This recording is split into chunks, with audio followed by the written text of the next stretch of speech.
getting one or two things started, and might as well flick to this.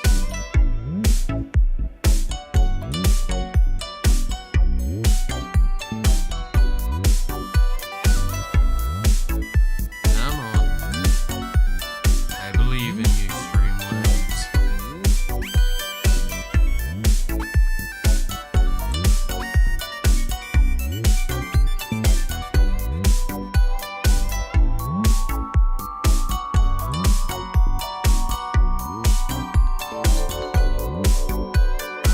This is why I don't use the study soon as much nowadays.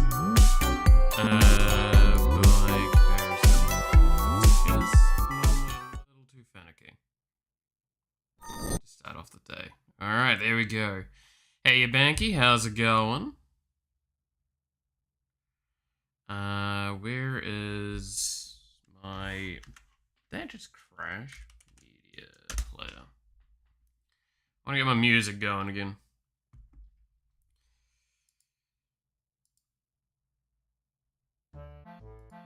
There we go.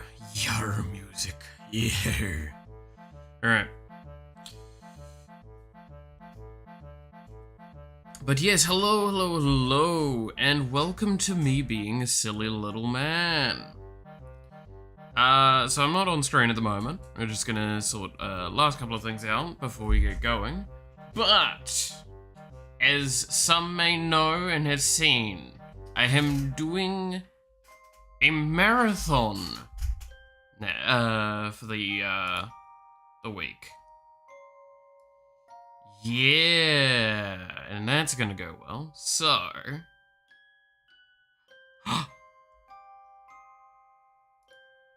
here I am. And yeah, I'm gonna be doing a Christmas marathon because simply put, I have nothing else to do throughout the week, and because I'm lonely and sad, I thought I might as well stream it. What does marathon mean? A marathon, in this sentence, will be a non-stop stream. Well, outside of having to reset for YouTube reasons, which will probably only be about 10 minutes between, I'm gonna have to do some organizing on how I'm gonna get everything working fully logistically. But the short answer is, till the end of the week, I am going to try and do my best to be providing some form of content the entire time. The sleep? Yeah, so that's what I mean by the logistic aspect of this. I cannot stream or feasibly function for 110 hours. Or a little shy of that, basically. It'd just be a little shy of that by about, like, 12 hours. Probably. So, just under 100 hours, not probably, feasible. So we will have to have some moments where I might have to duck off for, like, a 3-hour sleep. But, we are gonna be going pretty hard the entire time. What I'm gonna look like by the end of the week? Well, I'm gonna still look like the anime boy, probably. But I'm gonna probably be in a hell of a state. So long as I take breaks, it's all good. I mean, yeah, I'm not gonna put my health too far at risk, but I'm gonna be honest. Like I said, there's no real nice and happy way of saying it. I'm fairly lonely this week. Everyone is either working or hanging out with family and friends. And it's just kind of a thing where I don't have anywhere I can go. I don't have anywhere I can really be. So I thought, why not create a space for anyone else that might have some similar things or all that.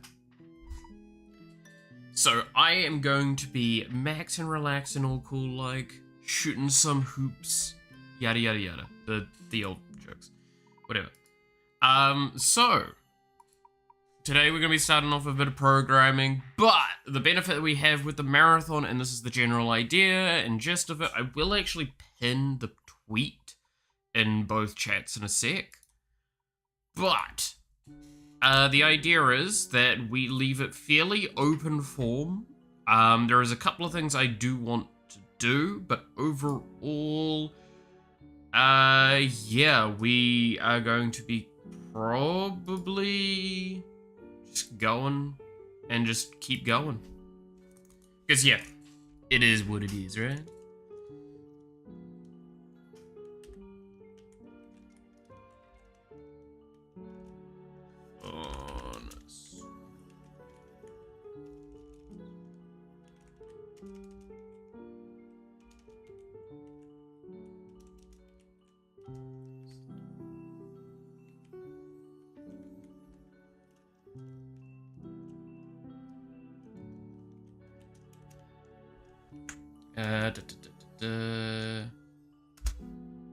Boom. I rewatched both Mars movies for the 100th time and also American Psycho. I'm okay, I promise. To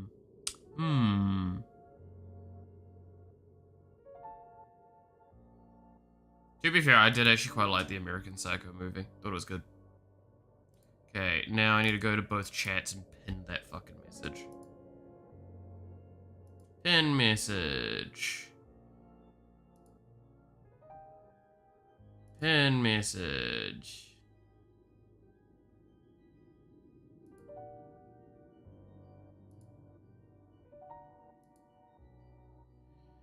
Boom. So now in both chats, that should be pinned. Also, I realized so partway through I started misspelling it, and I was just like, you know what? Fuck it. The misspelling works. American Psycho is hilarious. Effed up, but hilarious. Yeah, it's one of those ones where, like, you have to go into it with the right kind of thought on it, right? I think. Is that maybe the best way to describe it?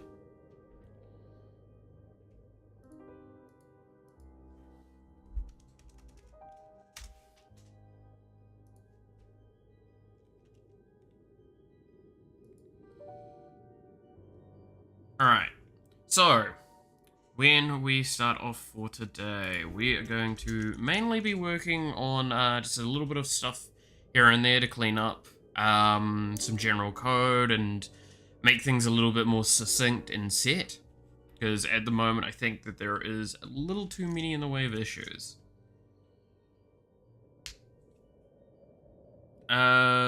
So interesting, I didn't notice that.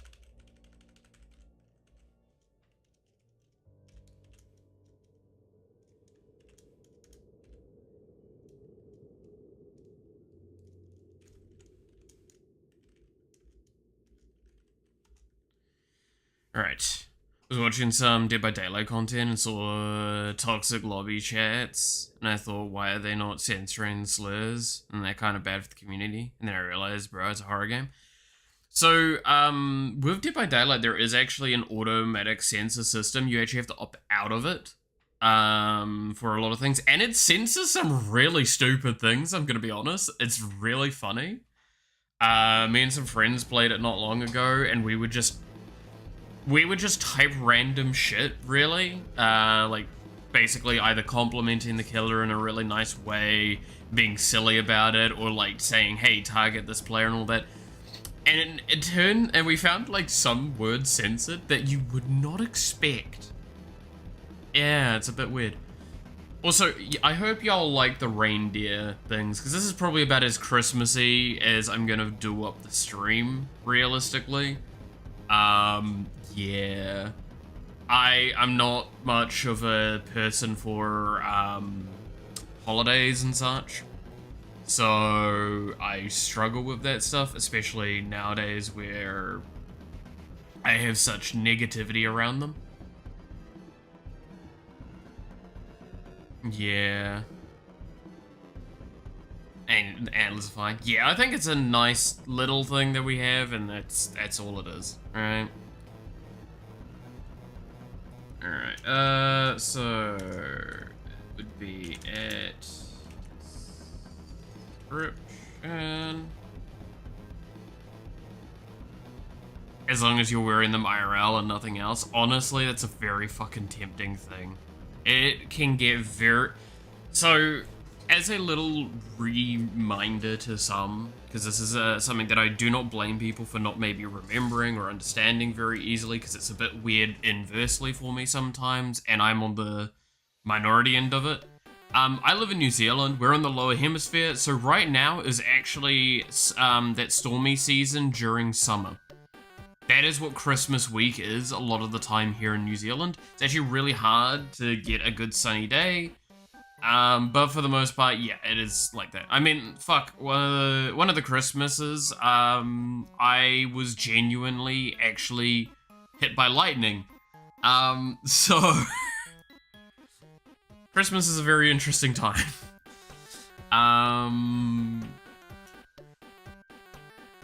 But yes. It is very humid and very hot at the moment. So overall, yeah, that's shocking. Ha! God damn it. Alright, God damn it. But yeah, no, the best part was, like, I didn't quite understand fully what had happened. I explained it to someone and they're like, oh yeah, no, that is what you thought it was. I'm like, oh, okay. Because shorthand of explanation of what happened was, like, I was sitting there cooking, and then just, like, I was literally in front of the oven, right? I was just sitting there, and then all of a sudden, my entire vision was, like, white with bluish tinges to it, and I was just sitting on the ground.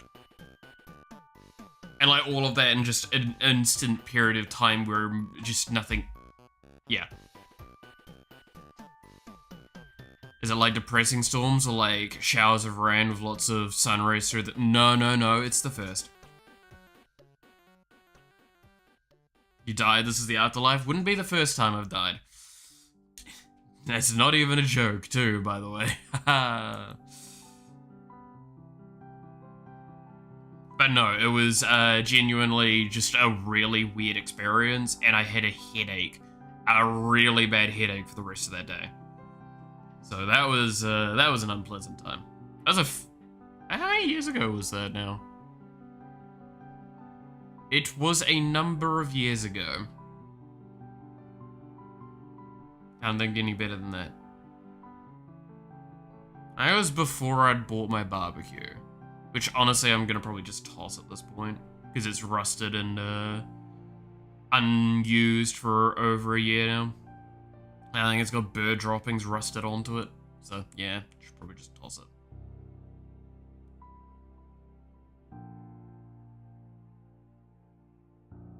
Wasn't the most debilitating state you're in? Yeah, well, I mean, like, again, that's why I say, unjoking, I have actually, had full, like, heart stop scenarios, right? Thankfully, the main one that I will always, that I can talk to was actually on the table at on a surgery, so it was all handled correctly, and I'm fucking back. I was dead for a very short amount of time, but I was dead. It was funny. I'm reptilian, so I have 3 backup hearts. Fuck, I wish. Then it means that this main one that's my problem would be fucking fine, and I'll just get rid of it.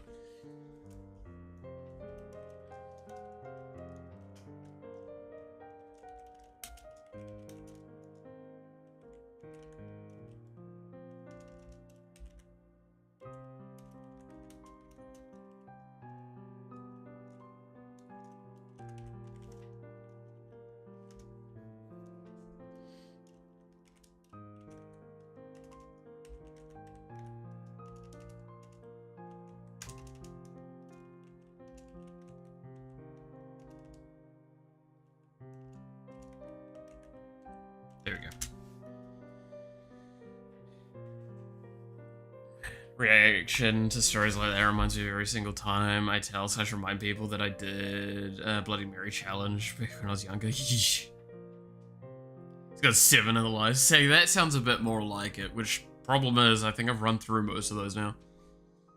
Actually, I believe I can add cat ears. Wait.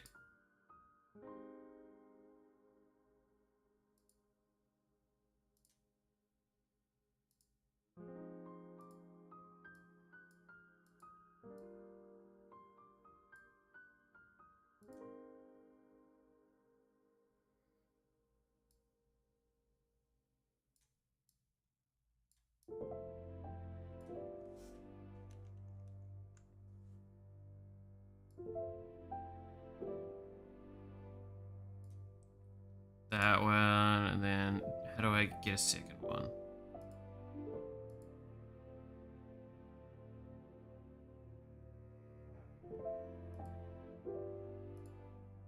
How do I flip it?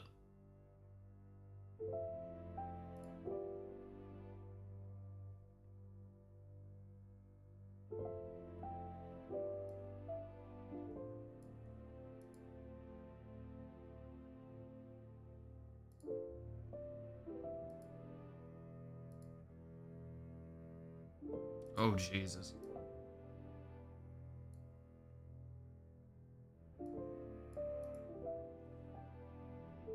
I have one. We're getting there. Looks more like dog ears. Okay, well... Alright. Pull this over here and we'll fucking... let's... No, that's the wrong one. Cancel this. See, it just says black cat ears. It's really hard to tell with these. I could get bunny ears. Oh, hell yeah.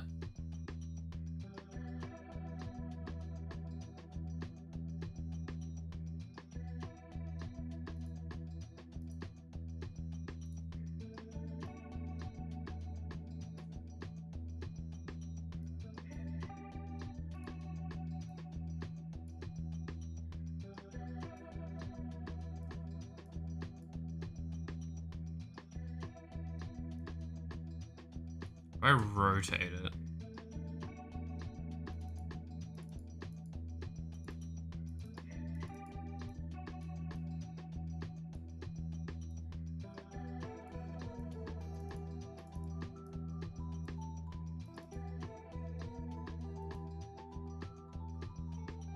I have no idea. Now you need like 4. Dude, it's shit's confusing. Wait. How do I...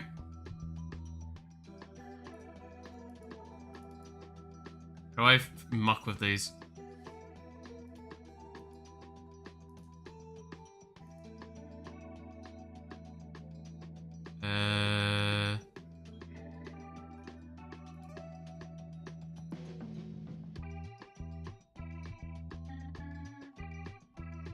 Can put a PDF in. That's kind of funny.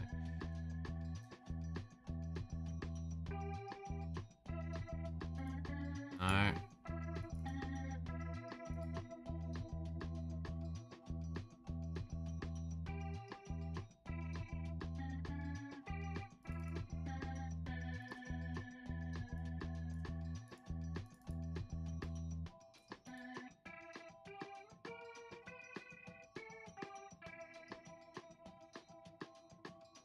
Can unlock them with the menu later. Okay, well, how do I open up the menu?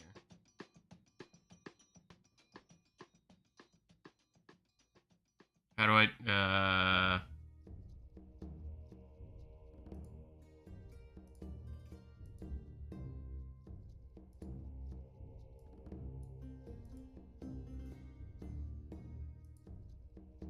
Okay, so that's web items. That's fine.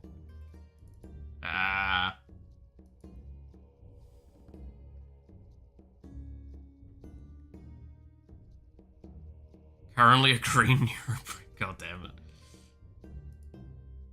I want to remove all of them. I just want to remove the ones that are there currently, because I want to keep the reindeer.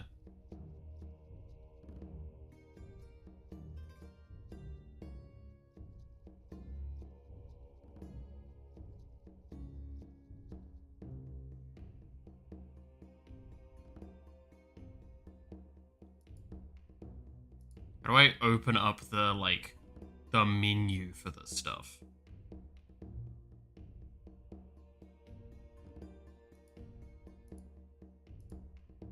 Fine, I'll just redo the antlers.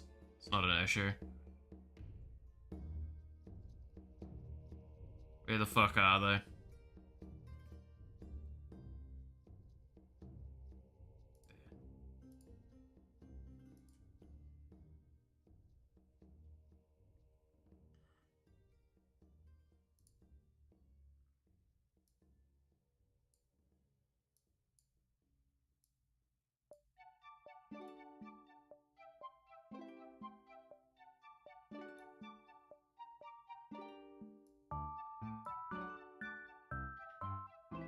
Yeah, it seems fine. There we go.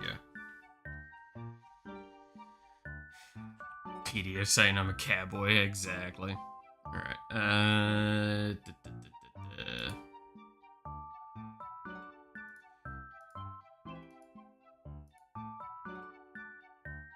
Okay, so I can include items to this.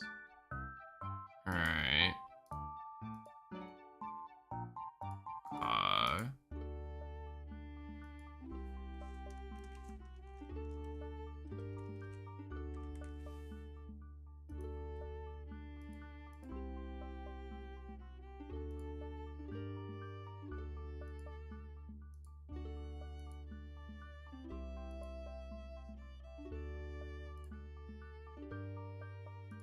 Think that's that done, at least. But we've got the ears back, that's fine.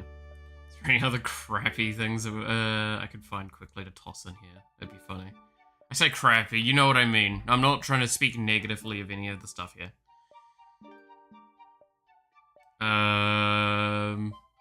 For funnies. This VTuber stuff is confusing. So you know what's actually the fun thing about this? Is that so if I hold it there, you see it's now like that.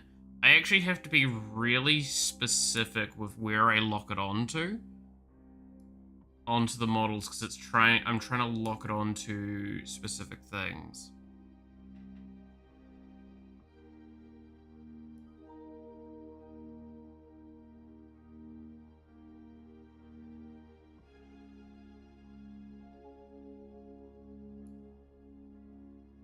Yeah, there we go. Give myself some double Ds. I get more viewers that way, right?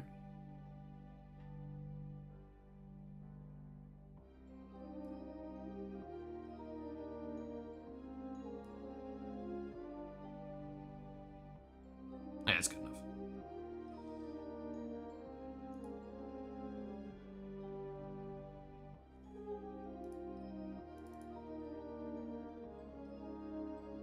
Oh, I can lock there. Ah. Unlock all loaded items. Yeah. Glad I saw that now.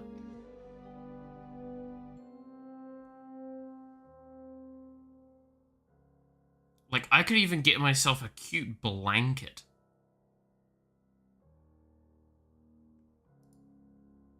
Or, yeah, here we go. Here's your cat tail that you wanted.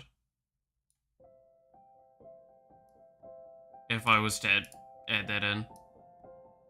Alright. I have to add it behind the thing, but yeah.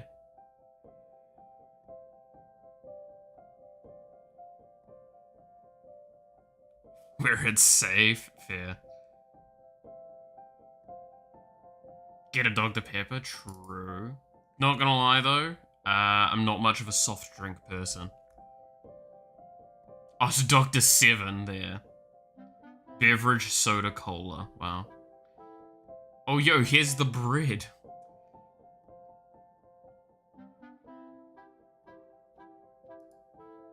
Has a clown nose. Probably gonna have to put that on at some point. Yo, live 2D pudding. Let's go.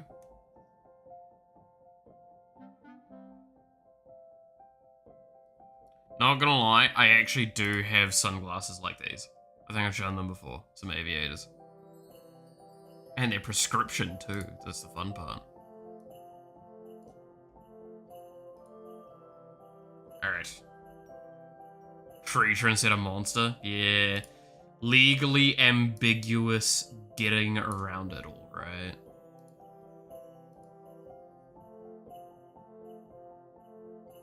What the fuck is that screenshot that you sent me, Muffin? Oh, what the fuck?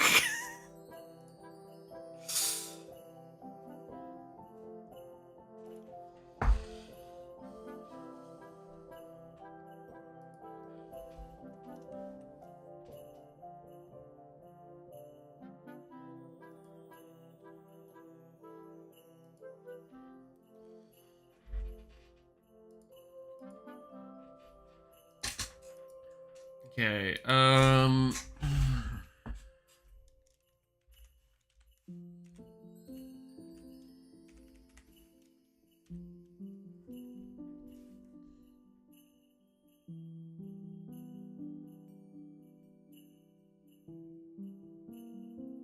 yeah, I actually need to set the name, don't I? Where do I set the name again? It's like this. No, it's before.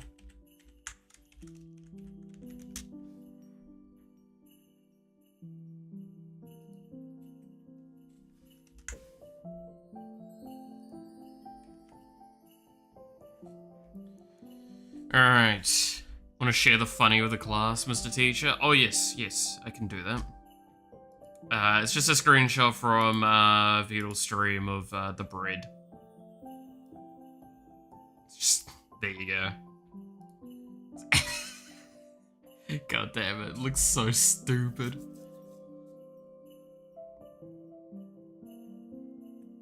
Gotta love that.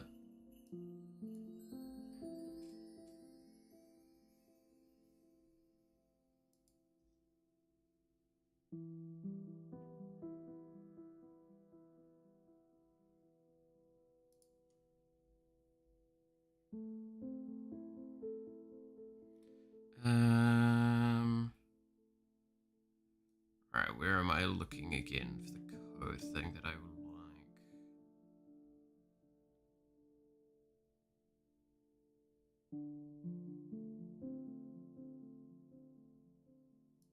like? JSON script.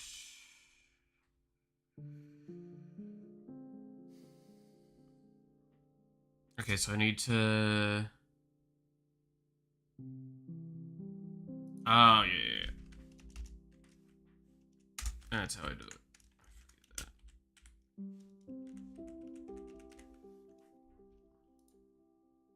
Does that work? I have to look up the, it's feather? Feather settings? No, it's not feather settings.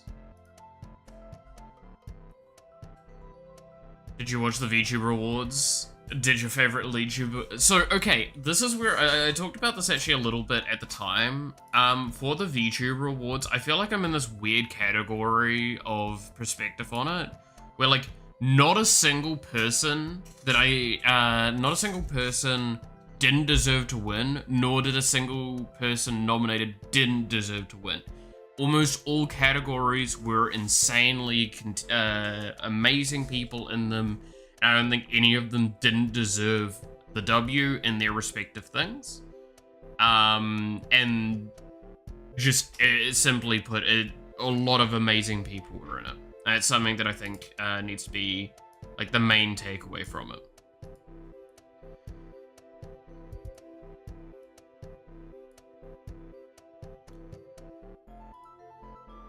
So it's one of those difficult ones where it's like, did my favorite VTuber win in that category? Yes, but also my favorite VTuber lost in every category. Everyone was amazing. I don't think there was a single VTuber there that I wasn't like, holy shit, yeah. There are awesome people in it. And it's why, like, one of my comments I made, where, like, right afterwards was,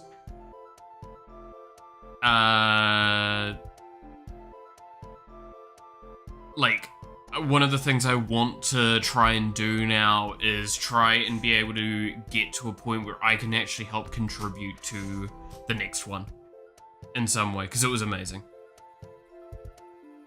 every VTuber is my favorite because they're all the same one guy with a voice changer. Exactly. Secret is, I'm actually both Gura, Iron Mouse, and Shy Lily. You never knew, right? I also daytime, I also sometimes swap out with a dude that does, like Cinder. Yeah. And actually, the truth of it is, I'm also, the pilot for the VTuber Thor. You might not, realize it, but he's one of our, like, most advanced, models that we have. And people still think that he, like, worked at Blizzard and hacked power plants. We've done a really good job with his backstory. I think it's amazing. It's Melody and Maury Calliope at the same time. Dude, I would love to be as talented as Maury. Holy shit. I can't sing shit. Auto mod got you? Oh, wait, what did it get you on? Let's see. There you go. Can collab with yourself because you're a skit, fair enough. So, where is Feather? Pappy only has, no money because OnlyFans takes it all the time. Exactly. I keep, subbing to all of my different VTuber, personalities. That's the truth of it. I better stop soon because, like, there's gonna start a controversy and people are gonna, like, start thinking that it's true. It's not. I swear to God. So it needs capital S, maybe?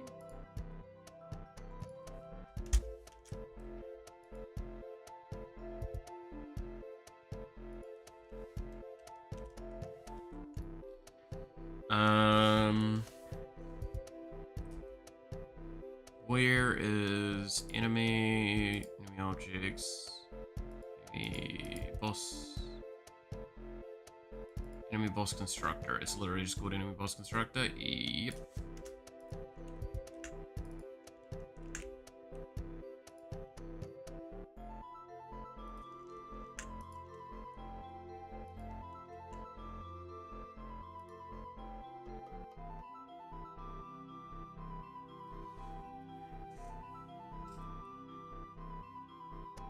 Hello. Hello to you, Yuki. Now let's talk about the awards that absolutely should have clear winners. Do you think Kirby's Sony Adventure deserved to be Game of the Year? Obviously, it was the best the year had to offer. Yeah. You actually got a VTuber model? Yeah, I got one.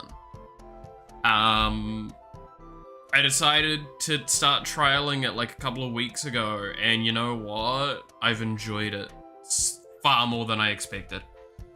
So now I'm actually a VTuber. So it means that I can speak to the VTuber stuff a little bit more on a personal side, which is kind of cool.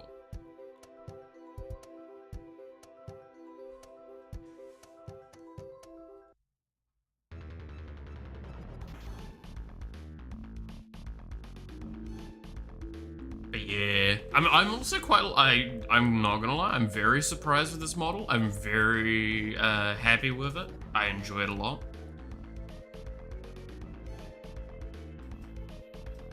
And yeah, I still feel bad that I'm still just using the free version of it though.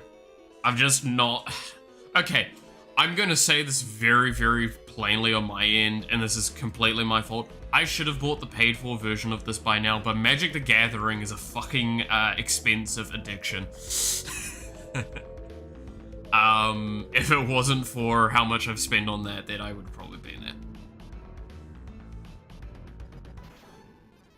I'm gonna miss that Simpson face of yours. How dare you?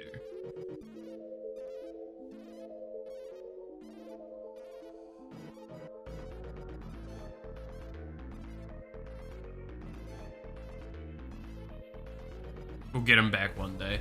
I mean, I'm gonna be honest, there's probably gonna be, like, especially if I want to play some Warframe, the VTuber model's gonna have to disappear for that. But I'm kinda tempted to play some Warframe because I do kinda want to get some of the 1999 grinding done.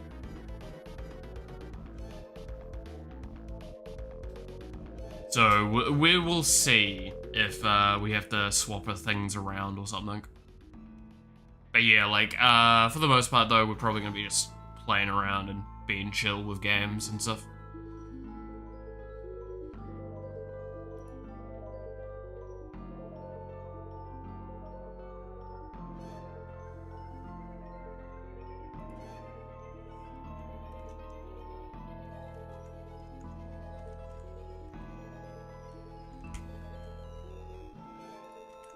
Okay, not gonna lie, this is really nice to be able to do, because yeah, that comes out really cleanly.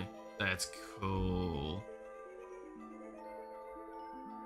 That's really cool. Oh, I like that. You're throwing your soul away for Warframe? Potentially. Play Marvel Rivals. I have! I enjoyed it. My computer, I don't think would handle streaming it, though. Might not be able to.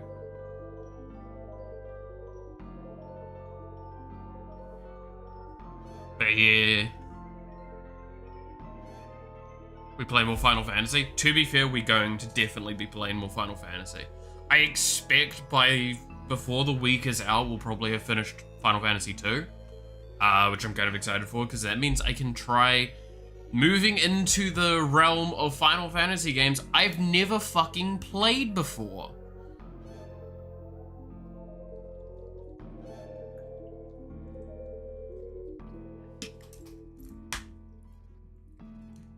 Because, I got given Final Fantasy 3, and, yeah, I'm gonna definitely see how that goes. Like, I'm really curious to see what the other Final Fantasy games have to offer at this point.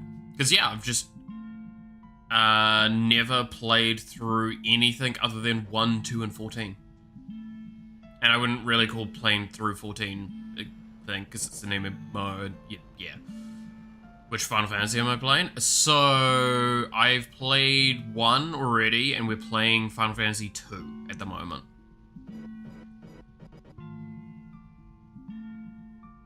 Only morons do challenge runs for their first playthrough. Yeah, I kind of agree with that. Not even 15? Nope. I'm not even kidding. Outside of Final Fantasy 14, and then, like, the one replay I did, like, 5 years ago, Final Fantasy 1, I have not played them since I was a kid. And there wasn't... I don't even think Final Fantasy 3 was... When did Final Fantasy 3 come out? Before I make that statement. Because I know I played... Final... Fantasy...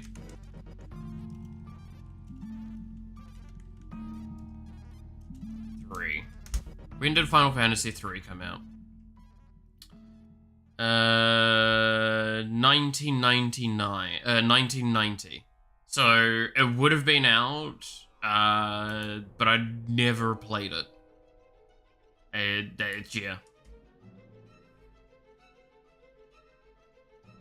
The free trial that includes entirely Realm Reborn.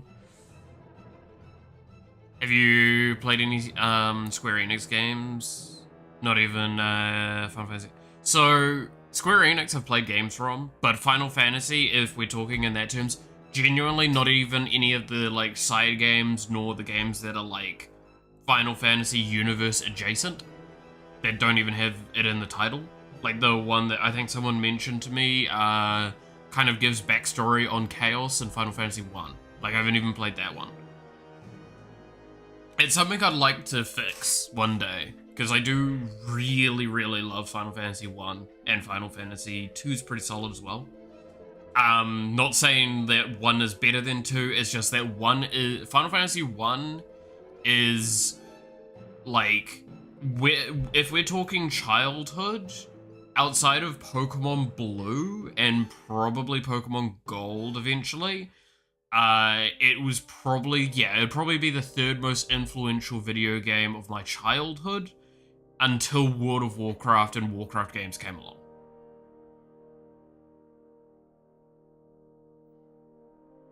Not even Power Wash Simulator? I have played Power Wash Simulator. I've even played that on stream.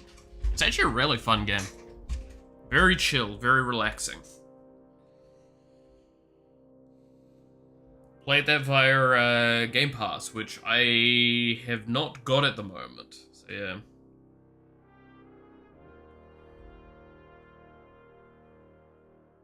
Made JRPGs. I have played a few of the other JRPGs that they've done, and again, I know I've played a lot of games from Square Enix in my time, but I will admit that, yeah, it's definitely, like, when it comes to Final Fantasy, I'm definitely lacking.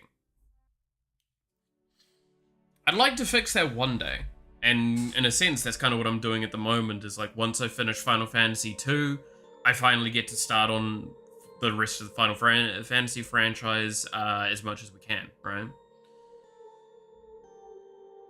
Like, we have at least Final Fantasy 3 loaded in the barrel for afterwards, and we'll see how it goes after that, because, like, I'd love to keep playing it. How's progress going along with the game? Pretty well, actually. I think we're gonna, like, I'm currently doing a bit of cleanup, because we've now got the new thing, the IDE. So to explain that in short, just basically means that now I can put in stuff like what we've got here, which this means when I hover over the function, you see how there's a drop down. Now it actually tells me a bunch of stuff. Tells me what it does and what the input is for the variables, which is really cool, because it also means that, like, I can actually get it to understand directly what should be coming out of this, because it knows what it is. Disney, yeah, like, Octopus Traveler. I do want to play, Octopath. Like, it looks really good. I'm not gonna lie. But yeah, no, like, the, Disney Hearts or whatever it's, what is it actually called? It's like Destiny Hearts? I've never played any of them. And that's not because I didn't want to, it's just that, like, it just never came really past me. Like, console games were very, very, like, long wait for me. I played a little bit here and there, but, like, I only got my first console when the PS3 came out. And that was because a friend of mine got a PS3 and didn't want his PS2 anymore. So he gave me his PS2, and it was a fat PS2 too, as well. Like the original PS2. Kingdom Hearts, that's it, thank you. Destiny... I didn't play Destiny 1, did play Destiny 2, and I'm sad what happened to it. Yeah. Yeah, play Kingdom Hearts 4 without any context. Maybe we could.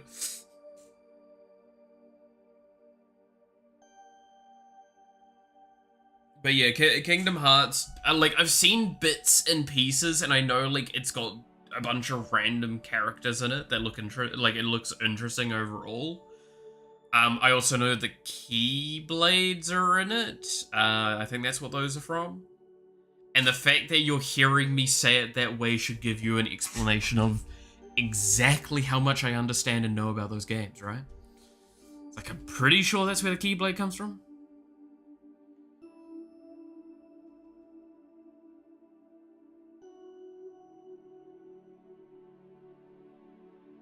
Jesus.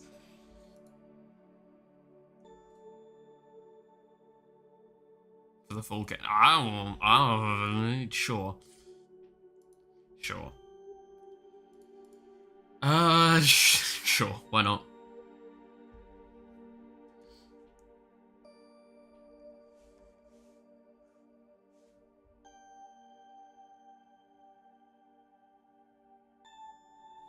Yeah, you use the Keyblades to unlock the Hearts of the Kingdom or something. I haven't played. I mean, it sounds probably what it is. I would, yeah, that would be, like, my thought, because it's Kingdom Hearts, and then there's Keyblade, so I assume it's, like, unlocking something with the blade. Also, why would you use a key as a sword? What happens if you dent it, and, like, then it can't be used as a key anymore? Unless it's, like, but, like I was gonna say, like, unless it's like metaphorically a key, but I actually have seen keyblades at like stalls at conventions, and they do have like a key bit to them. So like, how do they not dent them?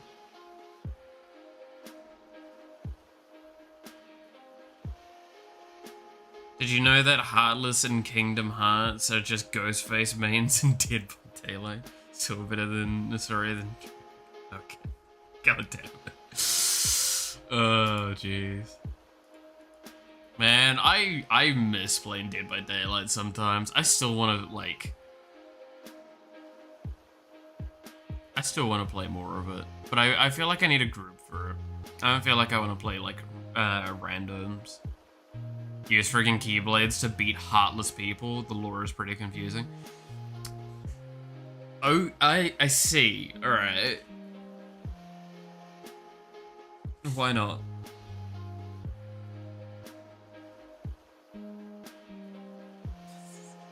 The fact is, like, you could probably say anything is canon in Kingdom Hearts, and I'm just, like, gonna probably believe you.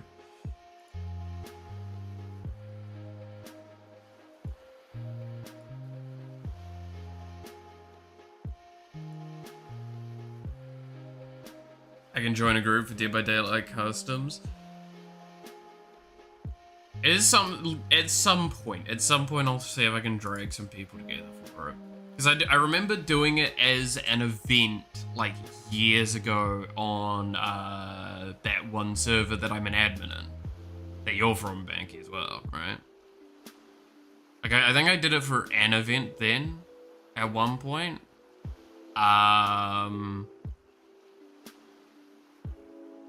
And yeah, but I love the game. I think it's actually a very fun game when you get the right kind of people to play.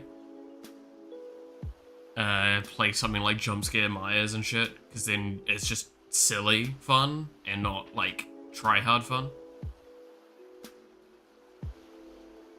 Because try hard fun is boring as fuck. We speak from that because of that.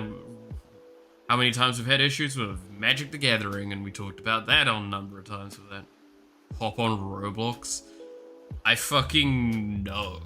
I'm not downloading Roblox right now. Nor probably for the... To be fair, and I will say this openly, I did say the same thing about Fortnite, and I've now also rescinded such statement once the Miku content comes out. I'm not gonna lie, I'm going to put some money aside so I can hop on Fortnite and buy Hatsune Miku, and I will actually play Fortnite. I will actually play Fortnite. I never played it, nor have I ever intended on playing it, but I'm going to play it because Hatsune Miku. Yeah. Can only go well. Do we know when that's getting released? Because I know it's next year, that's all I know. Do we know, like, what quarter or anything? Or dates? So I know what to wait for?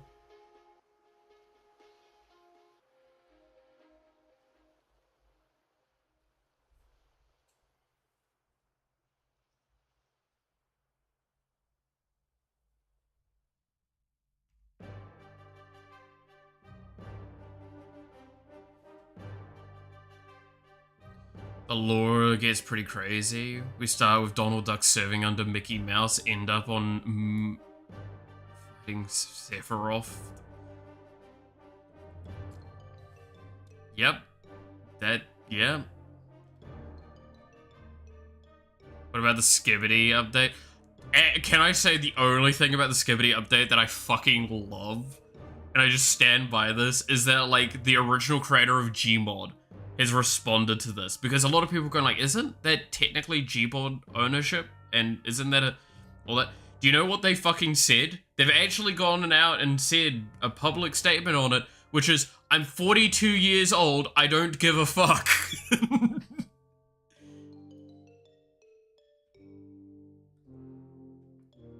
And I feel that. I can feel that with my core.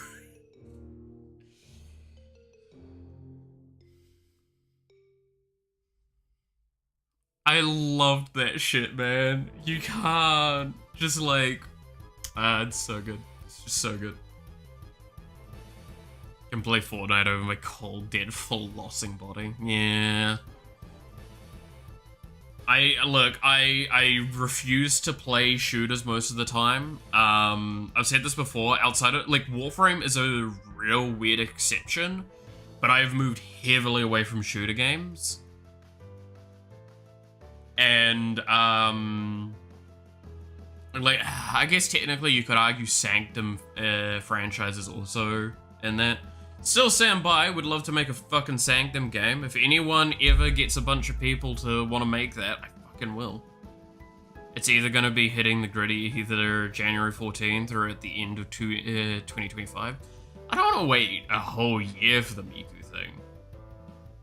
But, goddamn. I don't think I'm ready for a January 14th. I don't think I might have the money by then. But I kind of want to save up for Instrad Remastered. And the Bloomborough Commanders and shit. It's gonna be expensive, man. Magic the Gathering January is gonna rip me a new one. But yeah, no, shooter games are normally not my thing anymore. Actually, that's a point I should ask.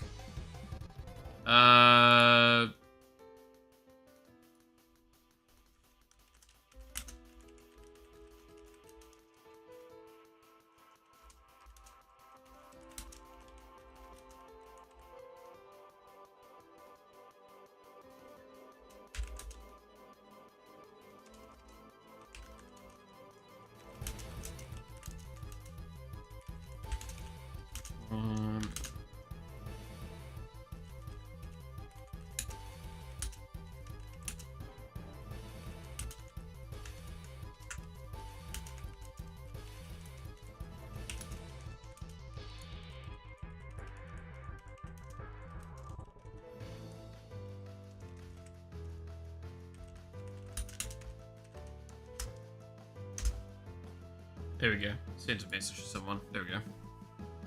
I'm gonna get Miku as well. I feel like a lot of people who never eat with I will give it a shot. Yeah.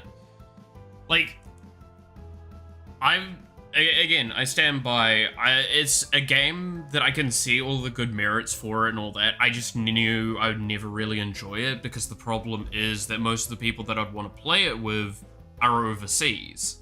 So I'm gonna have the issue of ping, so I'm not gonna enjoy it because of that.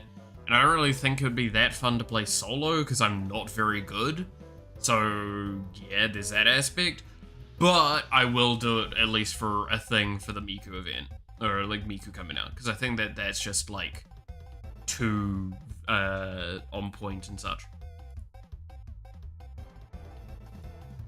But you know, sorry, I just sent a message to someone that I remembered I was going to ask them if I was to work on the Sanctum project. I might be, I wanted to know if they'd be willing to potentially lend a hand.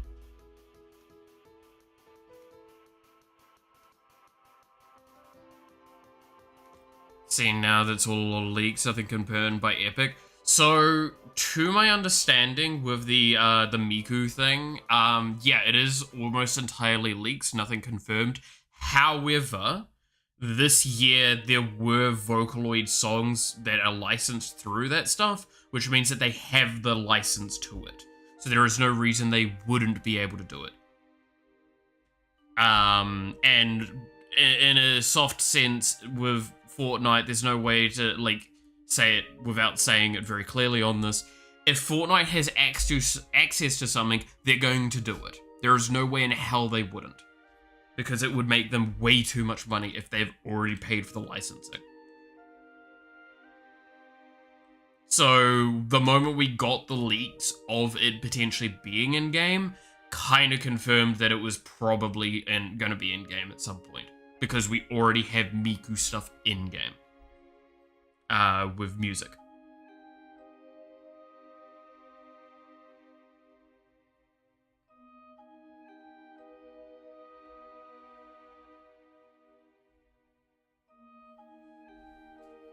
Like, that's the important thing with that.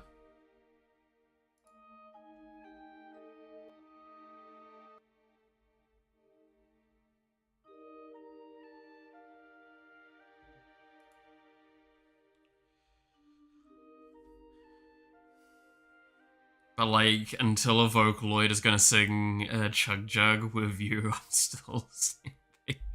It's, yeah, it's fair. I still really like the idea, by the way, and I've talked about this before, in the design doc, there is...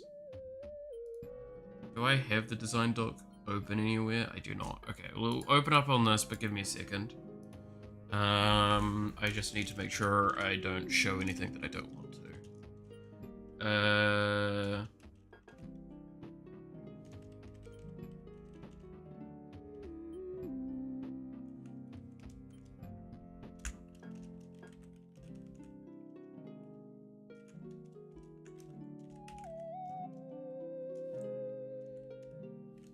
United Design List. There we go. We do actually have in the mini seasons thing that I wanted to do, which, full reminder for that explanation, seasons are like a very soft way of cataloging the updates later down the line. So each update is going to basically be like a, in quotation marks, a season. Where I will try and theme them somewhat. So unlike what we've got at the moment, where kind of it's just characters, and everything. So like the next list is Rin, Melody, Gary, and Nero. In a sense, none of these are actually gonna be, like, there's a lot of argumentative sense of there's not really a good trend here. In fact, the only trend, arguably, is that Melody and Neuro are AIs. One is in the lore and one is actually an AI. But, like, outside of that, Rin and Oni don't really, Rin and Gary don't really have anything in common, per se. And I would argue that, yeah, like, this is me just, I'm getting characters out so we have a good roster. But after that, we'll try and do themed seasons around either a mechanic or kind of a theme of the characters. So with that, I kind of introduced the idea of the mini seasons, which are ones that are like basically not actual normal VTubers, but are open source licensing projects that I could do in it to kind of poke fun at it. One of which is Miku and Friends. And the season was literally just nicknamed These Are VTubers, right? Which I thought would be funny. It's like you're expecting fucking some other VTuber and you just get a bunch of Vocaloids. And I thought it would just be a little funny, silly thing we could do. I also, Toho is open source, so want to do that as well. Also gives me an opportunity to make some Toho assets, because I do kind of want to make a Toho game one day. I think it'd be really fucking fun. Also, this is way too much about me when I'm doing a lot of these things. So like, for the most part, these don't have much listed on them because the ideas are super, super early. So there's some little bits of things kind of talking about like what I'd want for them though, still here and there. So like Patchouli has her weapon kind of idea. Cerno has it a little bit of an thing. And then you just get Yukari that's train. Is that her weapon? Is that her ult? What is it? Don't fucking know. I just know train.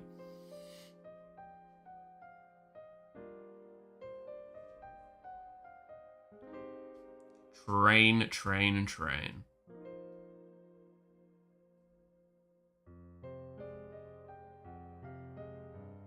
So yeah, that's something that just mildly entertains me.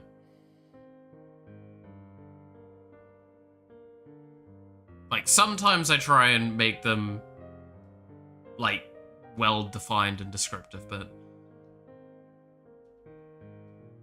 it's gonna be about as personal as it gets. True. Like, that's the thing at the end of the day that, like, a lot of people are probably gonna forget later down the line, is that, like, this is a fan passion project that is done by a singular person at this point. It's not intended to be like a perfect representation of everything. It is my interpretation as much as possible. I am trying to put in the effort to be reasonable and respectful, and that's kind of the limitation of anything I can promise, right?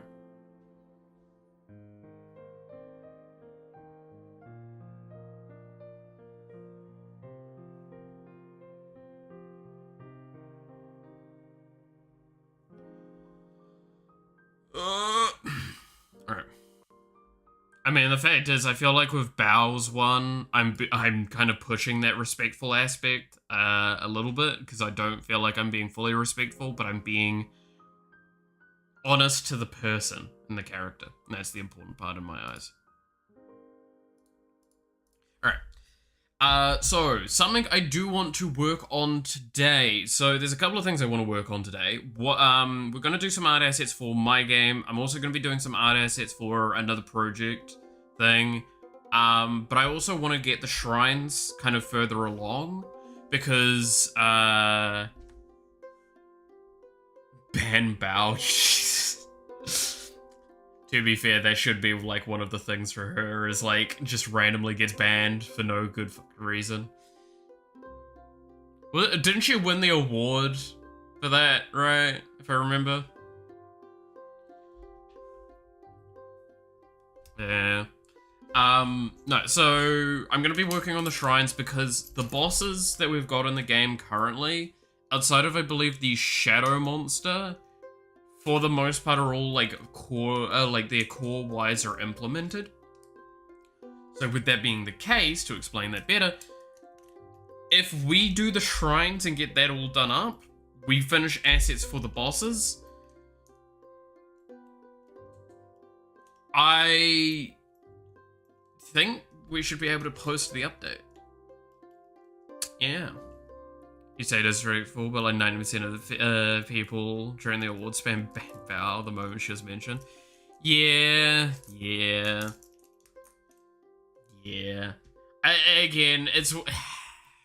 Yeah, sometimes the VTuber community are a bit weirdos. Silly people. Silly people. She won an award for being the banned VTuber. Yeah, that's what I remembered. That's what I remembered. So yeah, she... I do feel bad for her. She did get, like, kind of screwed around a bit this year. To be fair, a lot of people got screwed around this year, for a variety of reasons, and it's...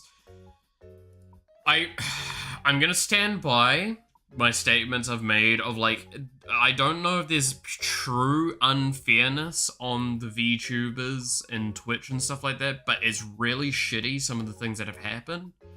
Also, some of the shitty things that have happened over on YouTube, like, I believe it was Cotton's ASMR channel apparently got hit, and like basically removed.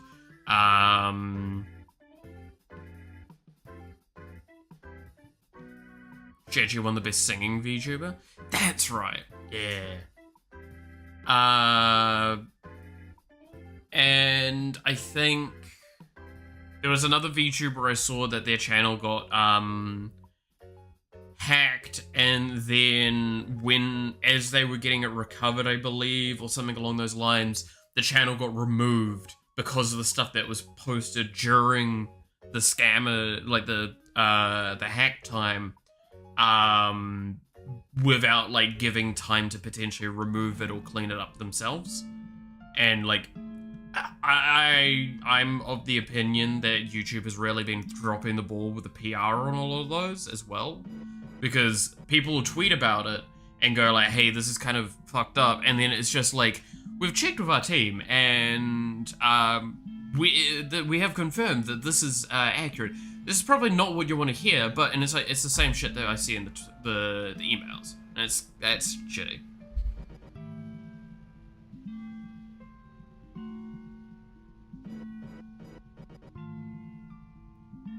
It's hard to blame anyone for anything that happens around Cotton, of all people. So, I stand by the ASMR channel, what it got removed for, and this is something that I have looked into myself, because I wanted to look into it. The channel got removed under very specific things. The problem is none of them are accurate. And that's the issue, because it was removed for sexual content. However, her ASMRs have never actually contained sexual stuff, based on all of the evidence that I could find. Obviously, it's kind of hard because I never actually watched the ASMRs originally, nor can I easily watch them now because the channel got removed, but that's the point, right? And it's just like, it's difficult when there is a lot of contradictory evidence in those situations, but the problem is that the most evidence that you can gain is evidence in opposition of what YouTube put forward for it. And that's something I'm seeing fairly commonly a lot of the time.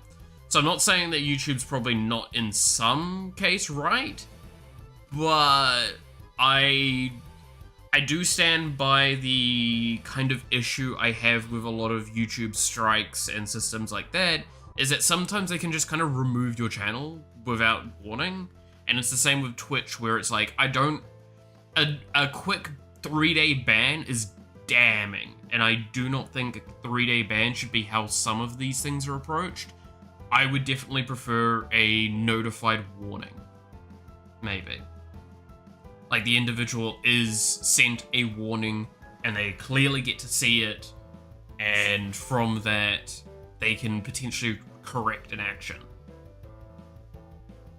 That's something that would be, I would argue, better, because that would improve room for transparency and allow for people to clean up their act a bit faster and easier, because it means that they'll see, hey, I've got a warning, and it's like, then afterwards, if you repeat the action within a short amount of time or something like that,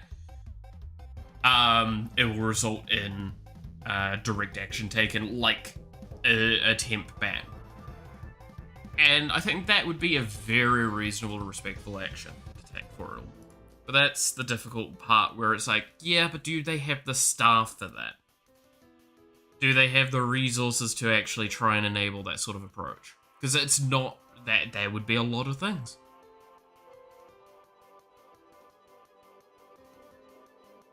Like, that's the thing you have to keep in mind. It's not a small amount of stuff that would happen for that.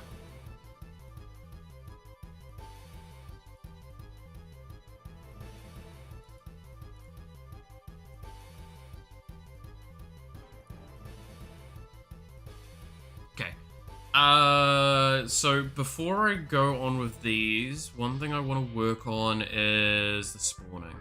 How's it, guys? Going alright? We've only just started the marathon of suffering. The Christmas marathon of suffering. I honestly, I need to figure out how I'm going to do the sleeping part.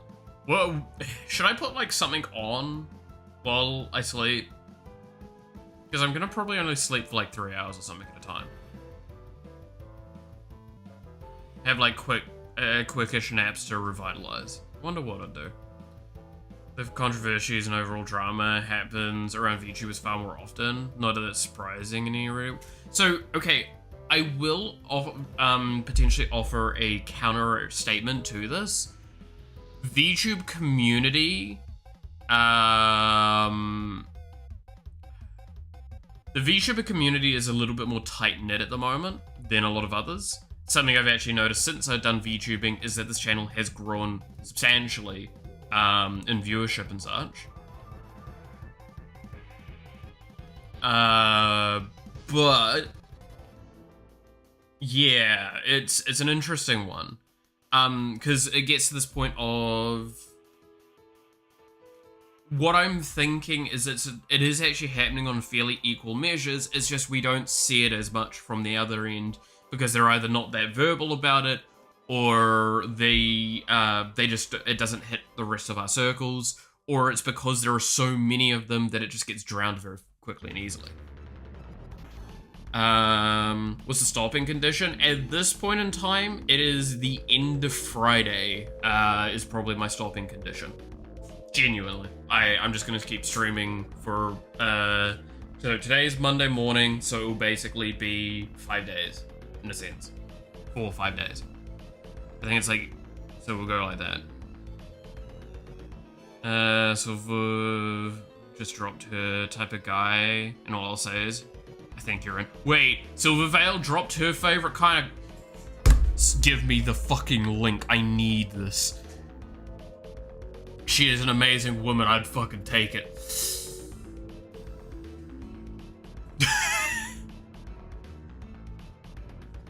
Put on a quick 3-hour video. Yeah, I just put on a quick 3-hour video. Yeah. I'm sure I can find something to do during that time. For funnies.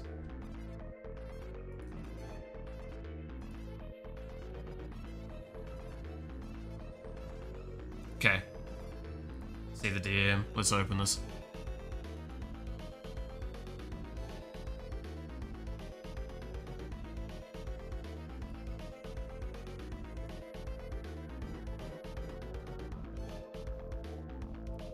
Okay, make sure everything's working correctly on my end. My type is, I guess, I don't know if I even have a type. I like nerdy gamer boys that are also really charismatic and have some muscle, but like not too much muscle, but like a reasonable amount that can like open my pickle jars and like lift me up and like do a twirl, but are also like really, they have to be really funny, because like being funny is like the key to my heart, but also be really intelligent, enjoy the same things I do. And like he's not really that type, but like the Peaky Blinders shit, oh my god. He's so hot. I'd like to hope that I think I'm in. I think we've got a chance.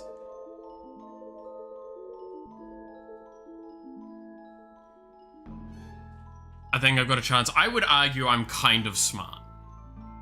Maybe. On a good day. Hell yeah.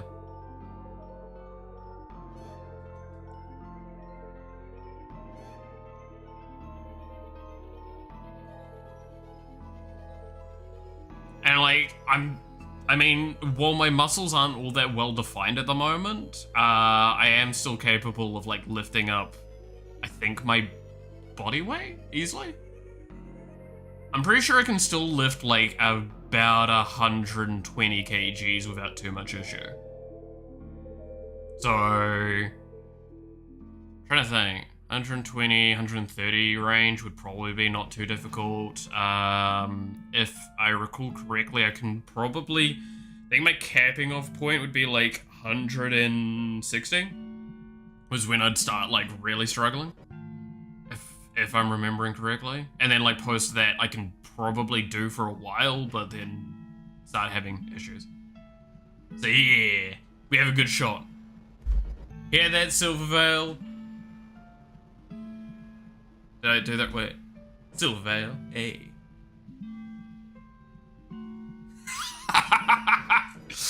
Oh, God. Now, the problem is I just now need to be funny.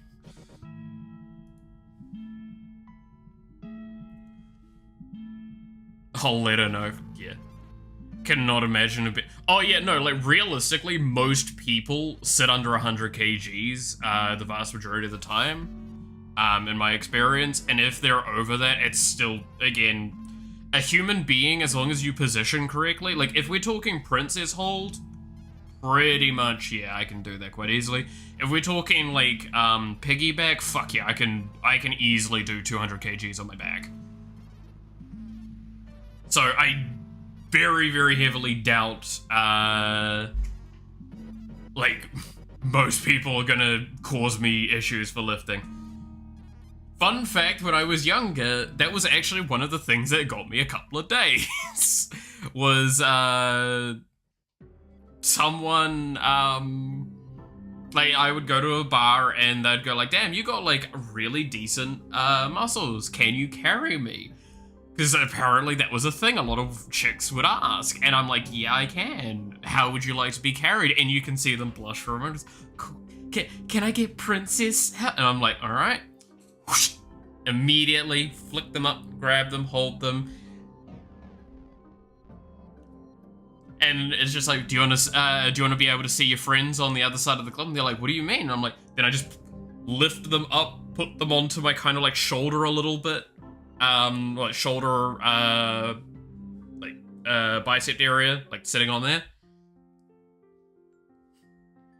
I got kicked out of one club because of that, but most of the time they're cool. But yeah, it was good. It was good.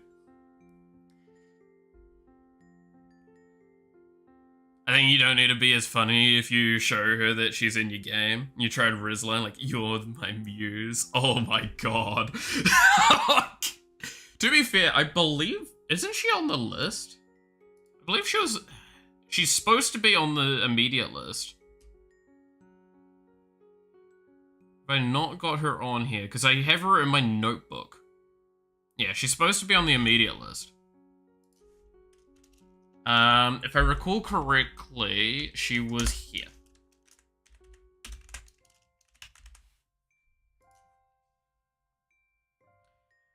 This is the problem with having too many lists in too many different locations. I forget which ones are.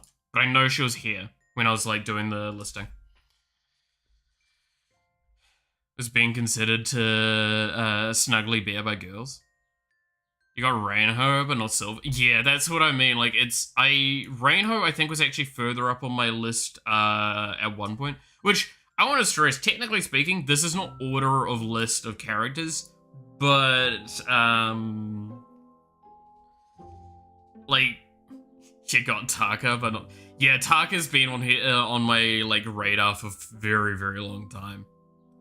I love Taka. He's such a cool guy. Love to get the chance to like talk with him because he seems really, really fun to hang out with, as well as he's just an incredible voice actor, so I'd definitely love to like ask him some stuff around that and just like go, hey, what's like your favorite voices, your favorite roles, and what's some lines that you've like read, and what is something you'd hope to do in the future, stuff like that. But I feel like that's like excessively interviewy, and I don't really want to do that. So one day maybe.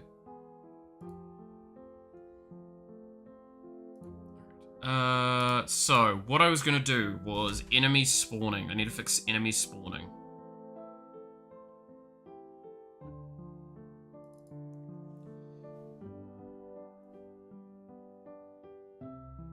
Is the reason me and my friends established that my type is Canadian. That's fair. I do not blame that in the slightest.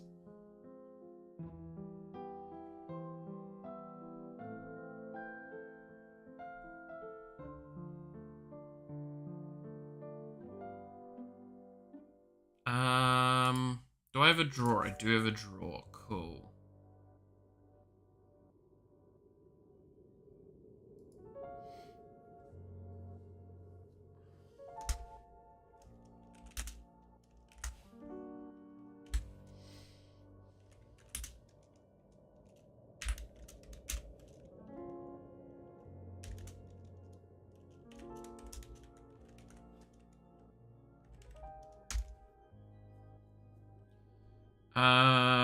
What is it called again?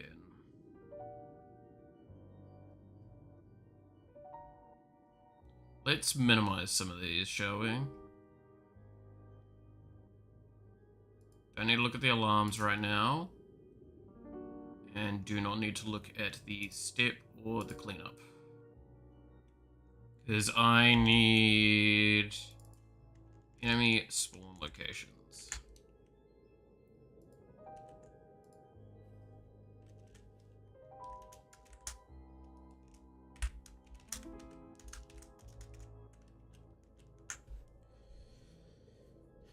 Let's see, how hard do you think it is to develop, program a game / fight system like Legend of Legaia? I don't know if I know that one off the top of my head. Let me have a look to answer your question.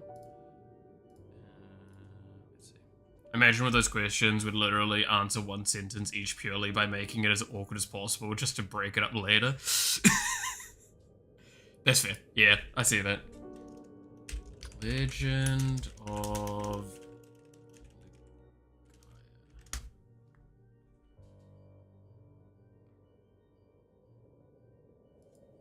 I don't know if I've seen this one before.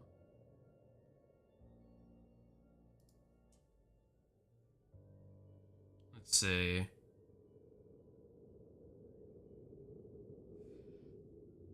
Okay, so I'm assuming this is the combat thing here.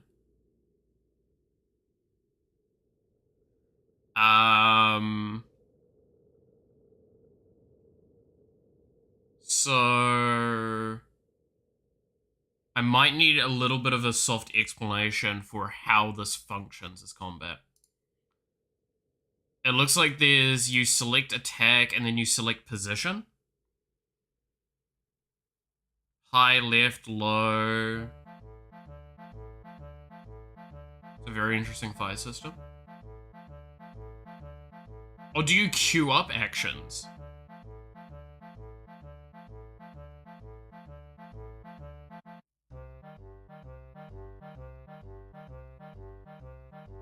Yes, okay. So, let's see if I can...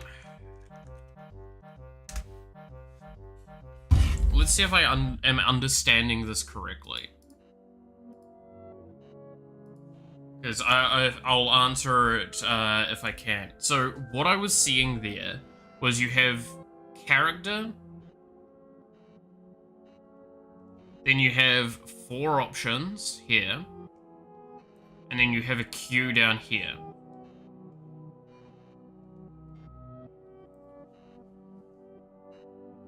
And then you select which of these to do and basically create a combo from it.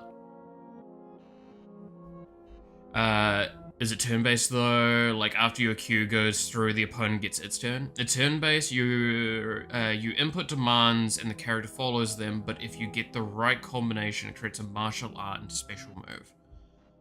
Okay, I mean, depending on the atmosphere that you're trying to do it in, if you're especially doing it in turn-based, that shouldn't actually be very hard. I can see there being something even I could pump out like a very functional prototype in about 2 days. If not a day. Because, like, it would be down to, like, fleshing it out later on, but yeah, no, it shouldn't be that difficult. You just need to, like, take it step by step. So what you'll need to do first is be able to create a system for this part here. So first you'll need to have, so let me correct. If you were to do this, I would list it in having a character.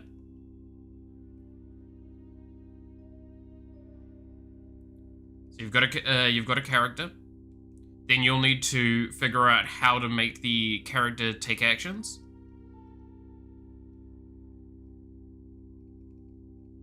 Then you need to work on queuing actions.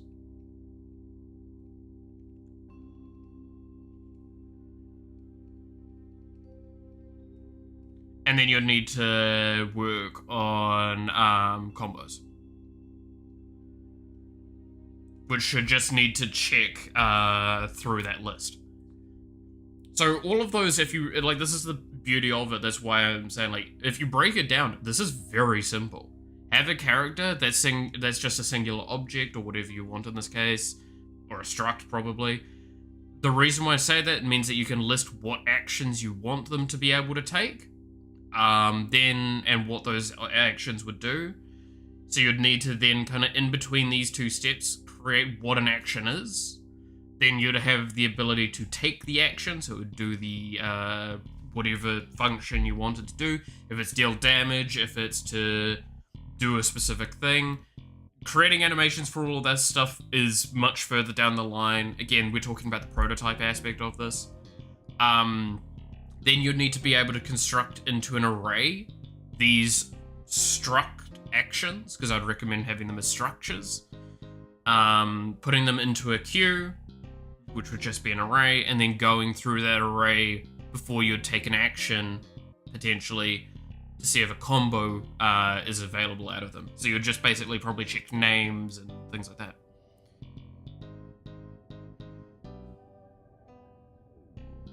So if we're talking on just the character side, that is all that you would need. If we're talking about, I see Banky, you've mentioned something, it doesn't really seem complicated. The complication comes from the outcome/enemy reaction and math. So enemy reaction, I mean, it depends on what you want the enemy reacting to. Do you want them reacting to combos? Do you want them reacting to specific types of actions? Do you want them reacting to damage, like if they took a lot of damage or a little bit of damage? If they are reacting to mainly aggressive, because if it's mainly aggressive, then you're probably going to, in the action, denote what kind of attack it is, whether, or like what action it is. If it is a defensive action, if it is a utility action, or if it is like an offensive action. Which shouldn't be too difficult, because that should just be a singular variable that you might need to denote a numeric for, is what I'd probably put. In fact, you could have it as a float, so it's kind of on a scale. So it detects within the scale of things, like if this is aggressive, how utility it is, how aggressive it is, and how defensive it is. You could have those as 3 variables on a float value, scaling. Basically kind of like a percentage thing. That's just off the top of my head. What you'd probably look at for a lot of that stuff. I can't think of anything else immediately that pops to mind, other than like further things, status effects, damage threshold, yeah, like all of that stuff, which the benefit with that is while that would take time, it wouldn't be hard, because it's one of those things of you just realistically just make an like an if-else list or a switch statement thing. You do not need it hugely complex, and if you're only dealing with, like, say 5 enemies at once, it's okay to have rough code on them. Have you ever considered just running the create game function? Bro, have you ever considered just doing, getting ChatGPT to make all your video games? That's definitely an idea, right? More time consuming than hard. Yeah, exactly. And it's not to diminish the complexity and anything that might go into it. It's just to be realistic. That is a lot of the time what a lot of the things are with game development, especially on an indie level, especially with this game. Most of the time, the complexity and stuff like that is very, very heavily outweighed by the amount of time I need to spend on just doing very menial things. It is what it is. If you want game equal true, then make game equal now. Fuck, God damn it. That hurts my soul on such a level.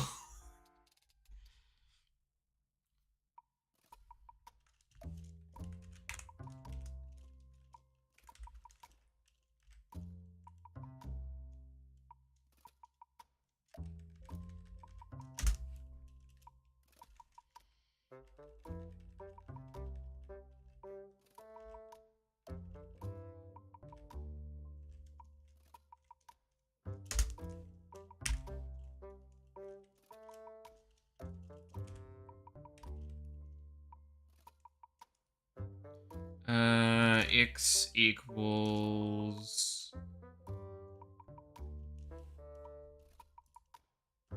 Oops.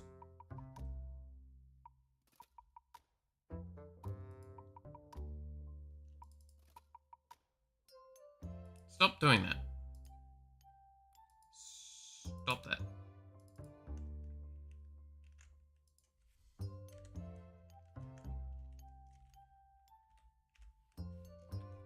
How is this inputted? It's inputted like an array, right?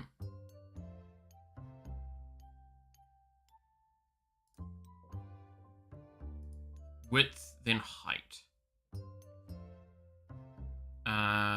So that's X and then Y, yeah.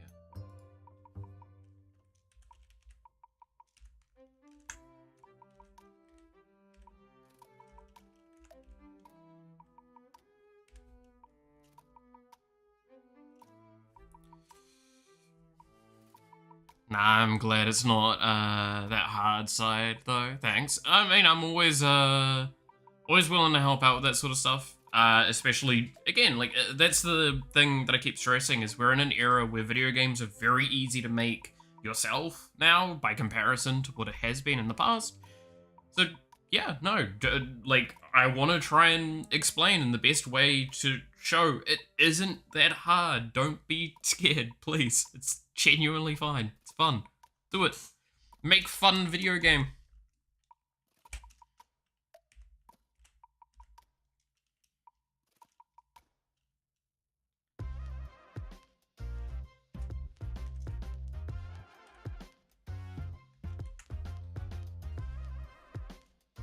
Programming hard, then you should program yourself equal now, yeah. Have pirate software at home, always here to help. You know, I stand by. That will never be an insult to me. Thor is an awesome person and is an idol to me. So I love being pirate software at home. I love being budget pirate software that's way more anime. And the difference between me and him, I can grow a beard. Not anything to do with the fact that he worked for the government and worked for Blizzard or anything. No, I can grow a beard. Yeah. Yeah, that pirate software. Yeah, that pirate software, I can grow a beard. You can't.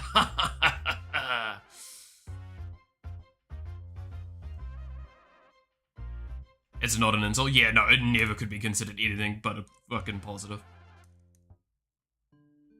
Do you have the slightest idea of how hard programming is? Nah, I have no idea how hard programming is. I would never. What is programming? How do I program? How does one program?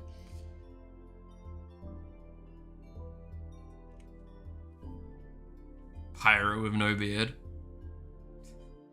Yeah, imagine being, like, having pirate in your name, but not having a beard, man.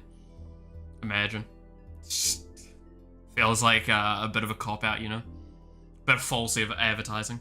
He's even called Thor. I can't imagine Thor not having a beard. Dude, can't be named after the god of thunder without, like, having an awesome wicked beard. Come on. I'm way too short to reach the keyboard and start programming. Yeah, it's true. Dude, I love how I was explaining to someone recently, like, my thoughts on the height stuff. Because, like, my flatmate is on the slightly shorter stature. And she was kind of complaining about like a workmate that would comment on it regularly. And I'm just like, man, I find this mildly funny because for the stupidest reasoning.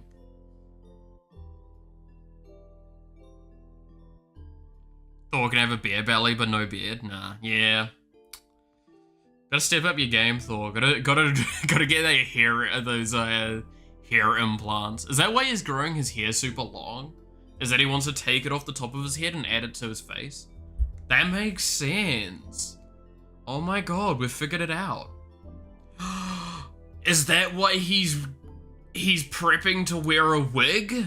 Because he's gonna take the hair off his head, replace it with a wig, and then put the hair that he took off the top of his head and put that on as his facial hair.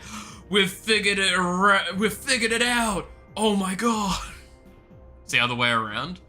What, he's gonna take the hair from his facial hair and put that on the top of his head?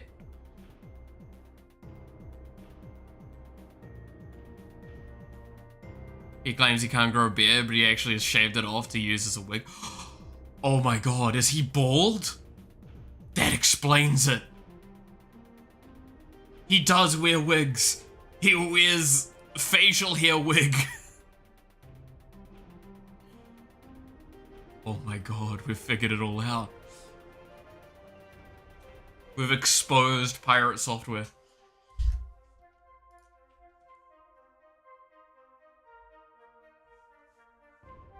Wait, I need...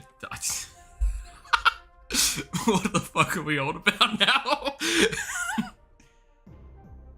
I'm breaking. My brain What am I doing?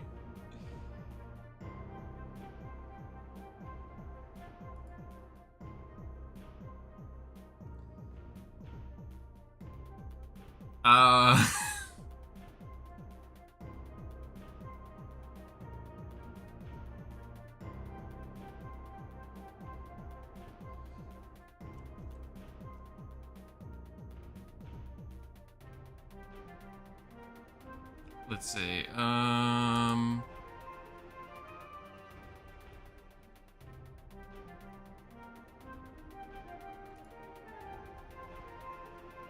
think this is what I actually should be doing.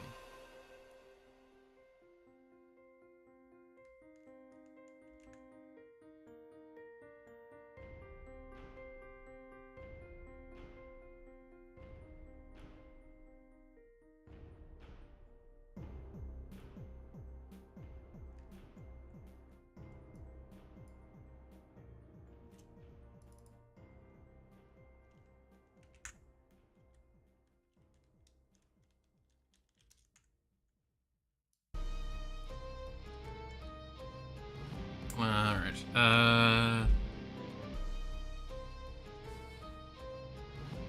welcome to programming theories. What the fuck are you guys on about? We barely started, don't leave us yet.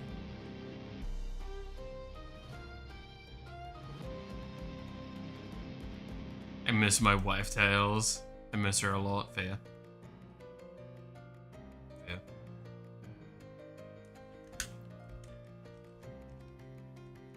My wife. Isn't that the meme for that? My wife.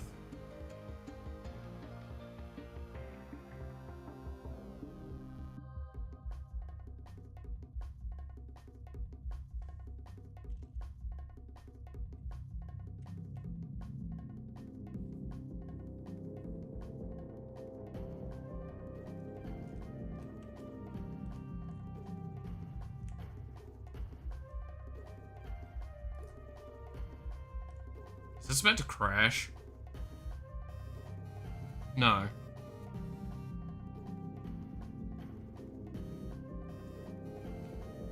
What?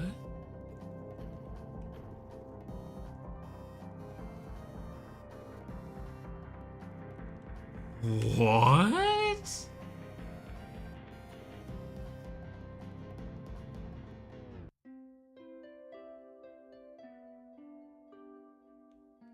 Okay, so this is wrong.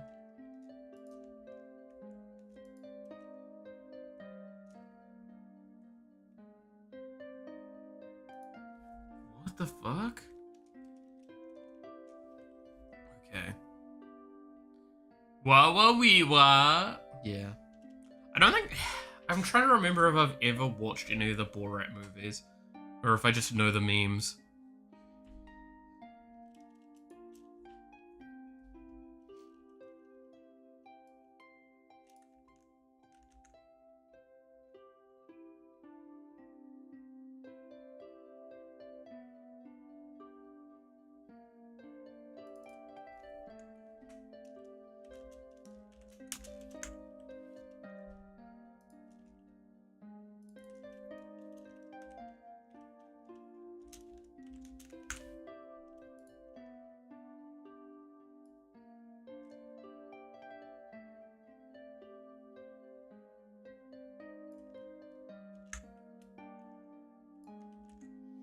You haven't?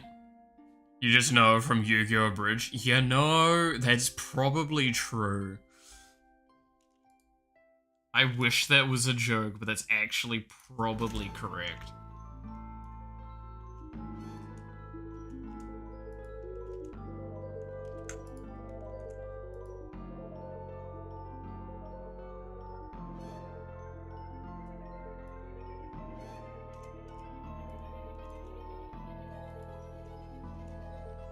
What is going on here? Is already declared? H is already declared? Where the fuck is H already declared? Oh. There.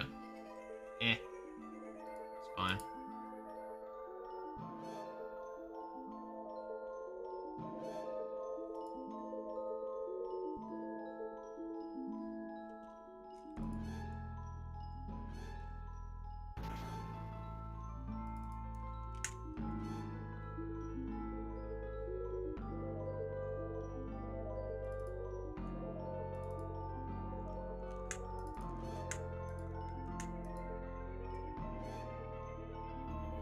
Let's see if this works.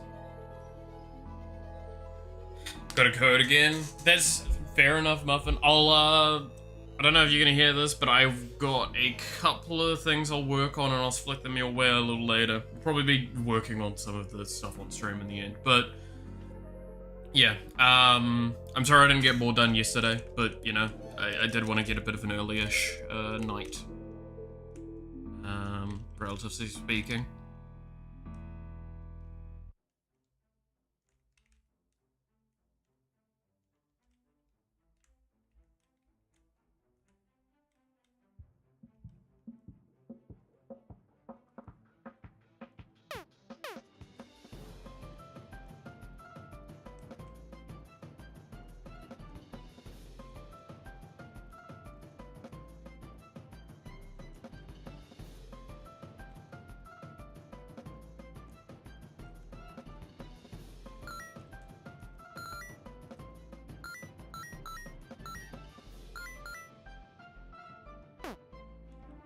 Alright, that looks like it's working as I wanted to. Good, good.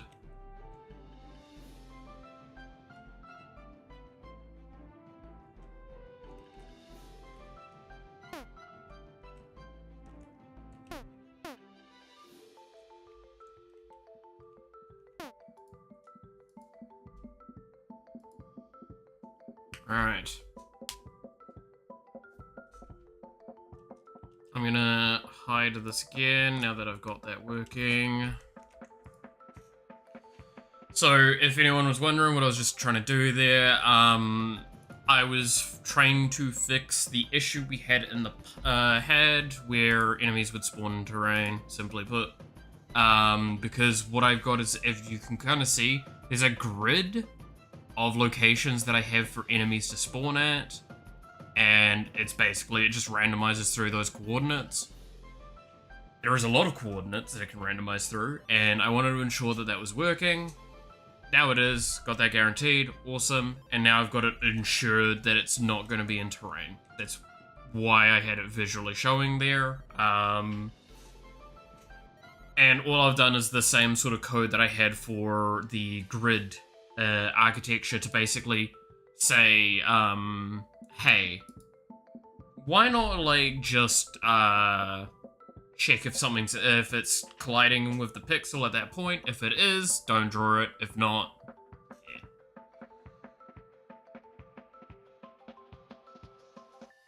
And then it will push in things. The reason why these are different, by the way, this is adding a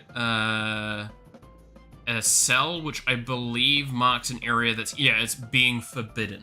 So this is when I don't want it to be there, so I had to inverse it here with the not to tell it, hey, I do want it to be here. So now we have the terrain checking done. That's pretty cool.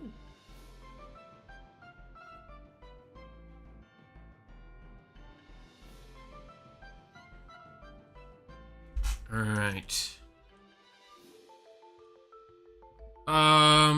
So with that being the case, now I need to figure out how I want to approach the other couple of things I need to do.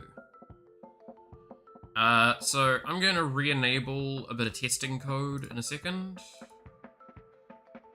I believe it was on the player I had it, on the step event. This one here.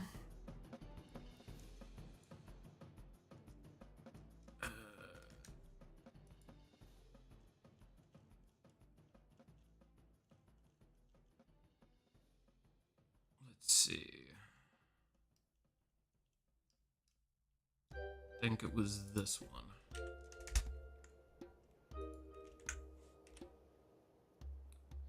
So left click.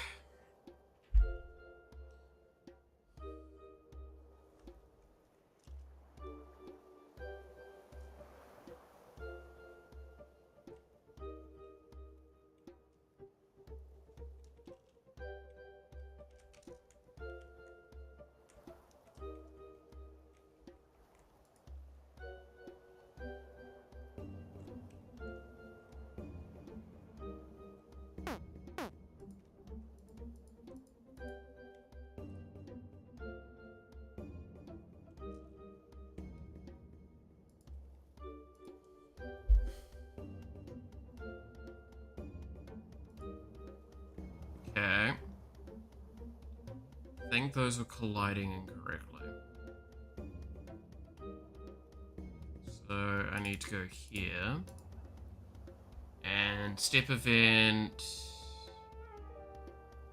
This needs to have a requirement.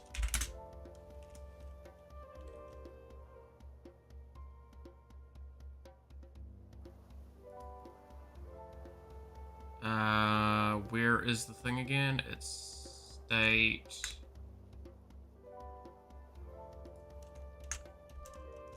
Not equal. To be state enemy pathing.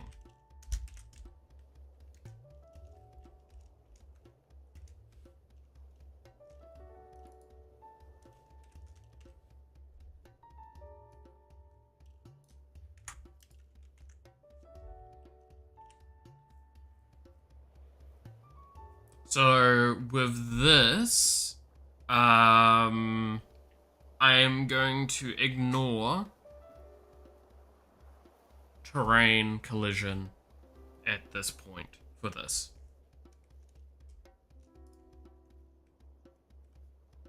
Oh, yeah, no, I just realized I can't mouse click anywhere until I get into the thing. Because otherwise it's not going to have any of the code prepared for it correctly. It's a dev test. You have to accept that there is going to be silliness that I'm going to just thing. And it's not an actual concern, really. I could probably tag on it, and if Playroom is correct.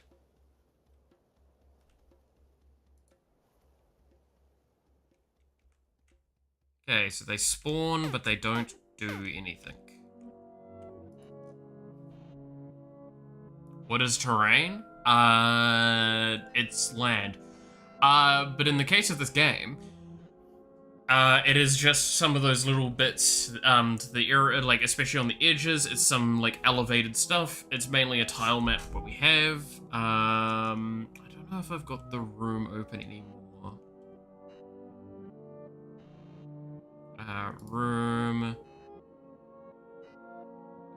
Room game. Yeah. So if we look at this, you can kind of see this area here, and then everything on the outside. That is what's considered impassable terrain. It's elevation.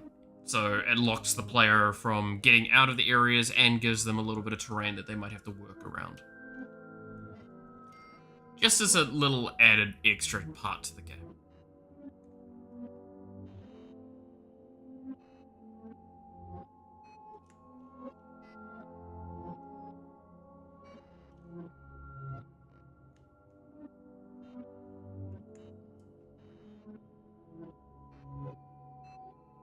I believe it's these? Yep.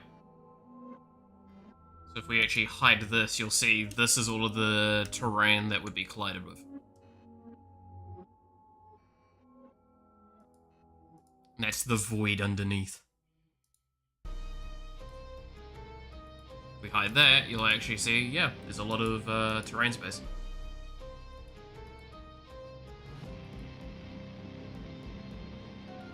But it was just, in a sense, this is my way of limiting the map a little bit. Because we've tried before having a pseudo-infinite world. And just realistically, it's just probably not worth it. Especially when we have multiplayer. Because it just starts getting needlessly complex on a lot of mechanics and code going on. And it's just not really worth it, is the short answer. Because I'd have to do a lot of inverting and such for a lot of variables between player and host. Or like player and player. So it starts becoming unnecessary. Because I'd need to take the input value, because technically speaking, if you make an infinite world, this is the fun part about this, if you make an infinite world in Game Maker, so infinite looping, what you're actually going to be doing is you're creating so everything but the player moves. So that way things like that function. The problem is going to be what happens when you've got multiple people, is that you're going to have to move the other player's object in relation to your world space, but not move them on their end, move you on their end, which means that I'm basically sending through the movement variable, but I'm inverting the movement variable to be the opposite, so it moves it in world space for the other player. And you can kind of see where I'm going. Like, it creates too many long-term issues, and it creates a lot more lag. Whereas having a limited terrain space, probably just better overall.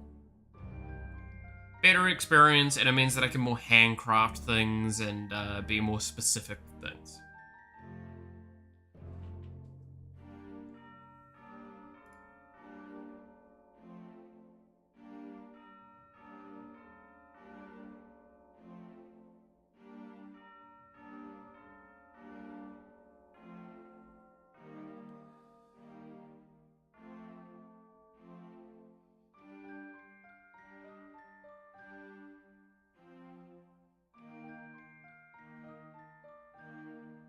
Instance variable HP declared outside a create event, declare with the...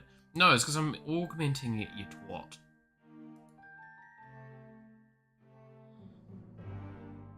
I'm redefining it. That's fine. What are you confused about with that? Alright.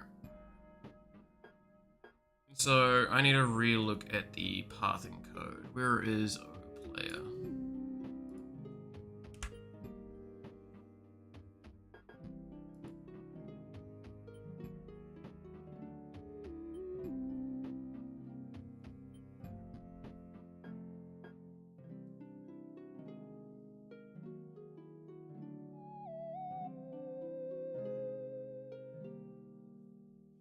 Okay, enemy pathing movement is up here.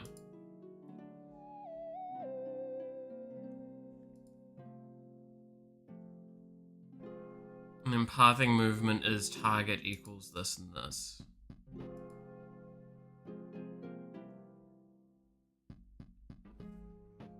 I'm watching new Flying Kitty video. Flying Kitty. I do not know that off the top of my head. If that's a thing I should know. Probably is. Should double check this though.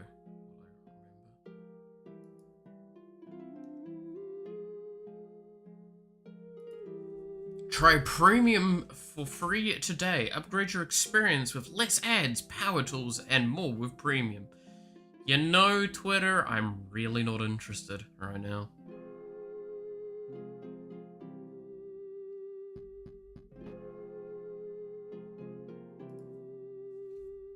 The guy who made Despacito 2. Just some meme videos. Ah, okay.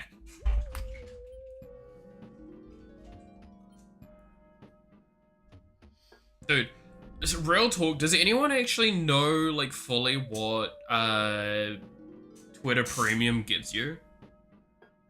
Because, like, to my understanding, it's fuck all, right?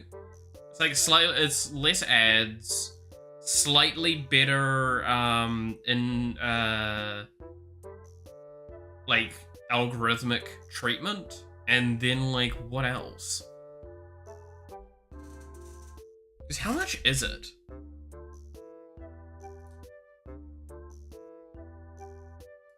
Premium. Like, it's probably just not worth it most of the time. But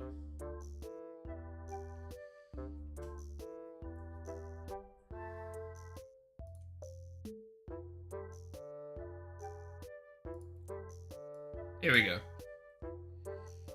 Alright, so what are the things it gives you? So, small reply boost, encrypted direct messages,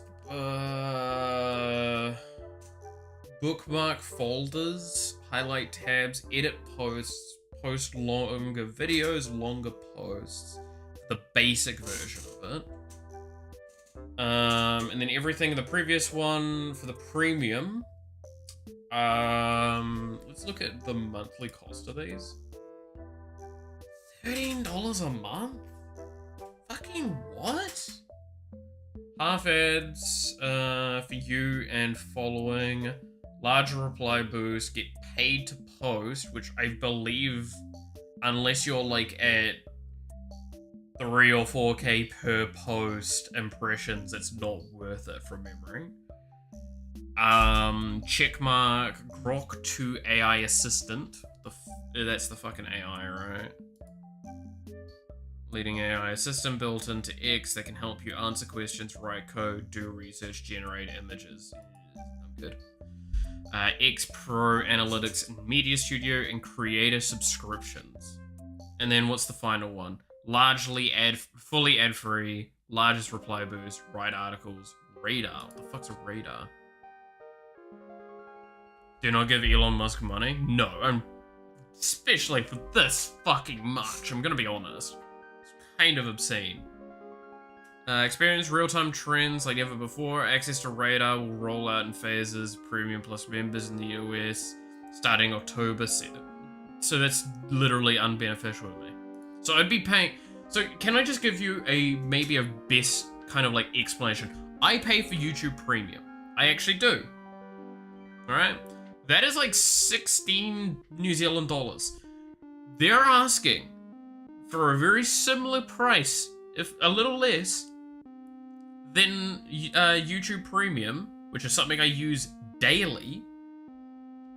Like, just every day I'm using YouTube Premium to its benefits, because it gives me no ads, so I don't have to do some weird funky thing on my phone, because I watch mainly YouTube on my phone. And also means that I can have access to YouTube Music, so I don't have to pay for Spotify. So in a sense, I'm paying a little bit more for Spotify to just give me ease of access. And it also means if I Chromecast to my TV, I don't get ads as well. So for that same sort of price range, I get half ads, a slightly a fucking reply boost. I could get like maybe $5 every year. A check mark, oh my god. And something I'm probably not going to use, and not going to use, and not going to use.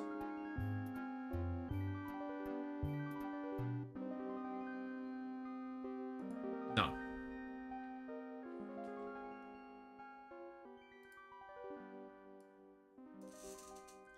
Like, the price for it is way too high for a social media platform. In my opinion. I do not think that it is worth the price benefit. Or like, the benefits you get for that price point. I genuinely feel that. Have you ever seen the Mandela Catalog? No?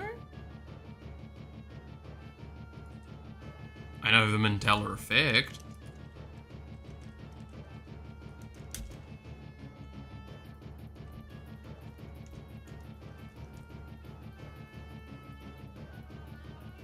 The fuck is that?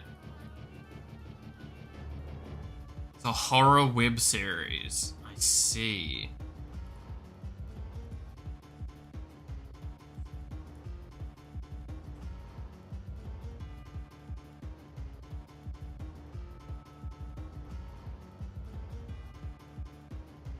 Have you seen any YouTube original analog horror series? No.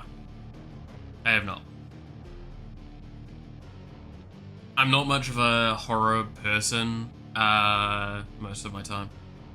Backrooms, have you ever the only stuff I've seen towards stuff like Backrooms is actual just games. Straight up. Like, all my understanding of Backrooms comes from video games I've seen people play or played myself.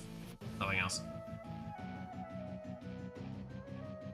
But yeah, I'm just not like a huge horror enjoyer. Again, so there's two aspects to it. I don't really get scared by any of them, and I get annoyed because I don't like loud noises, especially like just sudden ones in those games and movies, where it's just like, hey, LMAO, we're just gonna give you a jump scare now because we've built up to it. but it's not even a good jump scare, it's just loud, so I'm just irritated. Also started as a web series. I do remember that, yes. I do remember that, but I just never looked into it further. I mean, it's kind of the same with like the SCP in a sense. Like, SCP did not start as a game. It started as a whole lot of other stuff. They kind of just finalized and accumulated, and now it's games and TV. Now I think there was a web series of it as well at one point, or something. A lot of those do tend to be jump scares. Yeah, it's like, it's why I stand by. You know, I loved early Dead by Daylight because nobody understood what the fuck was going on, and it was really fun for that, but it also kind of was spooky. I liked that. But like, what's it called again?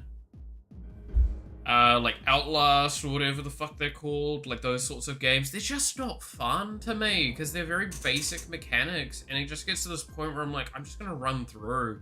If they kill me, then I just restart from the previous spot and get more and more frustrated because it's just fucking boring. And then a loud noise happens and I'm just like, I'm just frustrated further.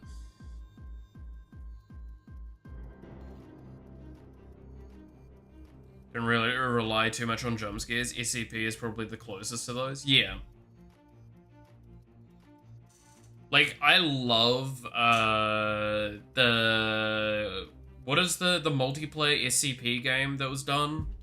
Like I think it was Secret Laboratory. That one I think was done really well, and they've done a great job keeping that and maintaining that.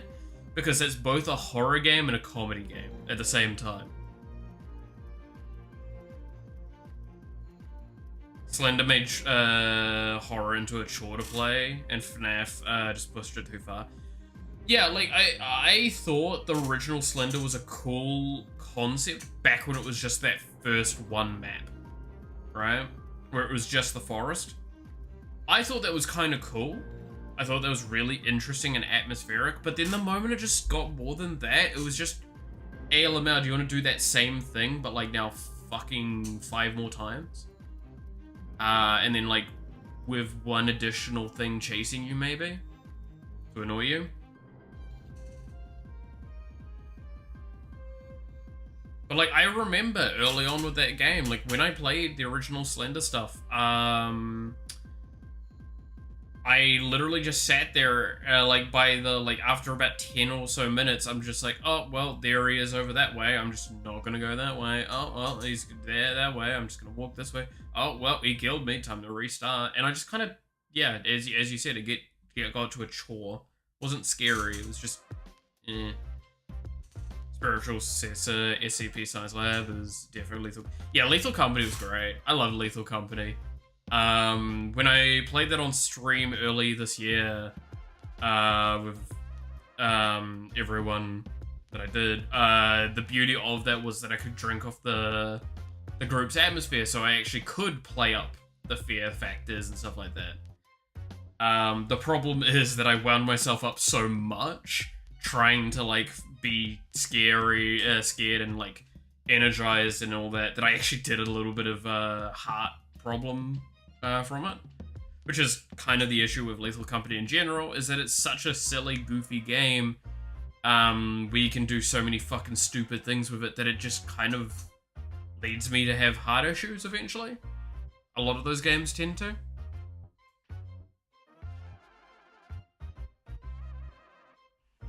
Which is definitely something that sucks for me. And it's nothing against the games. It's purely my biology fucking hates me. But I do want to play them more. I just need to be cautious while playing them, right? And need to, like, take better breaks during it.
There we go.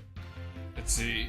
Best horrors, when you can laugh at it. It's also why I think Dead by Daylight's good. Like, yeah, sweaty people don't help, but immersed players can... Yeah, no, like, I stand by a good Dead by Daylight game, especially when you're, like, playing with some friends. Best shit, man. Best shit. It is, like, exactly what horror should be more often. The problem is that that's not, something I can guarantee. Fun.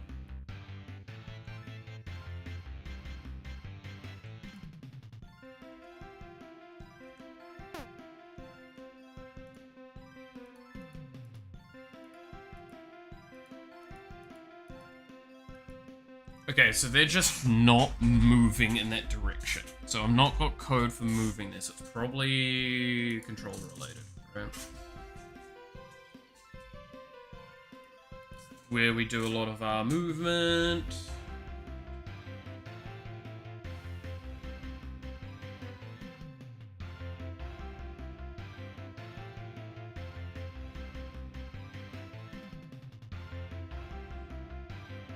Right, pathing.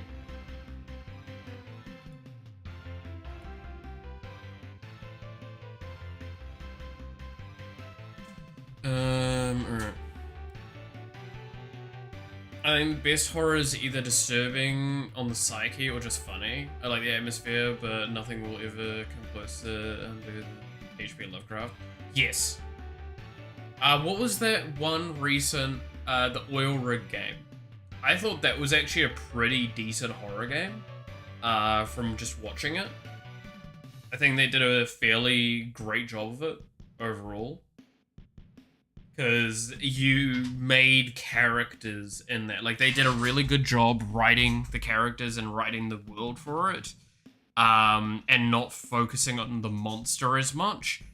And just, it was an obstacle. It was just an obstacle game. But that was good. Waking from the Deep or something? Yeah, something along those lines, right? Like, that one was they did a really good job with that one. And I think that deserves praise, and that's what I want to see more from horror, is that it's just like, not just blank dude behind camera walking around a mental asylum where shit went wrong. It's give me something more compelling, give me a character to actually attach to and understand why they're suffering and why they're going through some really shitty stuff. Like, ironically enough, I think it was Outlast Whistleblower was the name of the DLC. That one actually was more interesting, if I recall correctly. Because, like, you actually had an attachment to the character. They did a bit more effort, like, explaining a character to you there. Not by much, but nonetheless.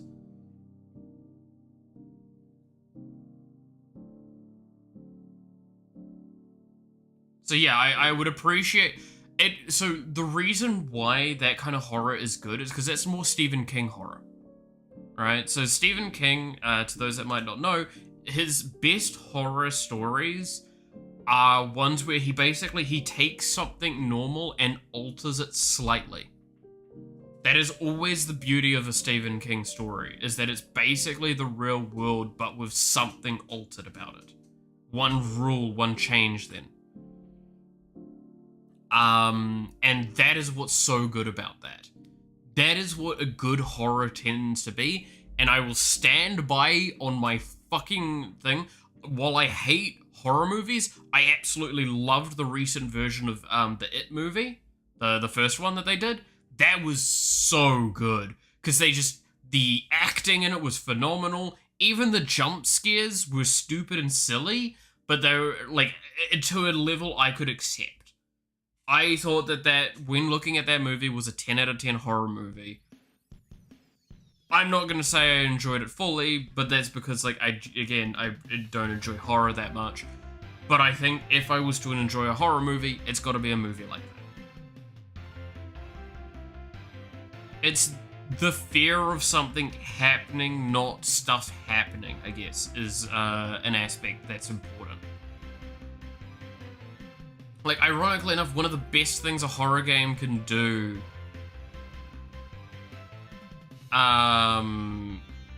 it was just a big monster movie. Yeah, but it was a good one. Like, that's why I say, not the second one where that just is straight up a monster movie and it just gets stupid by the end of it and silly. The first one was good, and I don't think anyone will deny, especially that early scene with the kid, where, like, it's in the drain, right? That scene was by far one of the best fucking things about that movie. It was so good. Because it just showed how charismatic and willing to, like, manipulate things the creature it was. I like Carrie by King the most. It's literally just, yes! That one's a good one as well. Again, King does some amazing, amazing horror. That's why I stand by. Like, it's finding a way to... But yeah, no, so what I was going to say though, one of the best things I've seen in stuff like the Outlast games, and I think it was one of the Outlast games maybe, I'm not sure, was actually when you couldn't see what was chasing you, but you just saw on the screen, turn up all of a sudden, press this button to run. You don't know what's going on, you just know the game has now prompted you with something, and that's terrifying. That is great. Don't have a dude yelling and screaming at me. Do that.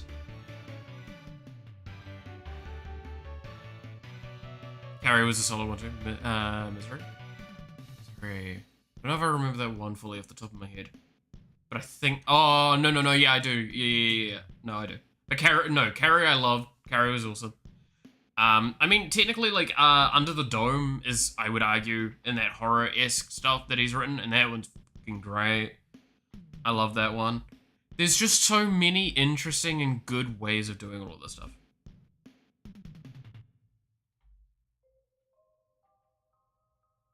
Yeah. No, it just...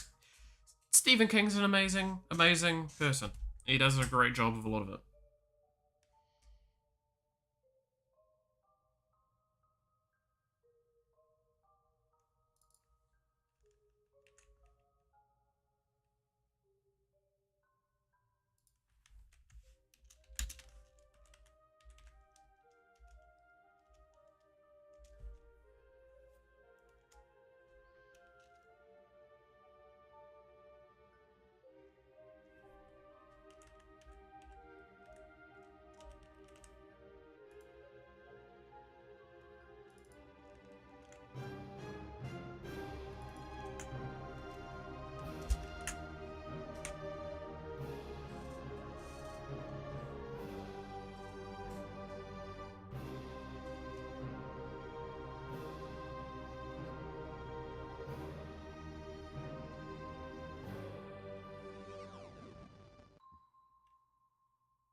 Okay, and then what do we need to change here?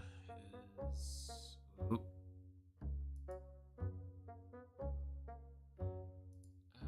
With the collision.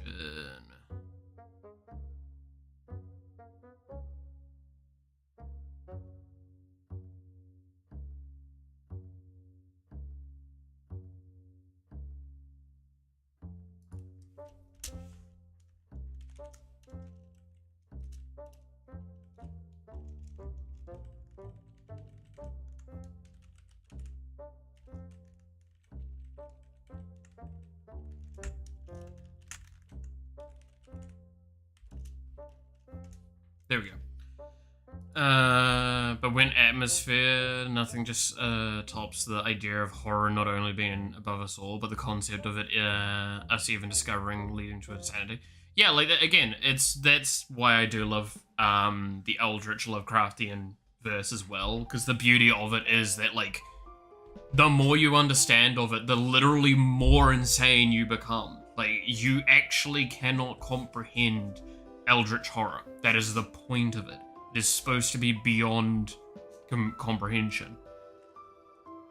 I'm down with that sort of concept so much.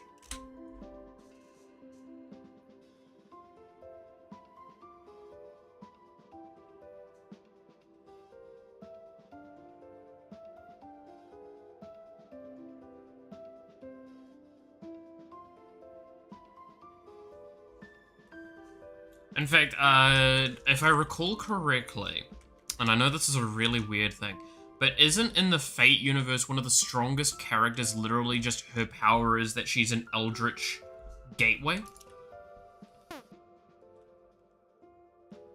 And like, the fact is no one can fight her because...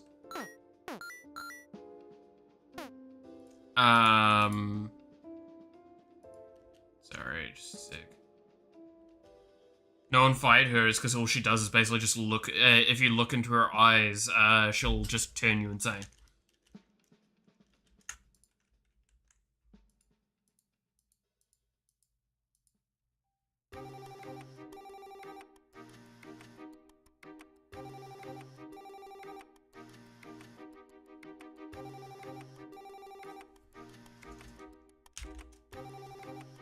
Think you might be correct. Yeah, I'm pretty sure it's literally there's just a character that is like the door between us and the Eldritch. Baby Fate, yeah, I'm not disputing that. But it's like, that's just one of the stronger characters because she's just like an apostle of them and it's just like, Lamau, try and fight her, you'll... I believe also isn't the thing with her, like, if you actually kill her, you do open the door? So you can't actually ever beat her because beating her means you release Cthulhu and everything else on the other side. I still stand by, so I don't like talking about it too much because one day I do want to work on it. I have a gacha game that I have worked on for years, and I would love to make one day. And one of the expansions for it that leads on to basically this post-story, or the post-original base story stuff, does deal with Eldritch concepts, and it's really fun. An Excalibur, it's all, exactly. But no, like... I can't show it, but basically, the idea is that the base story of the game is very, like, locked into the world, dealing with the world's problems, dealing with the gods in that world, dealing with a lot of that stuff. Once you've resolved all the problems there, it deals damage to kind of that fabric of reality in between.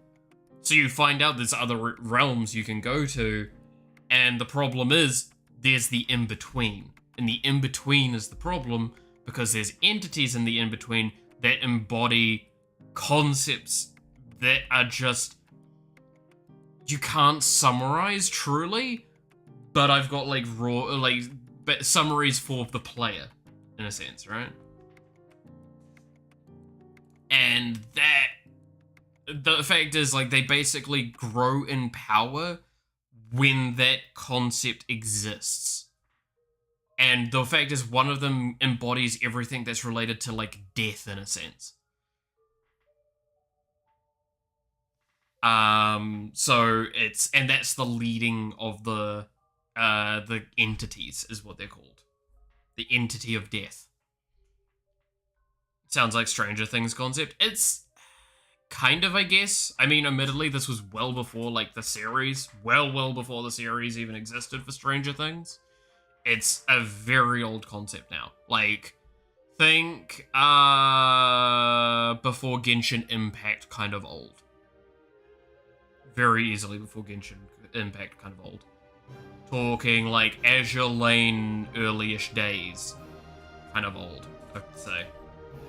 Can I describe to you a concept of a horror game I came up with at one point? Go for it. I'm always interested to hear what people have for concepts. Actually, I wonder if I do have the document for that game anywhere in those characters in it.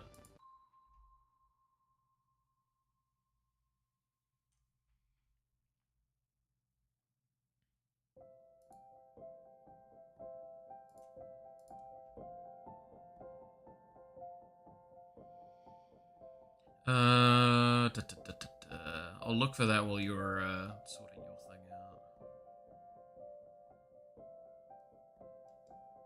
Is it this one?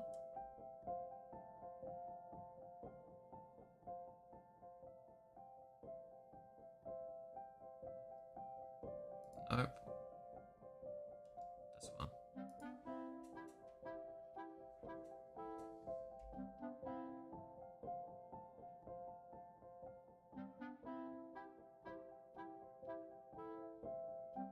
Okay, here we go.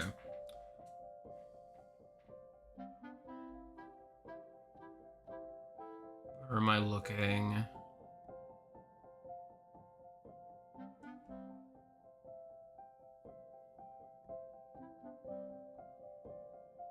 Yeah, here we go. Set 5.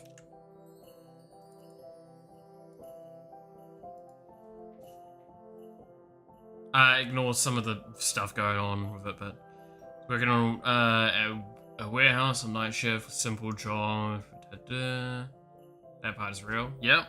Yep.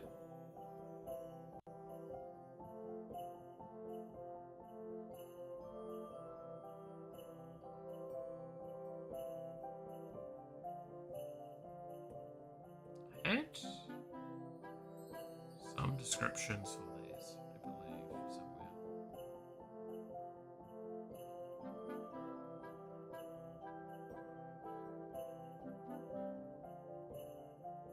Swear I had more written down for these somewhere.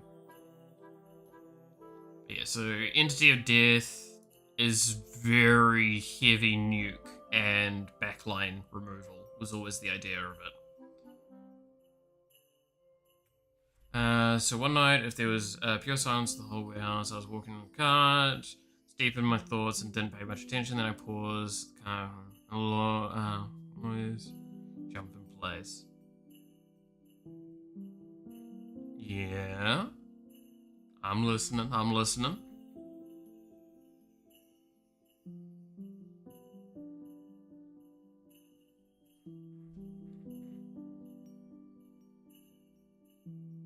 So I came over with the concept of a game and a sequel. Ooh. Where's the fun bit of it? Getting a sequel as well.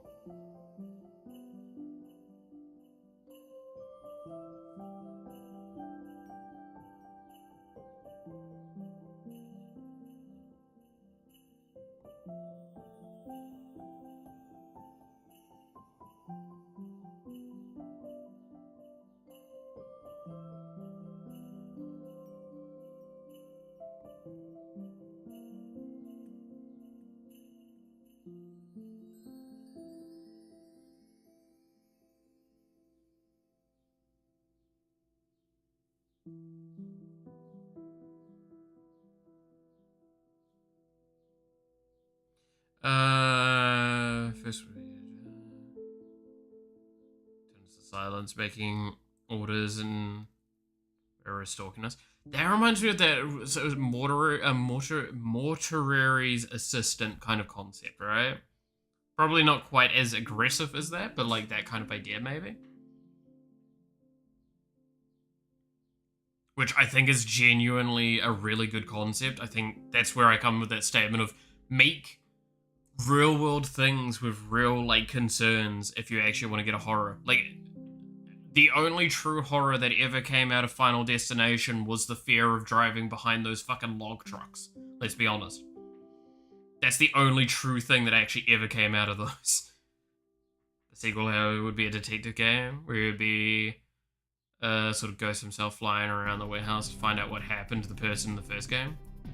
And the twist, you are the person in the first game, I'm guessing? Or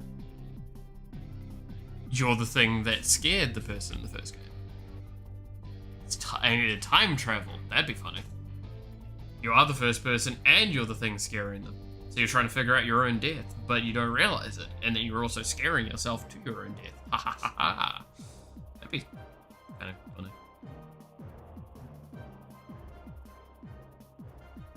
Eternal Shadow.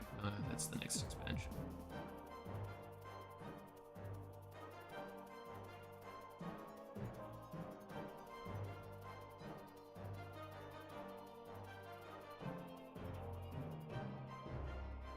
But yeah, so again, this here is not a lot of the stuff listed. I have notes somewhere.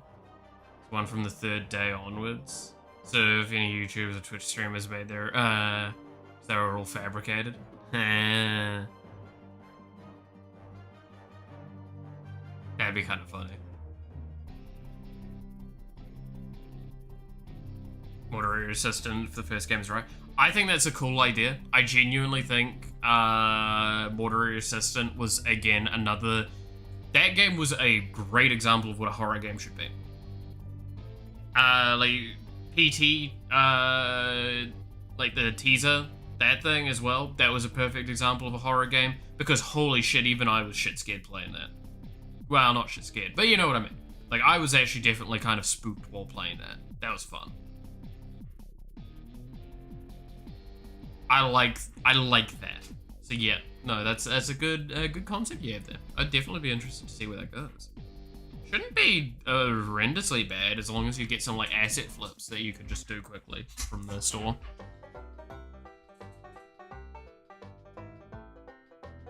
Meta joke would be way better. Fair. But yeah, so if I recall with these, so the idea of the entities was you could only have one on your team if you had them, because they were just too potent. That was the idea of them. And I think there is, so the term race is very old. I think I changed it to origin, kind of similar how TFT has it. Just because it's, it saves a lot of issues. You know. Because it's like human, angel, god, stuff like that is what they are, so I might as well change it from that. But yeah, so again, like, ignore most of this, because most of it's noted somewhere else and all that. This is a very old thing. This was me being very intense and actually wanting to really make a large-scale game, but that's why it's shelved until I have, like, either a studio to work for it or something like that. But yeah, so the Yaithu, Entity of Death, basically the shorthand of these is, again, these are eldritch entity concepts that exist in the in-between space between each world, and they feed off of each world and are never supposed to interact with those worlds because of how damning and dangerous they are. They themselves can never make it into those worlds, but people sometimes wander into the in-between space, into that void expanse, and then they have a lot of power there. Now, again, each of them are kind of like rule over a domain. So death is what Yaithu, which everything comes to death eventually, so Yaithu becomes quite potent for that, and is basically the leader in a sense. But then you've got like Chesera, Entity of Despair. And it's like, so this one is shield, max health, so it's a tanky kind of thing. While the shield persists, targets have a small chance of getting feared, and then the shield lasts for 5 turns. Ignore that, again, 5 turns is incorrect now, but yeah. And then it's just like all of them kind of have a benefit based on their concept. So with Yaithu, it's whenever a character dies, not even an enemy, but an ally could count for this. You get damage and speed, and this can't stack, but it refreshes. So you just constantly, if you're doing well with this character, they kind of just keep going and destroy everything. Makes you think of Slay the Spire for some reason. The shorthand is think more TFT. Is actually what this ended up being. Which is why I say ignore the concept of turns.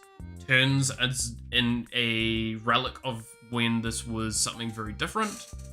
They are now actual durations and things like that. There was a big rework done, but it didn't stretch all the way through. So yeah, death is the concept for that. Despair was fear and such, and there's 2 forms of what fear is. There was fear, and then there was terror. Terror was basically the extreme version of fear. I don't know if that's sticked though, but point is, yeah. They get bonus damage and resistances, so they're supposed to be very juggernauty. Gondari, entity of misdirection. I can't remember what their kit was off the top of my head, and none of it's noted here.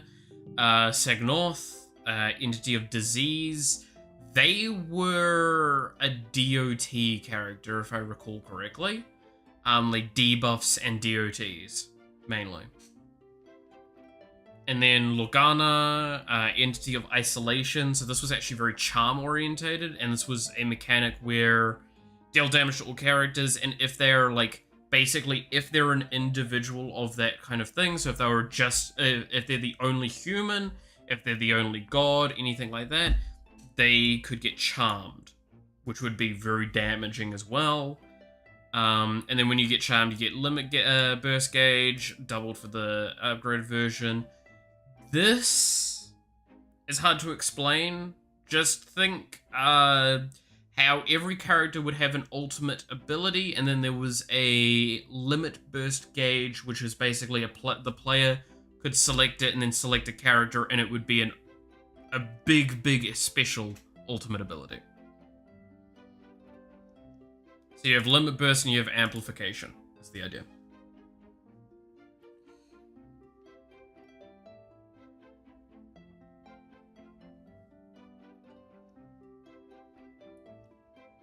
Kuroko from No Basket. I can see what you mean. But yeah, like then the idea of the story was like you dealt with these entities, but now you've got like you've interacted with them a little bit, and then you move away from it, and then you go into the first realm that you have access to, which the first realm is nicknamed the Eternal Shadow, which is basically the inverse universe. So Argus is one of the main characters that you have access to in the game and the story. They're actually, I think, the first character you get given in the game. And instead of the god of fire, they're the shadow of fire. So it's basically they're the inverted versions of them. So if they were good, they're evil, sort of thing.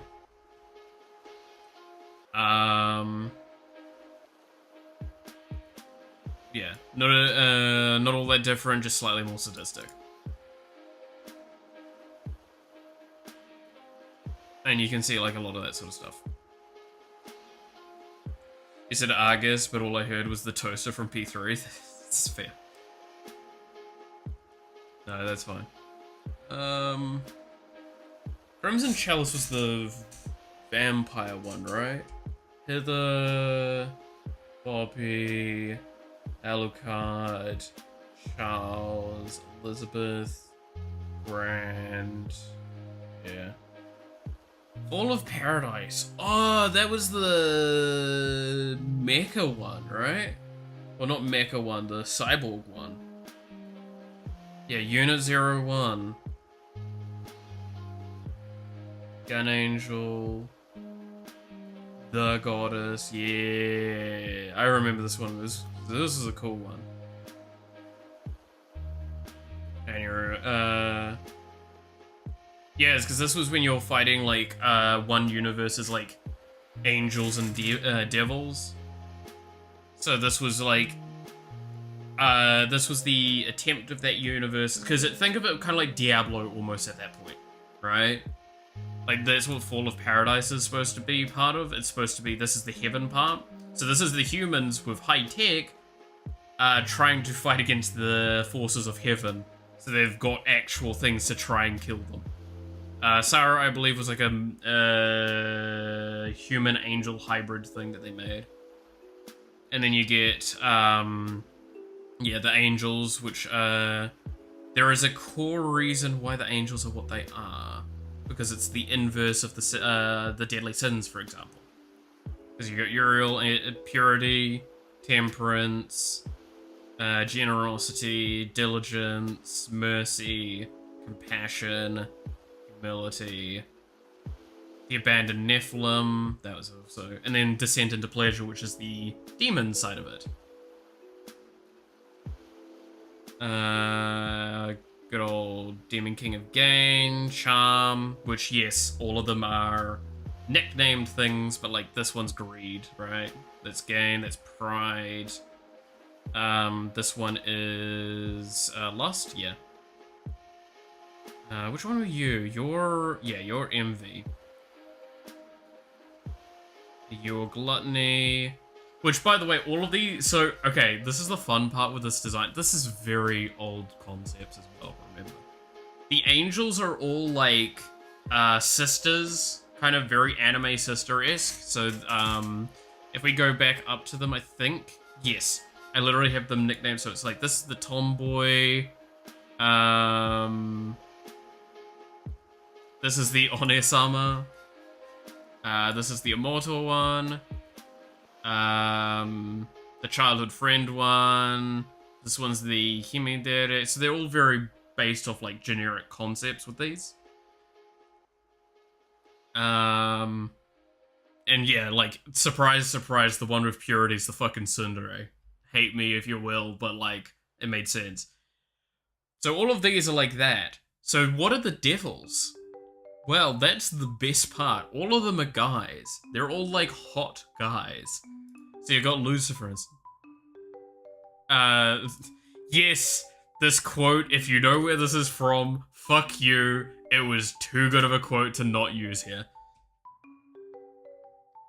But think of all of these being said by just like the hot kind of guy voice.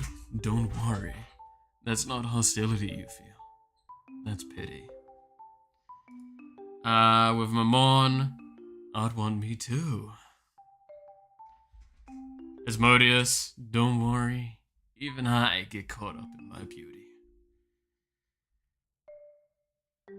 Fucking Leviathan's one. So again, this is envy and it's just most would be begging to have me devour them. Beelzebub, which is gluttony, I can make you soar. And Wrath. If you can bow, I give you everything. Sloth, relax, I'm here to make it better. Yeah. And then just these are like the sub characters to it as well.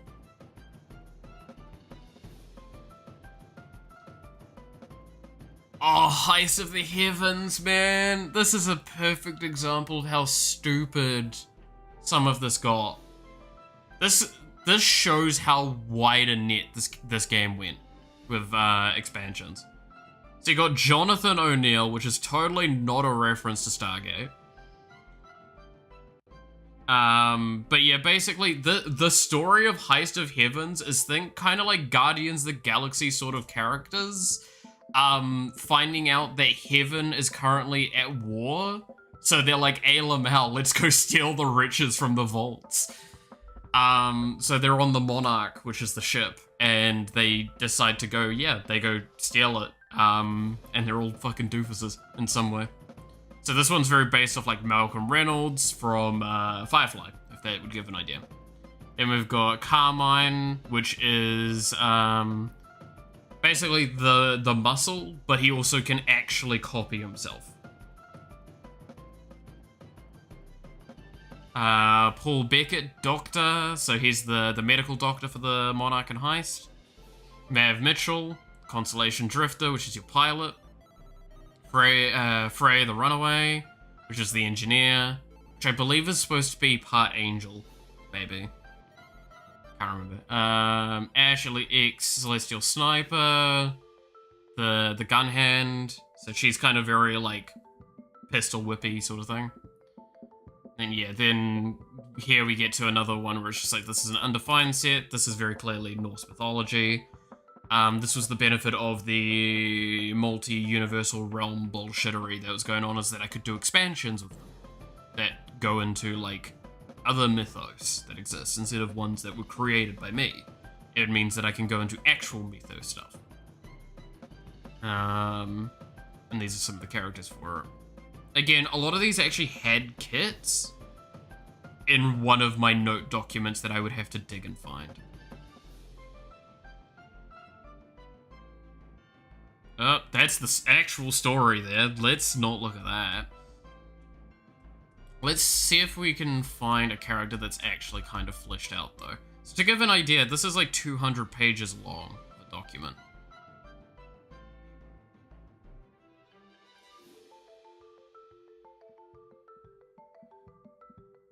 So yeah, this is set 1.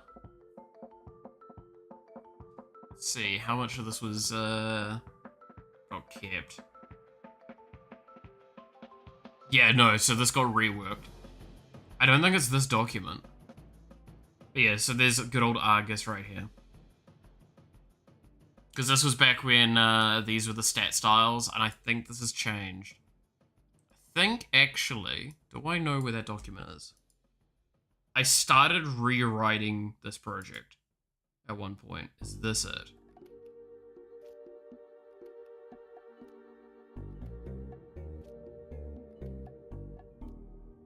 Yes. So this was the early concept thing to rewrite all of it. So this was me like making some general notes for it. So you can see that there was a lot of changes on how this approached. And it took on a little bit more of a star rail approach eventually. But it played like TFT. Was the idea. So here's like Argus here being my way of doing things.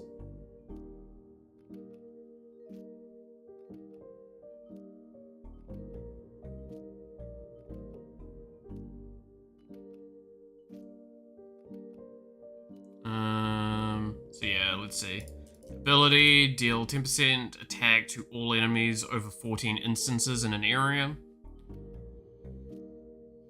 When an enemy has its weakness broken, also apply fire break effect, which weakness break is basically just like a toughness gauge each character has that keeps recharging, but like if it's their weakness, it gets hit real hard and it's very easy to break it, and it'll stun them temporarily and then apply an effect relative to the status thing. This just means that your team also applies the fire break effect, which was the idea. The ult deals a lot of damage instead to a single target, so it's a big nuke. Traces, break effect for attack, so it was very much a break effect character. Break effect gives mana, and first cast gain mana on hit for first attack.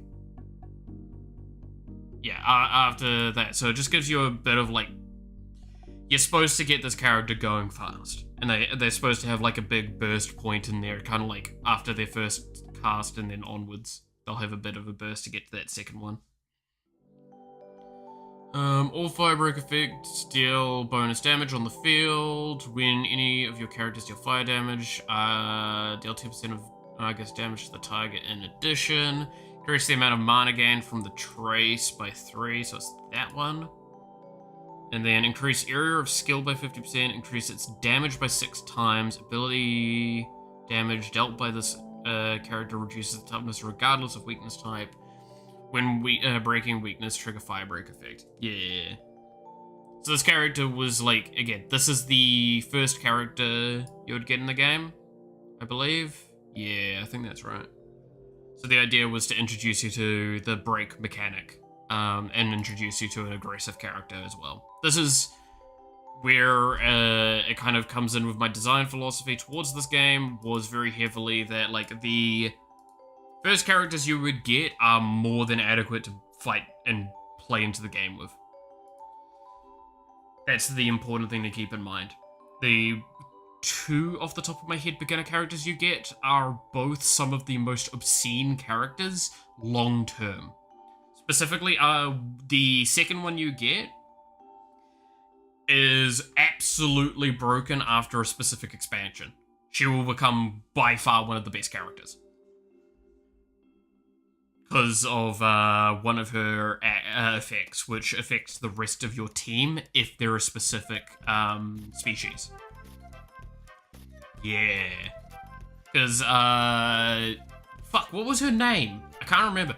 The next one you meet is the, it's a fallen goddess, so it's no longer a goddess, was a goddess, but she was the goddess of dragons.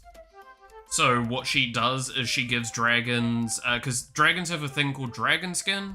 Dragon skin is basically, they take slightly reduced damage depending on what level of dragon skin it is, and heal for a flat amount or whatever when they do take damage. So it kind of means that they, like, take less damage and then heal back eventually, get a bit of regen. So they're normally, in general, quite hard to kill. What she does is she levels up all of the dragon skins to the next tier, which, to give an idea, the best dragon skin is the Dragon Lord's dragon skin, which is literally percentage damage reduction and percentage max health regen, which is the big point of it. And that getting leveled up is going to create a unique scenario.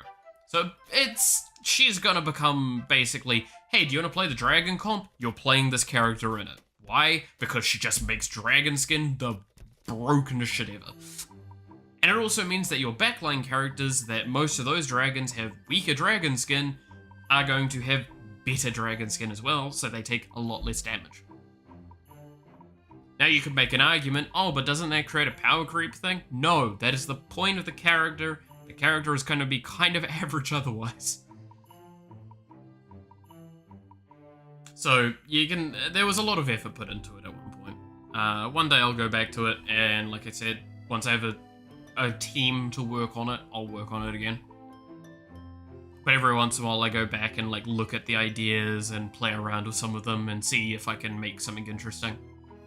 Like, I could probably make the game myself now, but it would not be anywhere near the quality that I believe it should be to be the game that I want it to be.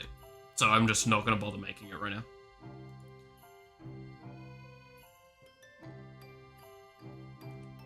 Anyway, I need to test something. We've gone very off topic, which is great. That's the point of the long stream, is that we don't actually stay on topic all that much.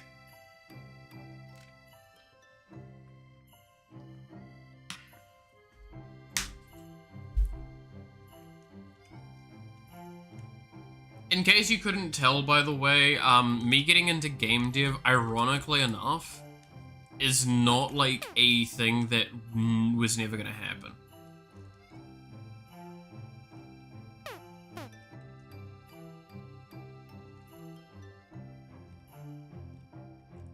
Oh, that works.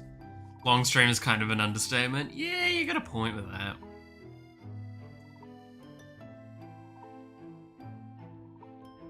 It is definitely going to be a little bit more than long, if all things go well. I should remind, by the way, and I think I mentioned it briefly, but I'm going to have to reiterate this a fair few times through it.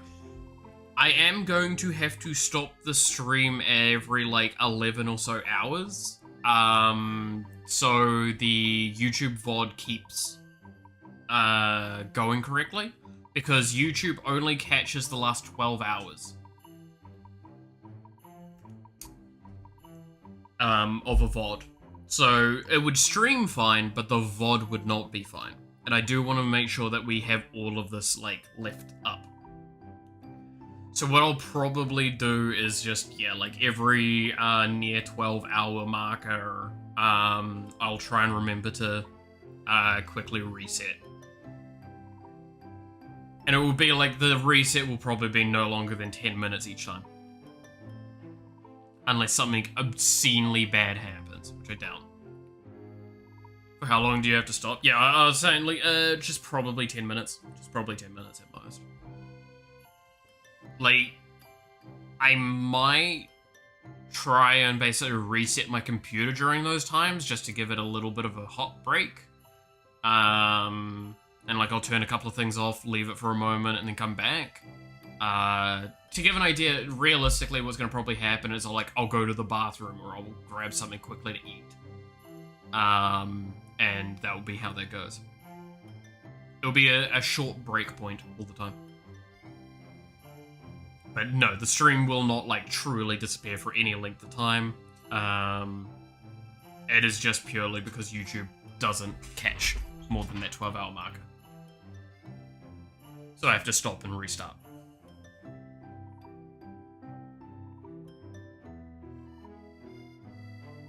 Oh, that's actually a good point. I forgot to fix something today. Over on here. Yeah, there it is.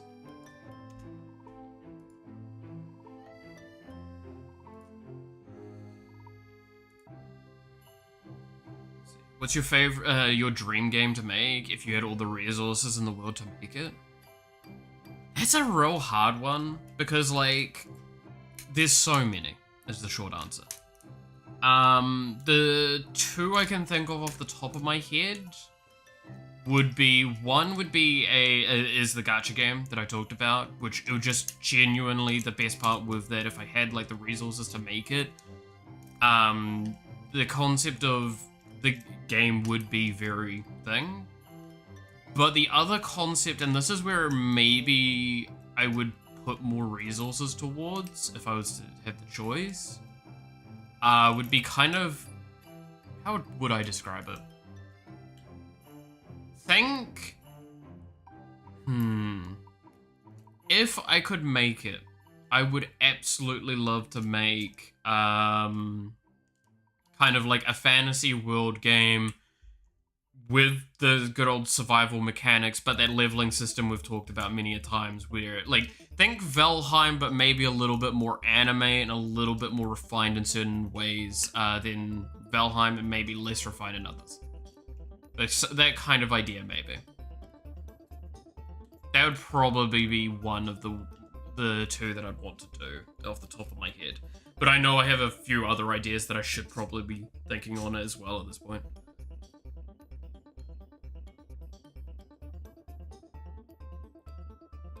But, like, I mean, like, I could make the argument of how I do have one game I really want to make, which is basically a Sanctum 2 kind of style clone game.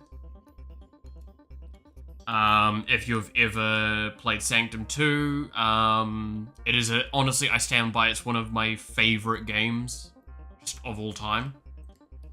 And I think that that kind of game concept could be expanded upon really, really well, and there's a lot of creative space there. So I would really like to see something more in that space. I think you could add in, like, soft bits of abilities, maybe, a bit more to the characters, because, like, in Sanctum 2, they only really had passives, like, okay-ish passives. Then you had the other things, the perks you could add on, but I feel like you could have actually just given the characters a bit more of a hardcore ability. And yes, by the way, before it's asked, I have played Orcs Must Die, and I know that that's basically the same sort of thing, and I agree, and it was good. I enjoyed Orcs Must Die. But, like, that's kind of my point, is, like, I think there's so much design space that could be done for those games. Like, 100%. I really love to do them. I just think the first-person perspective that Sanctum offered was really fun to me. I don't know why I liked it more, but I did like it more. It felt more in the trenches with things. And I also like the goofy story that I had. Anime survival, so Power World. I mean, kind of, I guess. Loosely speaking, though, I wouldn't really want to go with the pet's companion system as a core function. I'd probably want to have something like it, but not to that same extent. Like, could you get a familiar, basically, if you beat the shit out of a creature and then took control of its spirit? Sure. And then maybe there'd be a way to make it so you could have a shitload if you went for a summoner build. Sure, I guess. But, like, otherwise, that would be the extent that I would go for that. I mean, another game I did have an idea for, maybe. I should talk to this one as well. This was an idea I had a while ago. And I still kind of want to do it as a parody game. Where, think of it like, kind of like your Fable games, except way, way more condensed. But way more of a shit post on isekai.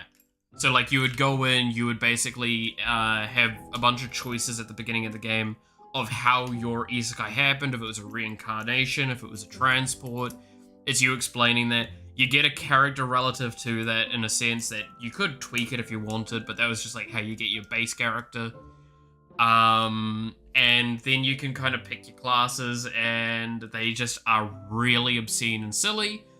There is combos in it that are completely broken, but the charm I had for that game, while I loved making the design of it, was I eventually came up with the idea of a DLC.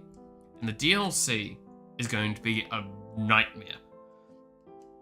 What I would do is I would basically have like a soft thing, track what your actions were as your player, and then the DLC is you get to play as the Demon Lord instead. And you know what happens? You have to defend it versus the heroes that you have played, and they try and use your tactics. So if you come up with a cheesy one-shot kind of combo that like permastuns the boss, you're gonna hate yourself. I always thought that was a stupid idea that I thought was funny. Love to make that game one day. Yeah. I really want to make a game like Path of Exile that like fully embraces the infinite character progression, but actually makes it meaningful where you unlock actual movesets. Like Absolver but good. Yeah, honestly, Absolver but good is a selling point to me. I loved Absolver. I thought Absolver was such a cool concept and a cool game, if only it actually lived up to what it was like promising. And didn't have fucking shit servers when it released. I still hate that. I still remember being there on release and fucking hating it.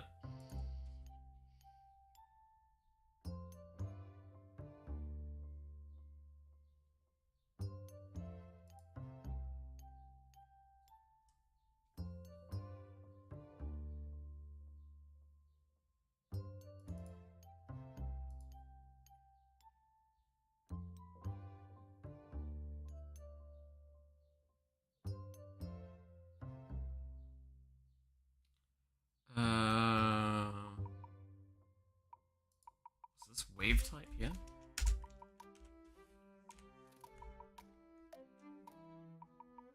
Absolver was an amazing concept, terrible execution. Yeah, I stand by. I never went back to that game, I think. Oh no, I went back to it once and it just wasn't worth it. But like, I remember the problem with that game was just the servers especially, and just in general, many issues around that. So what ended up happening, and I've talked about this before, there was the Drunken Brawler style, which was just by far one of the best styles you could play. And it was even better because of the laggy connection meant that you had no way of counteracting it because you couldn't see when they'd swing properly. You couldn't block it easily. That was the point of it. It was irregular and it was weird. And it had lots of easy spammable loop attacks that were just really hard to fight against. Like, I would love to see something like Absolver done, but better. But the problem is that like it requires so much for it. What is the best possible VR game you can imagine? Some mix between Beat Saber and VR chat. I mean, I stand by Beat Saber is just the best experience in VR. If you're ever considering VR, look at Beat Saber and try and go, is Beat Saber worth the cost of Beat Saber and the cost of the VR headset? Because realistically, that's what you're doing with it. Which should be the ultimate form of a VR game. Oh, I mean, like, realistically, isn't that the argument of Ready Player One? Right? Deep dive sort of tech. Somewhere around those sorts of things.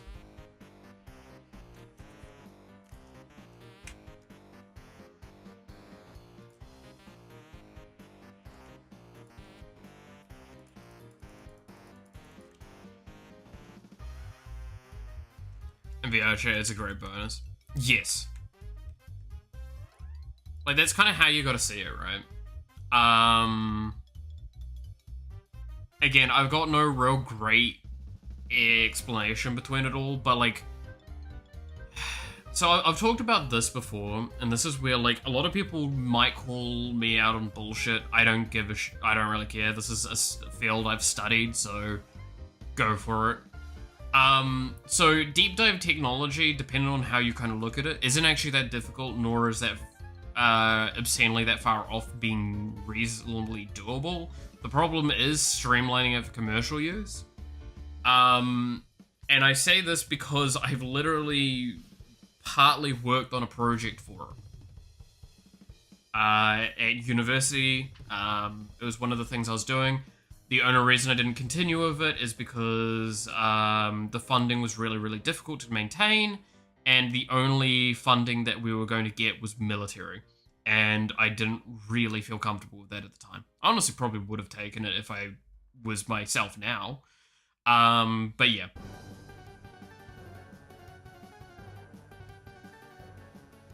Like, there was two approaches to deep dive that you can have. There is fully full deep dive, and then there is body simulation deep dive.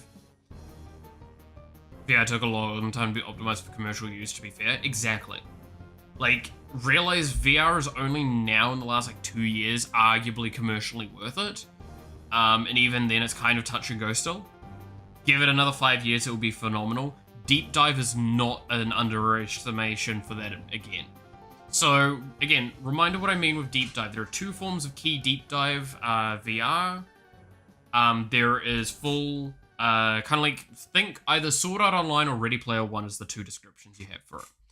One of them is You're Still Moving. That was the one that I kind of wanted to go with. The problem with it was one other aspect of it, but I'll get into that shortly. And then the other one is arguably better for if we optimized for the thing that we wanted to. So the idea of what we were working on was the idea of being able to make basically virtual classrooms. That was the first idea. Then we did kind of consider the fact that it could be used for games. That'd be cool. And the problem with it was, what we kind of started realizing is that we could alter the perception of time a little bit with it to basically speed up activity,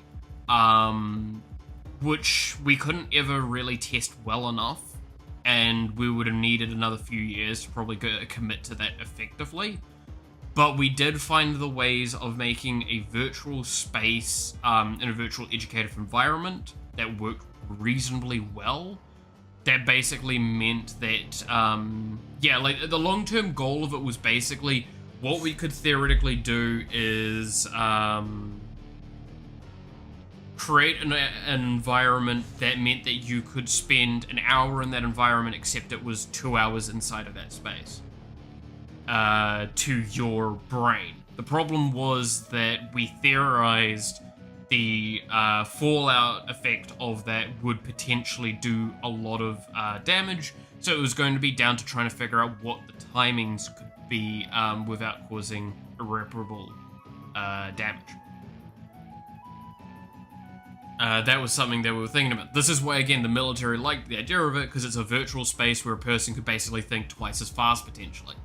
That's not a good thing for a military practice. It also meant that you could train someone in a virtual space, potentially, but this is why it came to this thing of if you had them physically moving for that virtual space, that would no longer work because there would be a lag point and it would cause a disruption.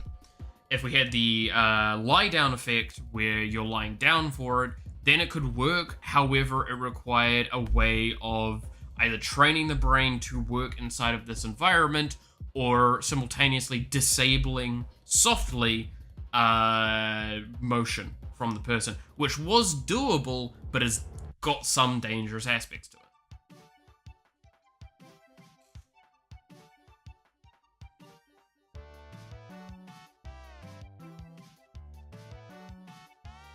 But yeah, there's a lot of aspects to all of this that goes on with it all. Again, the field was very early on and very low research was fully done because funding was just not feasible. But the thing we managed to do was basically we got a couple of VR headsets and we pulled them apart and re-added a bunch of parts to them to work with educative concepts. Because yeah, the idea was that like, what if we could enable being able to teach someone from external places where they might not normally be able to get taught from? So remote facilities, hospitals, all that, so they could also participate in a classroom environment, which meant that they could still be sociable, but also physically safe or physically able to turn up when they might not normally be able to. So it would reduce the problems of potential restrictions that might occur when, say, like, a person's just physically unable to go to a school. Now, you could make an argument, yeah, but that means that they still have access to, like, decent internet. That was a very valid issue, and was another reason why we were like, there is limitations to what we can actually do. This was also before, like, Starlink was really a thing as well, so... But it was a very interesting environment to explore, and I stand by, I think it had a lot of legitimacy, and it had a lot of, like, cool things it could have done. The problem was, how long it would take to get all that done with only the small team we had, and, the money that we had. This is where it comes down to, the more money you have to throw at something, the faster it can get done most of the time. To an extent, but with this, it's like, if you wanted me to give you SAO deep dive technology with an unlimited budget, yes, I can promise that. Can I promise that in a commercial level? That is going to take a lot more time and a lot more money, but yes, it's doable. Or Ready Player One concept. Same argument, either way. But to make it commercially doable, the problem with it isn't getting it done, it's the problem of getting it commercially viable. Because when we made these headsets for our testing, theoretically, we basically almost quadrupled the cost of our most expensive, of our... So, no, it was... How much was it in the end? I think we quadrupled the cost of the most expensive headset on the market with the cheapest headset that we could get for the VR stuff.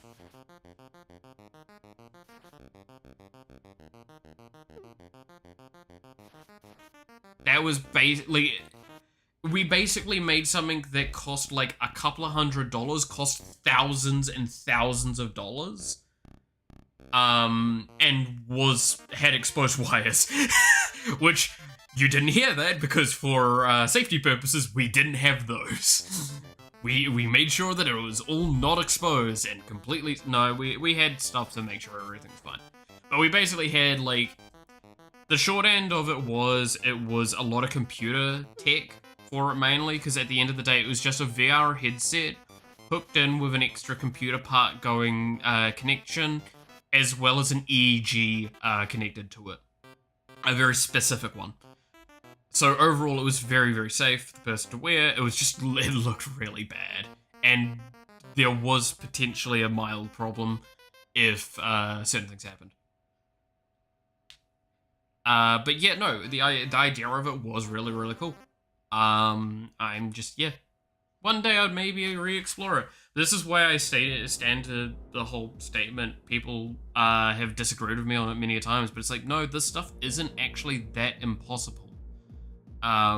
It's just that commercial aspect. Because to do that, I would then need to somehow figure out how to turn a potentially almost $10,000 item into something that could be bought for a household, which would argue maybe for that sort of caliber of item, maybe 4 or 5 grand, right? I feel like that's reasonable if you're going full deep dive. So you'd need to make it reproducible on a large scale, cost as low as possible, and have all of the software as safe and working and malleable as possible, because you'd also need to make it able to be customized to the individual, which takes a lot of time as well. Like, do not underestimate how long it took for each individual participant. Even the same participant would have to recalibrate. Like, a little bit at the very least. Like, there was never a time where you couldn't. And it kind of had to constantly be recalibrated. That's why we tried to automate that, but that still got rough. Would have loved to have seen that project go further. Would have loved to. Yeah. Me, if I have way too much money. This is basically what it could become.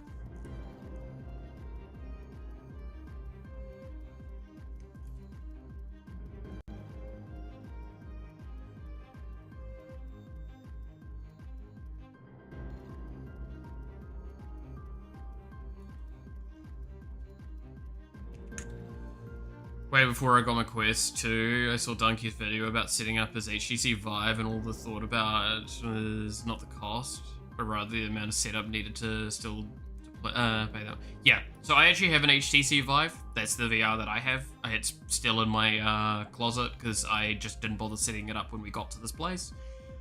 Because it does take quite a while to set up. And it's finicky when you're setting it up as well. It just didn't feel worth it.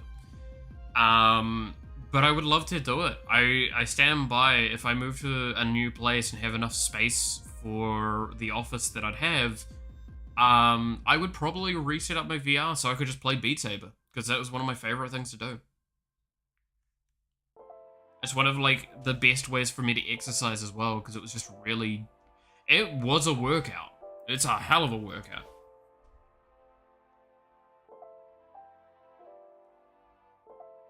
But it's just really fun.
There we go. So let's this be my wish for you. On top of a healthy Merry Christmas, I hope you get scouted by Mr. Beast to make SAO real, and you can make your own video saying Journey Wars. Yeah. I mean, that's the fun part of it. It's like I can't say I'd be able to do it fully on my own, right? By far, I can definitely say I wouldn't be able to do it on my own. But I knew a few people that could probably work on a team for it. We could do it. We have the stuff for it. I wonder. What budget range would I need to kind of consider for it if I was to do it?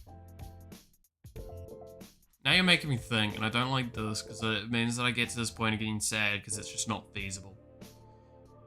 Realistically speaking, I would probably need a budget of, let's see, need that facility, and I need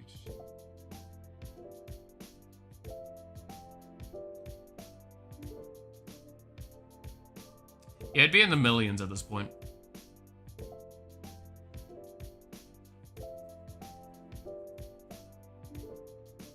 It'd definitely be double-digit millions, I think, off the top of my head. For just the basics things.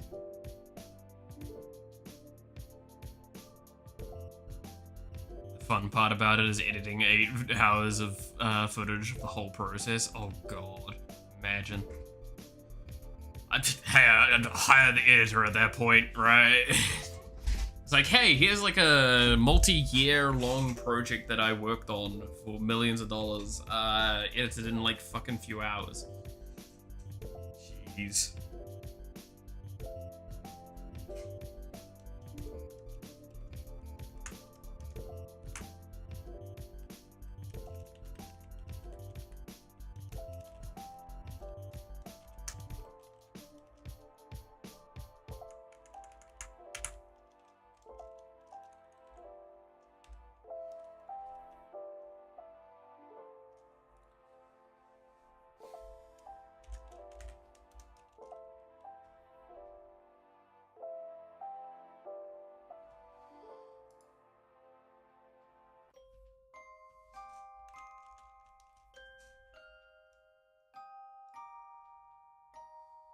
Okay, so I would need to set...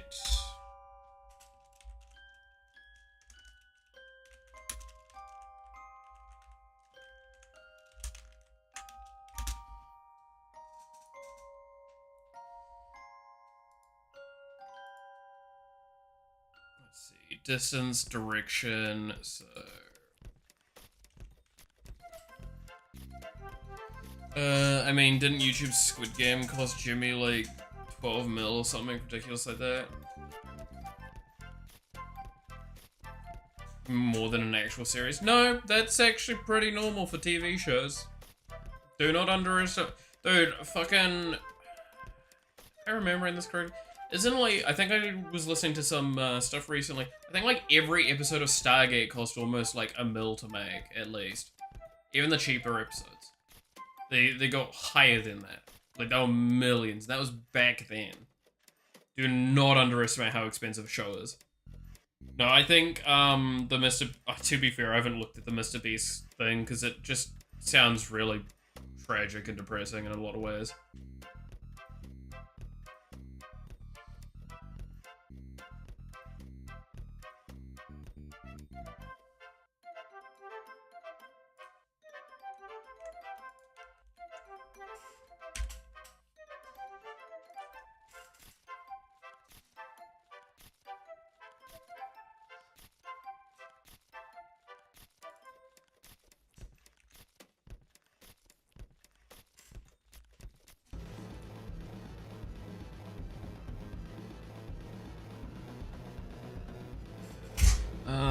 What do I need again? So I need...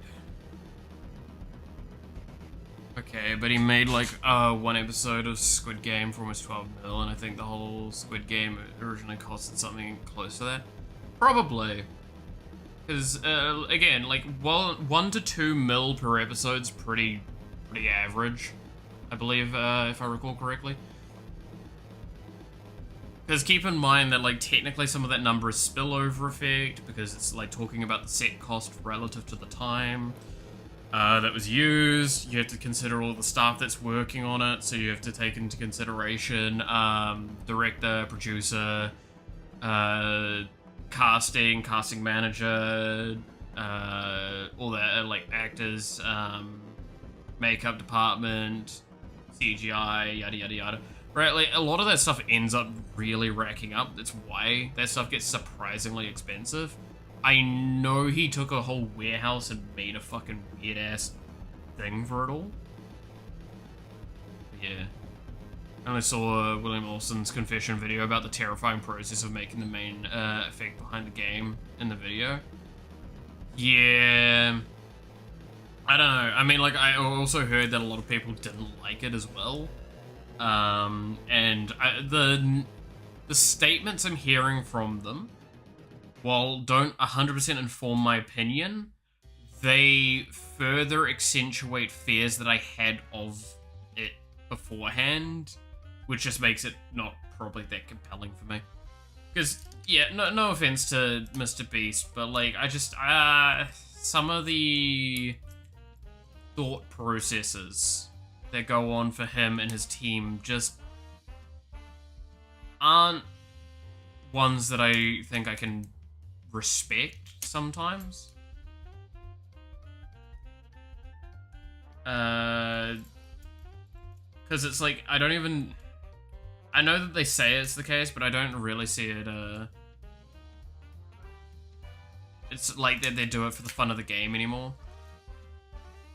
They do it for the fun of the money and the fun of the process. So it's not like actually anything.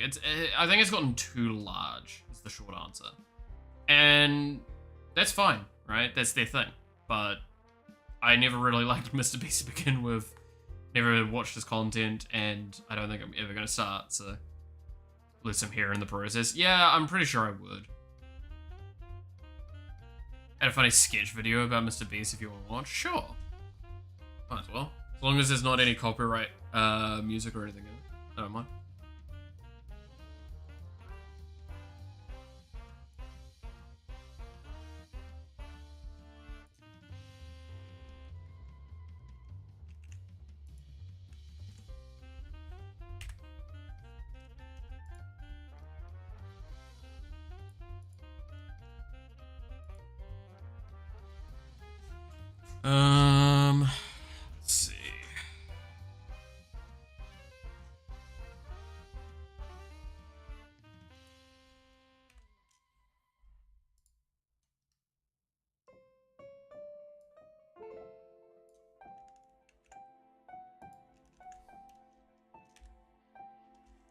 And this would be, probably will go 10.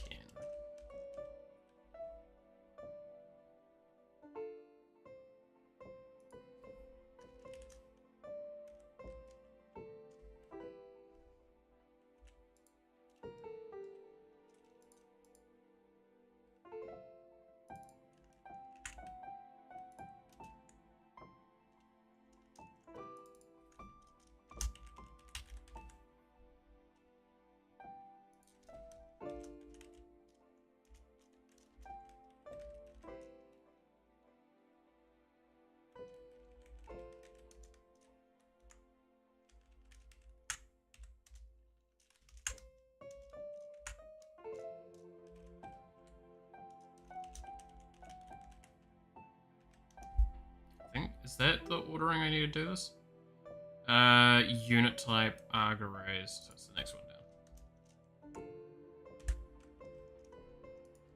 There we go.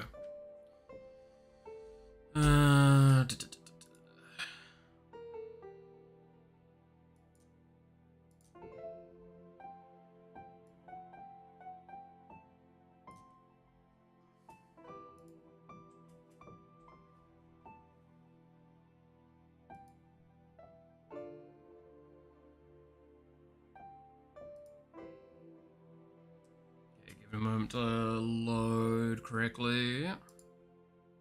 Later in this video, I'm blowing up a $1 house, a $1,000 house, and one... That's second. Computer's dying.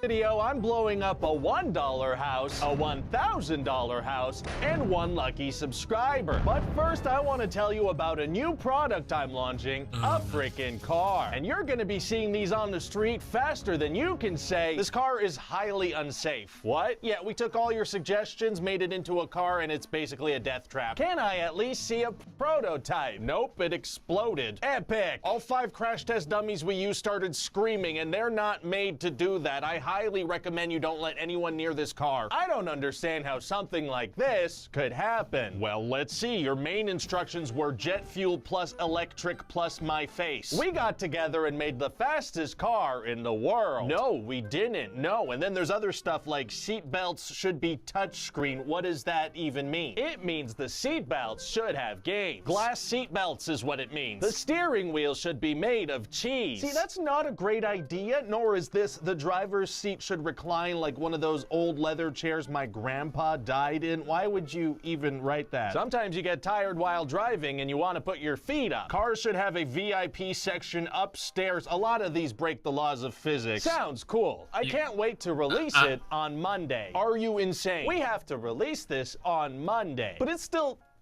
so flammable. I already promised my audience they could buy this on Monday, and we don't want to make them mad. Who's your audience? Mostly middle school boys and children. So why would middle school boys can't drive? Yeah, so we're gonna have to make the windows super tinted. They can't buy these. I brainwashed hundreds of millions of children into crying until their parents cave in and buy any product I release. Look, you seem like a good kid. I mean, your smile doesn't reach your eyes or whatever, and I really like that you're paying me a lot of money, but let's at least put the release off till the end of the year. Just you put out a video saying, today I'm building a secret gaming room inside my mom's mouth. But first, my business associate has said that the cars will not be ready. That's boring. They're gonna be ready tonight. And we're bringing back lead paint. And they're gonna be able... You told them it would fly and be ready tonight? Yeah, you can do that, right? No! Look, why are you even doing any of this? What? I mean, you're a YouTuber. You don't have to pry your way into every industry. I'm not just a YouTuber, I'm an entrepreneur. Look, man, if you release this, people are gonna get hurt. We released the fastest car in the world. No, we did not. We released the most fastest vehicle to ever exist. That's not accurate. You can't just say stuff like that. But I wanna. Look, if anything, this is the deadliest car on the planet. Those cheese wheels you wanted completely molded over. They caused something my scientists called perpetual pneumonia and instant lung collapse. It's the deadliest car on the planet? Yes!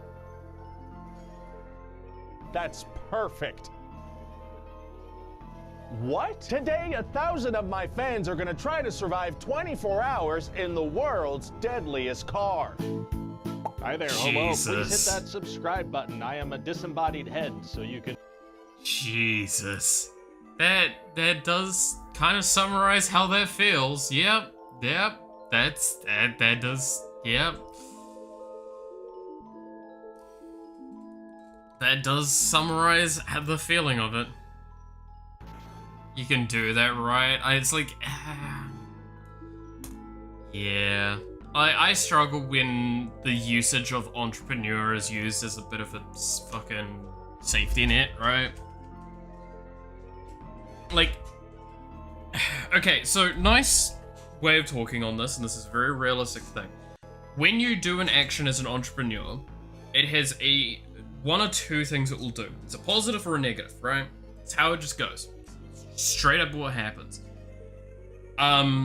The point of being an entrepreneur is to do enough of the ones that do a positive that you can get away with the ones that do the negative. That is how it works.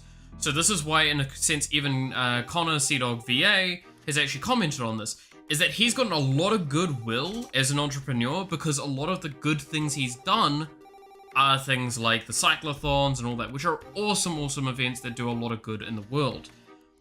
The benefit he has is most of the goodwill he's gotten from that doesn't get spent fast. So it means that he keeps up in a fairly positive light for the vast majority. So this means that he doesn't get too much controversy around him, and it means that when it does pop up, it kind of gets pushed to the wayside, even if it's legitimate. This is something I'm not saying is the case or isn't the case, we're just saying this is how this works. This is why the whole Mr. Beast scandal recently was a big deal, is because it got fairly pushed down overall because he had generated enough goodwill overall, and most of his audience didn't give a shit. Now, regardless of if they were true or not, which at this stage in time I believe there has been evidence to show that there is not the case, doesn't dispute the fact that this is stuff that needs to be considered and acknowledged. So, yeah. Most of his audience is 8-year-olds, bro.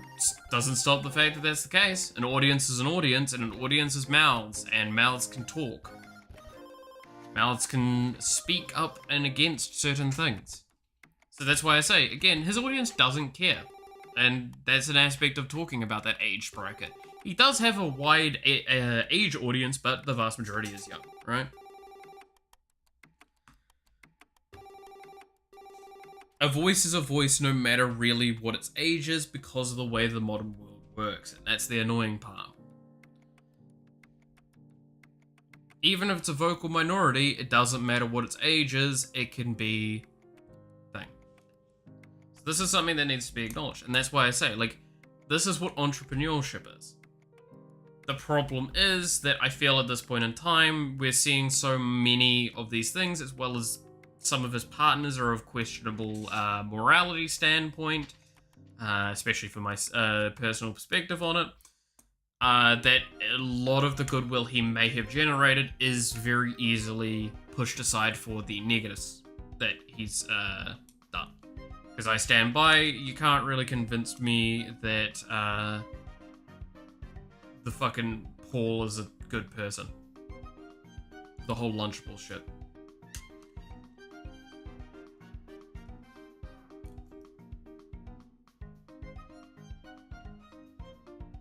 Do you know any examples of entrepreneurs that are not influencers?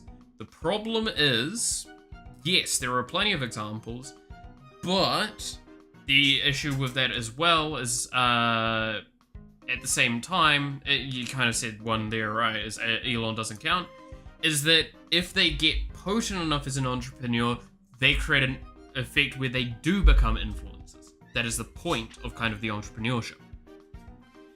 Because remember, an entrepreneur is just basically a businessman that kind of is more public.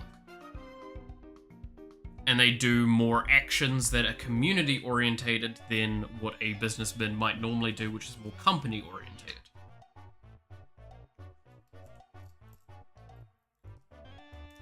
That is what kind of has become of it. So there is plenty of them. And just to name some would just be not really worth the time. You can probably look at like some of the highest earners in the world and they're entrepreneurs most of the time.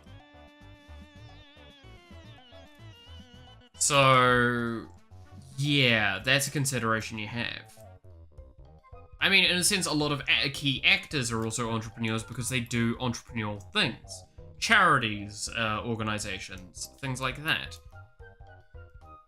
That's where you get some weird stuff with that all, and that's what I talked about with that whole goodwill aspect. Is like they use money directly to trade in for goodwill.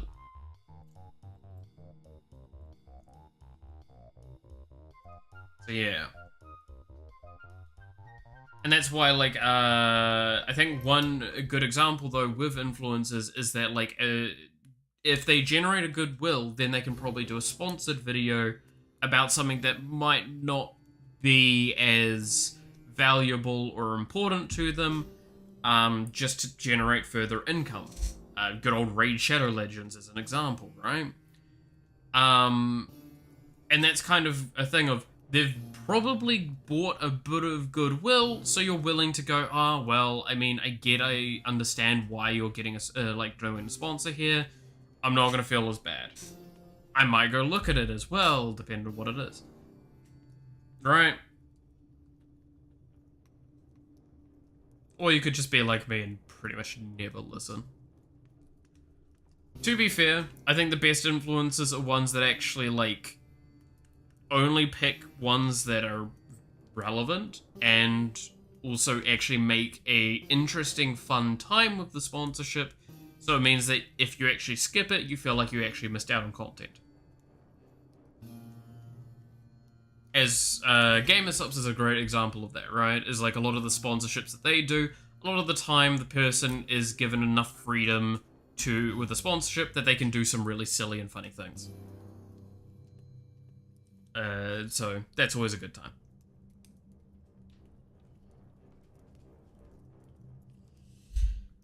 Ooh. Good lord, that was a fun topic, I swear.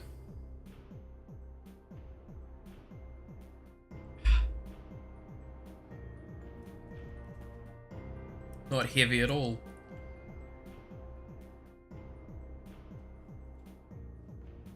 Totally not political VTuber, right?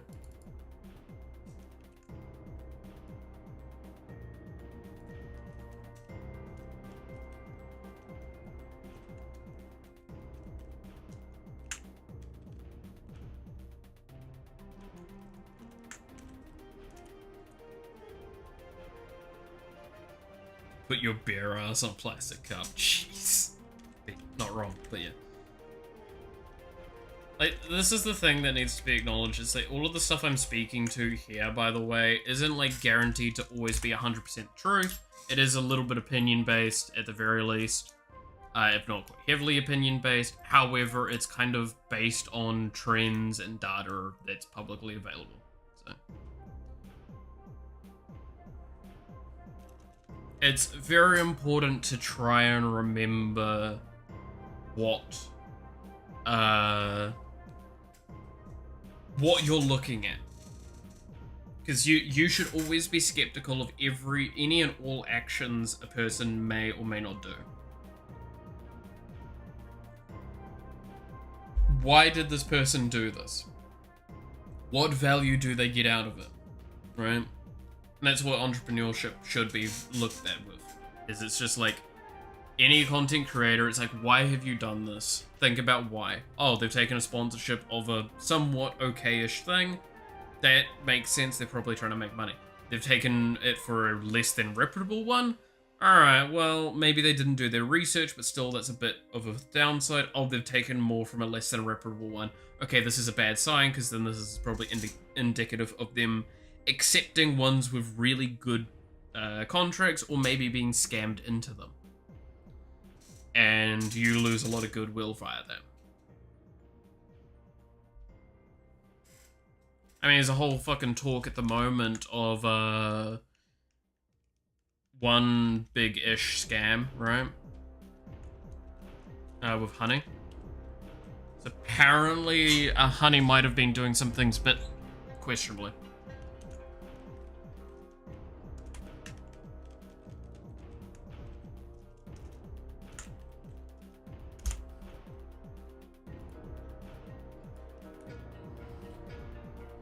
It's too early to make a guarantee on that, but there's a good bit of evidence against them that's kind of concerning.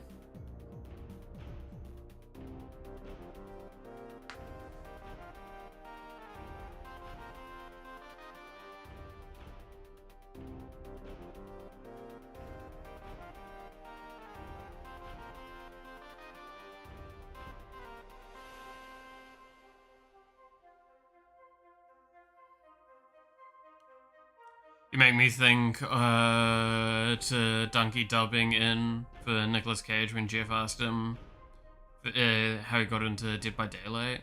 Funny. I mean, okay, so that one I'll stand by. I don't think is fully the case. So there is a... If you've actually listened to the story, I'm not going to say that there might not have been an aspect of money, but, like, the fact is, Nicolas Cage's son, I believe it is, plays Dead by Daylight and really likes it.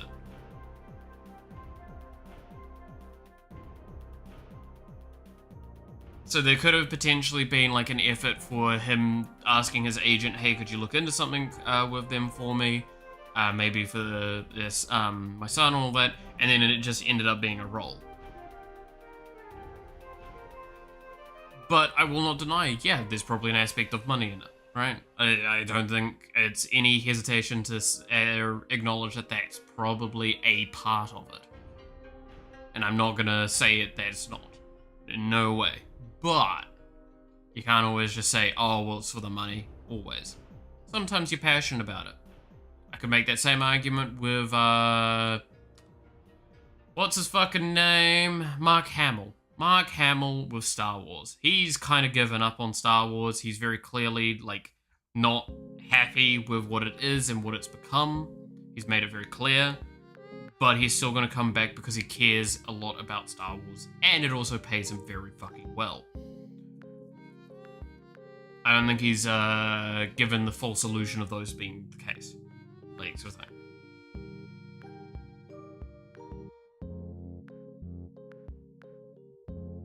Asking a redundant question. I mean, it's the same... Yeah, no, I do agree with that, though. Yeah, the redundant question of, like, how... Like, why'd you get into it? It's like, well, duh. But yeah. But yeah, no, Nicolas Cage, I think, is a funny one. Especially knowing that, like, it's not a character, it's Nicolas Cage himself. Like, that's the idea. It's not him from a movie, so there's no legal things. It's literally just Nicolas Cage. I think that's just really funny. Man got trapped by the fucking entity.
There we go.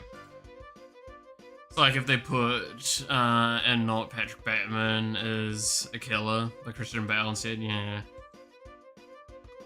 Which, would be really funny, actually. I'd wonder what he'd think of that. No, I think that would probably be a no, sadly. Like, now that I think on that, because that's the same idea of, like, just imagine Shia LaBeouf, right? Shia LaBeouf becoming a fucking killer in Dead by Daylight. Just based off that one song we all remember, which was very funny. Because there's, like, an aspect of public image coming in from that. Completely different. Spider-Man, what you got? Oh, dude, I'm excited for the Spider-Man Miles Morales. Actually, you know one thing I saw recently, and I don't know what I think about it, is just, like, how shitty people are on Twitter sometimes. I mean, kind of unrelated, but related. There's one thing I saw, and it's basically someone's just gone like, oh, well, some evidence came out, like, the main actor for Miles in it is a little bit, like, creepy and stuff like that. I hope the entire movie gets cancelled. And then everyone going like, yeah, Spider-Verse 2 was shit. And I'm like, no, it wasn't. What? The fuck are y'all on? I feel like it was just a rage bait tweet, so I just scrolled past it. But yeah. But otherwise, fucking... I have seen some great memes from Marvel Rivals with Spider-Man, and it's been very funny. There's been, like, him walking in for, like, that one from the PlayStation game. There's been one where it's just like, hey, Spider-Man, maybe you should switch characters because you haven't got any kills, like, but Spider-Man doesn't kill.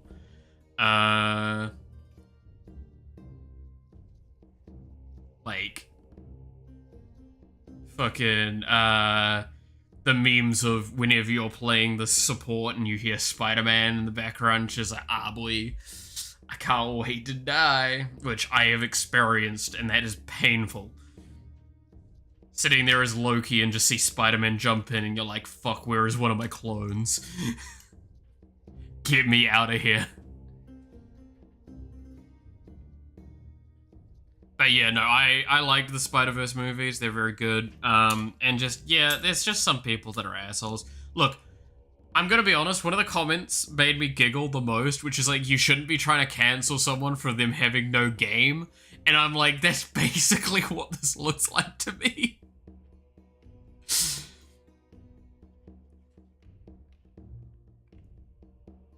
Like, don't call someone creepy for having no game, man. Leave him alone. He's already down in the dumps. Don't gotta do him like that.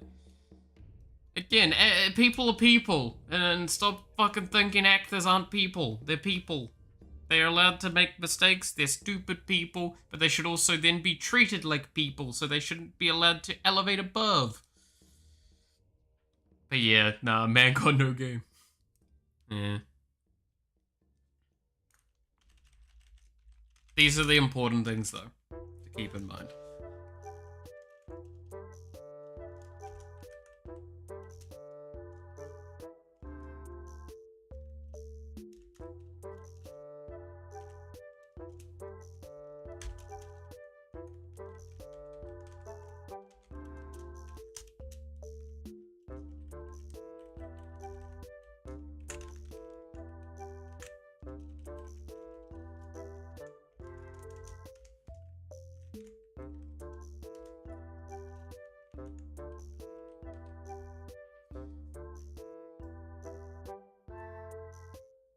Literally the meme of handsome person's flirt, ugly person's call for human resources. Yeah. I hate that shit, man. I hate that that's so fucking true. Is that it's just like... Some people have perspective on things where it's just like, oh, well, they can say the same thing and it'd be weird from this angle. It's like, where's the evidence of that? Let's talk about Arcane. Oh, fuck yeah, I'm down for talking about Arcane. By the way, just a reminder, we are beyond the 2 weeks point that I always put forward for spoiler content. We can talk about it and you can't stop us. Number one league hater. Hey, look, I stand by You can be a League hater, but you can't be an Arcane hater. There is an important difference between those two things. Which, by the way, I want to just mention how still funny it is to me that, like, people going like, how did Arcane lose as anime, like, the best game adaptation? It's like, well, if it was a good adaptation, nobody would have fucking liked it, and everyone would have wanted to rage quit and be salty. And someone would be feeding. No, it was a good series, which means it's a bad adaptation. But yeah, no, I absolutely loved Arcane. I think they did a phenomenal job. I just hate some of the negativity around Victor's redesign or VGU into League. I'm happy with it because it means that he's actually a cohesive fucking character for once. I loved the old one, but I love the new one still. And I just really love how that entire thing ended. It was phenomenal. I love how much they left open. I loved how much everything went on. And, like, I feel like I'm one of the few people in the fucking universe that sits in this category of, like, they don't have to be gay. They could just be really close friends. Right? Like, they've left it open for interpretation, so that's fine, but it doesn't mean that they have to be gay. So, what I mean by this, and I feel like I should explain this. So this is something I hated about Supernatural, and this is what I hate about, with some of the stuff with Arcane, is just how the community approaches it. So what I mean by this, the end of Arcane with how Victor and Jace disappear together and stuff like that, and how they treat each other, does not mean that they have to be gay. It means that they care a lot about each other, which is not something that constitutes as a guaranteed emotional or like an actual relationship like that. It could just be any kind of relationship. That's fine. Still finishing it. Don't really feel much attachment to the characters, but I enjoy what's happening to them. It is engaging. I really like what it ends up with everything. It's very fun, very enjoyable. And it's a compelling story regardless. That's the point. So, like, you can hate on League. This is what I say. You can hate on League, but it's really hard to hate on Arcane for any other reason other than just you want to hate on Arcane. The characters are fairly well designed. We see a lot of cool origins for a lot of the characters. We get to see them in action. We get to see them interact with the relative worlds and spaces that they're in. We get to see the differences in those spaces. We get to see the differences between Zorn and Piltover. The fact that, like, the kind of, if you look at the background of it all, both places don't give a shit about death. Like, you can, but the thing is, they don't give a shit about a death of a Zornite in both places. You kill a Zornite in Piltover, they won't bat an eye. There'll probably be little to no investigation, and the reason we have evidence of this is when Victor's assistant from Season 1 fucking vanishes. No one gave a shit. Because she was from Zorn. But we saw how they acted when someone from Piltover would die. And it's probably the same in Zorn. The only reason they care about a Piltover dying, because they know the Enforcers would get involved. That's it.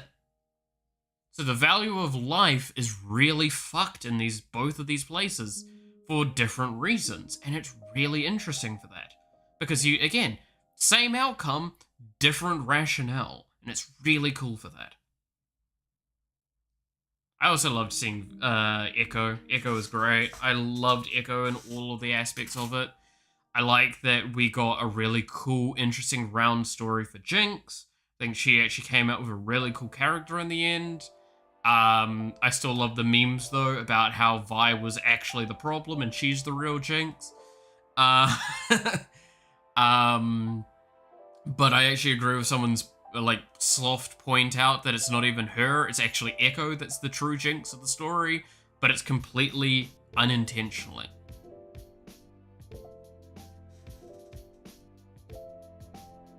But, like, I love, I love so many aspects of it. They did such a good job with everything, both visual, audio, and writing, acting. Everyone was on top form for all of it.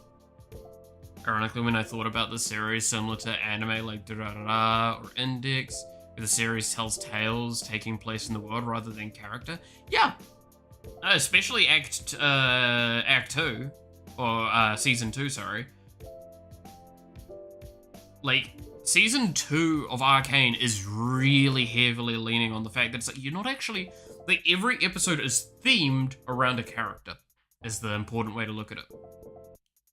I love Echo, but he is Snitch. Was because, like, in the alternate world, if I recall correctly, it's because of Echo, basically, that Vi ends up dying, and because Vi dies, back when everything was whatever, then the world actually gets better. So it's actually Echo's fault, but also the world's improved because Vi's not there. Also, fun fact, Vi has not won like a single fight in the entire show, if you actually look through all of it, which is really funny.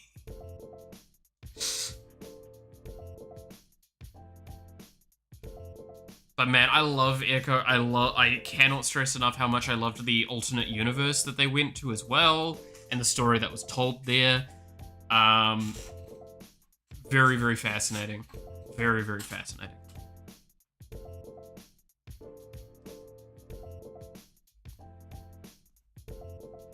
So yeah, I hope, like, kind of from some of this, it's making sense of, like, how, like, all of this went out. Like, I really like how everything approached, and I love that basically the way that they win is by surprising something that thought it knew everything. Right?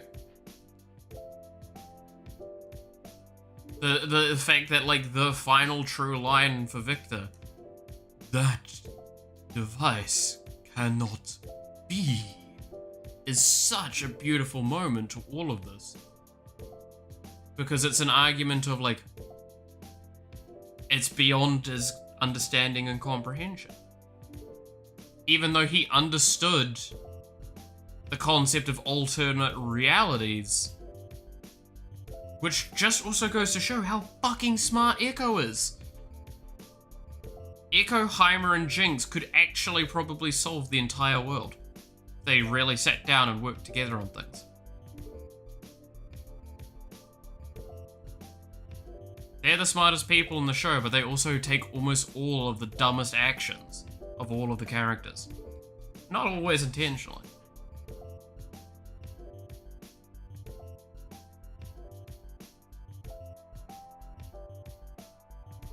That device cannot be. But yeah, I will stand by my absolute adoration for just that one scene where Victor turns up in the Hex Core. Despite the circumstances, yes, I am pleased to see you.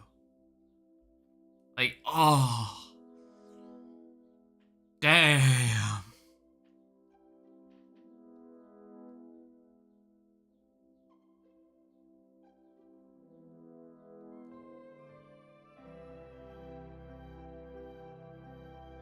I mean, intentionally, but with mostly good intentions. Kinda, yeah.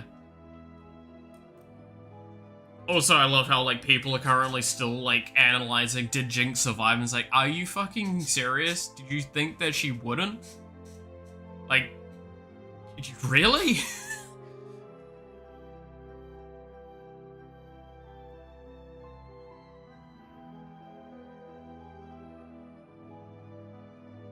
But yeah, like, I also love what they did with Jace's story, because, like, they took a character that was titled Defender of Tomorrow and actually made him feel like that title actually makes sense now. Because he didn't really earn it before. It was just a generic Tony Stark clone shit fuck boy. Like, no, let's be honest, if you actually look at the original lore of Jace, he's a complete, utter, annoying ass. And that's beautiful because they did that with Jace in Arcane, but made him fun.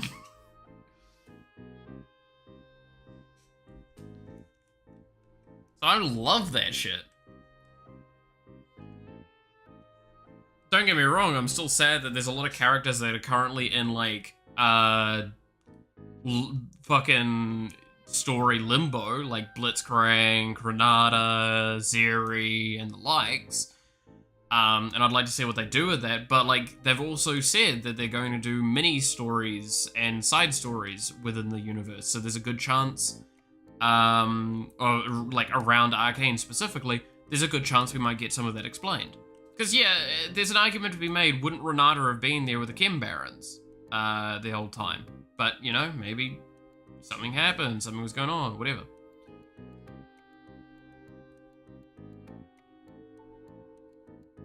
It's hilarious to know that people debate Small on GF when she was probably the most simple characters. Slave Merchant. Yeah. Yeah.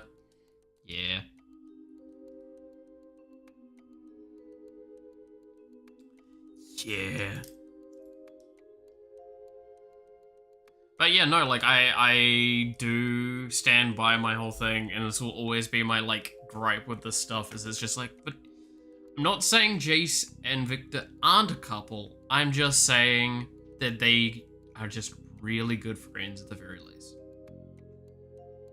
Some might say they were roommates.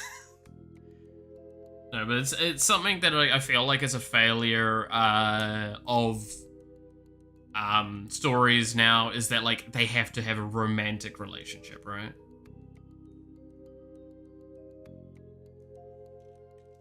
Can't blow a load all at once. I mean, I beg to differ.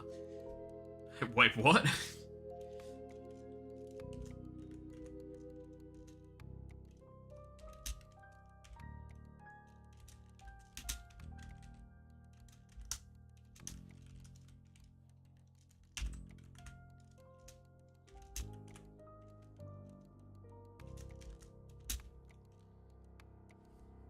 I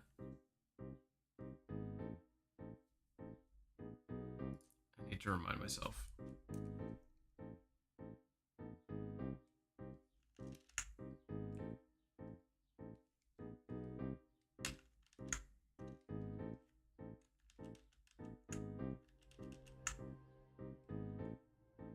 No, so this is 0. This is 90. This is 180. This is 270. I think. Yeah. So I need 90 is this option.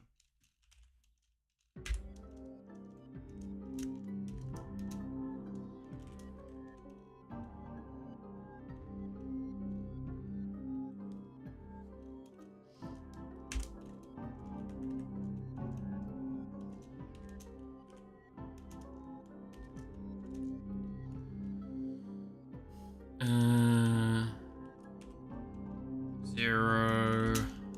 That.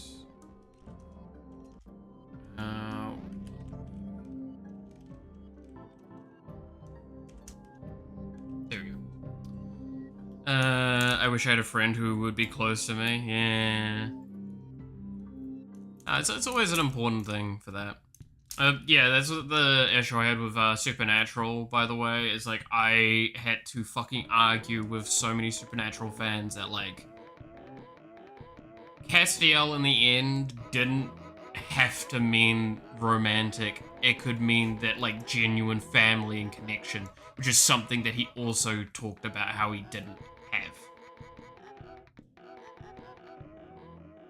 And that's something that I will always get pissed off at, because that was actually something the creators even talked about, is that they wanted it to be ambiguous and not guarantee meaning romantic. At no point should it have meant romantic.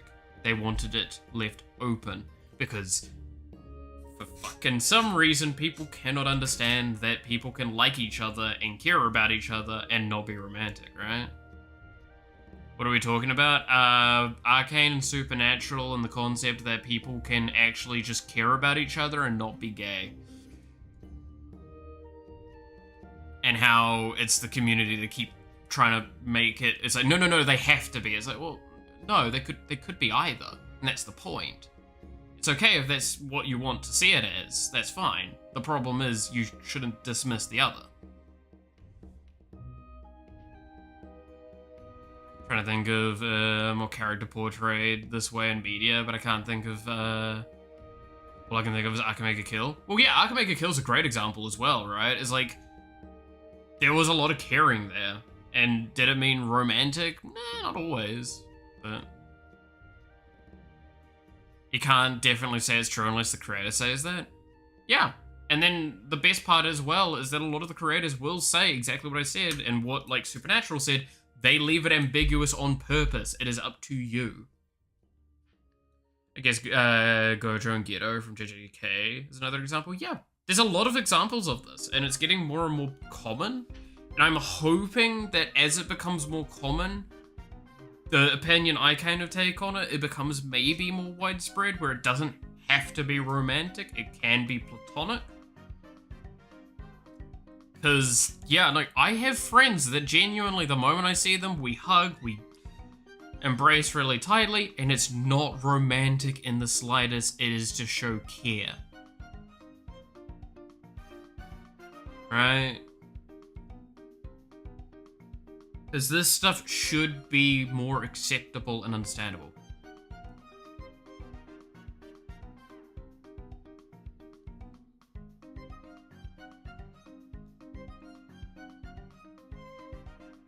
The anime with the fan base ruined it? There's a lot that I could think of.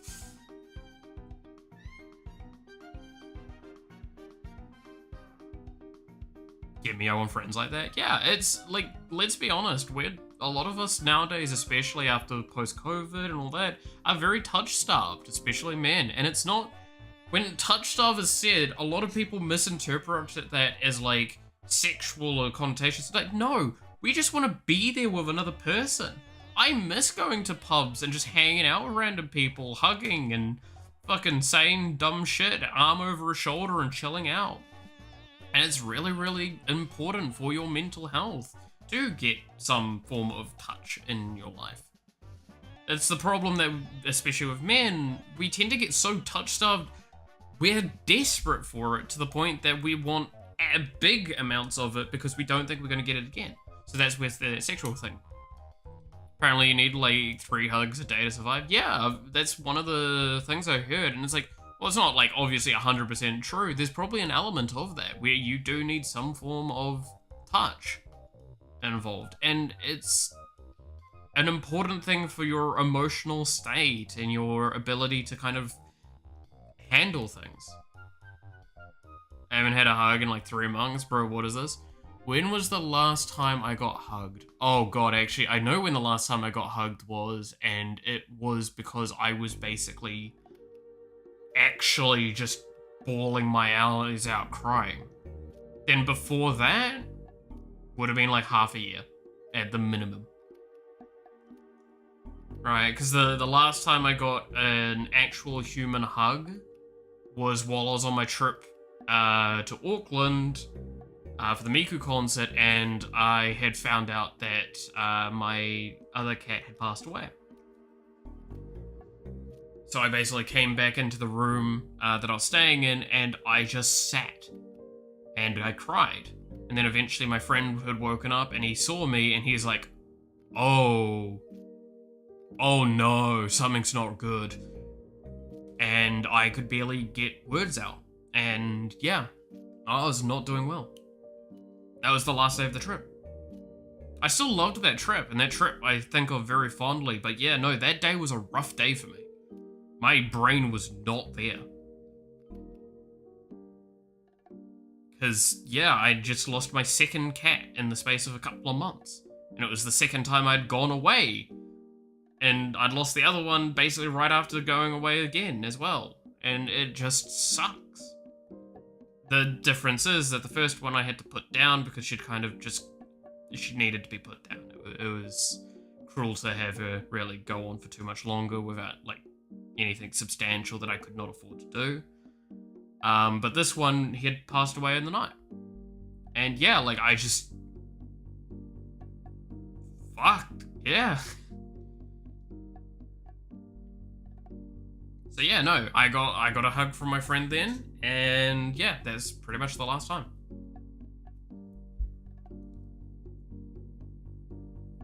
That's why I say, like, that's the problem, is that it takes almost extreme situations for guys to even feel comfortable with that as well.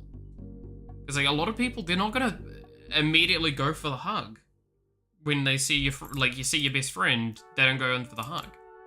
You should. The problem is we make too many jokes and and comments towards it that make it uncomfortable. I feel it's more socially acceptable for women to hug each other and such.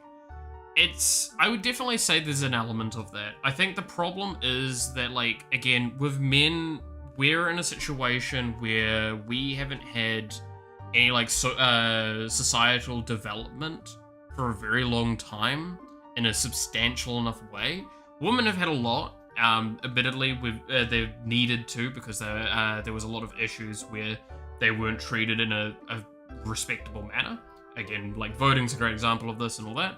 So they're treated a lot better, and there's a lot of improvements there. The problem is men haven't done anything, so we're kind of stagnant still, and it's becoming worse and worse. It's just dabbing each other up. In a sense, yeah.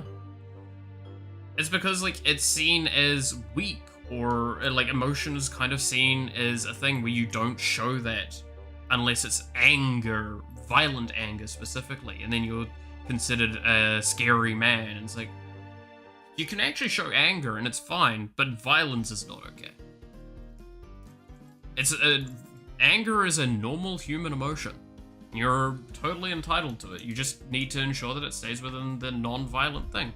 And the thing is, you need to be able to feel angry, because if you feel angry, then you get to learn how to develop understanding and work with it.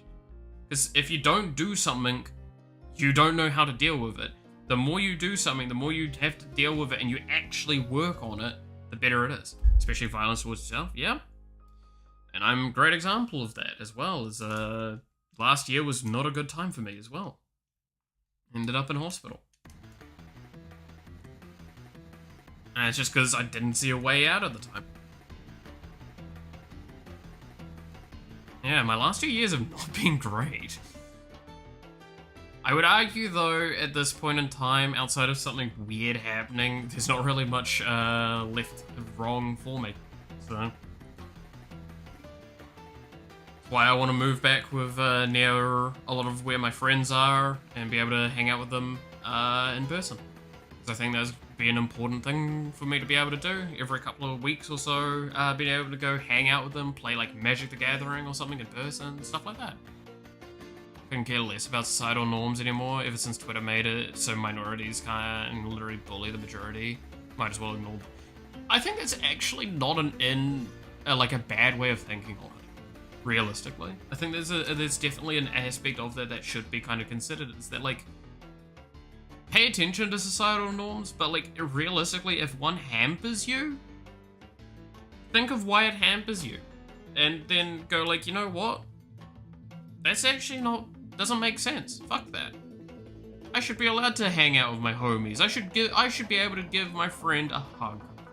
If they're happy, if they're sad, to celebrate something, yada yada yada, I should be allowed to do that and not get, like, said something about it. That's what we need.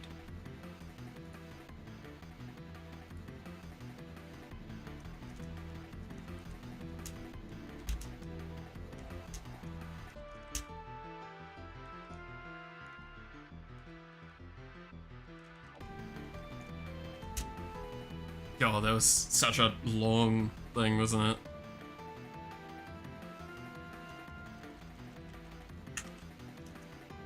I do apologize, I tend to go on these rants from time to time.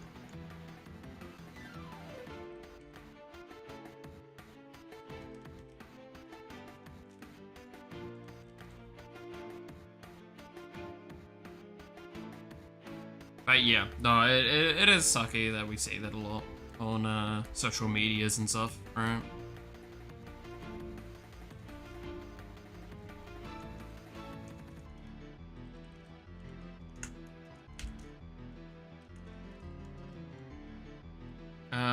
It is the Oshrine. Yep, Oshrine X.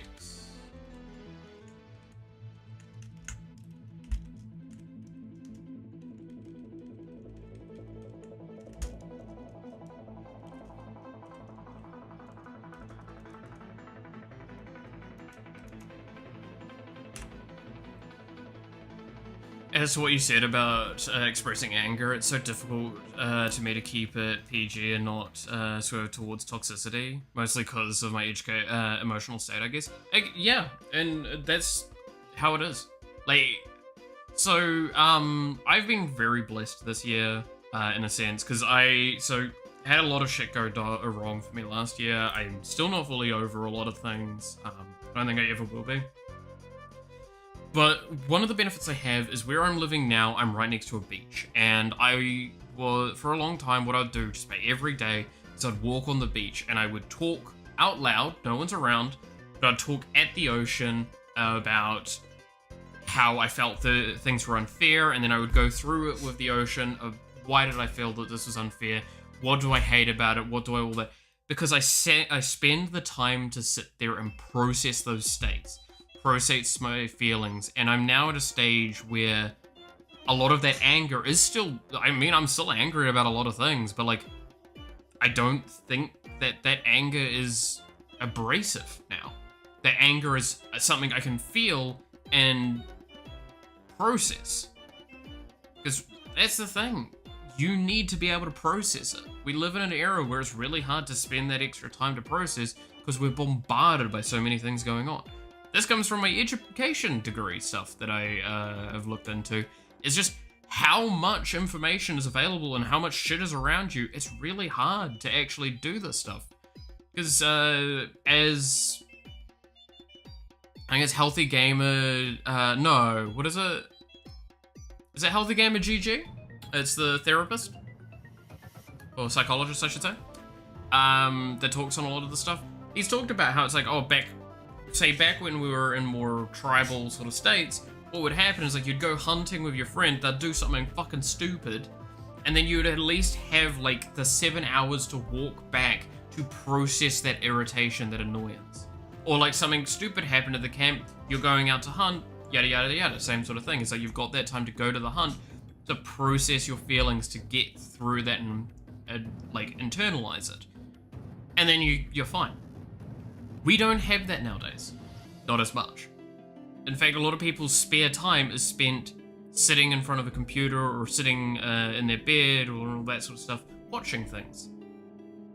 Which means that you don't have that time to actually think. Now, you might think that that stuff helps you think, but it doesn't, because it's more things going into your brain. You need to be able to go to those deeper points, those darker points that we all hate going to, and then learn how to go through those. That's how at least for me, that's what I've done a lot.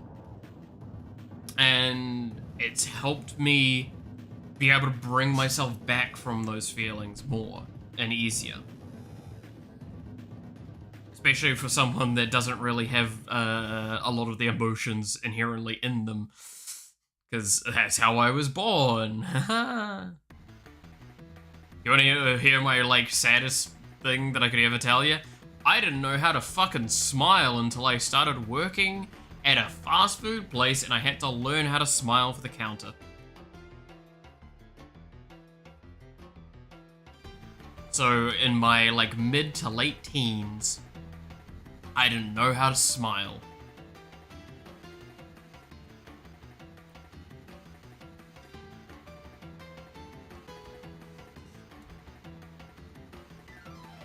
Doesn't mean I didn't know how to be happy, I guess, but it's just more that, like, I couldn't express things like that, especially.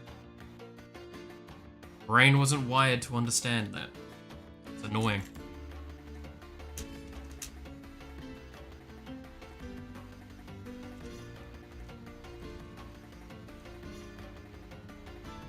What's a smile? Yeah, it's a hard one.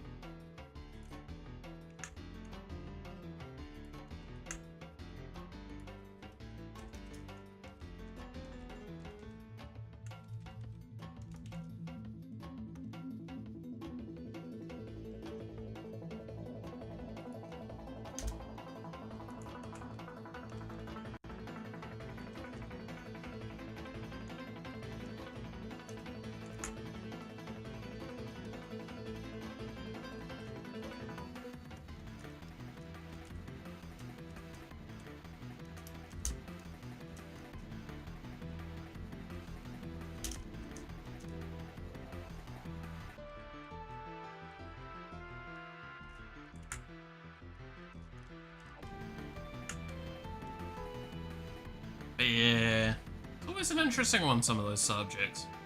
Very, very heavy, I will say. By the way, I should probably explain a little bit of the programming I'm doing at the moment. I'm basically setting up the organization for the monster waves from the shrine, and we'll see how that goes, see how that implements correctly. I'm currently setting up what would happen with the randomization of it, so it can kind of come from either above, below, or the sides, to try and, like, scalable, shall I?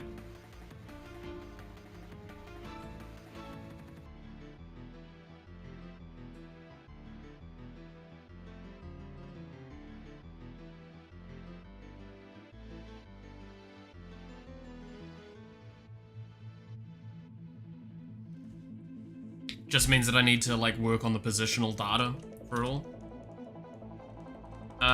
So this one is 0. So it's facing 0? Is that what I figured out?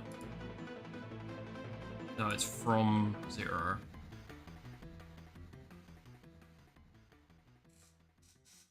Oh, no, I think it is facing, right? Up is 90, so yeah, it's facing.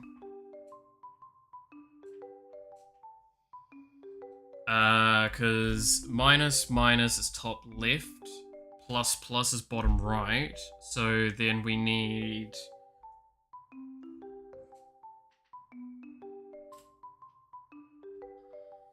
and then 270 is going downward. 90 will be going upward.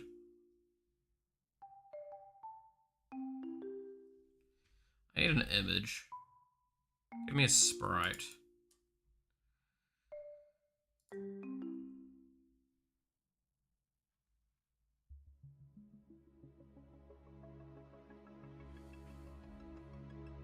No, I don't think that tells me what I want.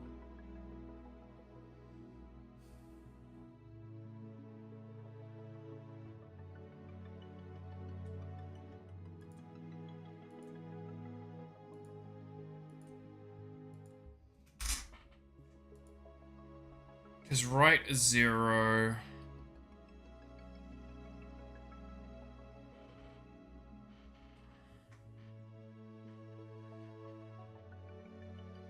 Yeah, so that would be...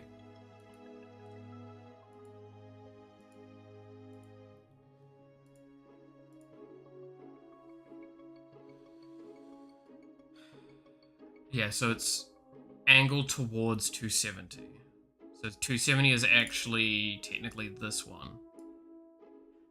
Yeah, so it's 270 is this direction, 90 is this direction, 180 is this direction, and 0 is this direction.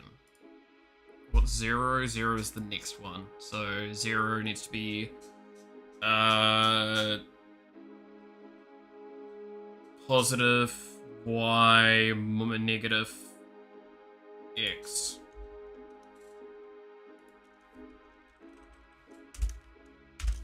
Sorry, my brain was really struggling with that one. And then this one is the inverse, where it's positive x and minus y. And then for this one, we have a ran query of if it is less than 2. Give it this, otherwise... Alright.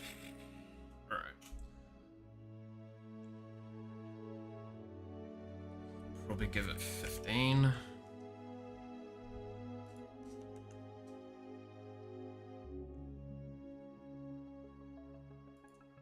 Okay. Alright, goddamn. You know, we're almost at the normal time of what a stream would be. Would you look at that? When we hit in the next like half hour, I'm probably gonna take like a little bit of a break to play something. Be it like, I don't know, Magic the Gathering Arena or some shit like that. Just to like spice, like to just give myself a bit of time away from the programming. We'll see how that goes. Right.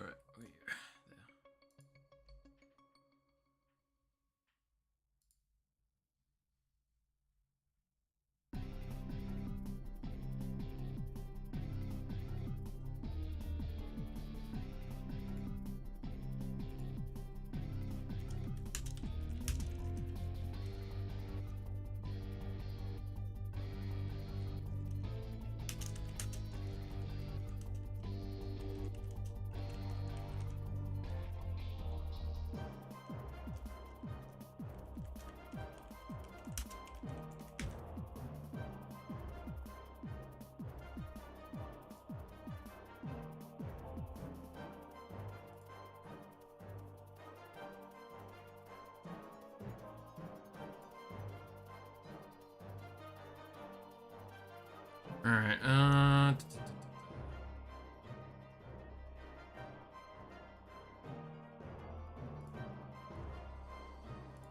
okay, so which one is this one? It's return, so 1, a 0, 1, 2. So we need to Shrine Event return 2. Shrine Options return 2. For the trigger of the shrine.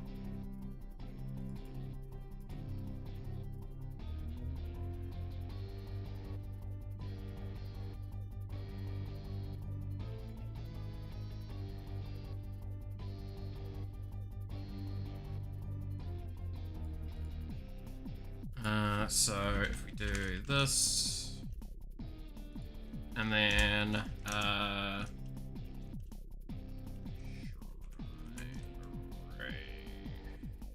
shrine options. Is that what I'm looking at? Okay, shrine options 0, 2. Okay. Lose consciousness for a bit. No matter how I try, I am European. No, you're all good, Banky. You're all good. Please, I swear to God, do not concern yourselves. Rest when necessary, please. I understand that you might think otherwise, but I understand the importance of that. Do not think, I will not think any less of you in any way. You're fine.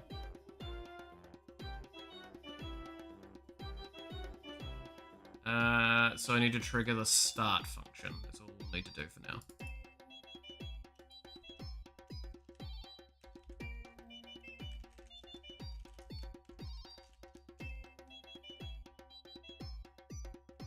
Okay, let's do it this way then. Var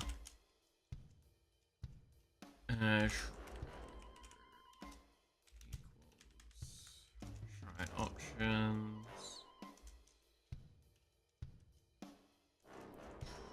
Let's see, trigger 2 dot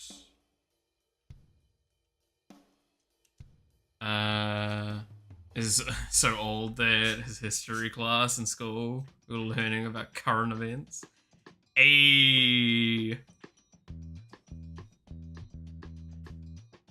do you mean history class? Why would we have a history class?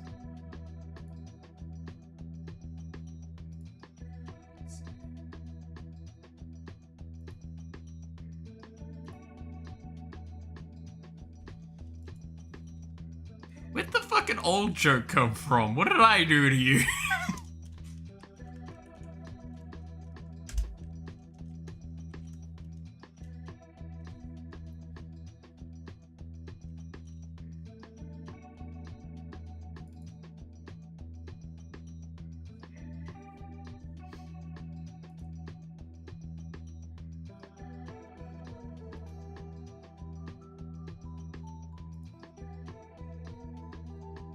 Okay.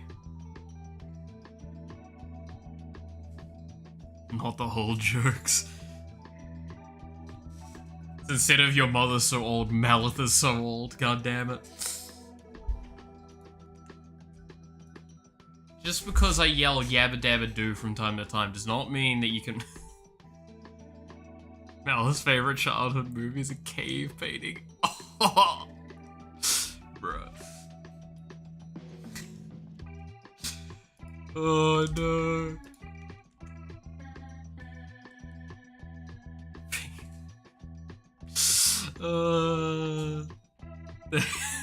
Damn. How will I ever recover from this?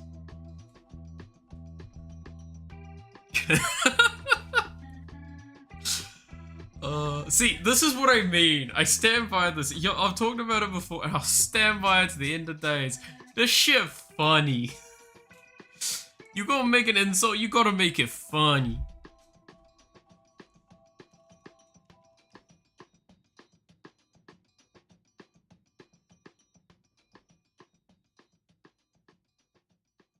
Oh god.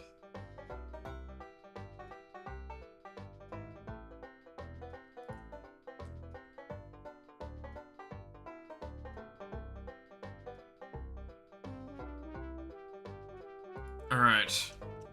Let's try and see what happens if we trigger this.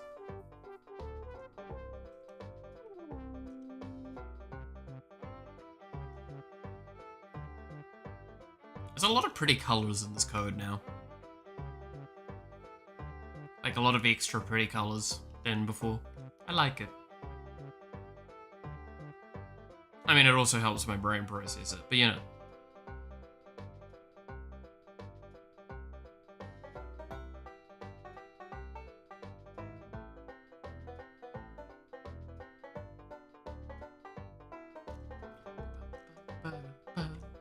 Also makes structs probably a lot easier to use, actually.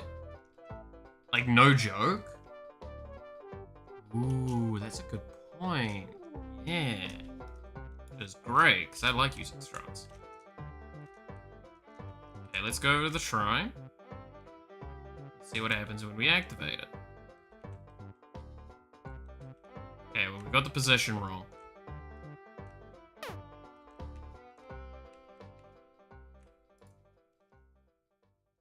So, instead of plus plus, it's minus plus, and then this would be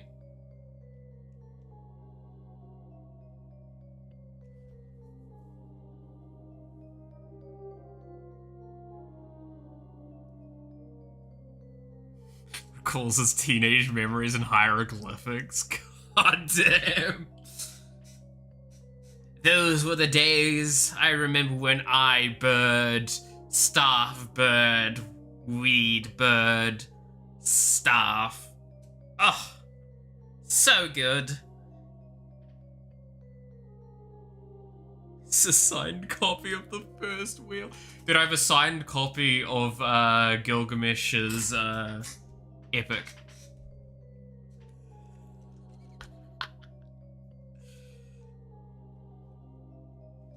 I had to wait in line for hours for that, man.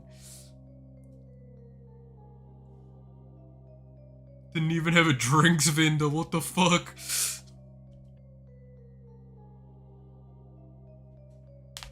You know what the fun part is? If I ever commit to the VTuber that I want to, the Malith VTuber, the irony is that the fucking backstory of them is literally that they're old as fuck. Older than time.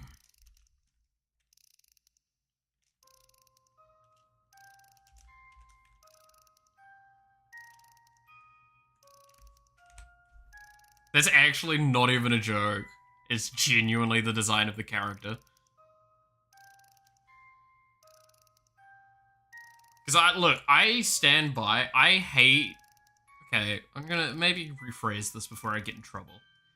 I'm not a huge fan of the fact that, like, a lot of VTubers nowadays feel it necessary that they need to kind of, like, one-up in power level previous ones.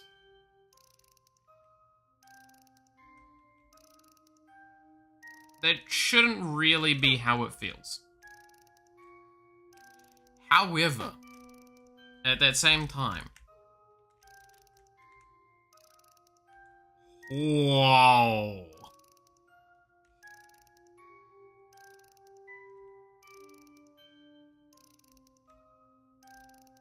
That was rough.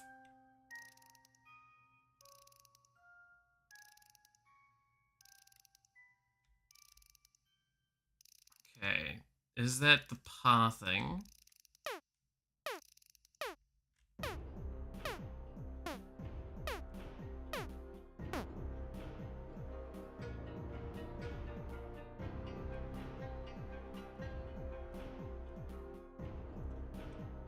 Holy shit, this is dumpstering the PC right now. Okay, is that related to the pathing? Why don't you look into that?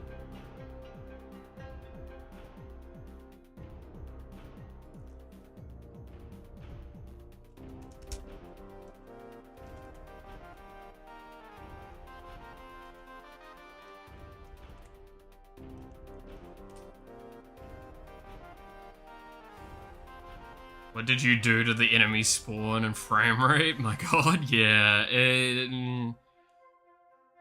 So, what we're doing is we're setting up for the wave system, one of the shrine triggers. Oh yeah, that reminds me, I should probably disable that thing on player.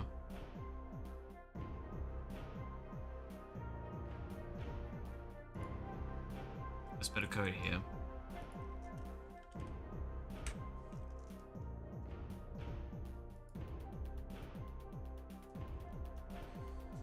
So, we want to add in a way for the enemies to spawn in weirdly and wildly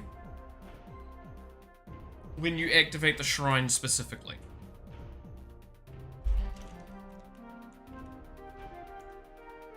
But that seemed like something was going on as well.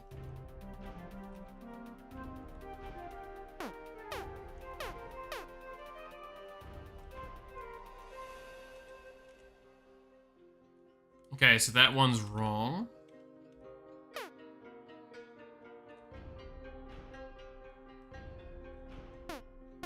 I don't feel like it's lagging as much though. Oh, there it is.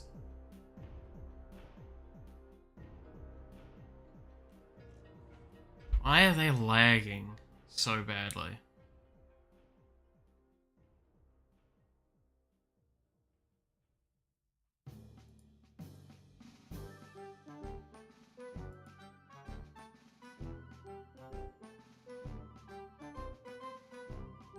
Interesting.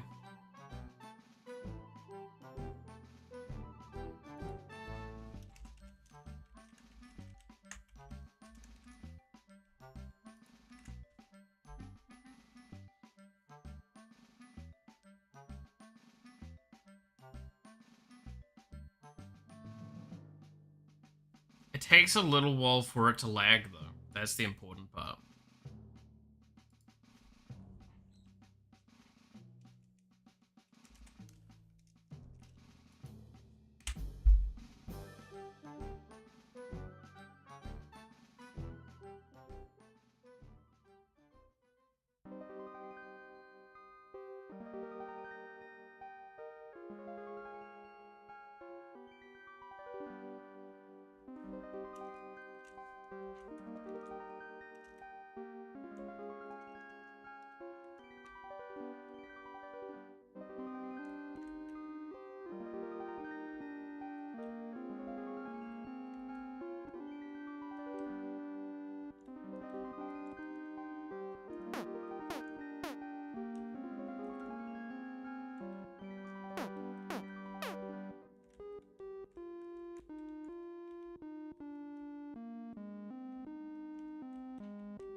Okay, I think it was just overloading it a little bit.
That's very interesting.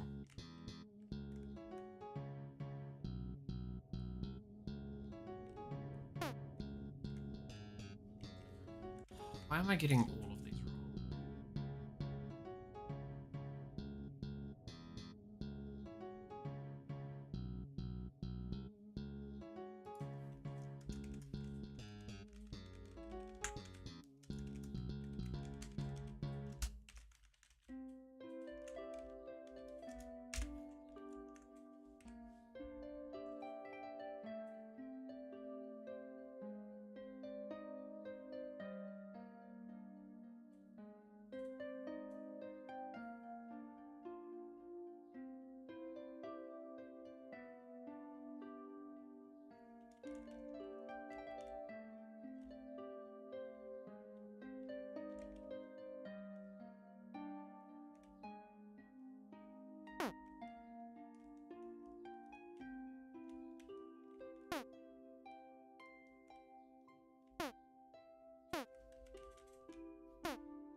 Unless this always needs to be minus y, and this always needs to be positive y.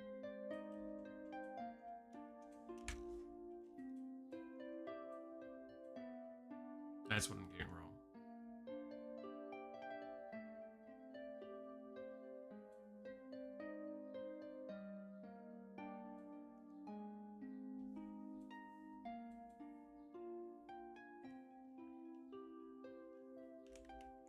Because yeah, it's nothing to do with the spawning, it's post-spawning. I think there's a couple of things I can think of being wrong with it though.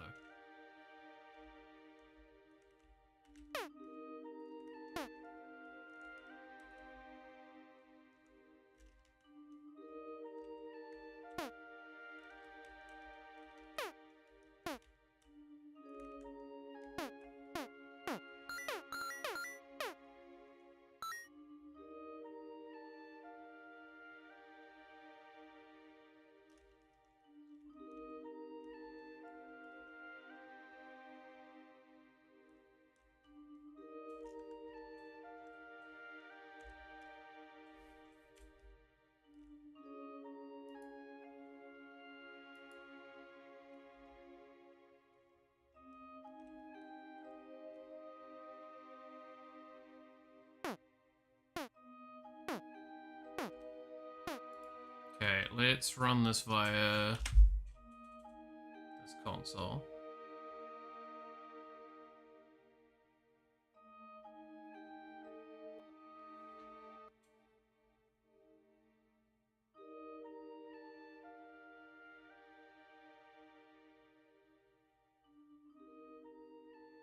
So we can get profiling.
Okay, so it is their step events.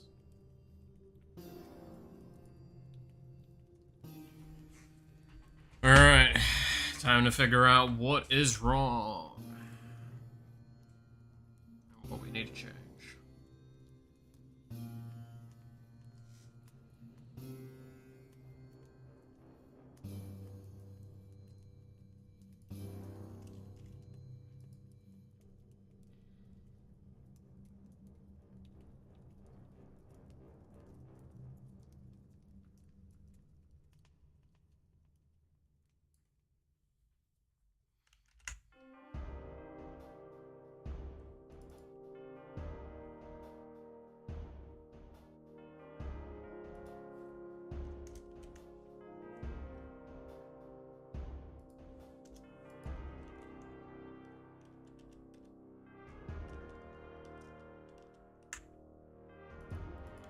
stay there, but one thing I want to change is...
How are the times when your school supplies were only chisel and stone tablet?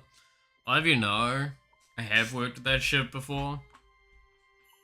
It was rough, because, yeah, I'd accidentally break it quite early on. And you try and learn how to write with, italicization when all you had was a chisel. Shit was hard, man. You wonder why we fucking drew in dinosaurs and stick figures. Makes sense now, doesn't it?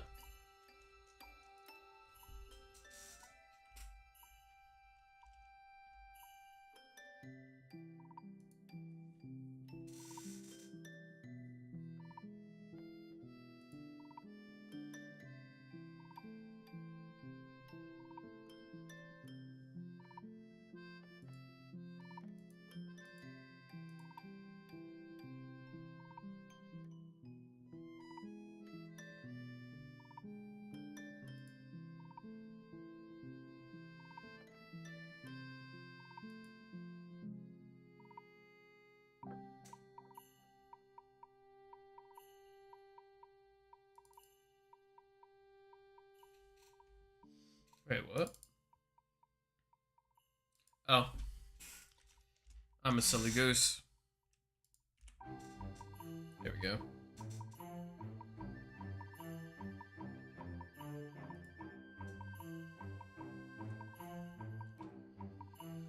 Alright.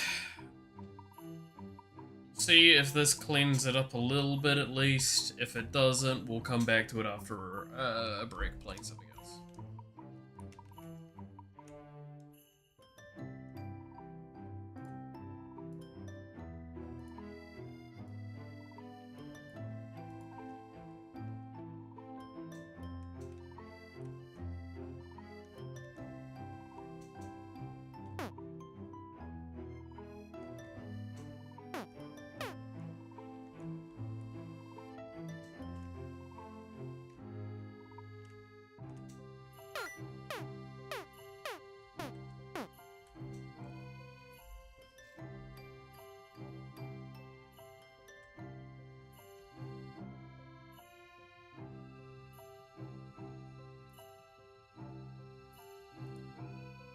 Ah.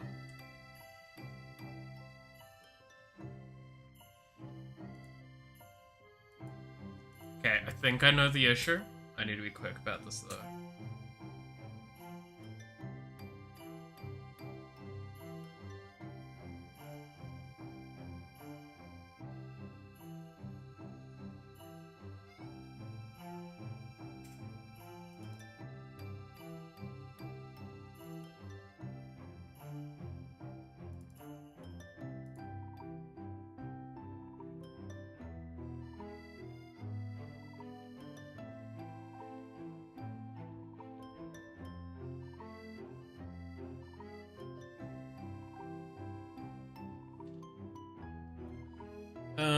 Speed if is not equal this. Okay.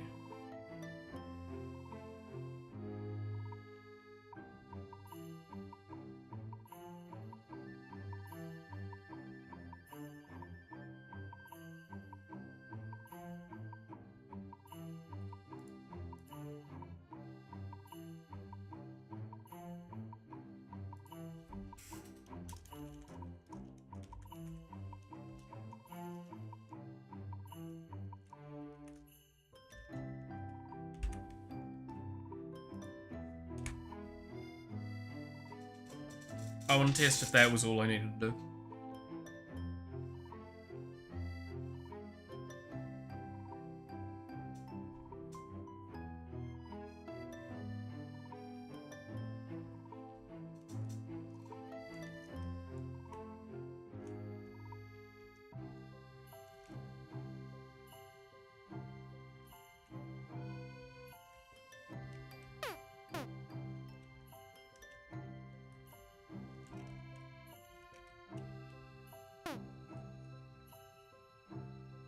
Seems like it.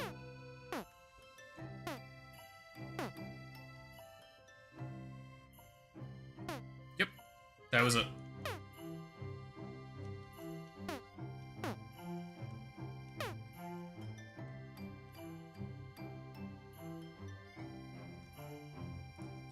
Okay, to explain what was going wrong there, because this makes a lot of sense why it was lagging a lot.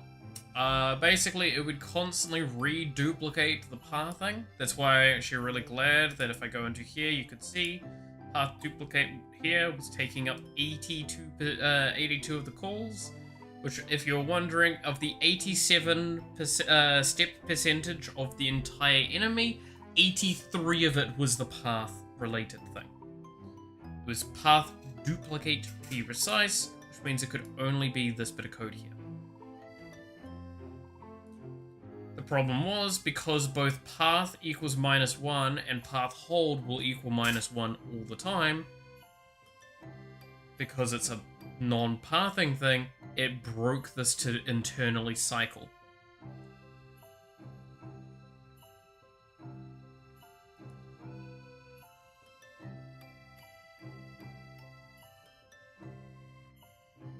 Because this couldn't duplicate thing, because it couldn't. Yeah. It would cause an infinite looping thing, so it would keep looping on every step, so the more objects there were, the more it got, and then the more intense, and so on and so forth. Alright, that was an easy fix. Now we'll probably have to play with the positioning a little bit, so let's go take a bit of a soft break or something. What do we think? Arena? I'm thinking a bit of arena.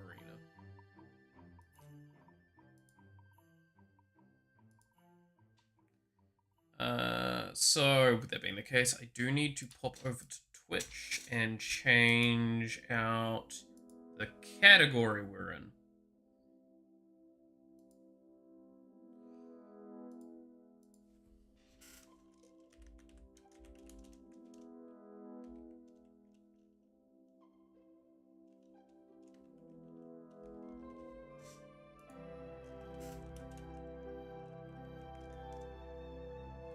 It doesn't look like there's any other options. Just Magic the Gathering. Cool.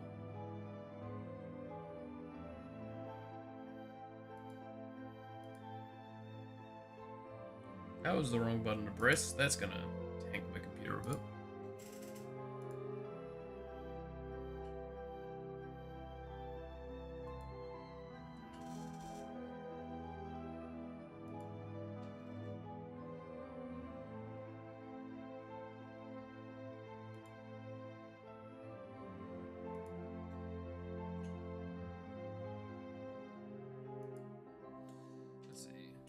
I have a question. Do you prefer e-girls or i-ladies?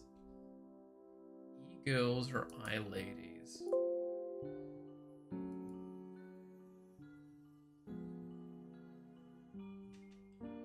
Probably i-ladies. That's... I-ladies nuts on your chin. God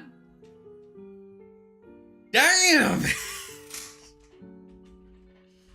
I actually... I commend you. I cannot believe you got me with one of those.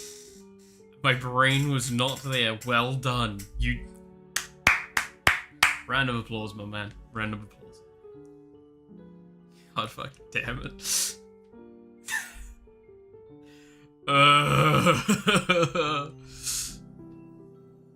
Timed it. Yeah, you did time it. Well done. Well fucking done.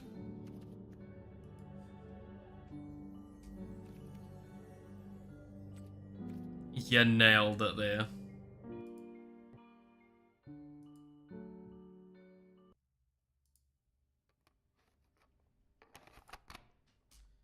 Alright.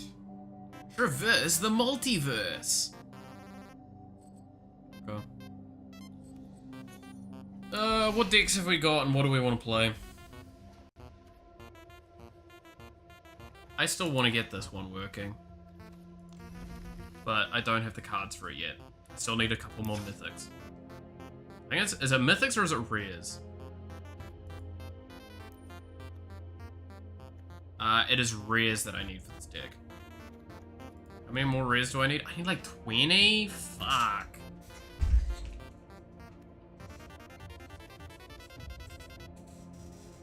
This deck's a totally nice, normal deck. Don't worry about it.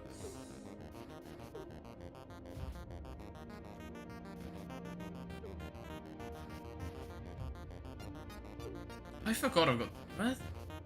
Alright.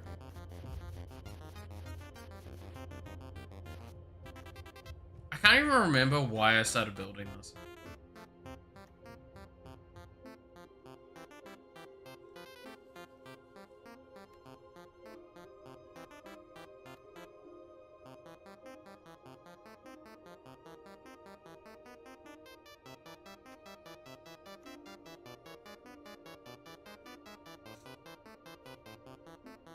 I actually can't even remember why I built this.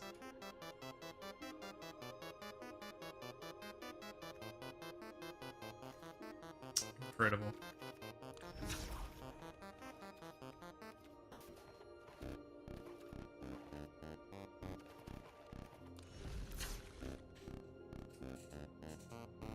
What do we have as a silly decks that we can have?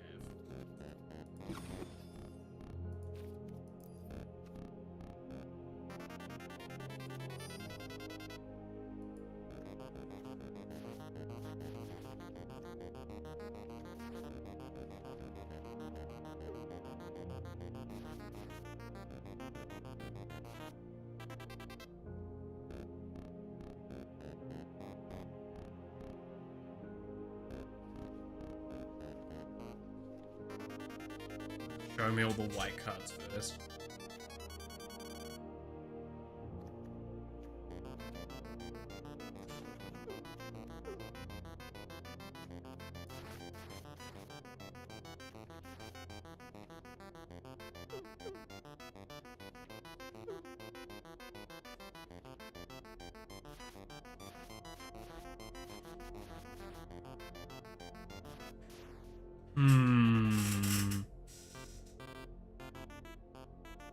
Wait, is there a card in Standard that, when we deck out, we win the game?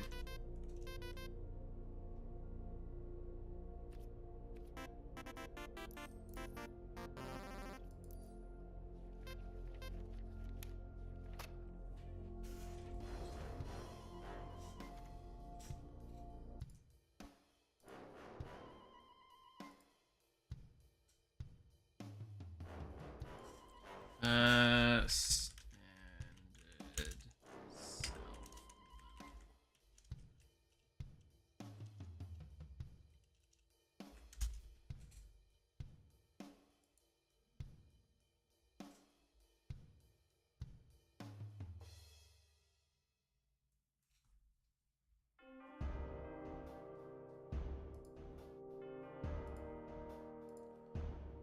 I'm having a look.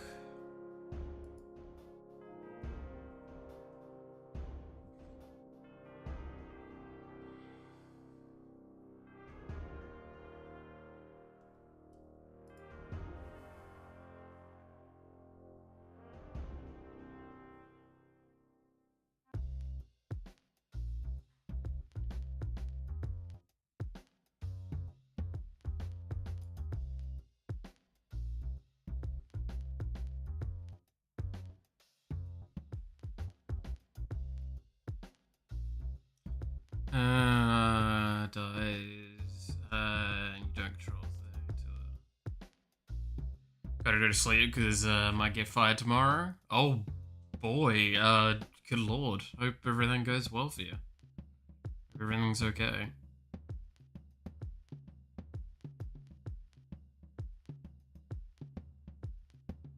Right, I'm getting fired today. Gotta sleep. Oh god, that's even. Hope everything goes okay with you, devil. Good lord. Make me spook there.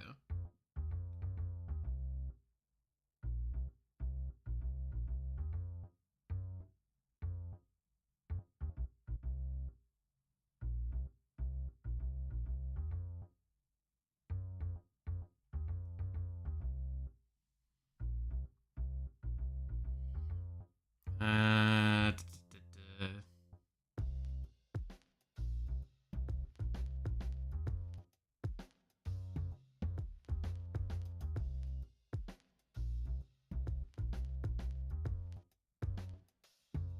Let's see. Already found a new job for next year. See you soon, sweet.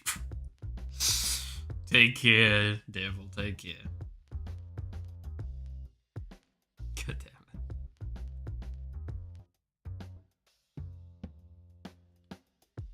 it. Let's see.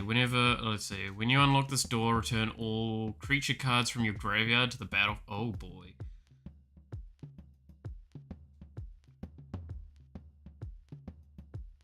I mean, this might be an interesting deck to try.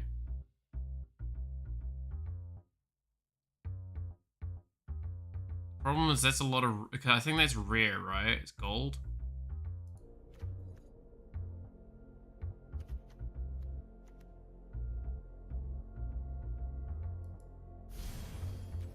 Let's see. That is, yeah. So golden is rare. So that's.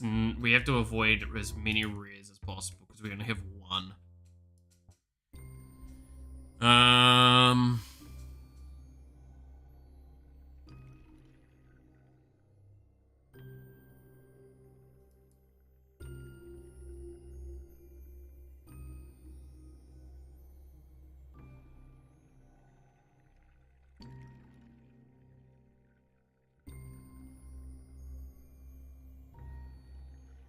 Let's see.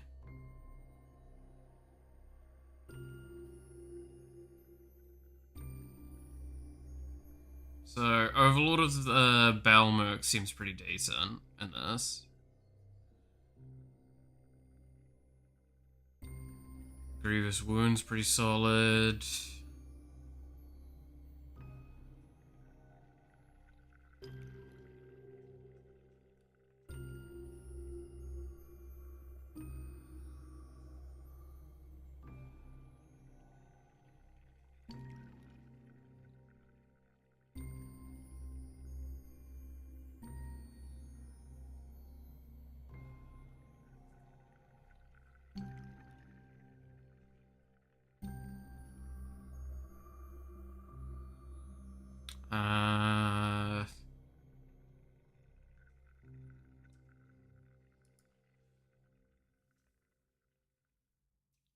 I want a silly, like, self-mill, like, standard deck out.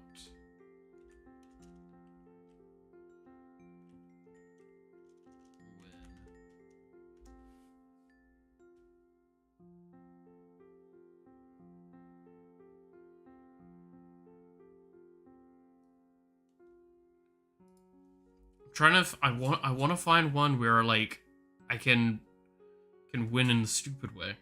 That's what we want. I want to win sillily. See if I can find it.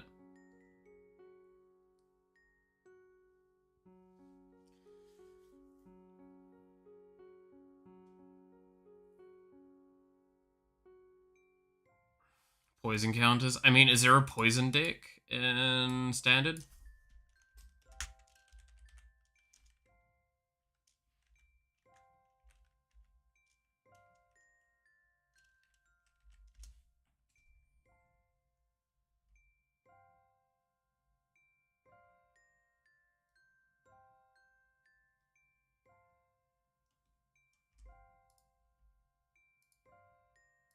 Could do a poison one and be a real asshole. Just want to get like an Atraxa or some shit as well to add into the deck.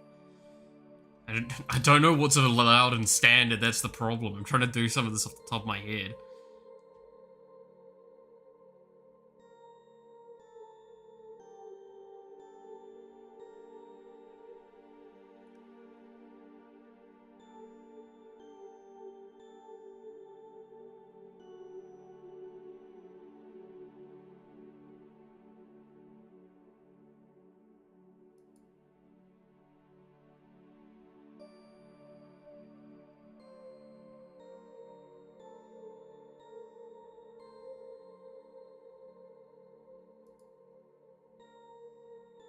Four rares, bunch of rares there as well.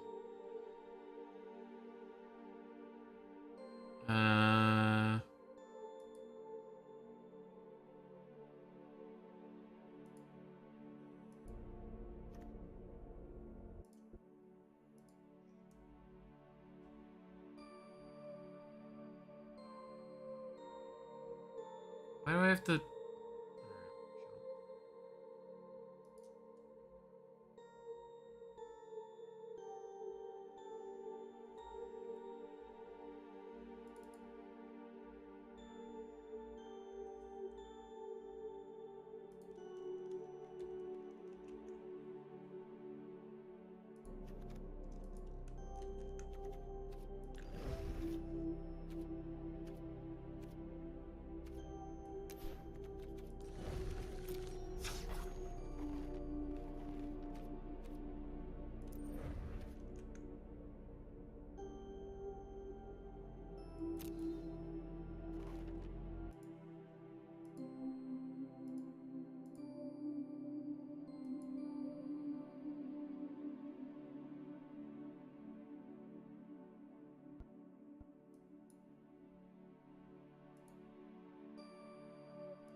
Okay, let's see what I need for this one. So let's just delete that along the way.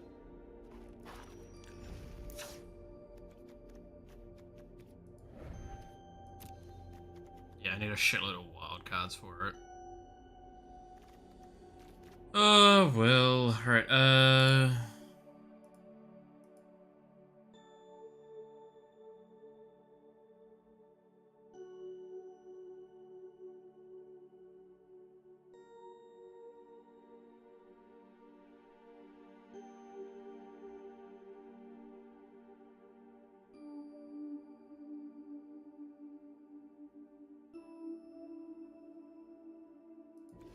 I'm guessing those cards don't exist in this format.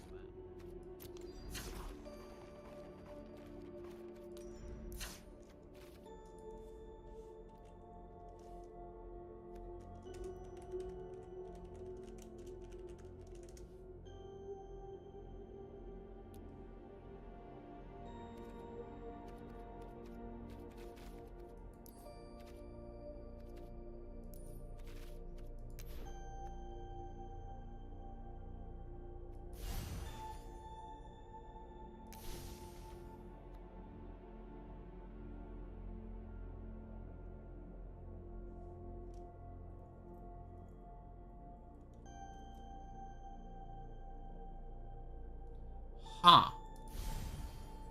That seems like a good card.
Let's see. Is veto in the list of things you can get? Veto, you can get veto. And then it's...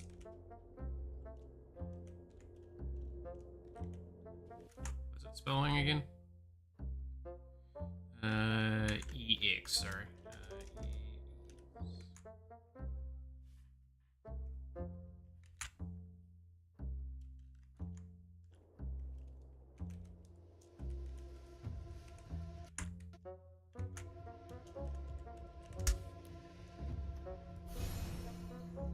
Can be played in current standard or alchemy. Ah. Okay.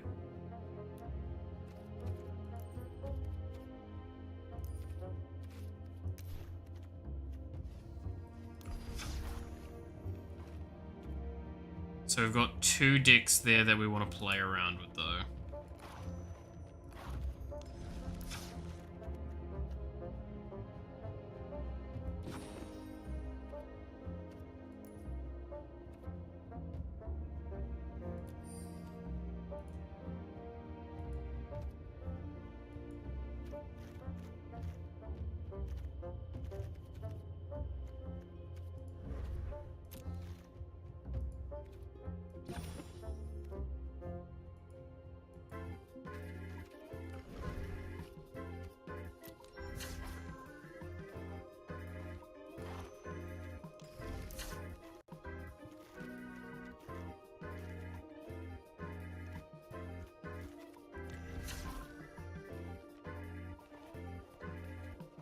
I don't know if it's available in standard. I think that's the issue with that.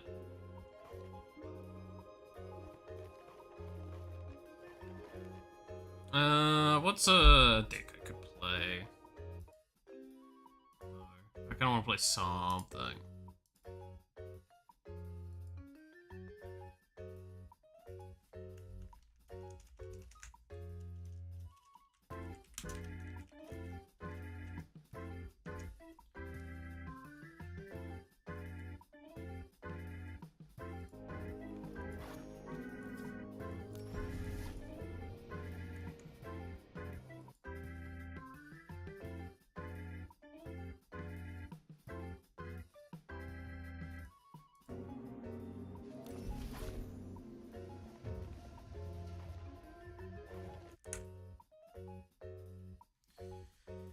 Hmm.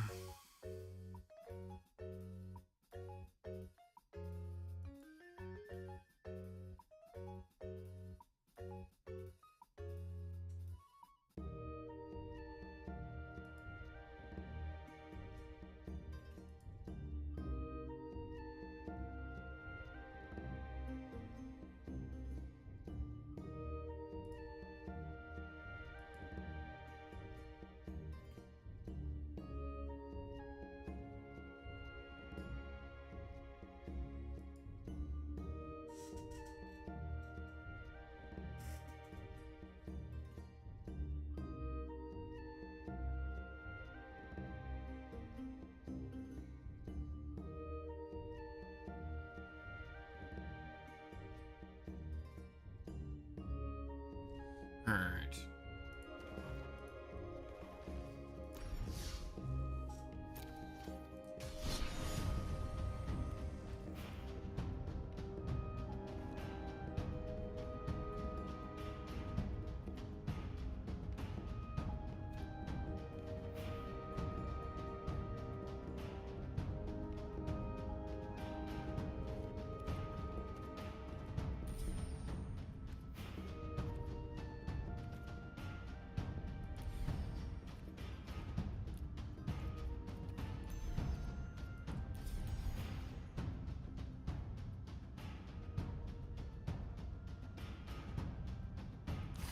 What's this one? Start a deck duel. Alright, well. Sure. Just finish this. Is this versus players? Can't remember. I need to win one more, right? That's what I need to do. Yes, I am versus players, okay. I don't even know what deck I have selected for this.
If I do that, that's costing 2. I want to have 2 open.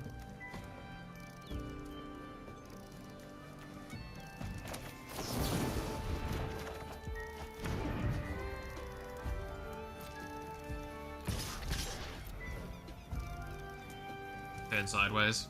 Always turn sideways.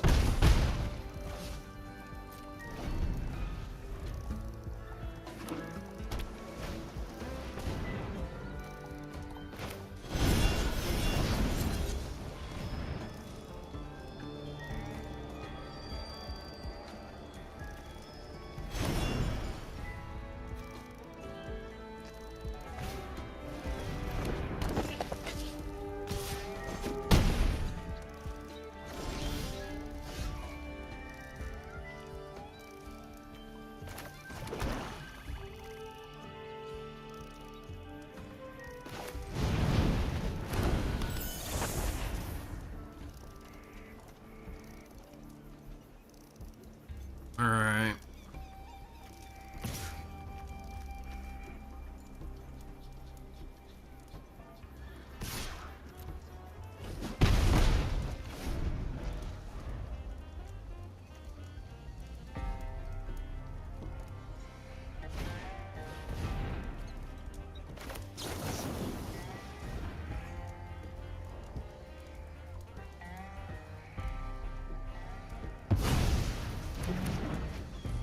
Man, it's so fun playing against blue decks nowadays, right?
I could have played a bit slower, but you know, didn't know what deck I was playing admittedly.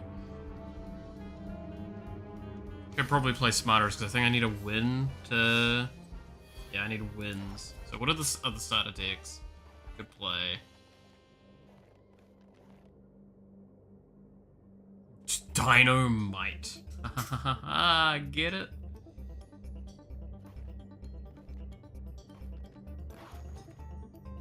Let's try this one. Snack time. Don't know if I've played this one.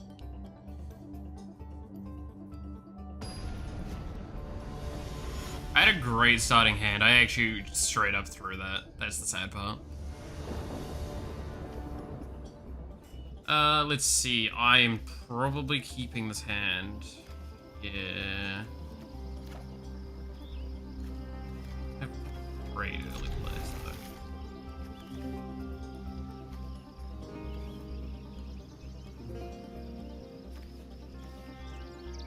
This is my earliest play.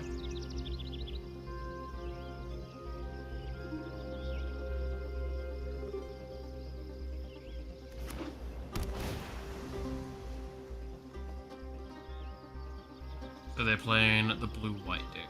I don't remember what the blue-white deck does. Does mean that they're probably gonna have counters on it.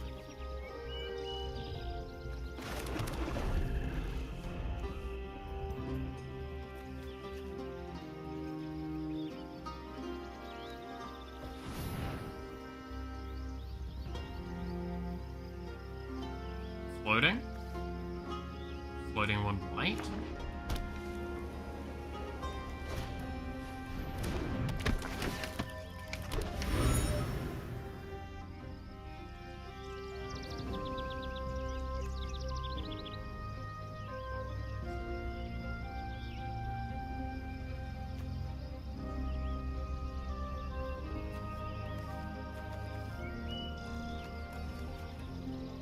Okay.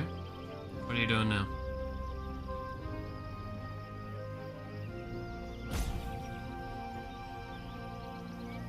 You got one white open. What are you doing? Pretty.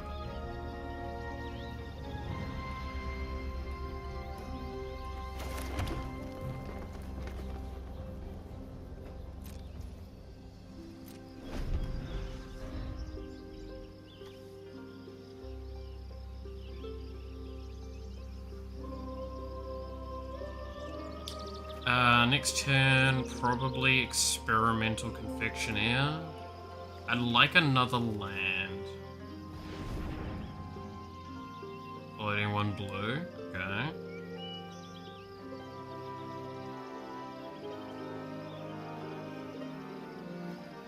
But it's probably confectioneer goes in.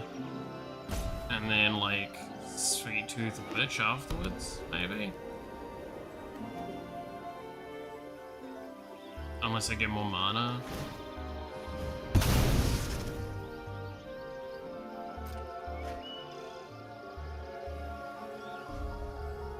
gonna auto pass this turn. So it's nothing to be able to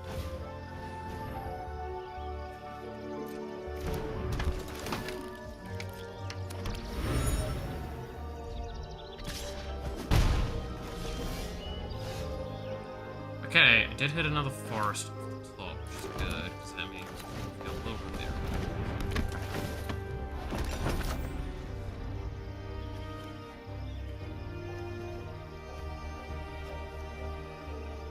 Play that. It means we have 4 totals, so Reach for the Sky is an option.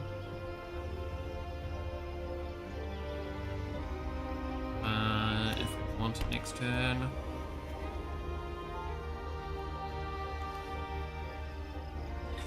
Wouldn't mind another land, because I do have just a really loaded hand. I would like to be able to play out some of these effects. But I don't really have anything good to do with these effects once I've got them down. I don't want to brick out too much.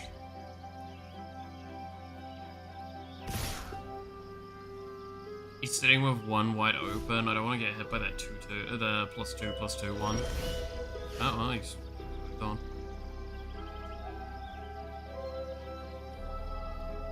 Artifact, enchantment, or a creature with flying.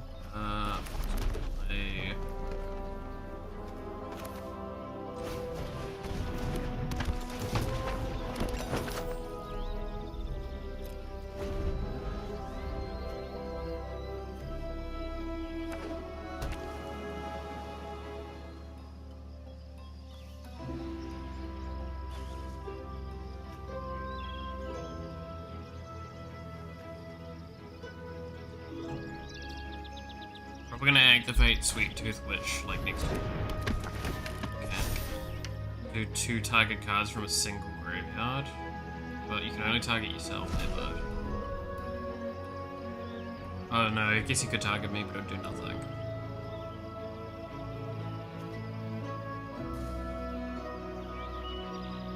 I think, simply put, he's just got 2 bigger bodies and I'm not gonna be able to do shit unless I, like, get Titanic Growth or Green Puff going. And that's the issue I'm now on with this. It is flying. We could hit it with Spider.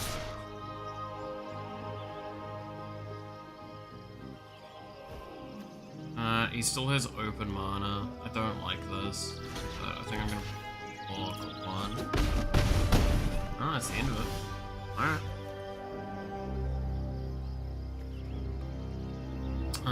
No more land. I don't really have the mana to do amazing stuff yet.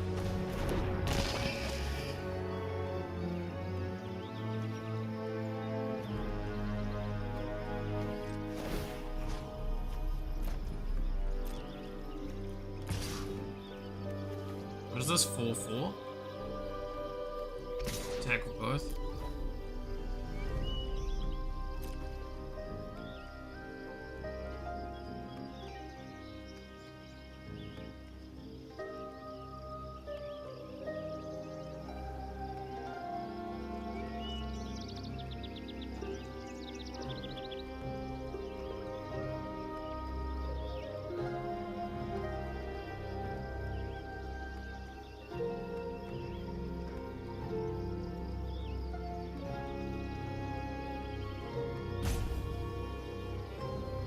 Yes, I have 2 green open. Well done. You can recognize that.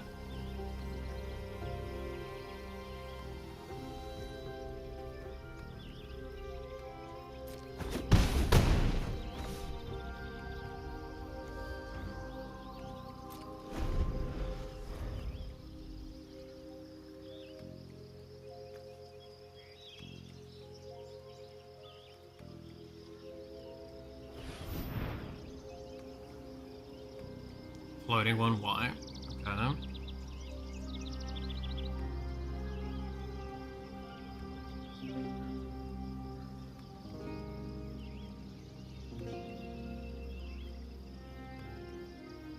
Incredible.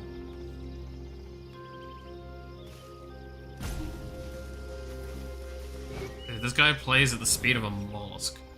It's turn faced up, exile another target non-land permanent. If you control it, return it to the battlefield tap, otherwise controller creates a 2/2 thing. Okay.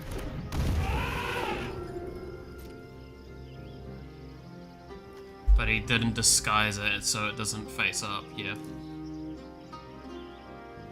You needed to play for disguise.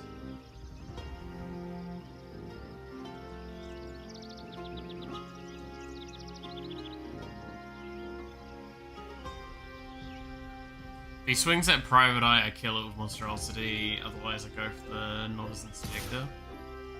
Oh, well, he's gonna swing at Private Eye, right? Gonna go with those two and then the Griffin? No. No, I think that's it. Yeah, okay.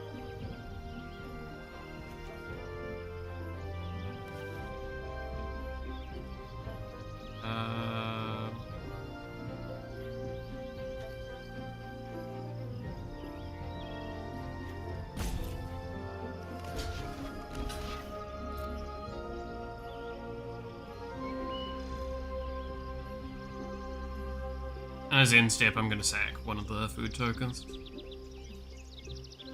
Just in case he tries to target me with anything.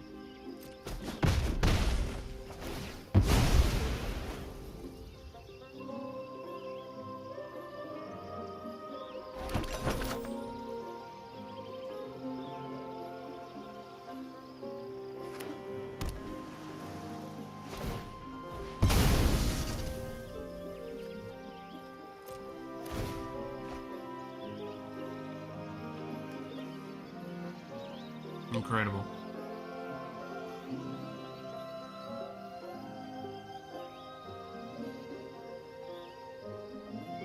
Could have kept your Private Eye safe and done Wells, because it's a detective itself. Yep, resolve.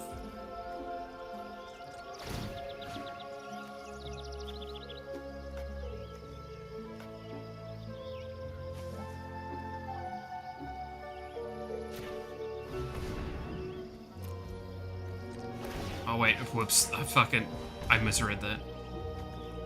Yep.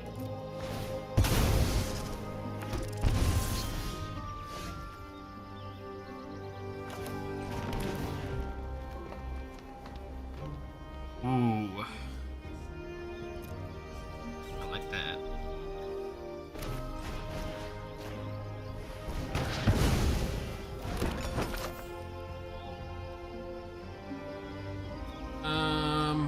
How much mana do I have open? I have only 1 green, so I'm probably just gonna attack with the fucking rat.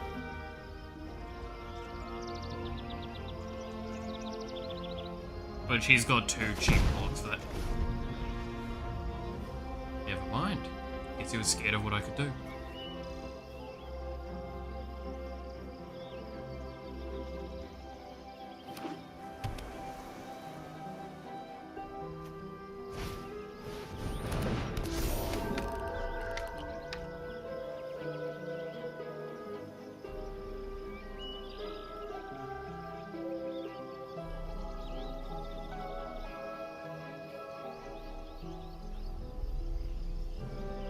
Probably draw your second card if you've got away.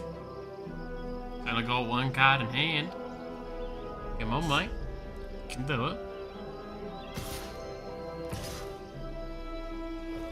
I don't take that block because you've got fucking fucking white miner open. I don't like that.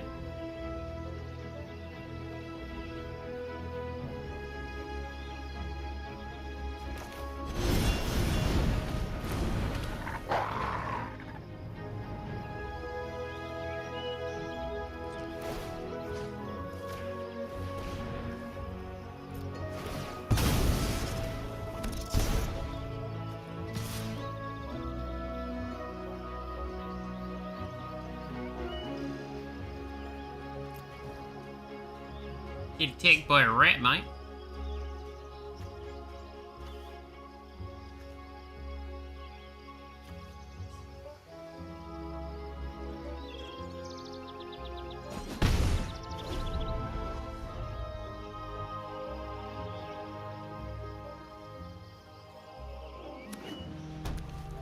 I have no mana open. He's got another fucking detective. This is why I wanted blockers. I am dead. Because he just needs to swing with everything. Let's see if he's smart enough for that. Indeed he is smart enough for that, is it? No, it's not quite lethal. I block with everything is the problem. Yeah. So we're gonna do this. Let's make sure we guarantee kill this thing. And then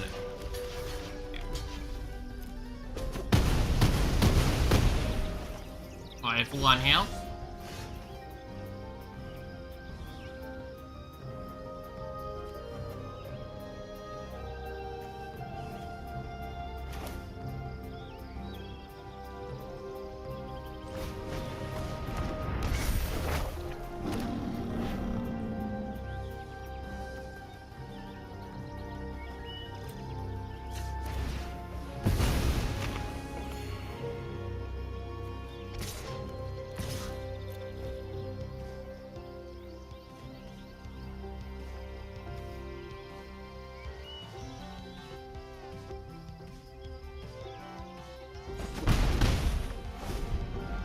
Okay, let's see if he's smart enough to just swing. Or if he's, for some reason, I don't know, I'm just dead. I'm just dead. He just needs to swing the cold case cracker, I'm dead. Or he wipes the board.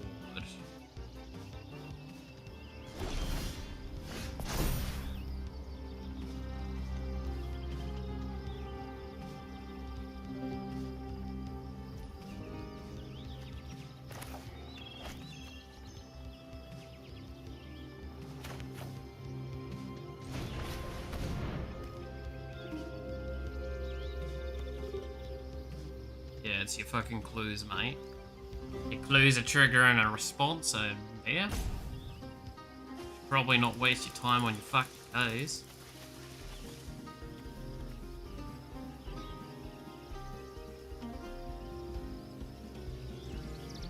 I don't know why he did that, I'm gonna be honest. He had the game won there, but he decided to.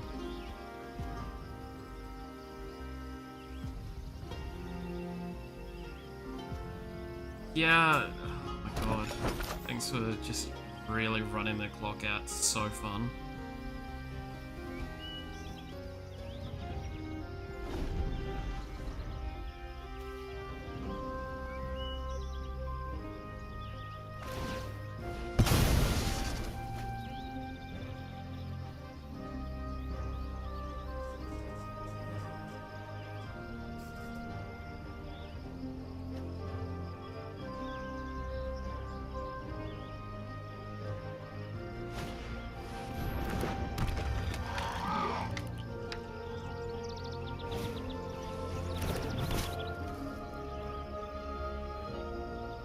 You have 1 mana, you could equip that to the detective, but don't give it shit other than stats.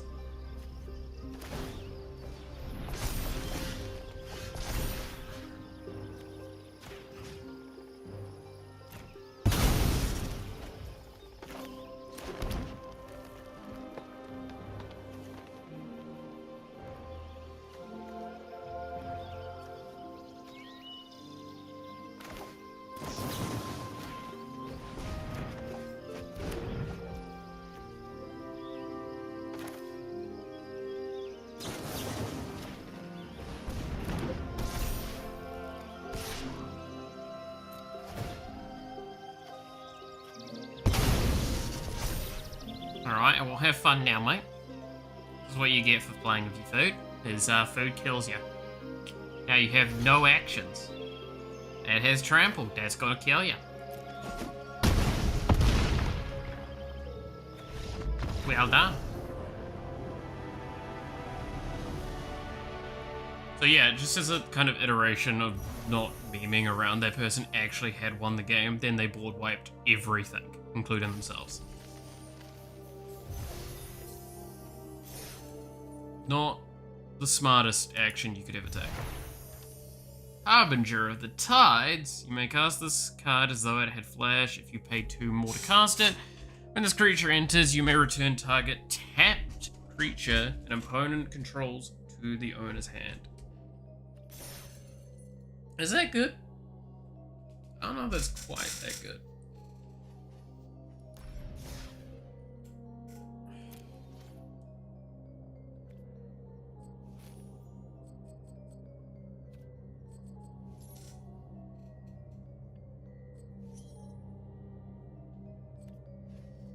Let's play a deck with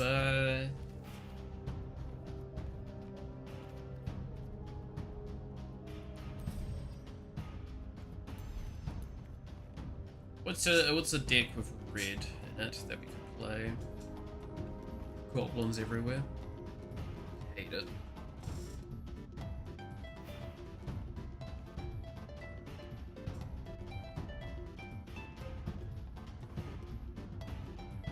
No, I'm gonna try and play this one.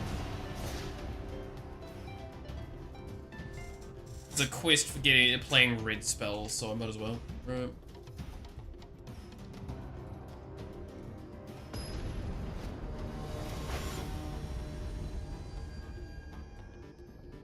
Whoa, what a fancy character they're playing as.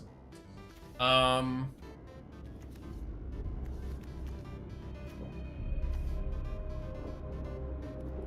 gonna keep that. I don't think this is a good keep, but it's a keep.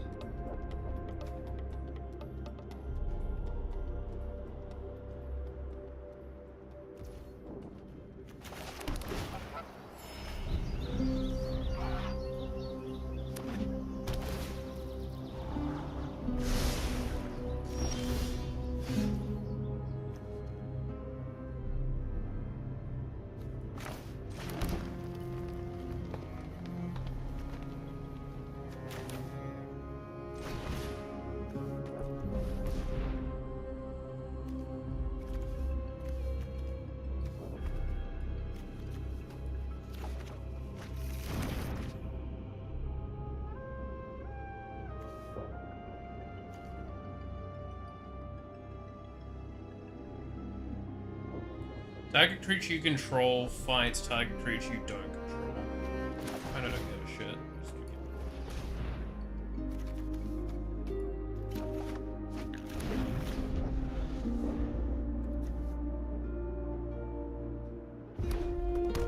Thins the deck and also gives me guaranteed land drops per turn.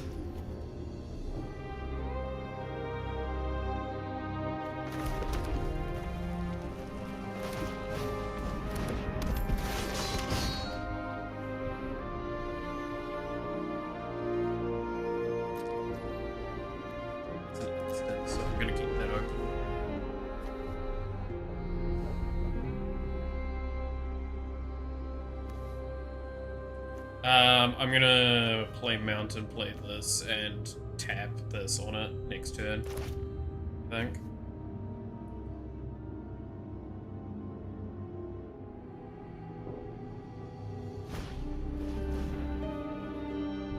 As long as there are 2 or more instants or sorcery cards in your graveyard, this creature gets one in his haste. Okay. Pass.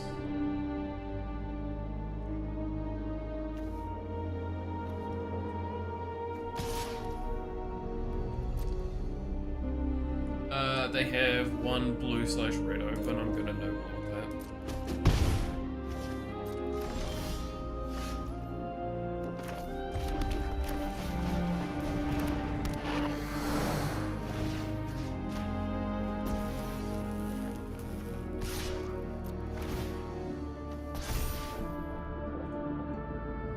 Alright.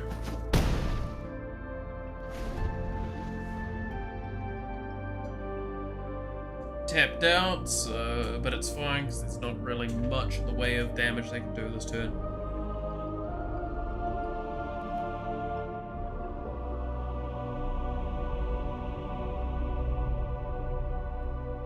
So the goblin comes out next turn. We're probably forest, so we just have more guaranteed green mana available to us than we have mountain. I should be able to win the game off just these cards at this point. Because like next turn it's play this. Alright, well that's kind of rude.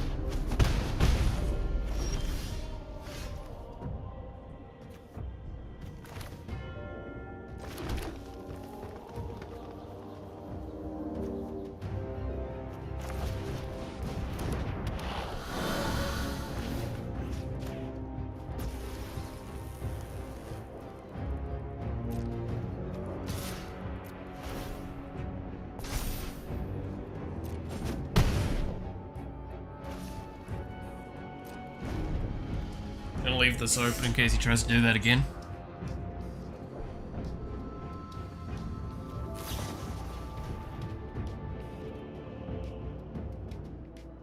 Until end of turn, okay.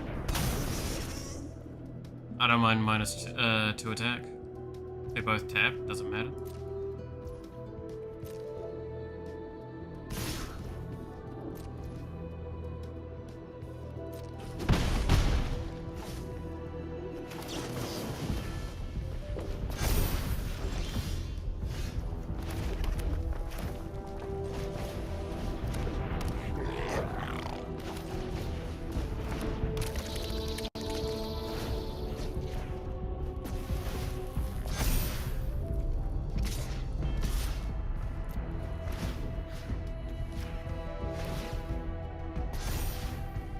Cool. So how do you win this, bud?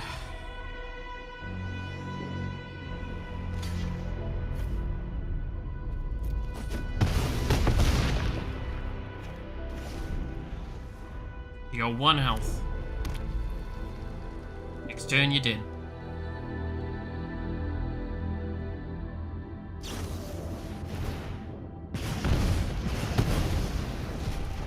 Okay, that sucks. That was an Exile too, right? Exile didn't see this turn yet.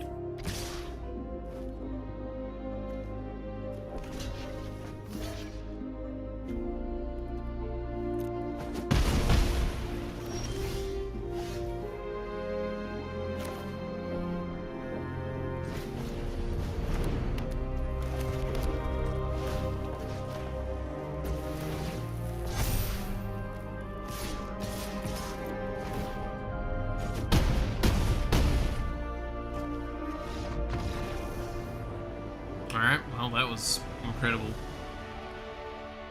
Wow, what an amazing fight.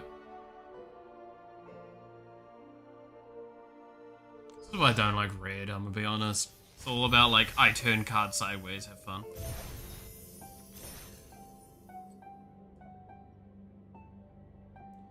Blue and black is an option.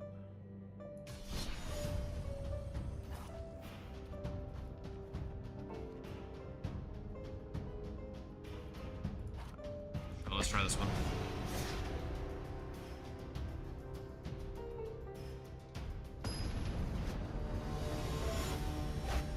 Groovy Tony.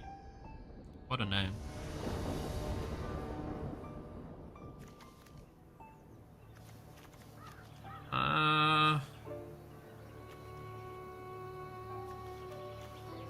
Yeah, I mean...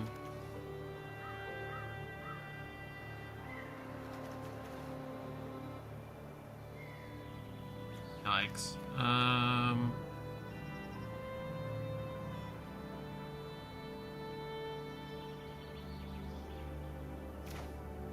I'll keep that, because I feel like there's like any, as long as I don't hit more lands, I'm pretty much guaranteed a good play. Black and blue, huh? So it means that they're probably the other one? Oh, hello. Draw a card, then discard a card. Threshold. This creature gets 1/1 and has death touch as long as there are 7 or more cards in your graveyard. Alright, keep that in mind.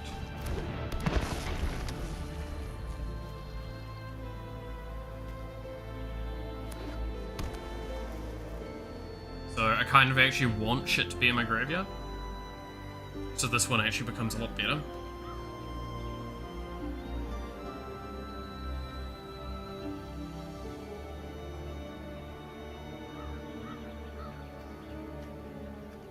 Probably Island next turn, and then Swamp. We have this come out. 1/3 Flying Vigilance.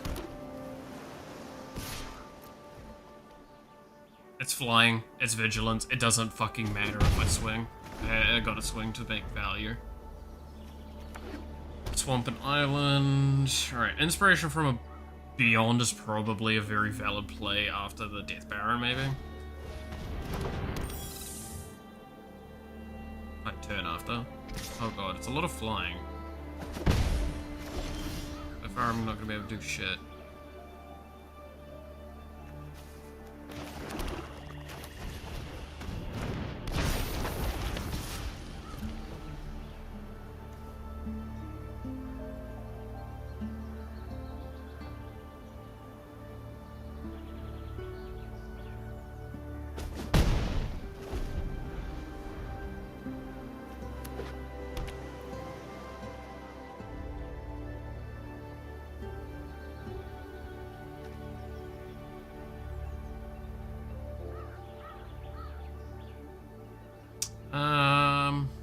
I could play this, sack this, that next turn, but it doesn't really, it's not a great play.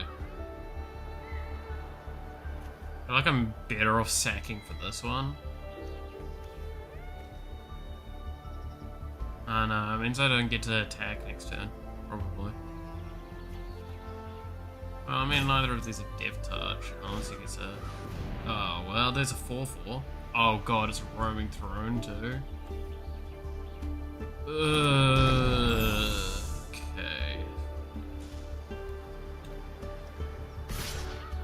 Yeah, I think Inspirational Ball is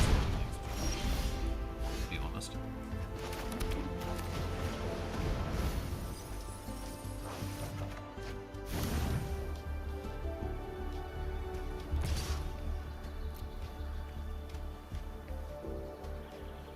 The additional cost of the spell, sacrifice a creature or pay thing.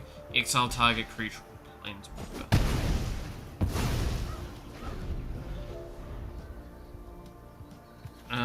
Well, now I can Cemetery Recruitment back the Ghoul and then play this out.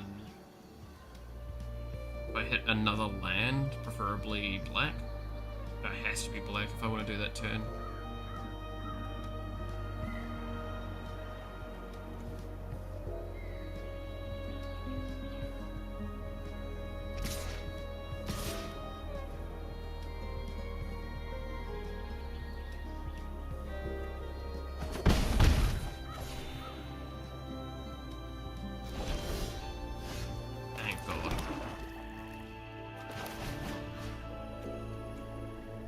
Creature enters, target creature, an opponent control gets 1/1. If a creature died this turn, the creature gets -13 instead. Let's just get this one.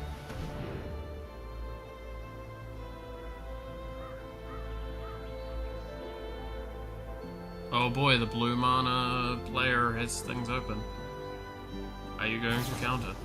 There it is.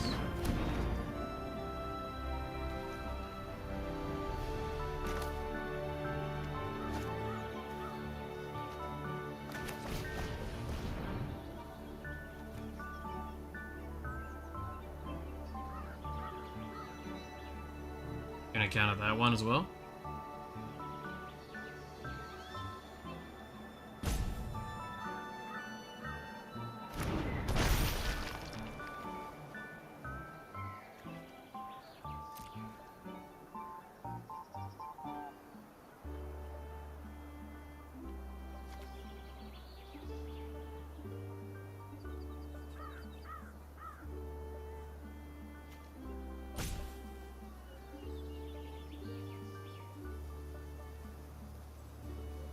Alright, what do you got? Come on, bud.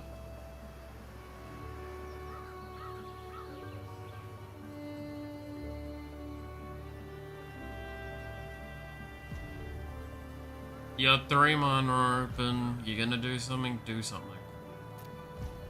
Alright, cool.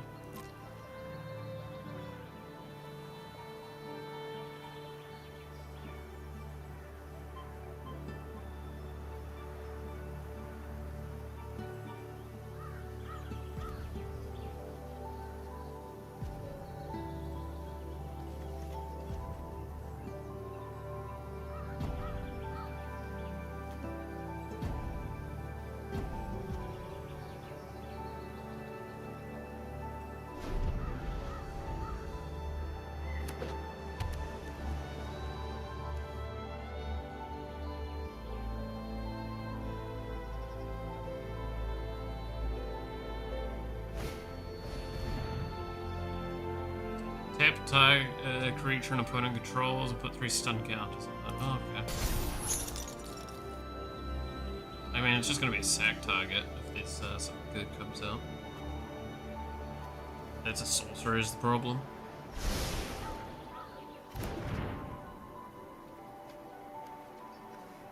Doesn't mean this comes out when it gets the threshold. I think it comes with threshold.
Alright.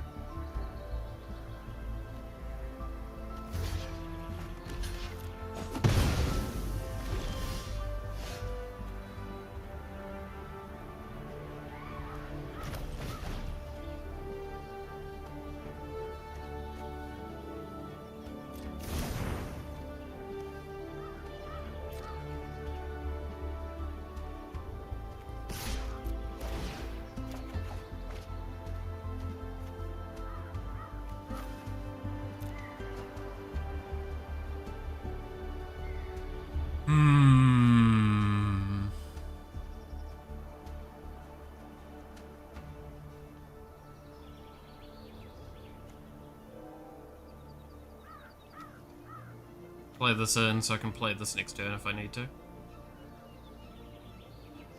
Because that comes up tapped, right? Yeah.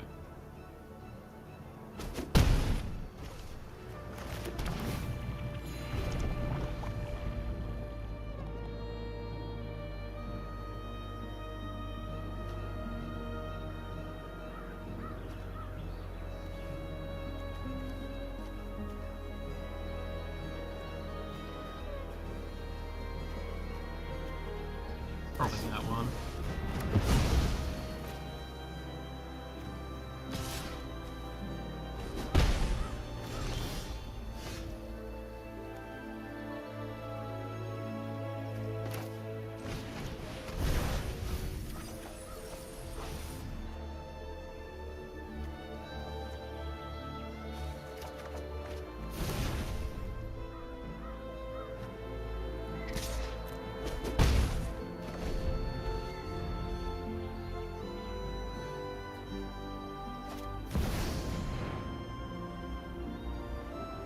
One in 10, whatever thing. Unless equal to the chosen number, that player loses 2 life and you draw a card. Well, I mean, if he hits 2, then I'm fucked. Because that's basically like the vast majority of my cards.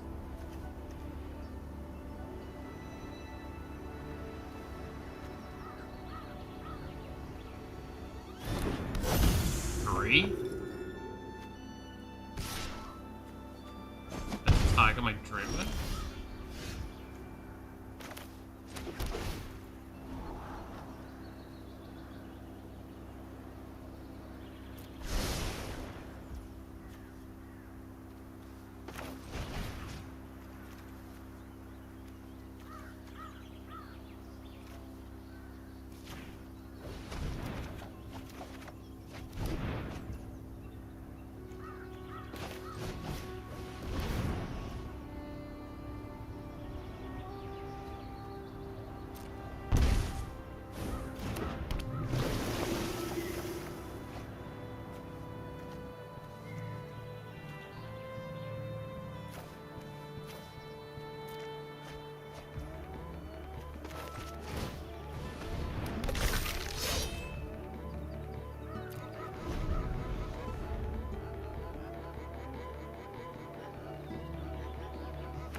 That's flying. So I do have these two that I can play out for blockers, but the problem is I can't play the... No, I can't play out by either of them.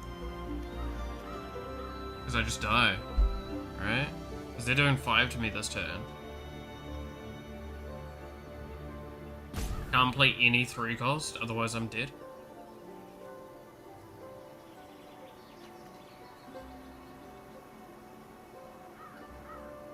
I'm probably just straight up dead here.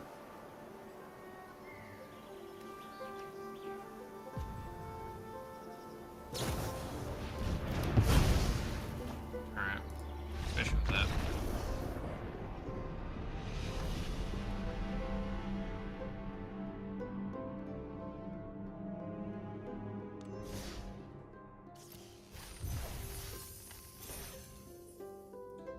Red or green?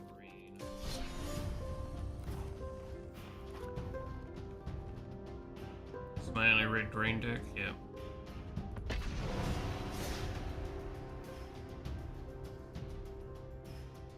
Yeah, I played that one poorly. I did. Really did. So I get a bit hungry. I'm gonna probably play this one out and then I might make something to eat.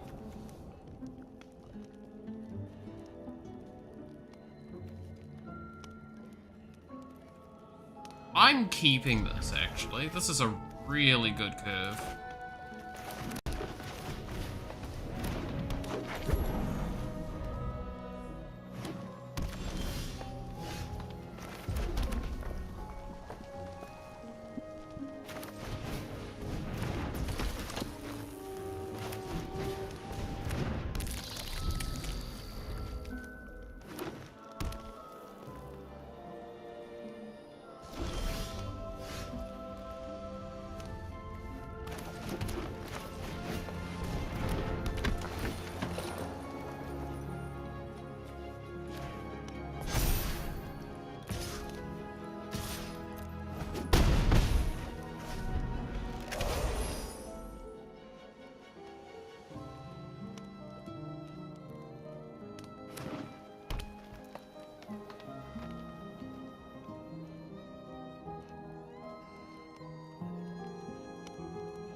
fair.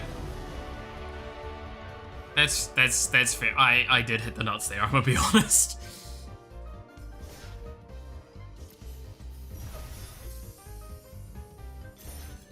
I'm almost there. 7 more spells. Alright.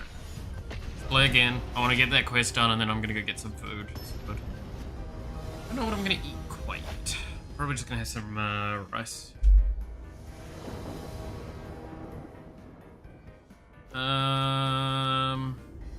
Target haste, has reach. This creature becomes a werewolf.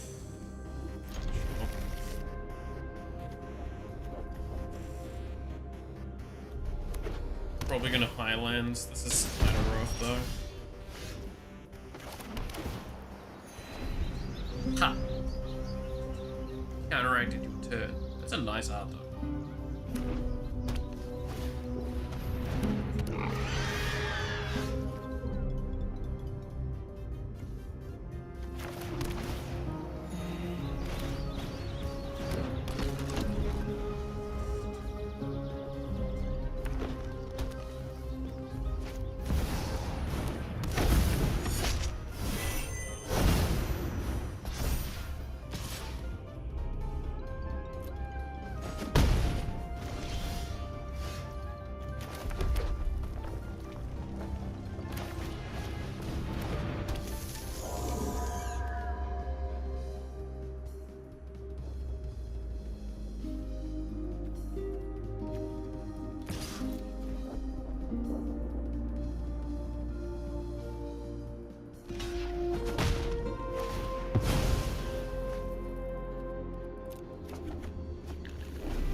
Revealed, so 2 forests went to the bottom. That's sad.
Okay.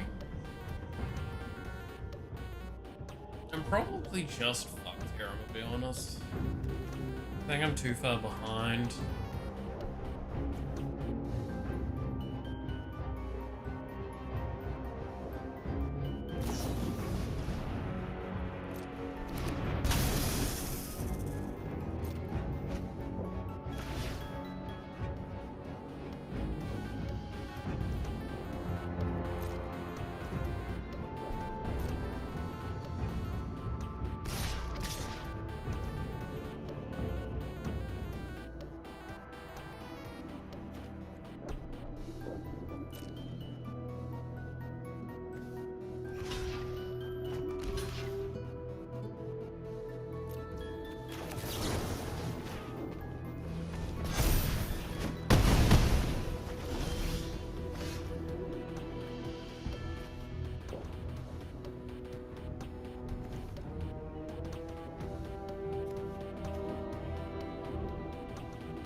Target creature you control fights target creature.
You're gonna lose one of your horses? You do? Okay.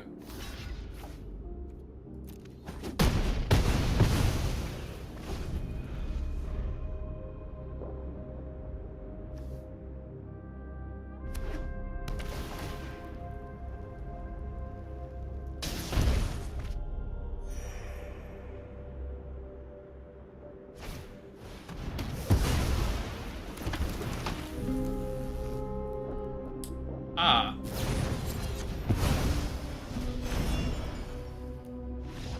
I've lost.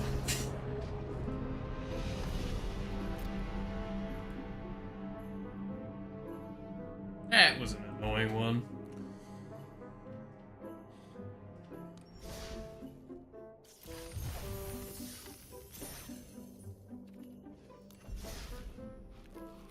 I have a pack available and I could buy 2 packs. Let's buy some packs. Fuck yeah. If the game wants me to, Jesus.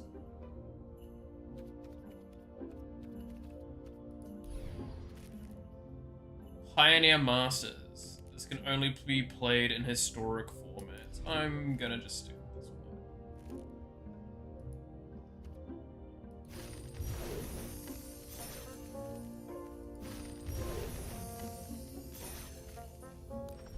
Alright, let's open all 3.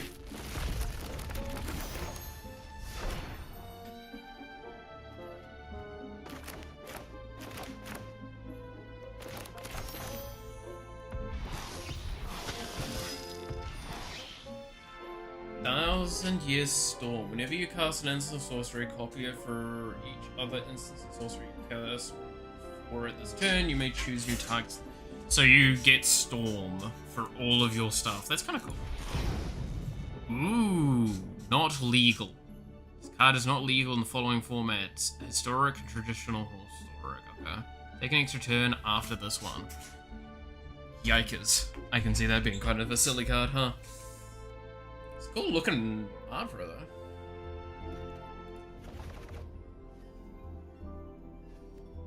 Still no more rares. I need more rares. Rares are the ones I need. I didn't need more Alenda. I've already got 2 of her. 1 of her.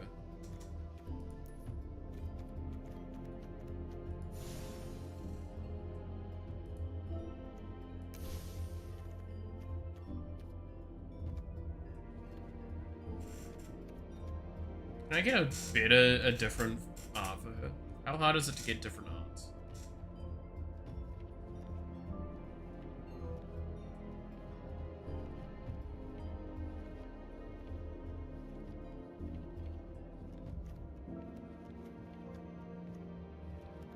So many fucking cards.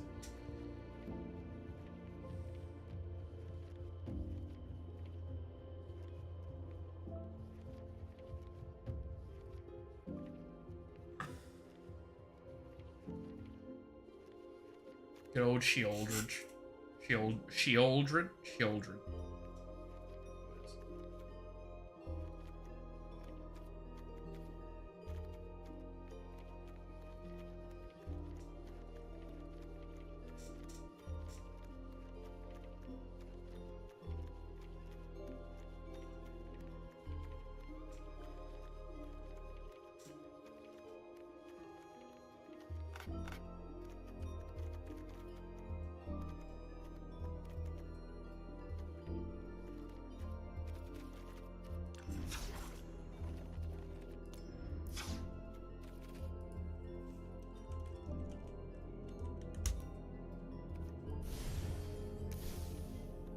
Yeah, it doesn't look like there's any versions of her here. Oh no, there is. Okay.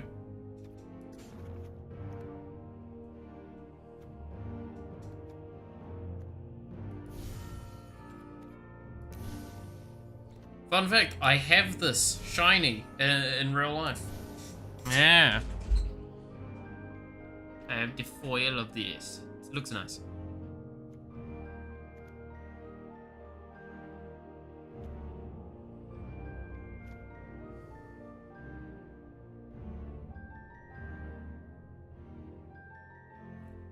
When it enters, conjure a card of your choice from the spell book into your hand. You must cast that card this turn without paying its mana cost at the beginning of your end step. If you gain life this turn, create an XX white avatar token where X is the amount of life you gain.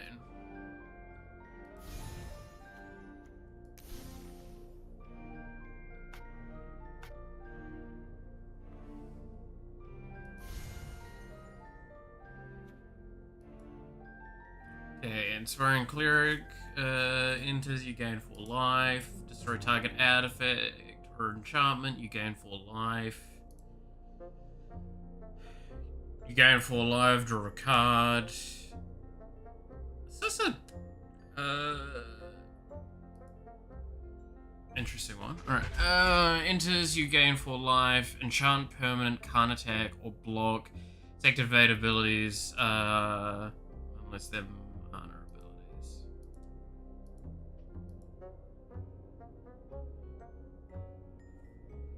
abilities. If you gain life this turn, create an XX where X is the amount of life you gained.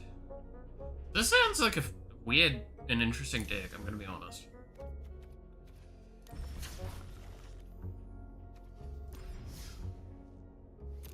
Alright. Like I said, I'm gonna be back in a moment. I'm gonna get something to do with food and such. Ugh!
And we are back.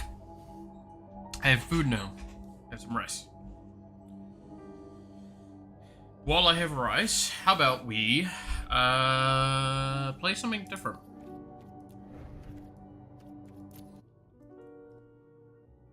Oh? Play something different? What shall we play?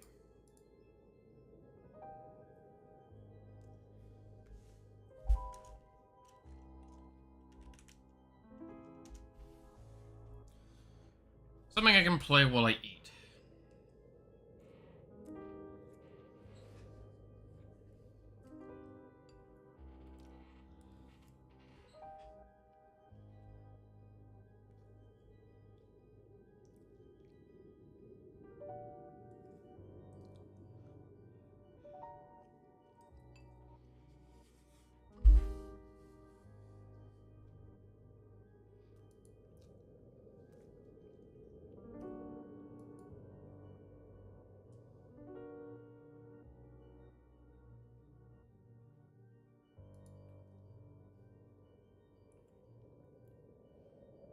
Alrighty. Oh, hello.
Okay. It's loading.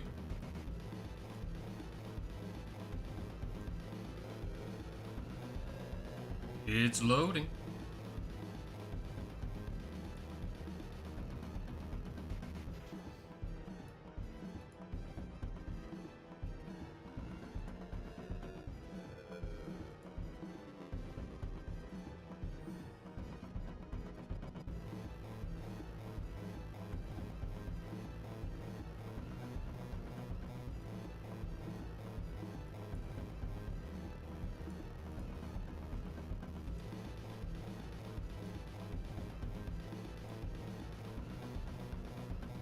Yep, I have changed the category over on Twitch now to reflect it.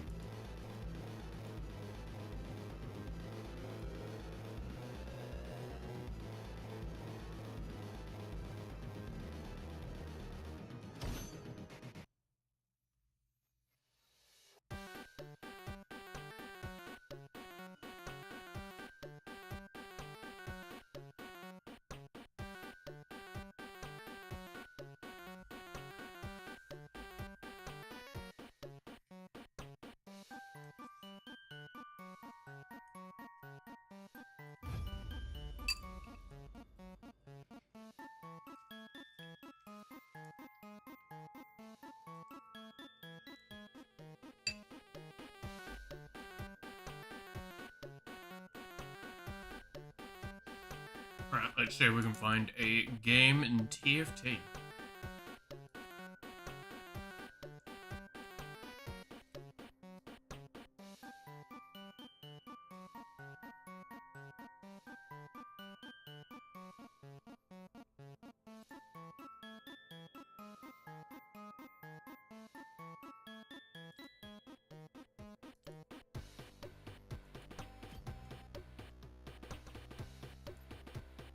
Okay,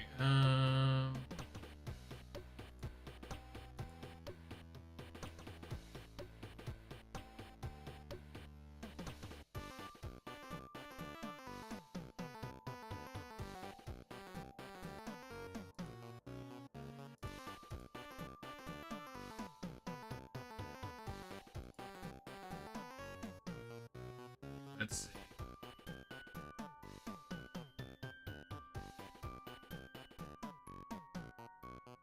When did I get a VTuber? That's it. I can't. What was it? It's like 3 weeks ago now. 4 weeks.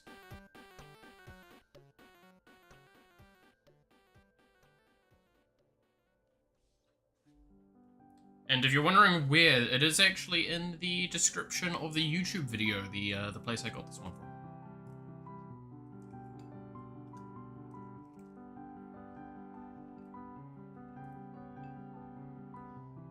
I've just found it really fun, doing VTubing. Good so. Always been a fan of VTubing, so thought I'd give it a shot. And yeah, it turned out to be a lot more enjoyable than I thought it would be. I felt like I could express myself a little bit more than I could before. Yeah.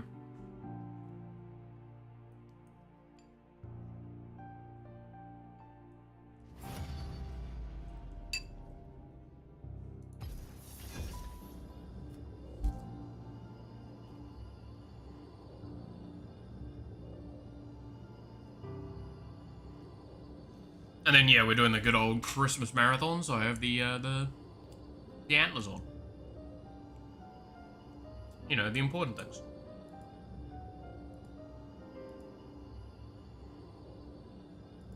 Alright, found a game.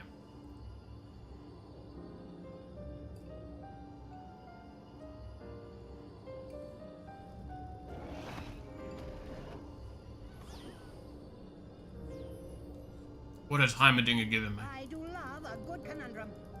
Last augment is prismatic. Thanks, Heimer.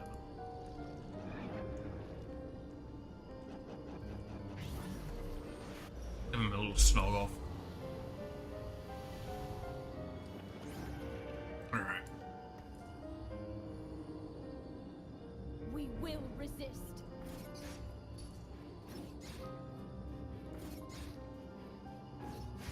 Shield rapidly decays over 3 seconds. When it expires, your magic damage. There we go.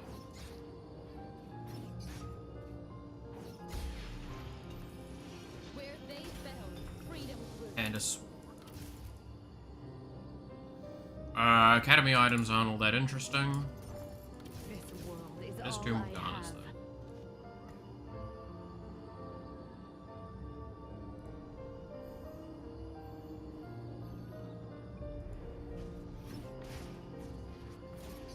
And with a sword, like if I had a... Yeah.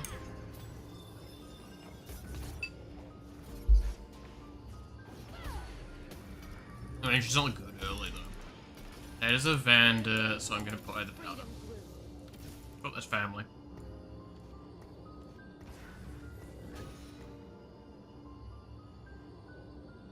Piltover will achieve its destiny.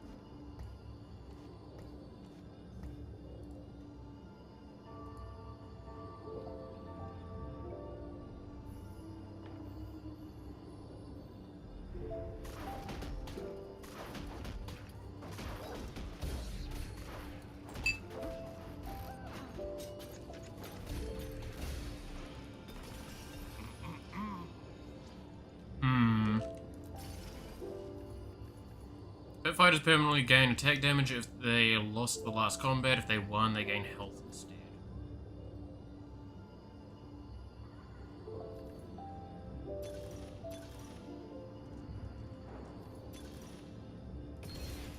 Bud mine.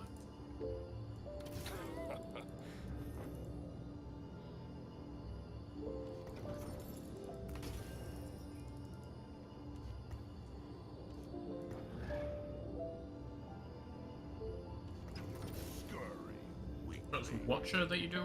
Yeah. Watcher Ambusher.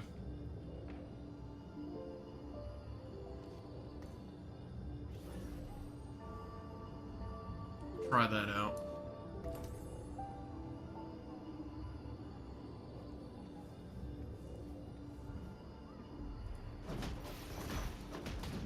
Pretty sure I lose this though.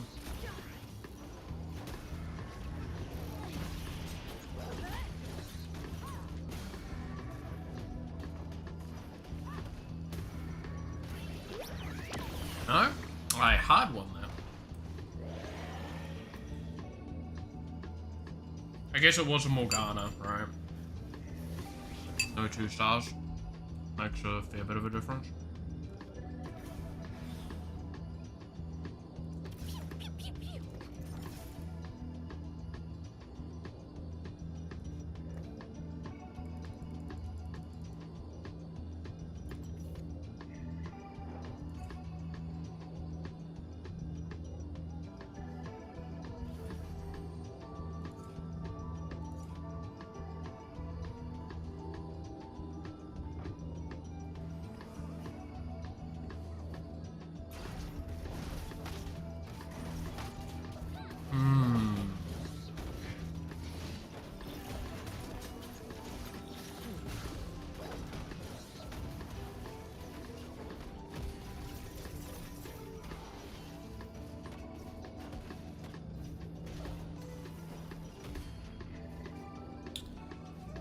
If he gets to the mana in time, I think he wins.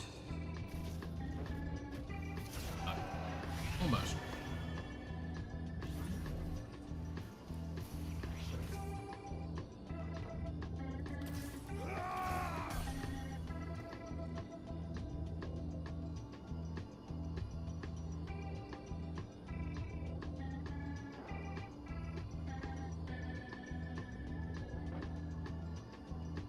Like, what do I want? I'm probably gonna want Scar and Echo.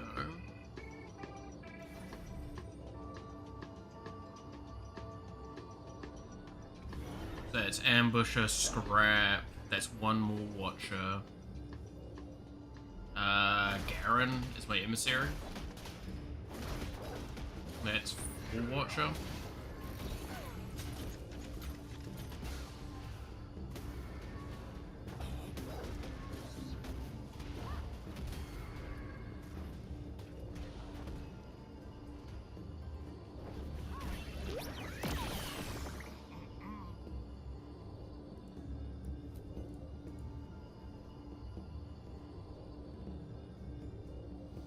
I don't want to get either a tier.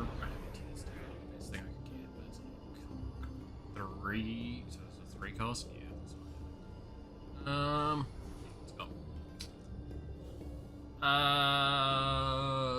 Maybe the Nami.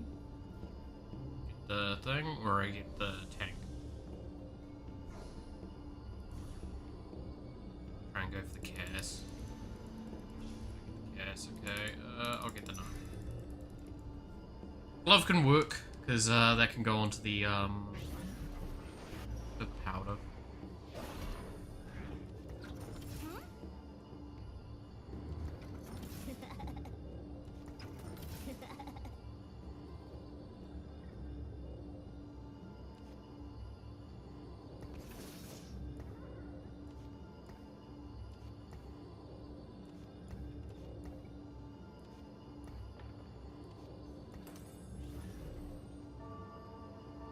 So that gives me Ambusher.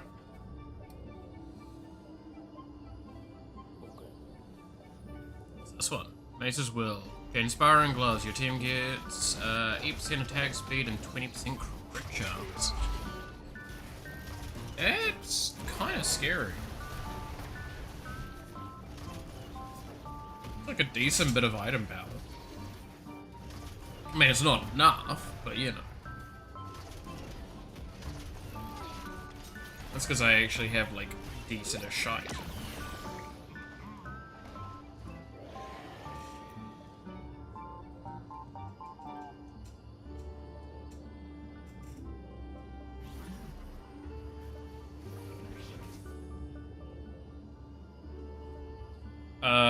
I think I just kind of... Ooh. I mean, Draven might not be a bad fit, but, like, it's gonna give me Conk, but I'm not going to be able to chase Conk very much, but it gives me Pit Fighter, but do I really want to chase Pit Fighter? I feel like Gangplank's probably a better one at that point.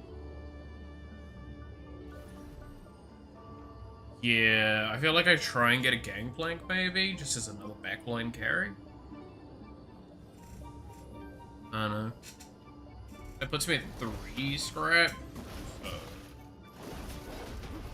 and try and find... I don't think that's gonna work out with the numbers. I need 2 more ambushes in, 2 more watches in. Yeah, I'm already hitting questionable numbers already at this stage, so I probably shouldn't try and overextend much more. To be fair, this isn't even guaranteed to be like my endgame build. That's a fucking mundo, really.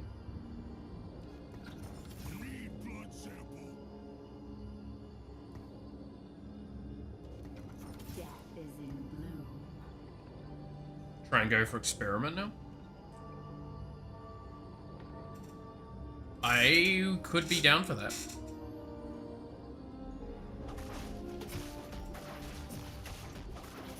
Twitch be my carry? I have decent Twitch items.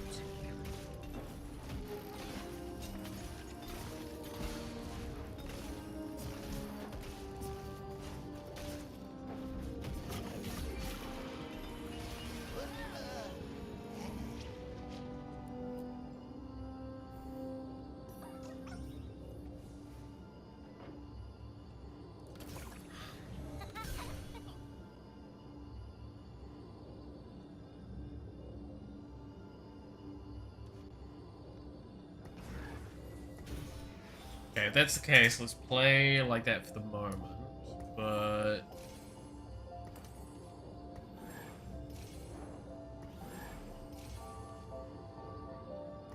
Do this?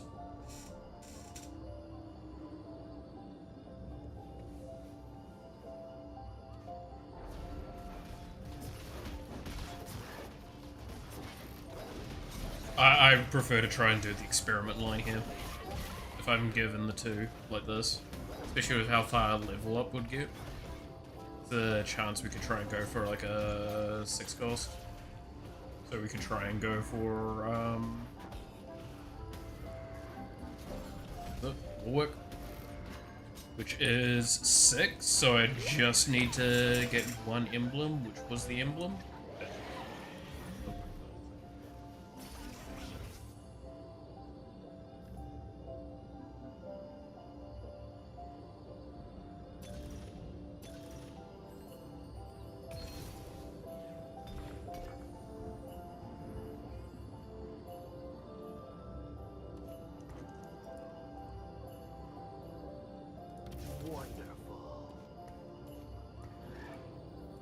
Zon's with me every fight.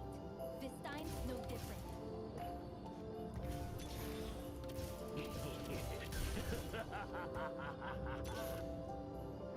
Piltover is a parasite. Something needs killing. We do not die this day. Death is in bloom. That was an interesting turn.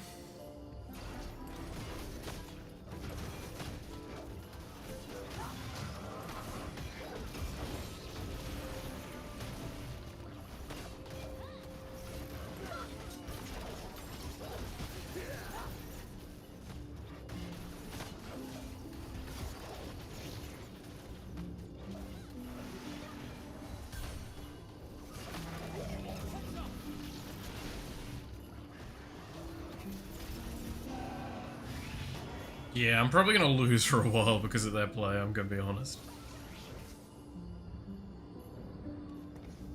They are the plague.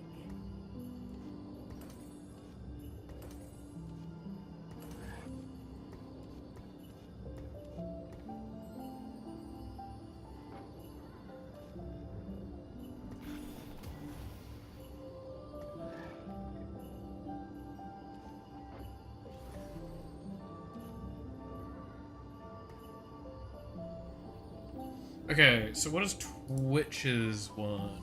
For 3 attacks, deal physical damage to the nearest enemy to 15% of their max health. Let's see.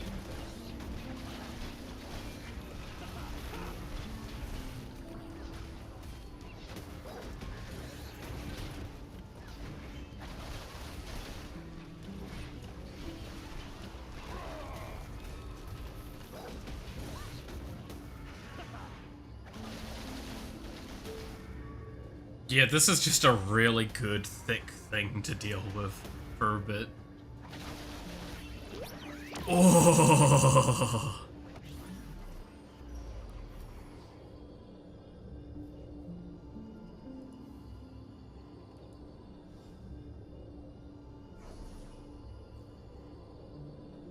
Probably this.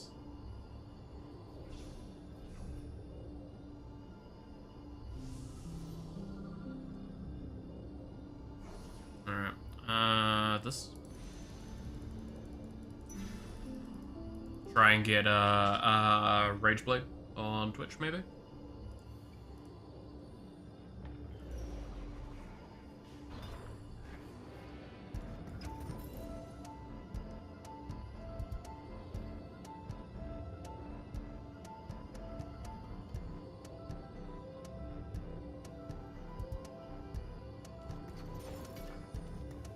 Every ram, a masterpiece.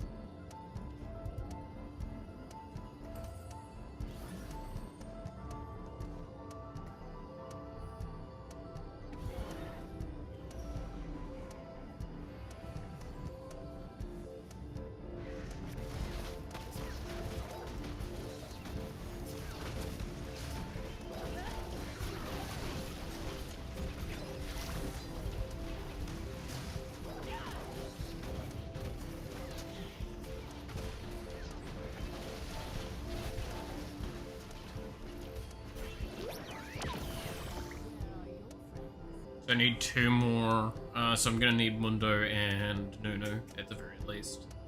If I want to try and make this work, go for 5.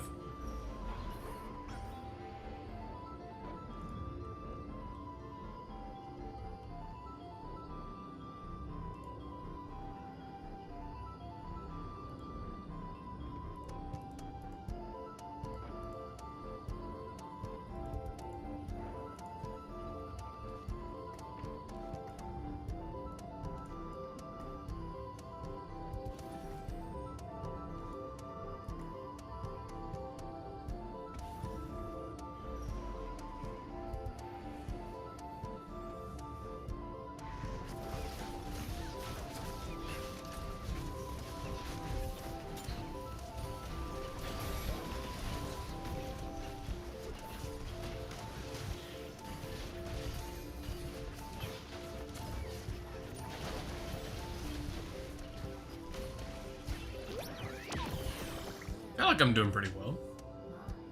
Oh, good lord, the game. The computer is having a moment with the Vtuber, isn't it?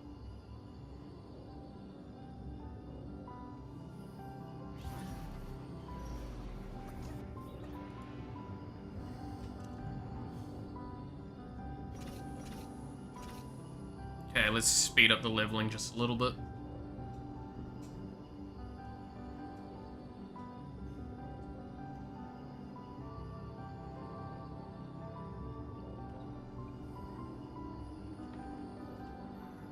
I think this is okay for now. Late game is gonna just not do. It cost me a lot of tempo to try and use it. Okay. Where are your friends? I would have loved the bow there. Thanks, game.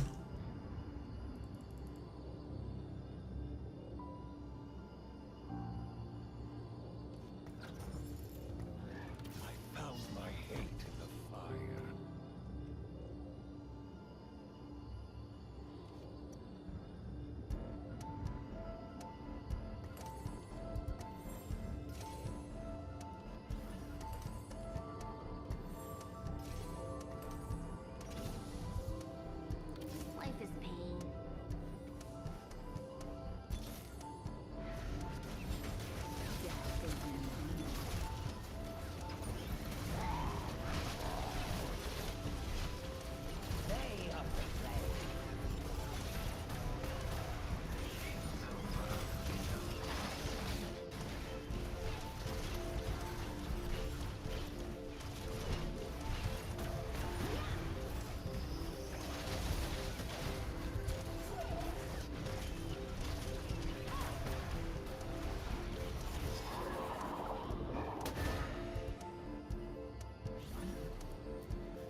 up to 5.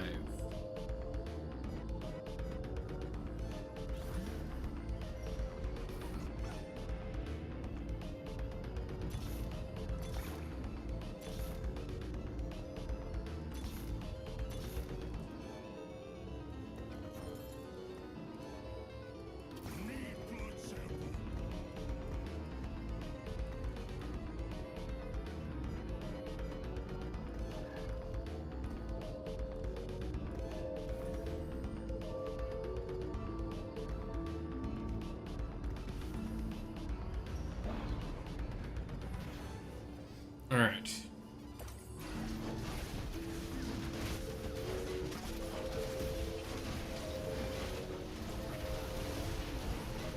I believe Mundo's is max health. Yeah.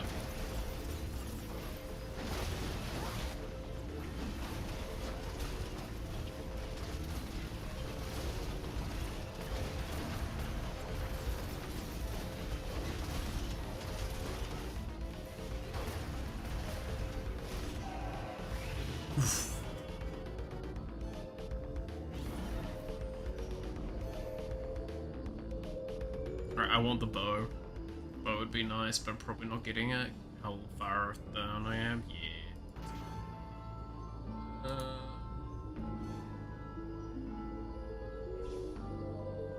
Cloak then?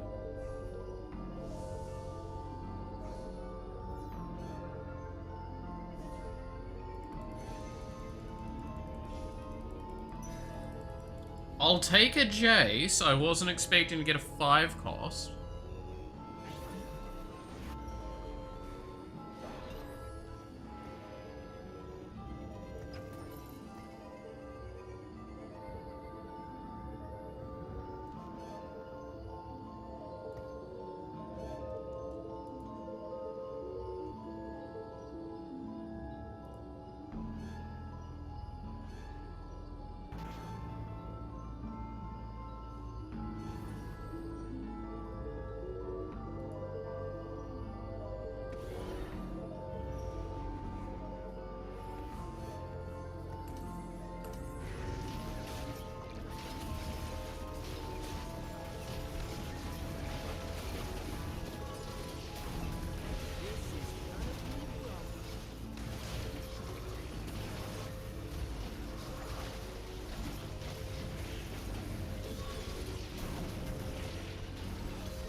So yeah, I'm really tryharding for the Twitch to get a shitload of health, is the idea here.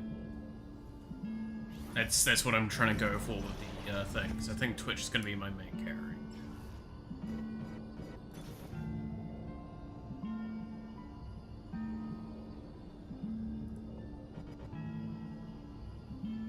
That's tempting.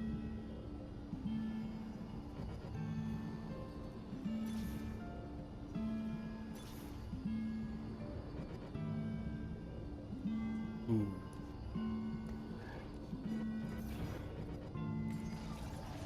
Doctor of the Year, Mundo!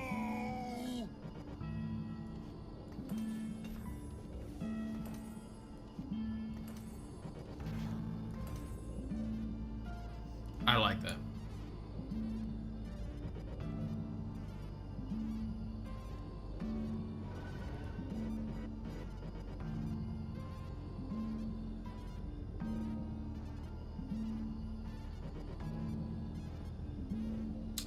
What's a good Dominator go alongside this?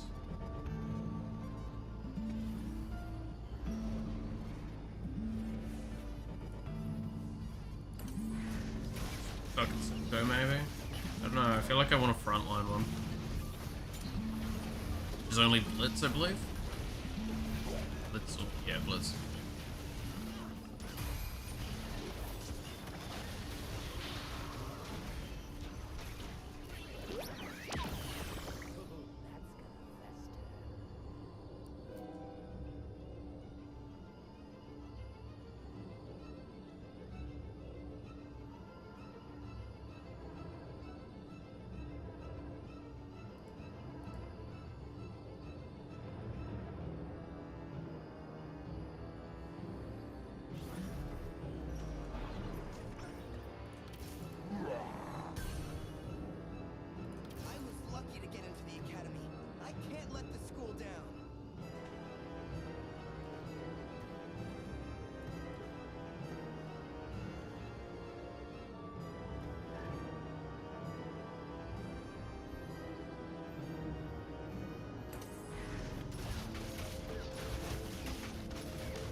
Damn, still didn't get it.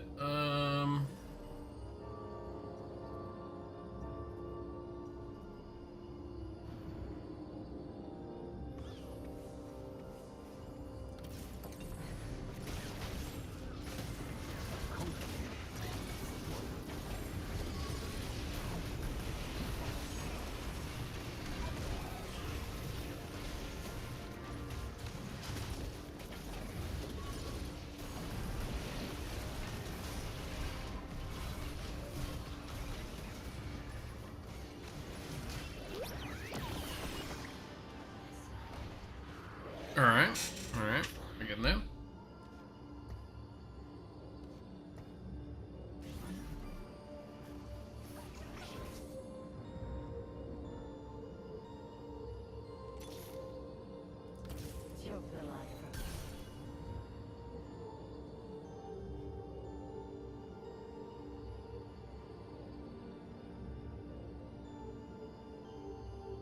So, I kind of want to go for, yeah, Mundo and Twitch. I like the two powerhouses for my team.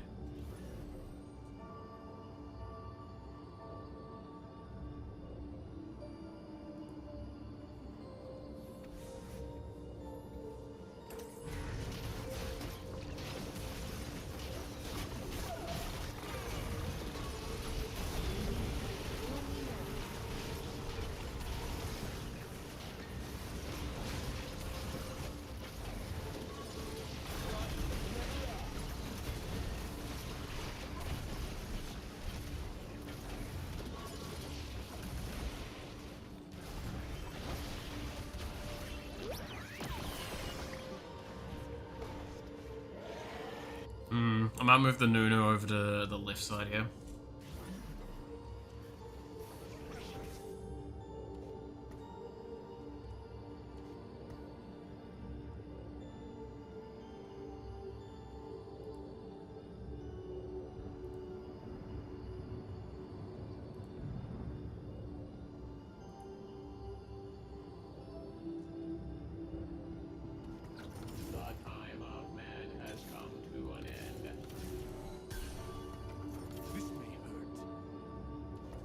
Bring on the bad guys. Okay, trying to get things a little bit on the cheaper side. Ah, that was the issue I had. Right, I might move the Mundo with the Nunu. Swap those two around. Oh, that's a Moonlight. Ooh, that's a scary one. If I don't kill the backline, I'm kind of fucked.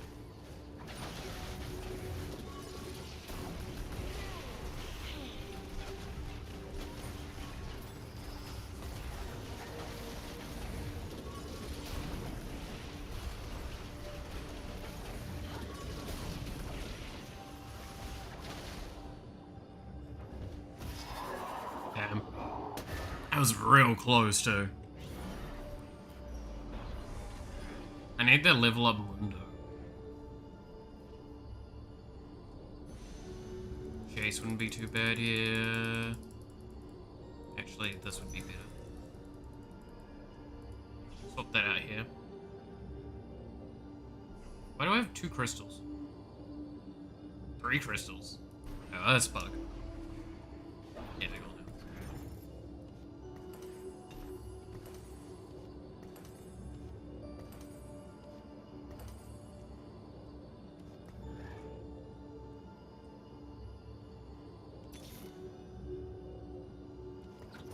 They are the plague.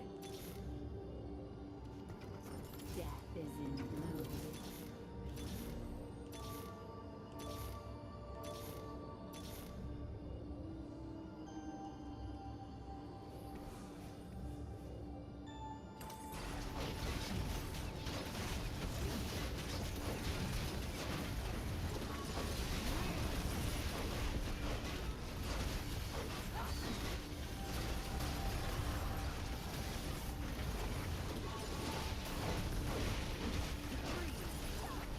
God damn, my front line just kind of vanished. This is TF, man. What the fuck? There's also the Vi, though. Oh, well, that would explain a bit of it.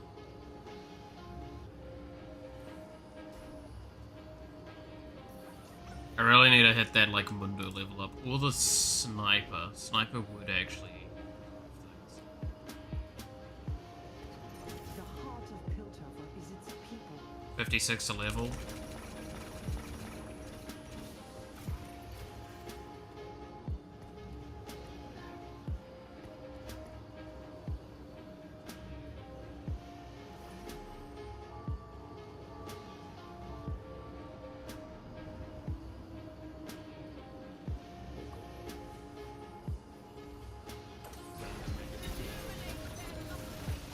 Piltover will achieve its destiny.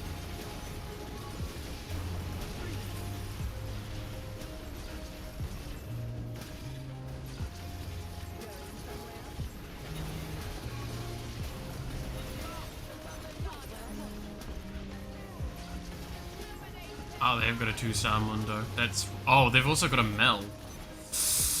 That's rough. That's rough, buddy. I think that Mel just triggered.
Damn. I'm really needing this Mundo too.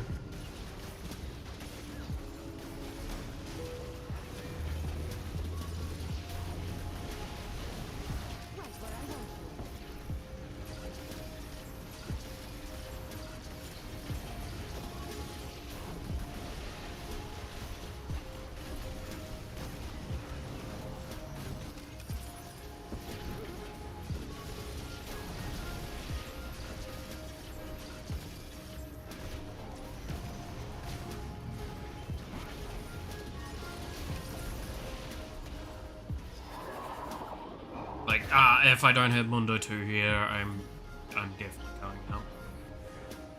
That is a wonk.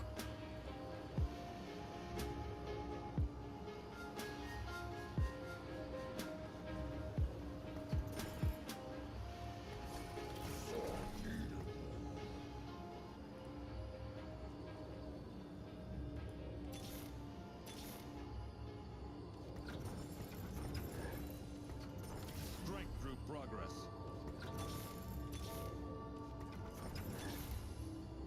That's a Victor. I don't think Victor helps me. Surrender now.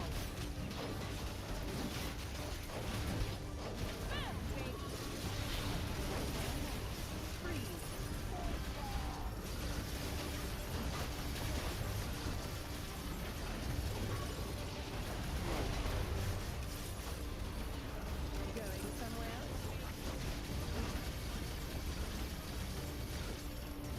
Right where I want.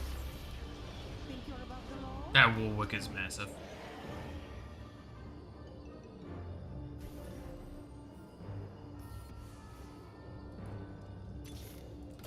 And that's massive.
Alright. Oh shit.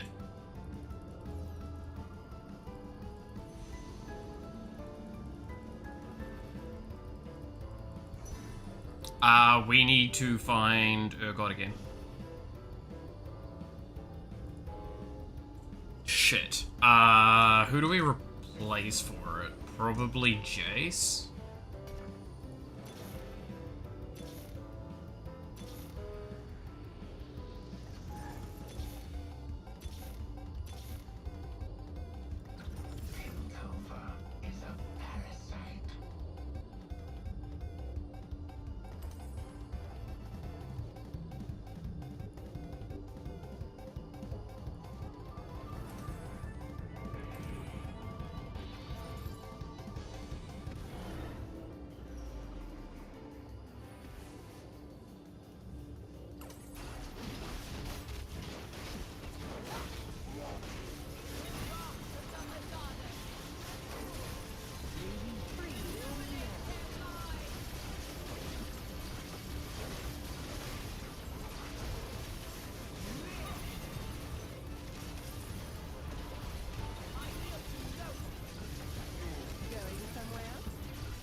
Okay, that's... I mean, I don't see much else I can do here.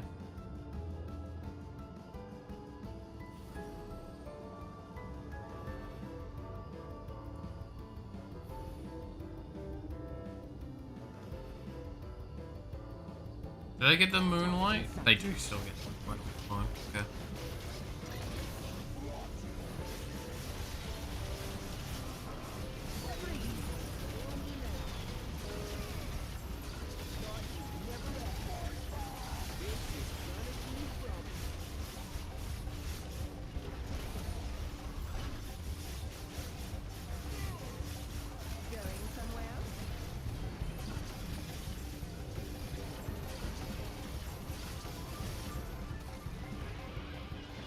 Ooh, I need a good item for it.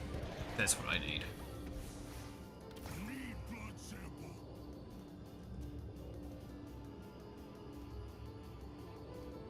I need a good item for Warwick here.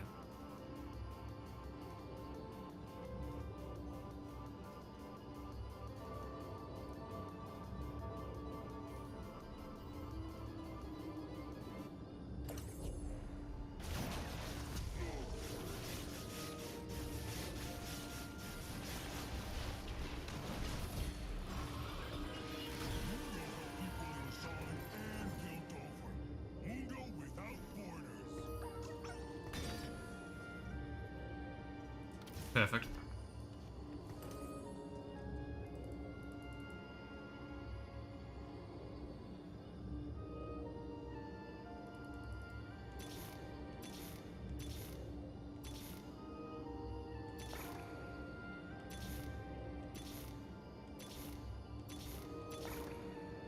They are the plague.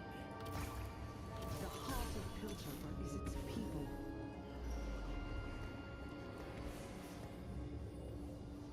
You won't escape. Oh boy. Freeze. Should sell you units to go full automata. I mean... maybe. That could indeed be the play. You never know. I'm probably gonna... I'm probably dead here. Good lord. Oh lord, they're strong. Oh, there we go. I popped. Third place. Oh well. Yeah, see, this is what I get for not going full automata, alright? That's my bad. Ah well.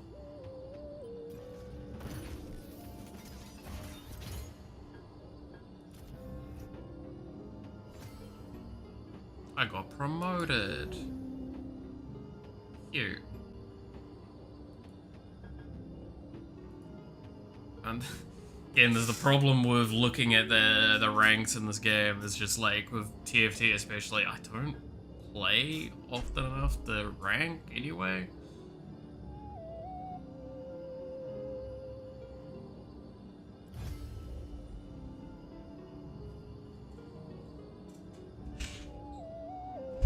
Alright. Oh. Have I eaten all my food? I've eaten pretty much all my food.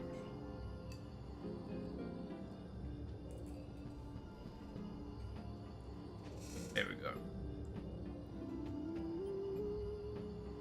That reminds me, I want to check on something quickly.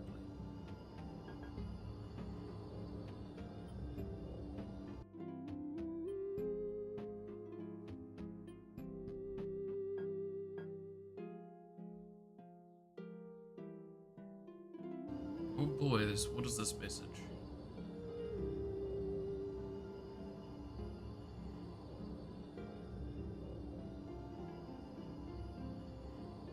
It's just from a doctor.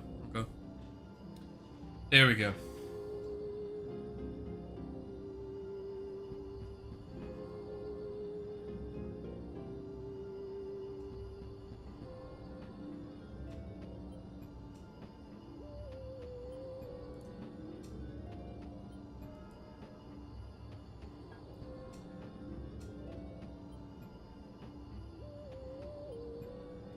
You know what I'm mildly excited for? Even though it's like super expensive. I am now very, very close to having finished my first deck from the ground up in Magic the Gathering. My first commander deck that I built from my own blood, sweat, and tears. Once all the cards arrive, and I need to do 2 large purchases left, but the benefit with those 2 large purchases is that not only do I get a bunch of the cards that I need, I also get a shitload of cards for other builds that I need. Because I'm going to be buying 2 last precons. One of which is one of the Duskmourn ones. It's the Miracle Worker one, and then the other one's the Draconic Destruction Starter Commander. Because with those 2, I get pretty much everything left I need, aside from 1 or 2 cards that I want to trade in and out for at a later date. But it just means that I can build the deck now, and that's the important part. I want to be able to have that deck pretty much ready to go before the end of next month, is my hope. The problem is that the total cost is about $200 and something, $250 I think, in the end, to get the last of the cards and everything else that I want. Is the pain.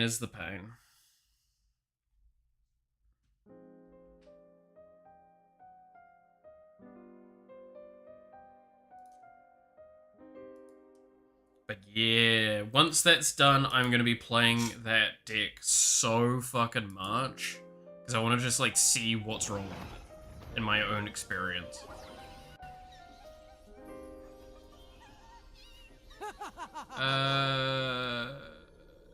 Okay, loot subscription.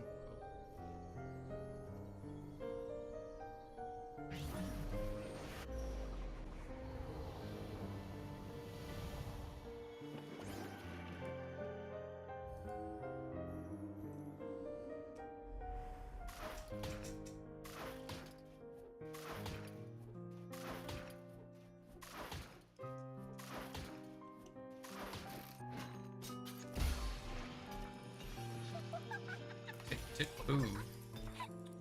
Well, that's 2 part of the family.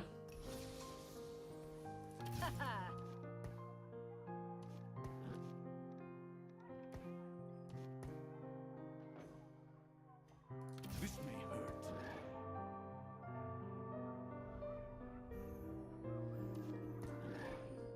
Now we just need to find Vander and we get there, right? And then we just need to get the emblem, and then we need to just get another emblem somehow, and then I don't know.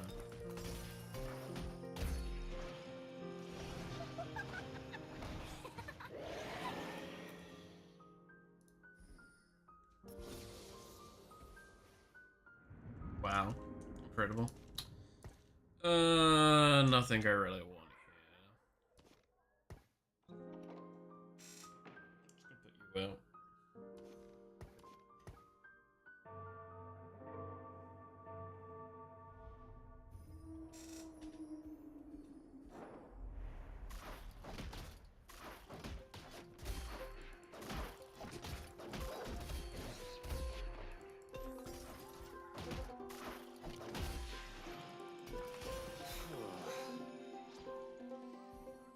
Life is pain. All that shimmers.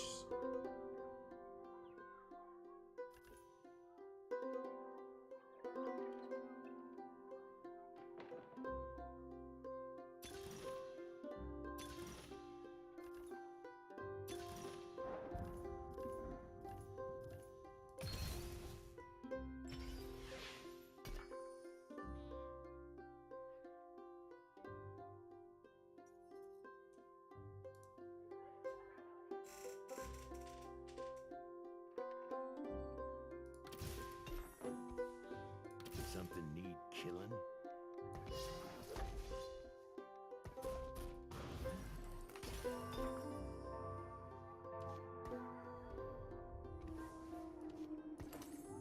Okay.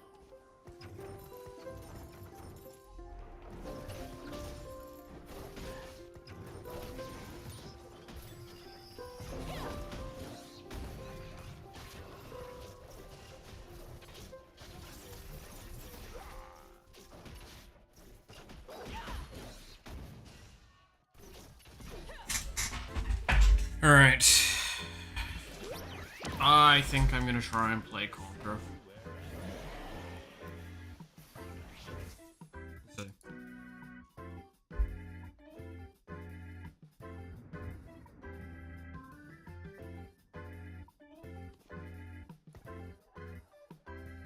Long-term Conqueror. Swain and Abessa are my main two carries I'd want. Swain would probably want this. This. Probably that. And I'll put that here for now.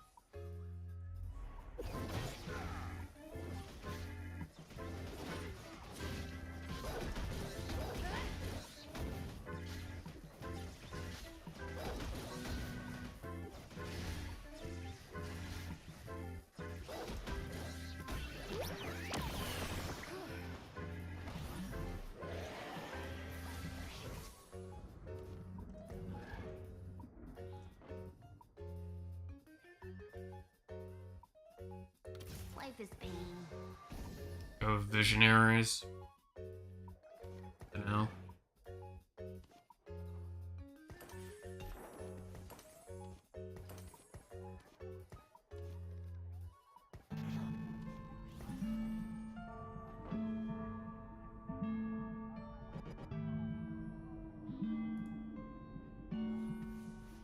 Every time you choose to save your Shimmer on a black market, heal 4 player health and gain 6 gold. Ooh, that sounds fun. Like, genuinely? That sounds pretty good.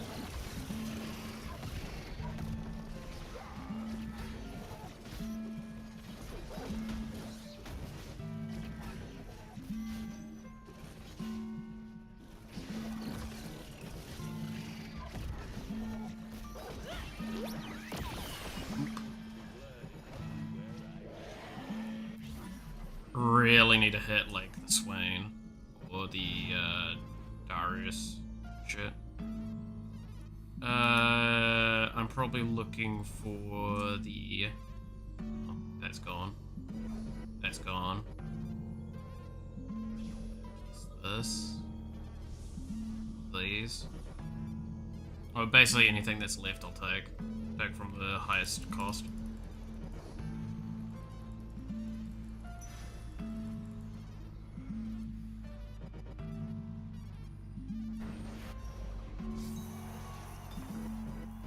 Yay, 2 gold.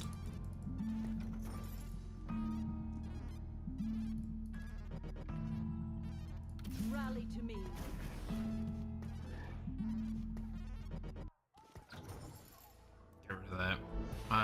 it's not important as the Sentinel is. Hull Crush is really good as well for long term, because I'm probably going to put that on Ambessa, which means that like her sitting in the backline is going to be nice. So basically the items that are on Rel are going to probably be for Ambessa long term, and then the items on Vex are probably for Swain. I guess is the idea if I'm going down Conqueror. I do need to hit Darius and Swain soon if I want to hard commit to this though. Ow. Because otherwise I'm just not going to have the power level nor the conquest value to open the chest fast enough to get like somewhere with it. Is the Darius. Weakling.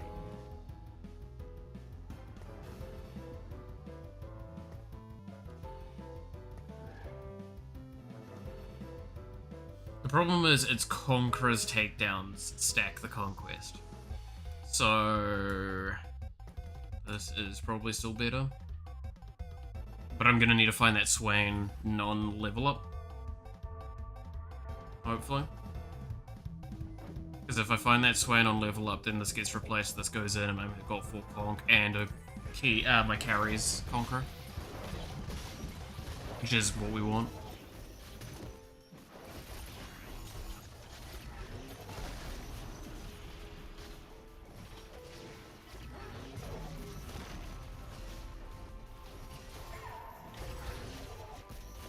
Is this the worth the wait? Yeah, it's worth the wait Trundle. Gain a random 2-star 1 cost. Every 2 rounds, gain another copy. So they're gonna try and go for 4-star Trundle? It's not too scary. A conquered nation is a loyal one.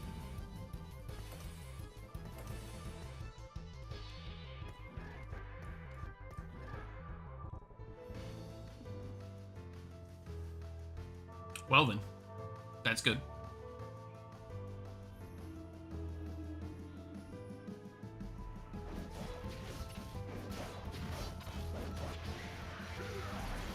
Found my hate in the fire.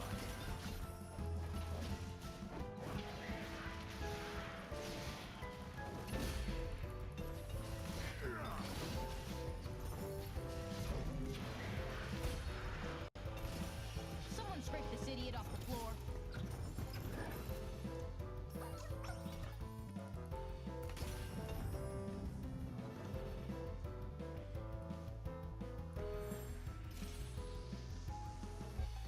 Um...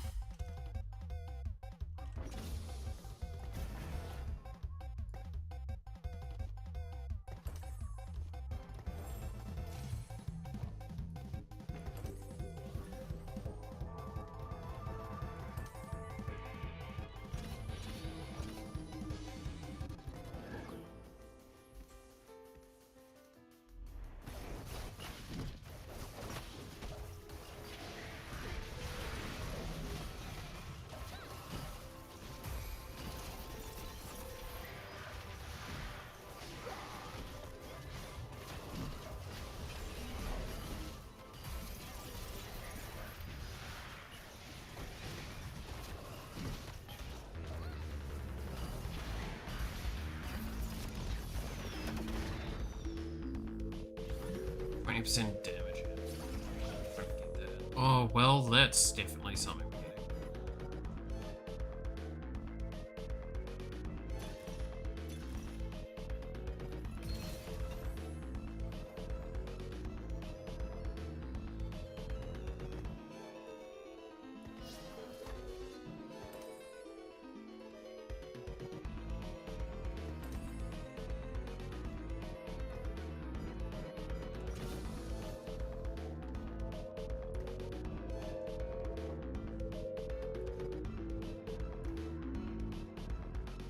Okay, so now I'm gonna definitely want to try and find that Ambessa zone so I can get to 6.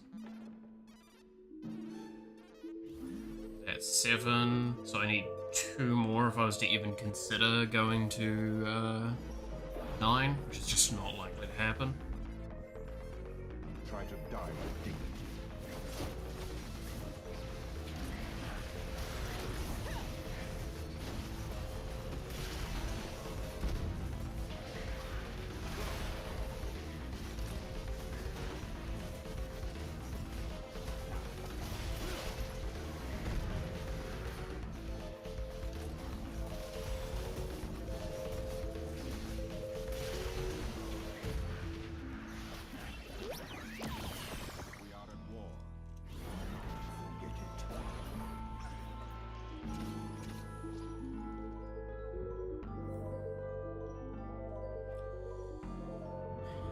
I just speed level here to try and get better things later. I think I might pick up the Ziggs here, just to toss it in next.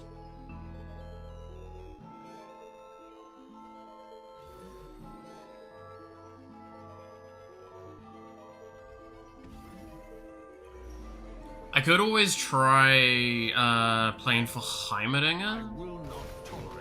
I think. I'm trying to remember, is Heimer good with Shojin? Or does he want blue buff instead?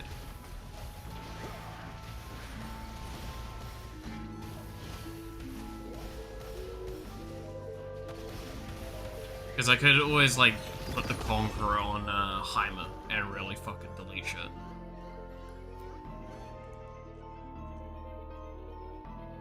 That gives me a visionary play. There's a Heimer, I can have a look. 40, yeah, he wants lower cost. He wants just blue buff. Might pick him up though.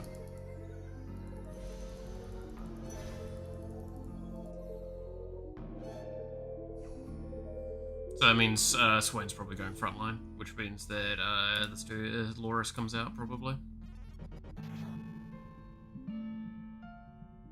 Loris comes out, Gangplank comes out, Ziggs goes in, and Heimer goes out.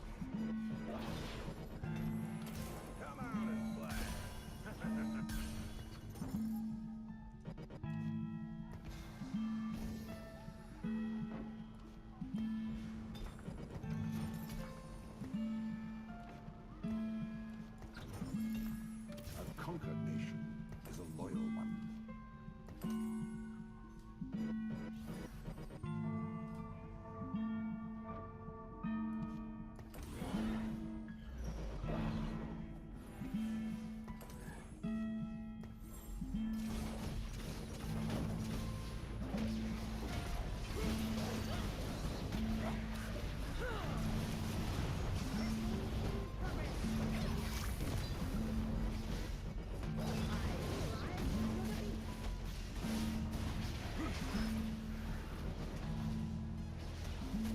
What does blue buff give now? I can't fucking see.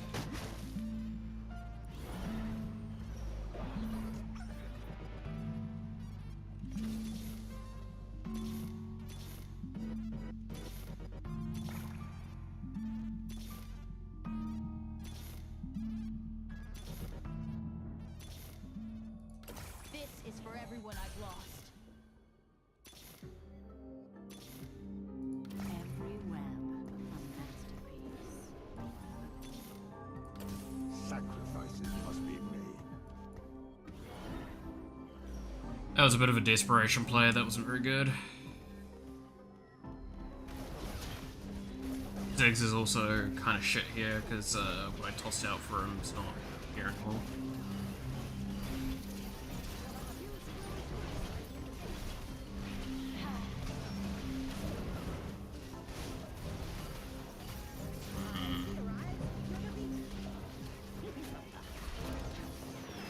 Yeah, I think I just kind of threw this game. If I hit Mbessa, kind of come back a little bit, but not by much. You should probably come in instead. Friends just get in the way.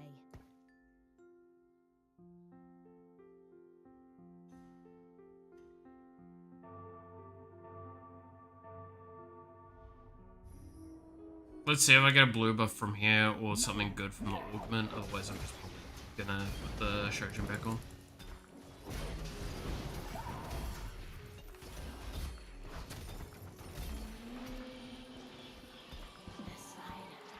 Wow, okay.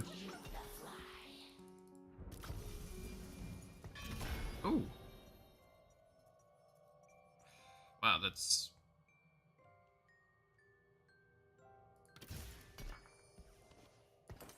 kind of ass.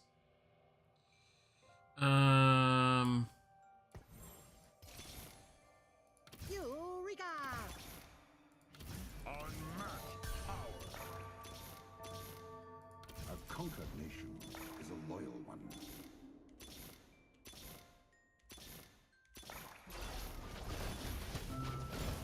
just threw it.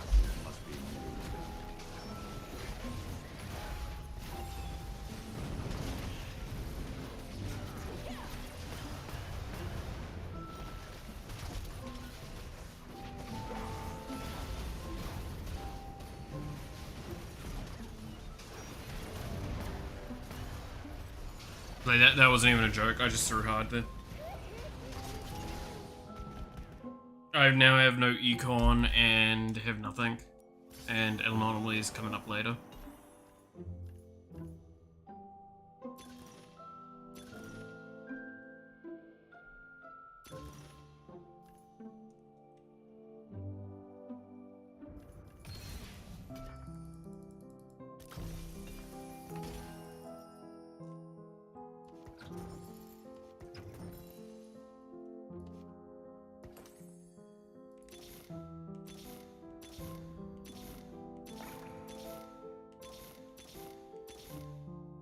There's M-Pesa. Respect the Madonnas. Respect the McDonald's.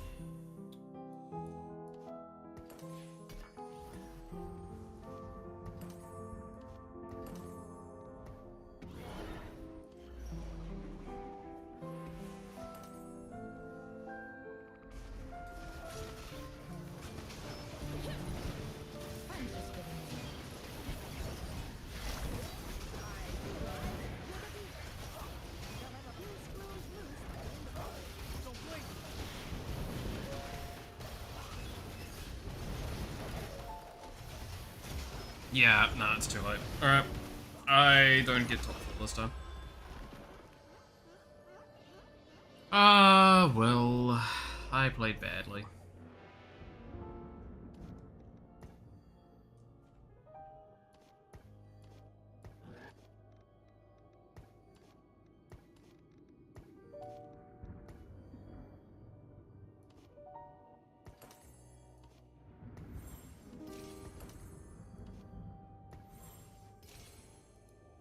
Like, a Heimer 2 here is notable, but not win-worthy.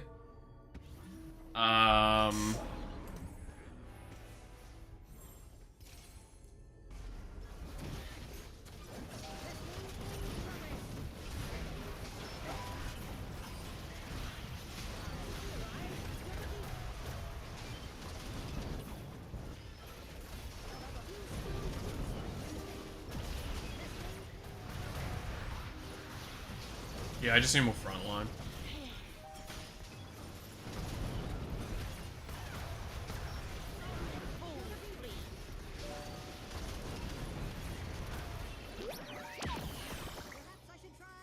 I badly need more frontline. So Bruiser is a definite. Sentinel is probably another good one. I don't have any part items left, so I'm just looking for either a frontliner or frontline item. That's a good one. Could have probably taken the cloak, actually, for Swain. We need to save money for Anomaly.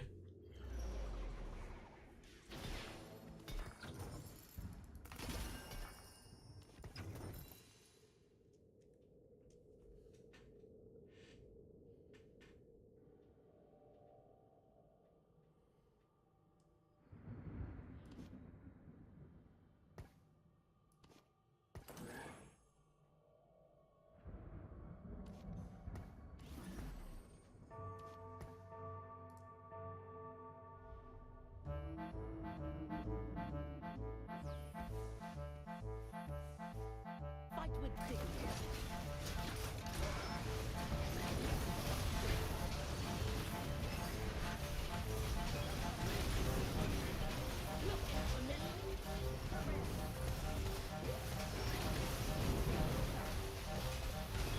Yeah, see, like, I just don't have the front line to, like, survive for long enough to actually make use of, like, Heimer and shit.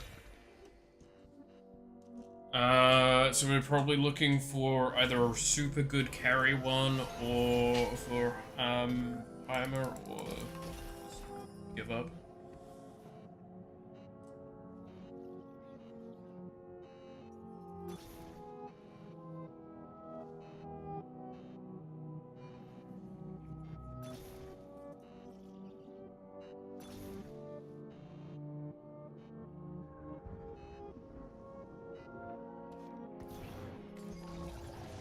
What a reaction!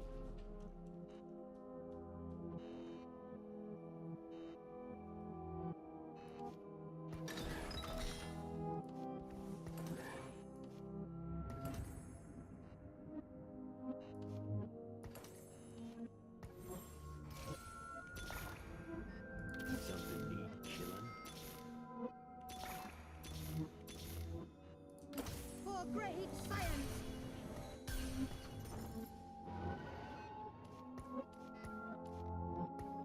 Okay, well, I think that actually brings me back into the game, potentially. We'll see.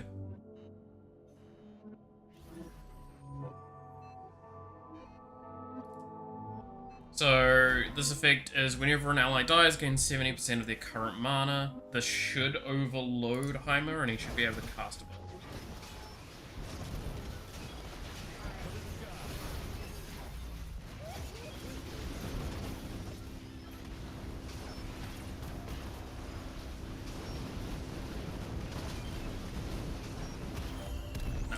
Okay.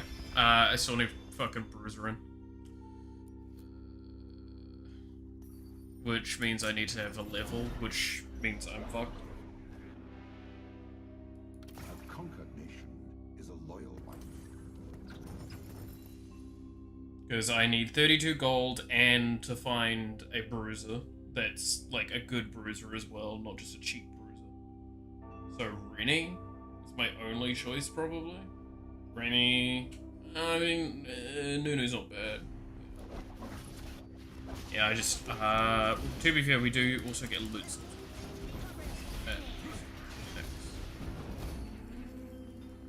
to be blood everywhere I go.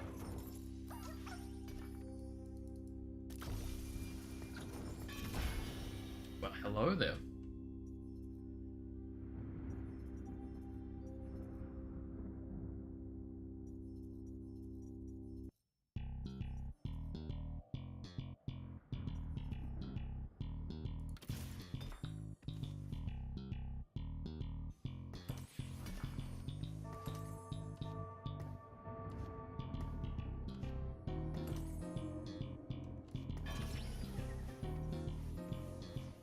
Die with honor!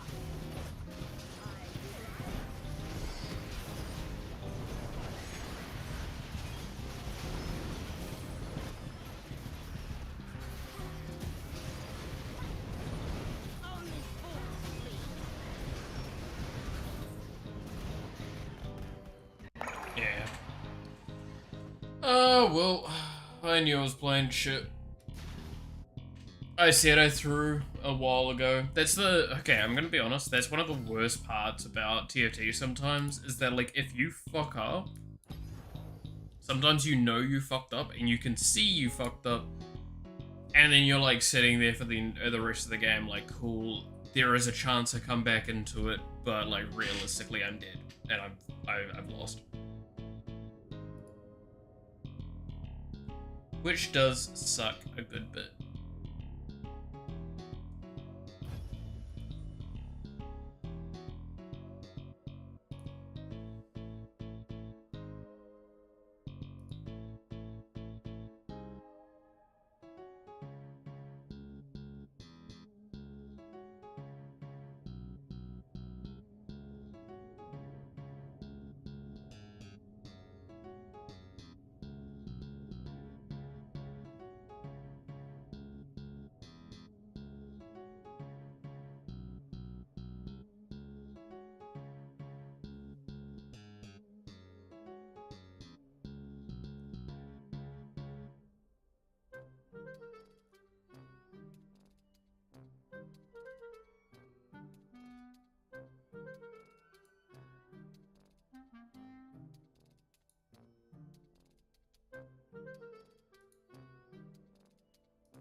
Alright.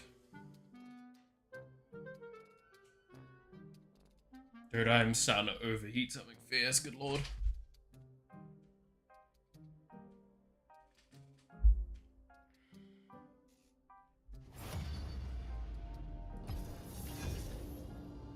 Ugh.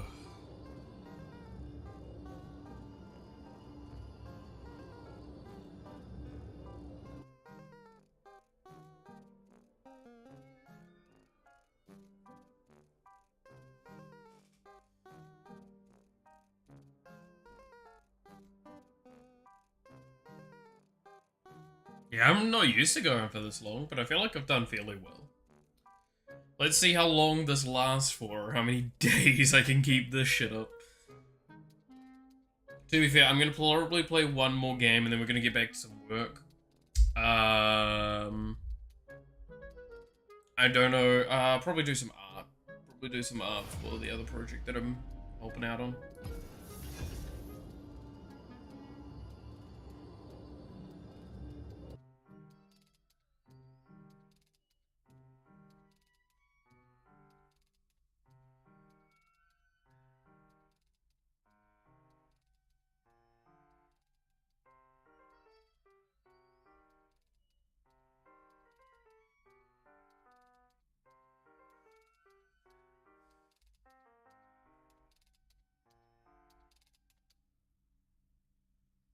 Alright.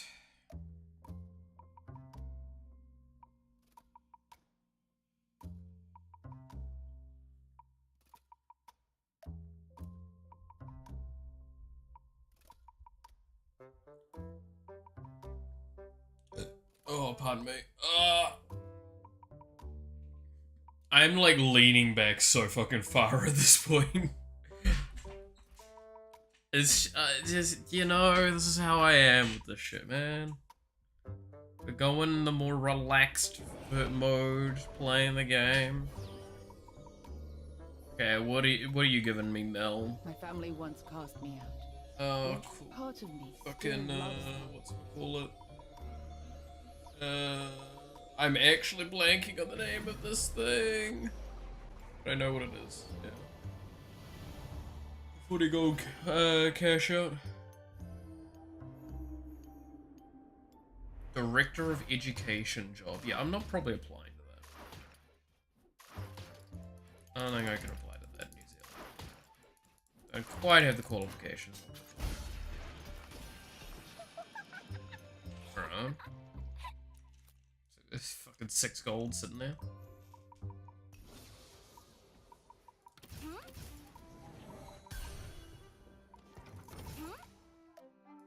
Scurry, weakling.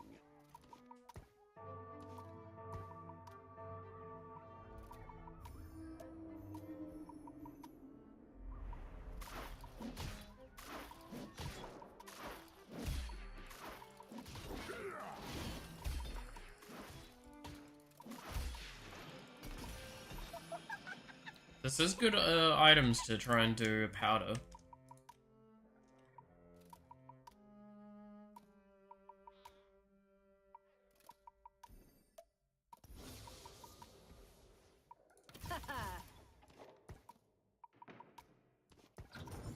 We do not die this day.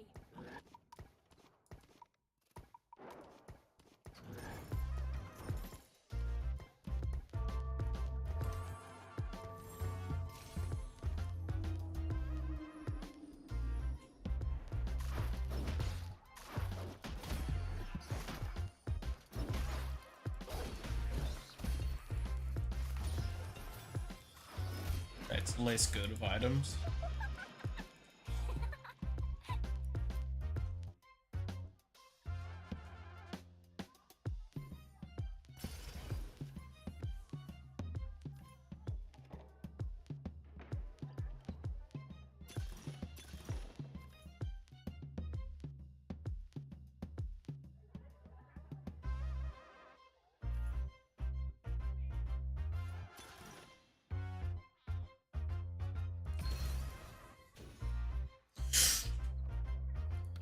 Remember why we fight. Fuck yes. Alright. Now we try and go for the chase of getting another family emblem.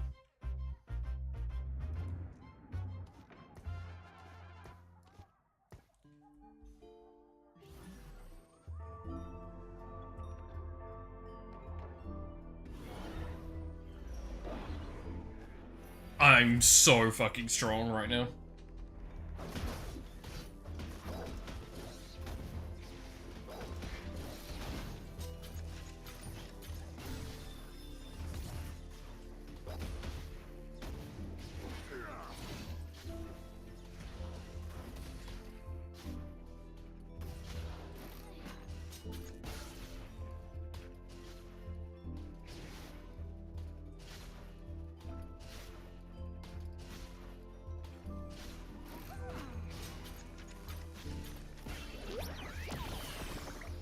Okay, so I want to find an ambusher.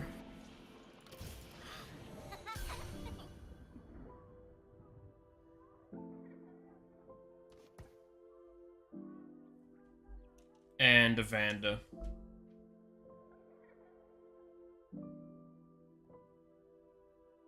And then a little bit more Watcher. So we need to keep an eye out on Watchers. I sold the Darius earlier.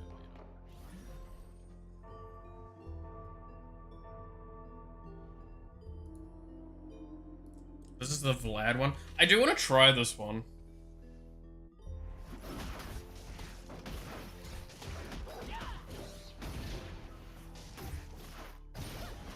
Like, at some point, it does sound interesting, right?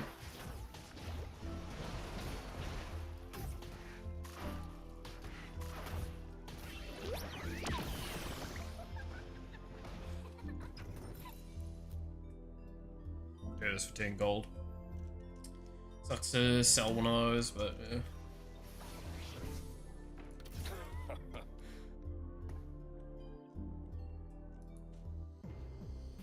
That's pretty big. That is full family now, so that's 20% attack speed, another 5% reduction on the mana cost. And that's nice, yeah.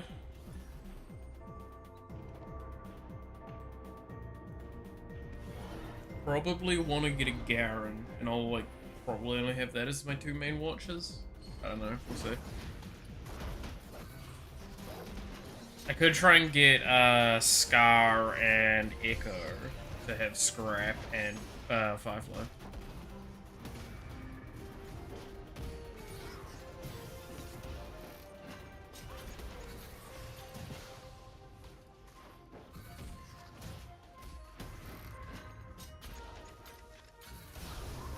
Oh, 7 health. Tragic. Alright, I want Glove, preferably. Glove or Tear. There you go. Okay. Tank items then.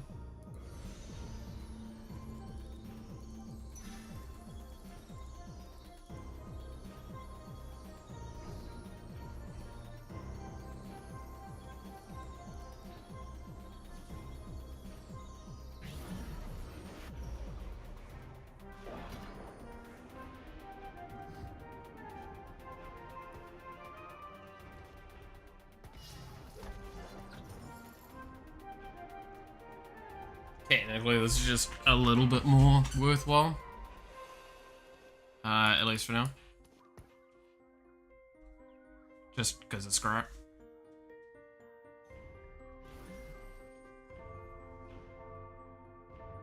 So I need Tear for the spat. If I get a spat, I need Tear.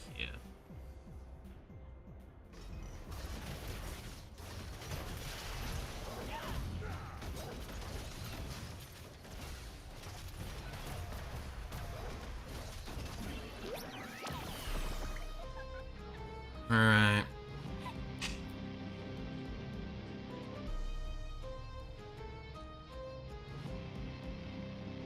So on the next augments, we hard try for another family.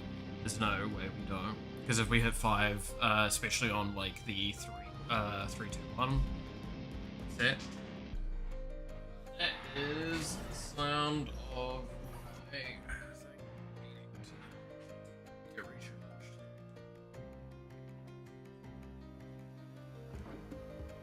There we go. So, because it's a watcher. Also, have I been blind, or have I not seen, like, an ambusher? I might have seen a Camille at some point and didn't pick it up, but I don't think I've seen, like,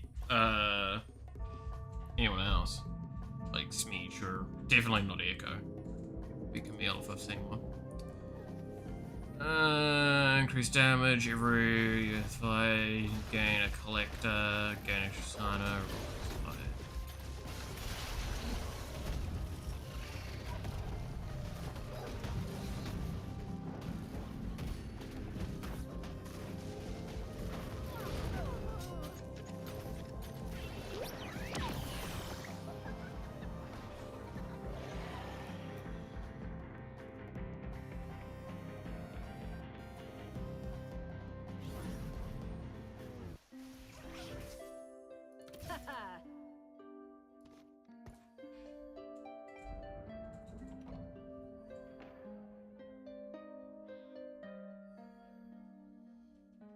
Now, by the way, for now, so this does attack.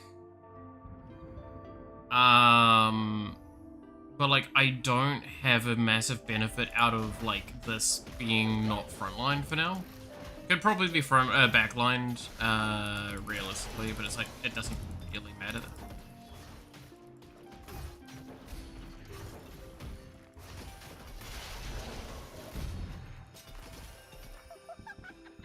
Ooh, okay, okay.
Yeah, lose this. I on Draven, by the way, not that great, because he doesn't have a spell that crits. So he crits anyway.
Okay, so I'm gonna want, how much more? 10% more. So I could just go to 3 ambusher and I'm done. So Echo.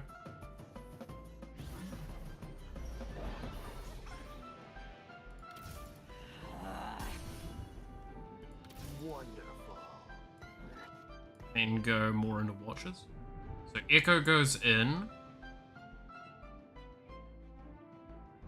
at level 6, and level 8 is 2 Watcher, one of which is Garen.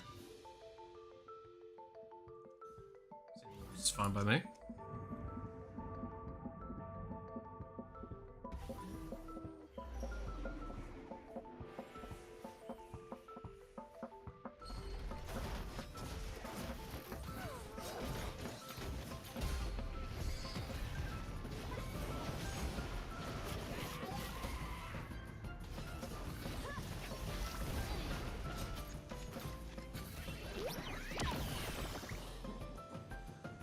Alright. I'm not even using my item advantage because like these 2 items suck ass.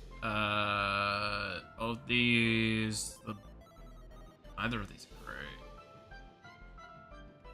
Sword's probably more usable. I probably could just full item.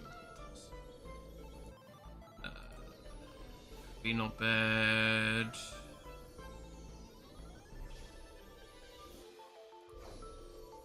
Yeah, this is probably the best.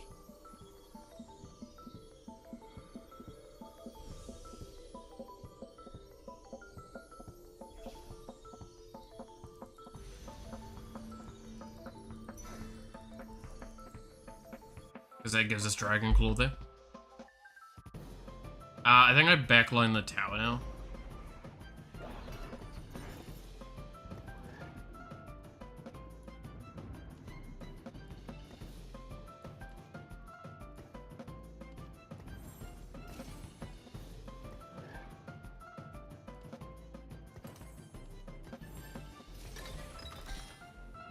Protector's Vow. You know what? Piltover will achieve its destiny.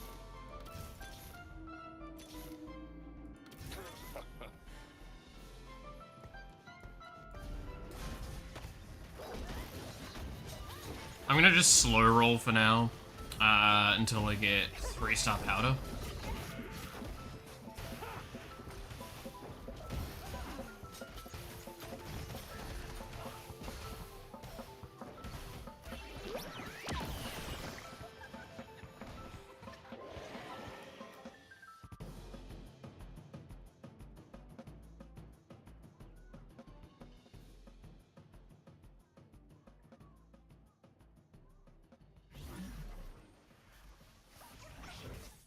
Wonderful. Well, that wasn't as hard as I expected it to be. Go for the level up now. Put in Camille when we level up.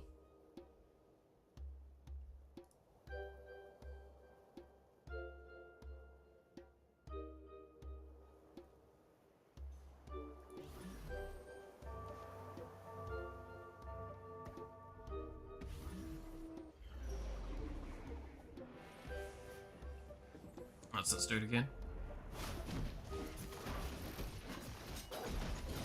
I feel like you kind of want mana gen on him, right? Now that he's like thinged, like Shojin.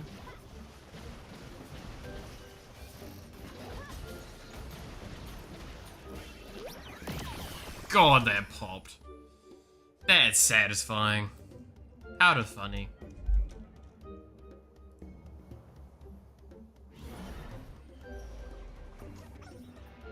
We fight for those who cannot. Well, that's big.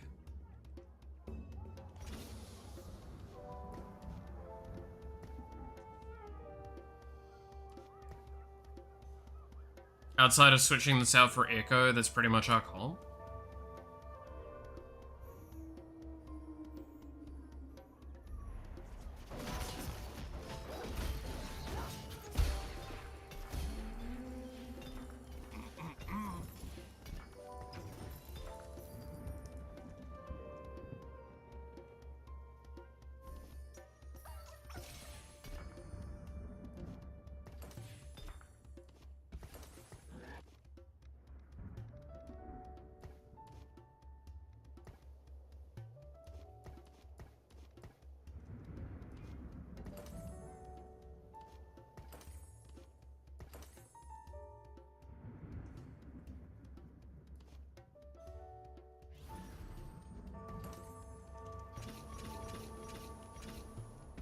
So, I'm just gonna go for the speed level.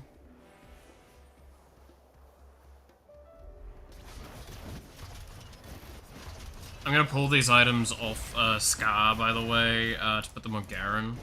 At least the Warmogs and the Dragon's Claw. And I'll frontline everything together.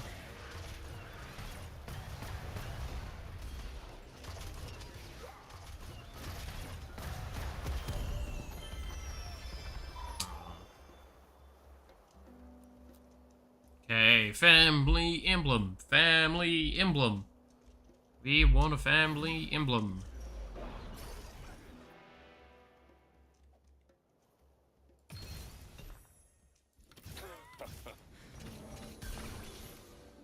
Dawn is the future.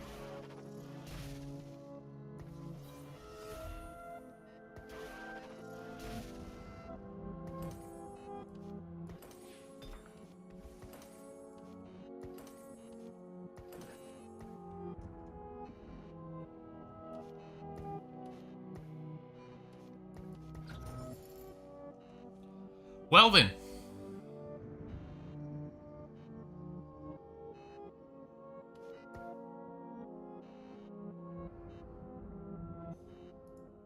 as the Lord says, just hit.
Well then.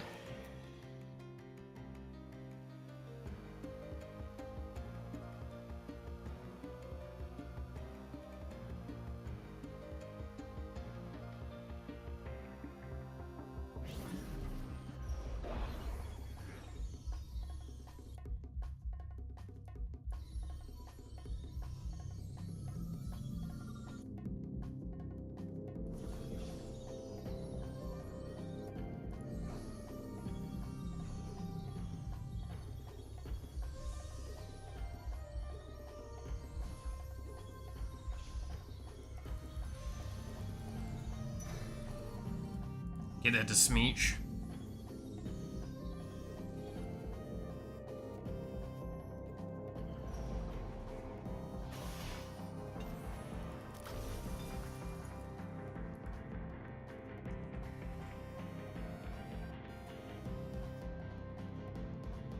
That's probably the correct thing to build.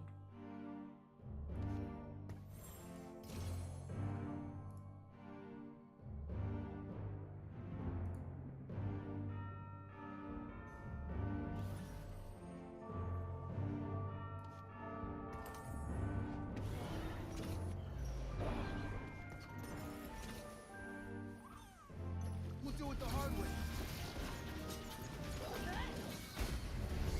Don't wait.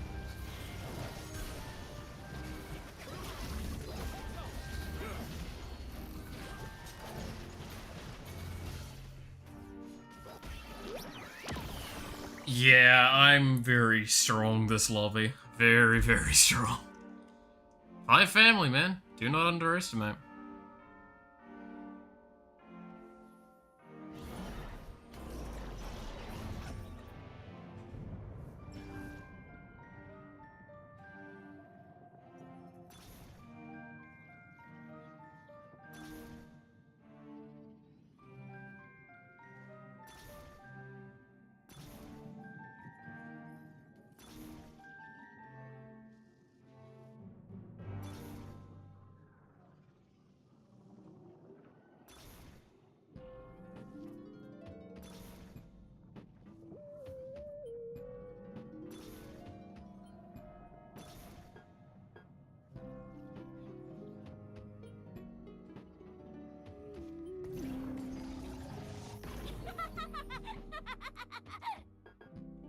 So, gain 5 gold, gain 15% damage amp, and 1% more per 1 gold, per 2 gold you have up to 40%.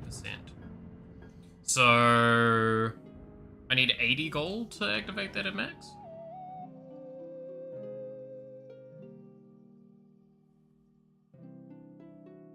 Cool.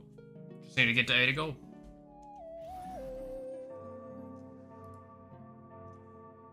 It's a lot of damage amp.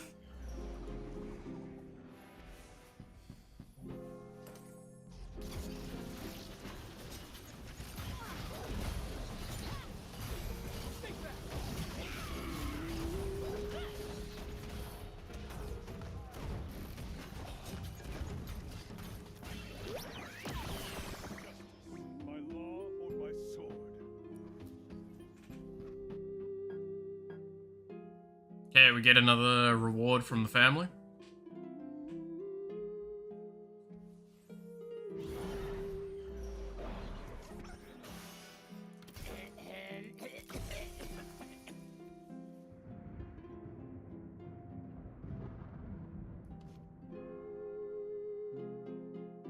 Fire, be an ambusher.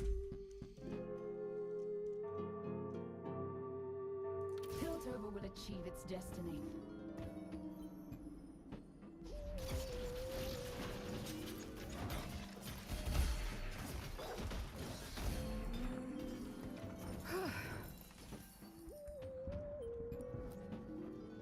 Okay, so I was looking for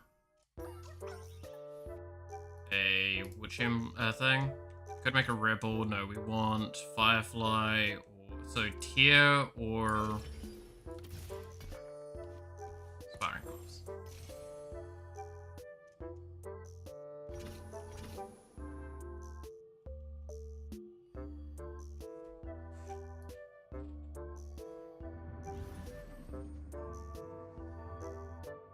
So we get 15% from that, 40% from this, and then a bunch of AD as well from those, and AP.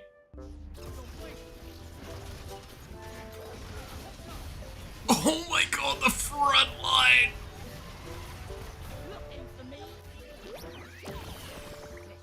By law or by sword? And now heists are every 10, so it's really easy to get through this. Oh, yes! Piltover will achieve its destiny.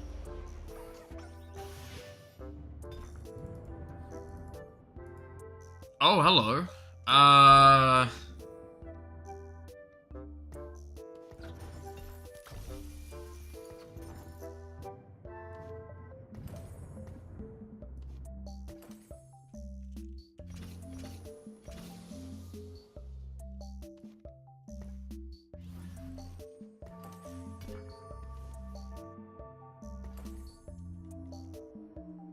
So they actually get 15% durability, so now he's at 52. That's pretty good.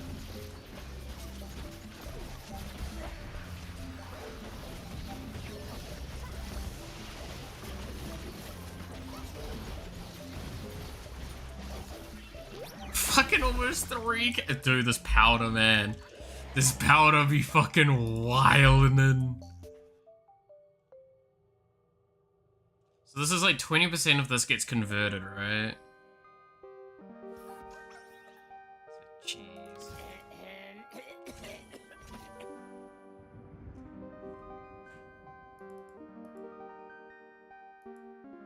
Okay, so we level up, we put in Vlad. So we get the last watcher we need. Might as well put this in for now.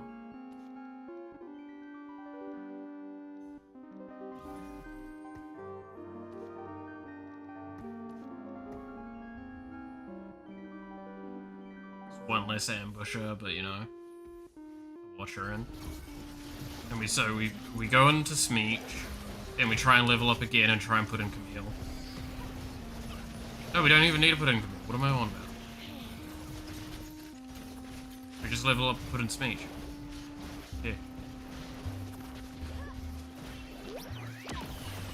Yeah. If we level up after that, probably just Sorcerer? Yeah, probably just Sorcerer. I wouldn't mind that. I wouldn't mind that.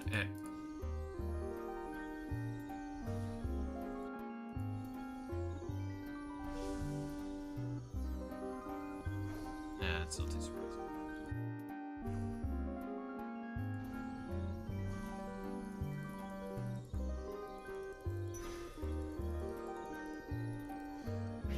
Grab that for Jinx.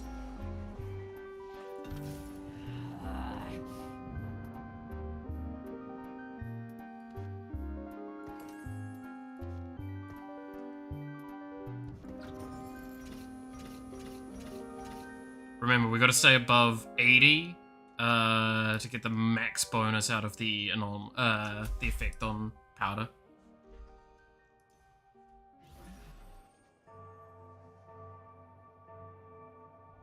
I wouldn't mind family emblem on Jinx, but it's just probably not going to happen unless something weird goes on.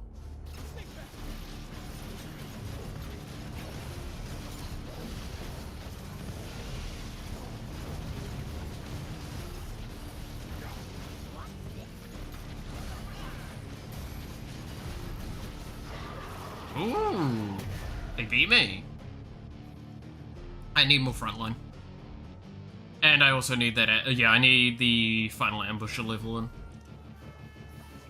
It makes a huge difference here.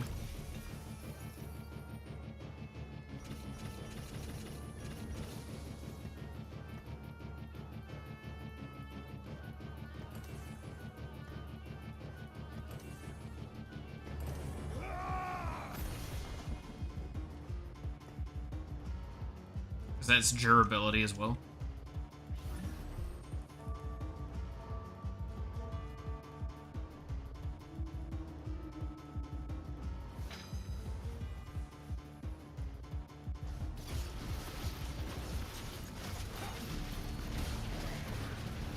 Yeah, nice front line, buddy.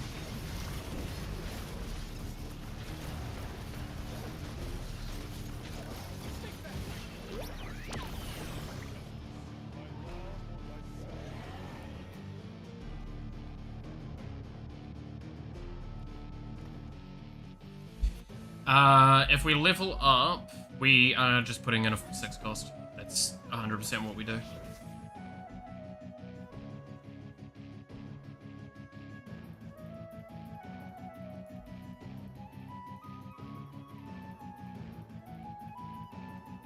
Which 6 cost do we want? Either Mel or Victor. Definitely Mel or Victor. Warwick's not as beneficial in this.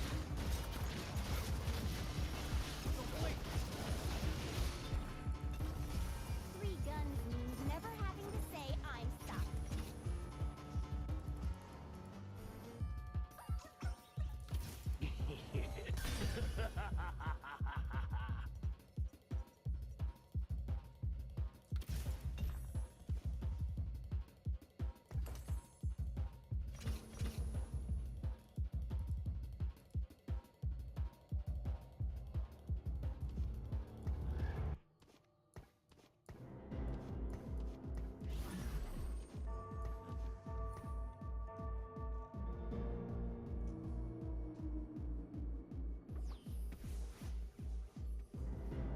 Stay still!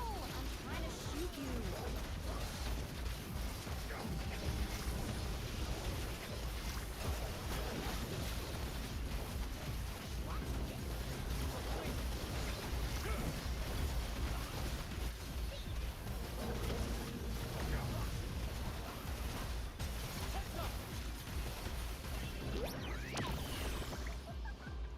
Ooh, these fights are very, very close. Gotta die sometime.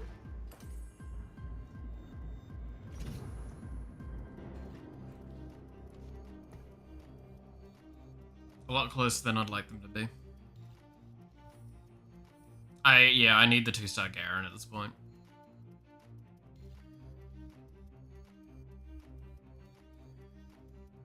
That's the bare minimum what we need here.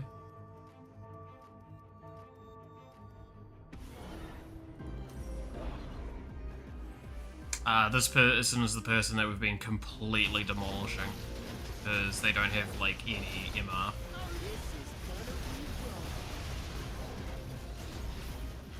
Or nowhere near an MR to even consider it. Ooh. No more though.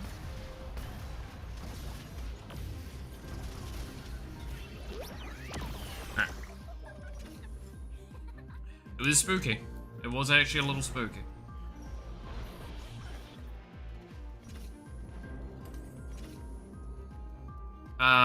I need to win the next fight.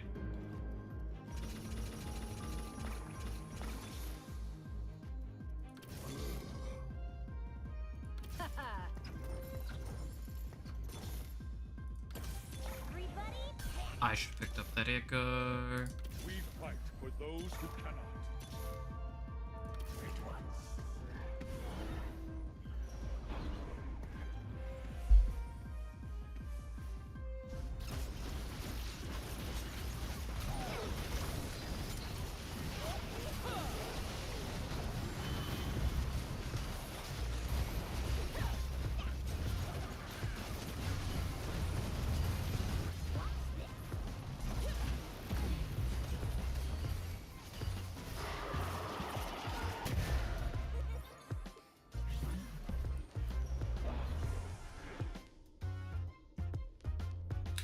I want that Victor.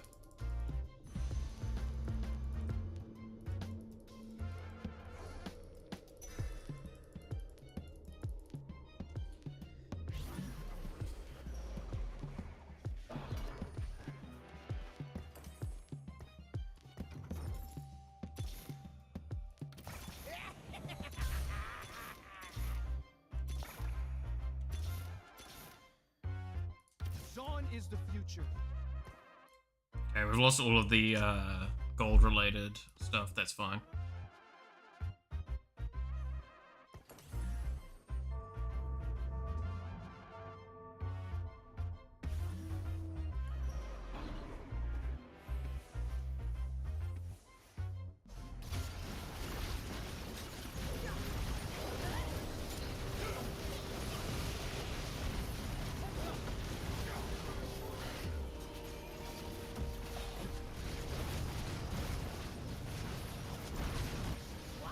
That's still not enough. Oh, it's so close. I need Garen 2-star. That helps. Welcome to Zaun. That also really helps. Enforcer or Rebel? No. I'm just gonna do a greedy thing here. That's another family emblem.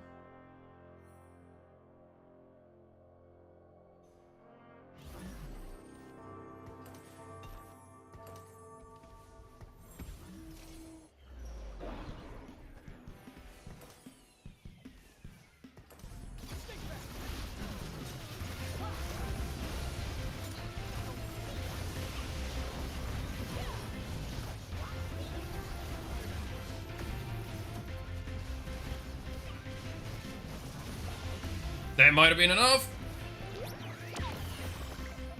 Oh god. Another Victor. Shitload of gold. That's huge because that means we come back up on gold. Oh my god, my head is spinning.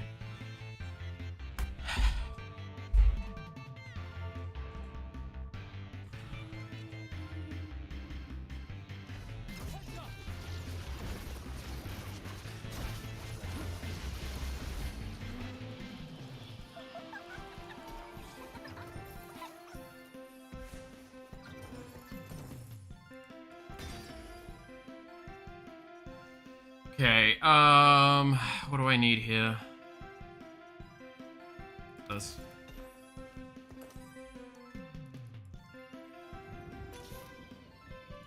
What we do is right. That's huge. Okay, awesome, awesome, awesome.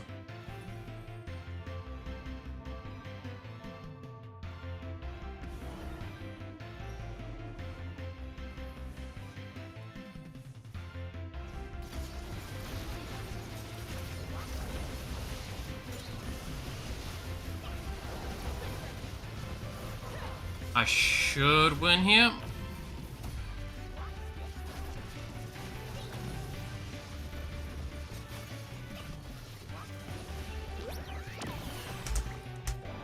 Oh, far out. There we go.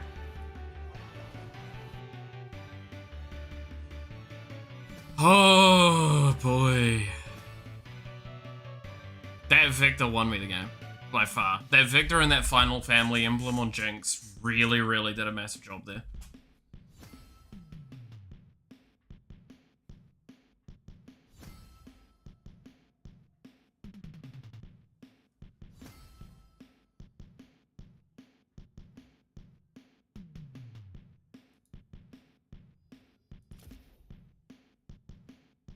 Oh, damn.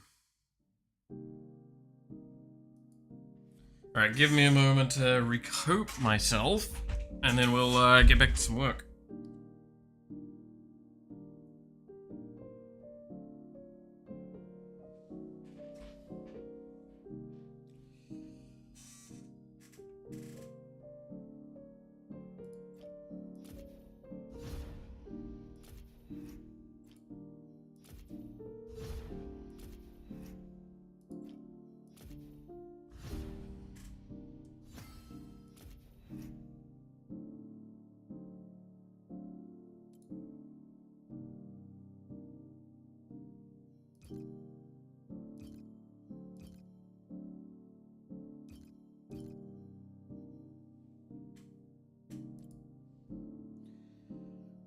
Oh.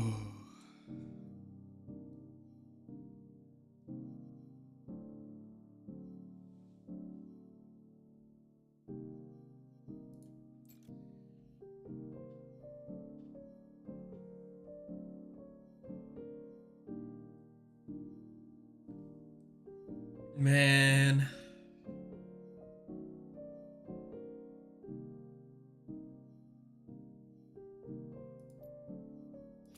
That was a fucking intense time. Alright, swap to you. Whew. Alright.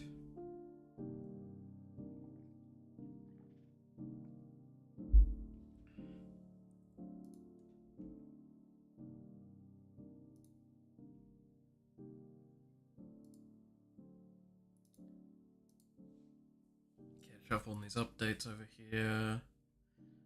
Anything I should be wary of.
Kinda, oh, why did I have to look at some food?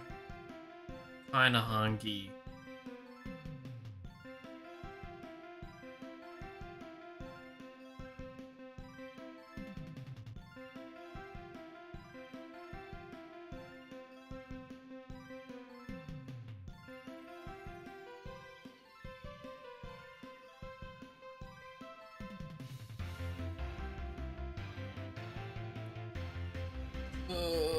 Alright, I might make some quick food again.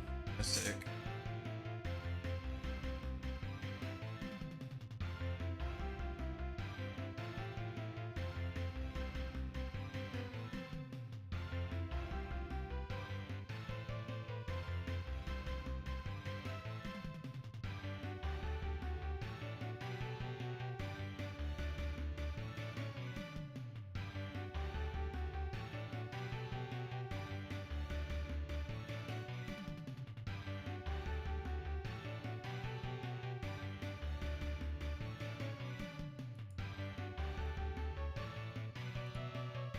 Alright, I'll be back in a moment.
I'm back.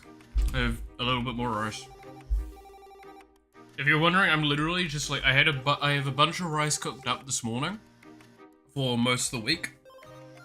And all I'm doing is just grabbing some out of the fridge, putting a bit of pepper over it, and then like 2 slices of fucking pre-done cheese. And just nuking that for like 2 minutes. It's not even that much to eat, it's just enough to like keep me satisfied for the most part.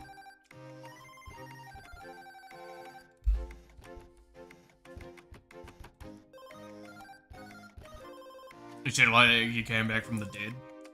I've returned! I've surfaced once more.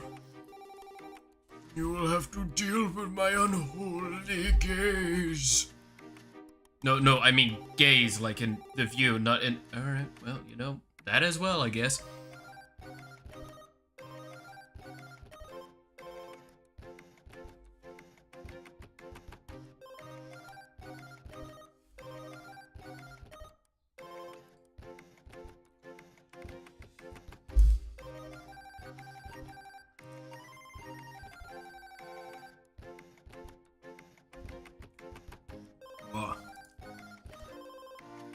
Okay, let's boot some of the work stuff up again.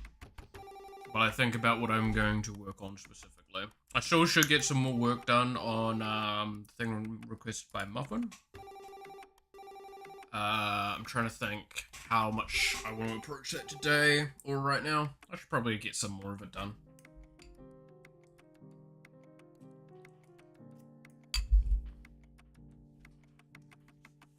It seems that is not working.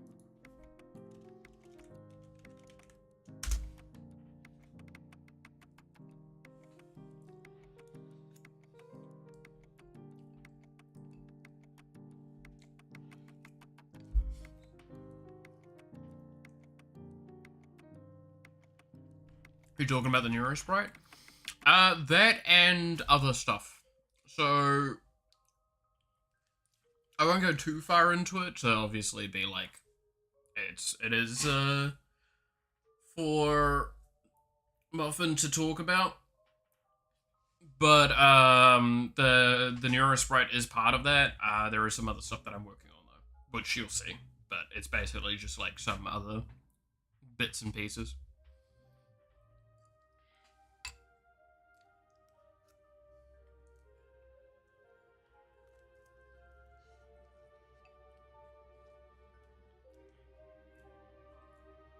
I should probably do just the, whatchamacallit? The Neuro run today. Get that out of the way.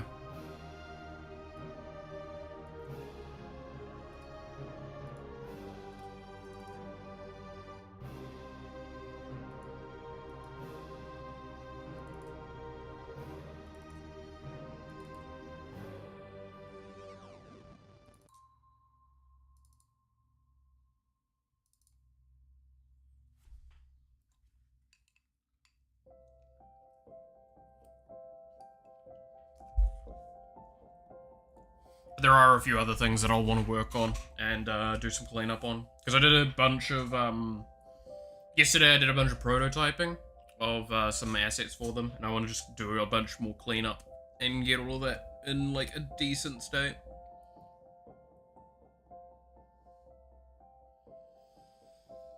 Alright. I've taken my shirt off as well at this point. It is fucking boiling. I've opened up some windows around the house to try and kind of improve airflow in general, but there's only so much I can do, right?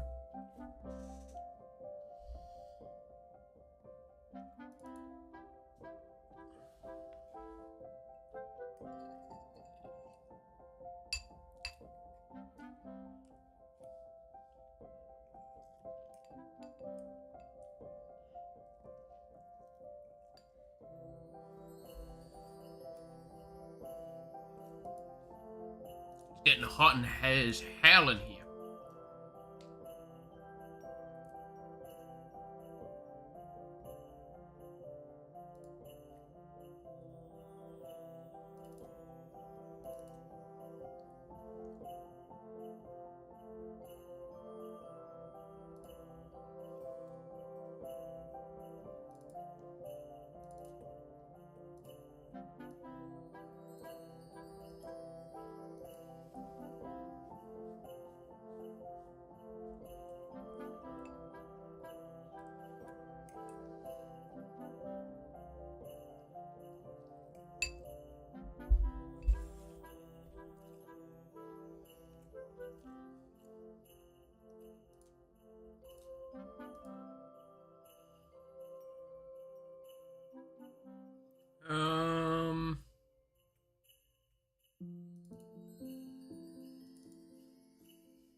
Right.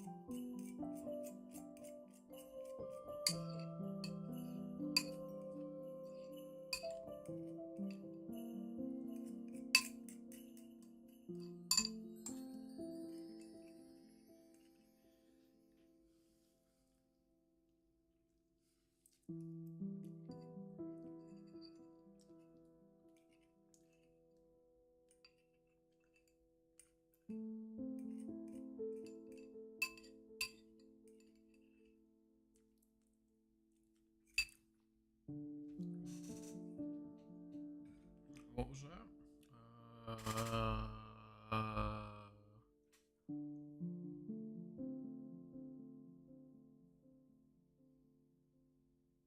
Oh, okay. That's fine.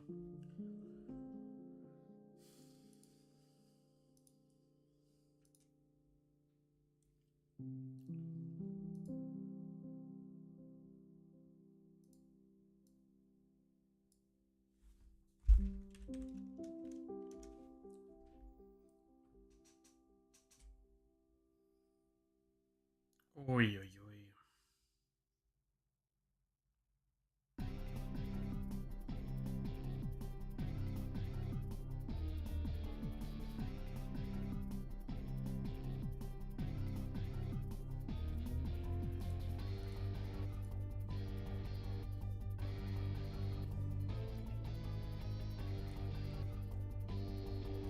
Okay.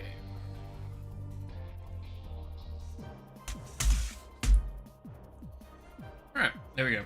Food's finished. Now I gotta do this. Let's hydrate a little bit.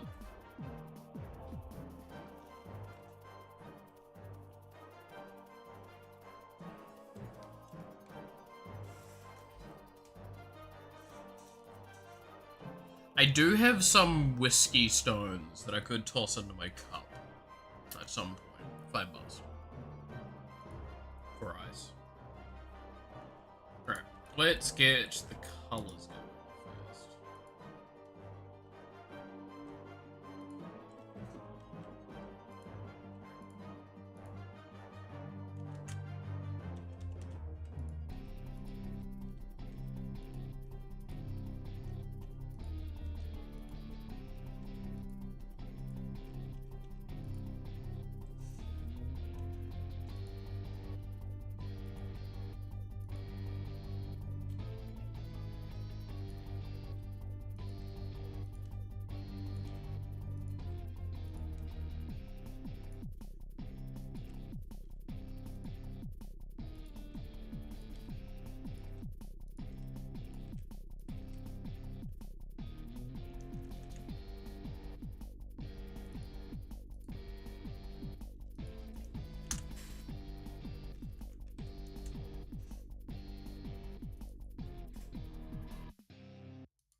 There we go.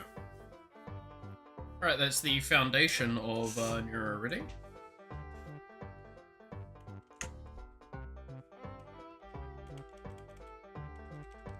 Let's get the clothes on.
Alright, there should be the basic thing that we'd need for all of this, and then we'll alter it as necessary.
Cool. Alright.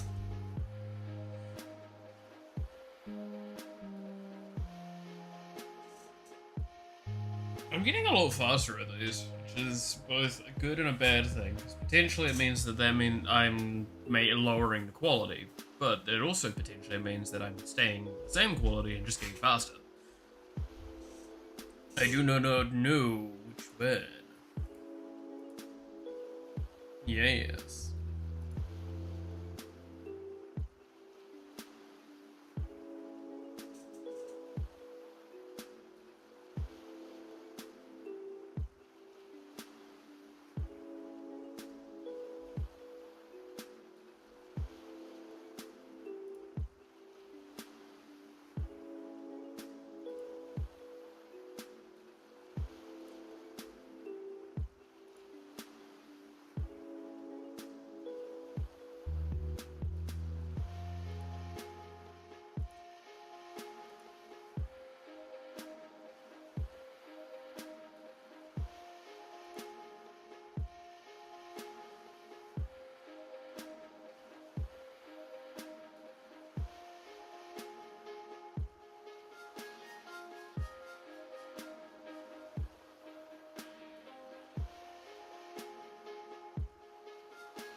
Sorry, I'm getting a little distracted by a couple of things.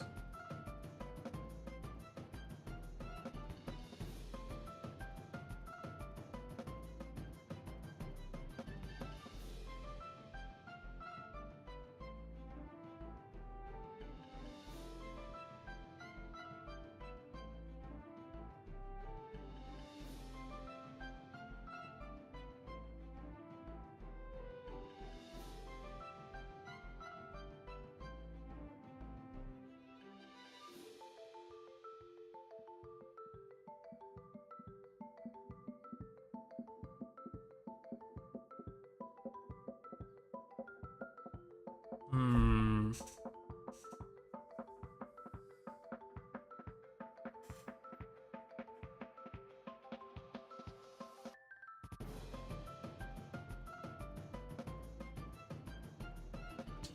Alright,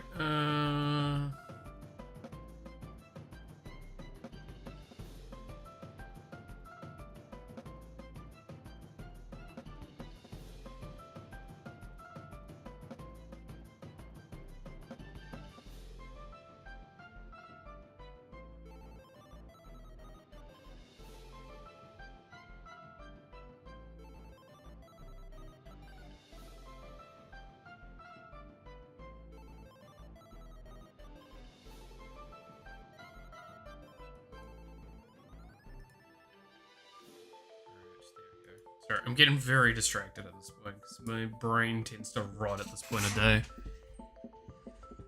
This is when I would like start doing my unwind process, or I would be winding up for an insane amount of work after having already taken a massive like just rest break or go somewhere.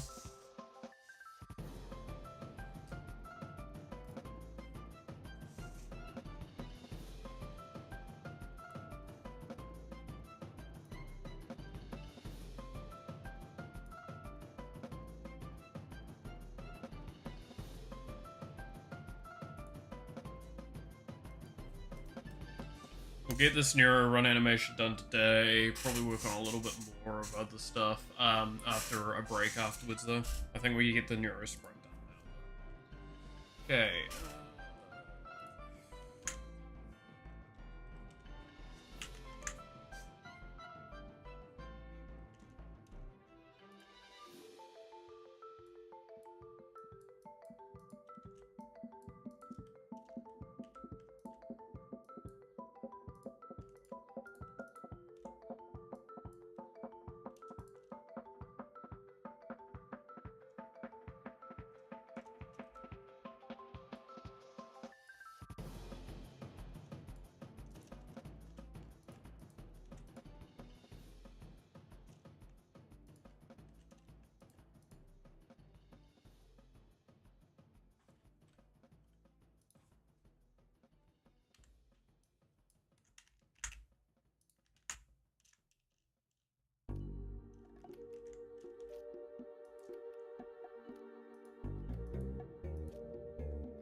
Oh, bless me.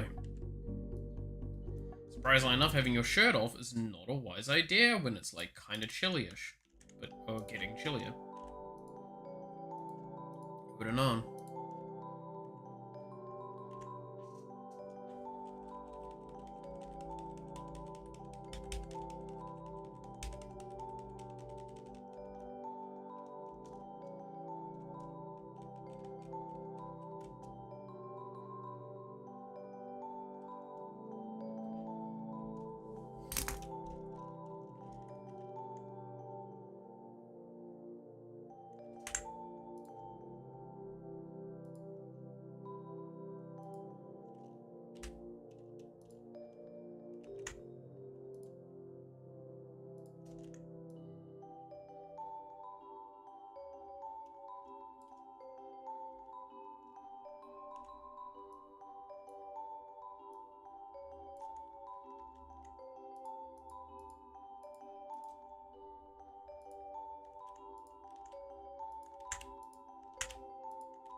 Okay. That's the baseline done. Now we need to get the hair moving a little bit more and do any touch-ups that we see along the way that we feel are necessary.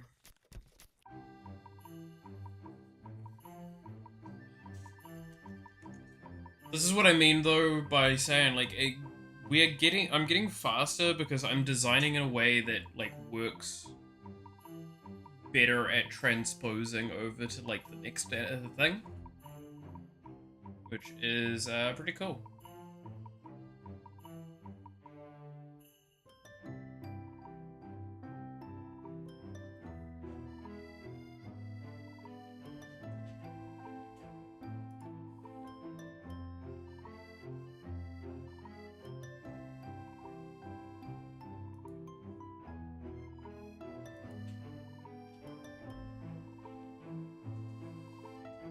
Oh, bloody hell, it's hot.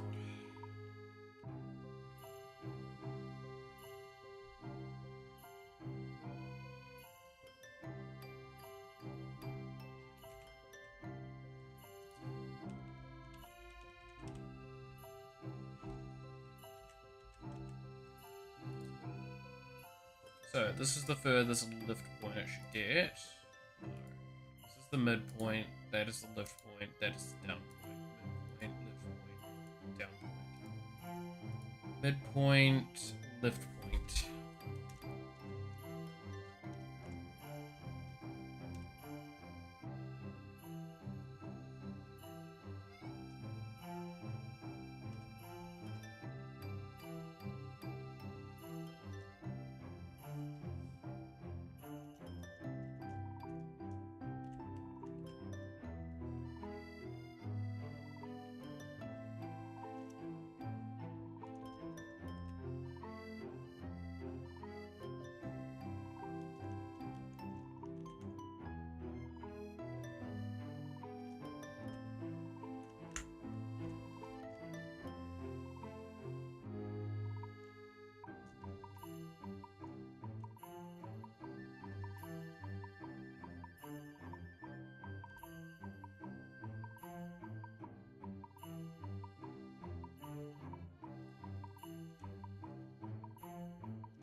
There we go.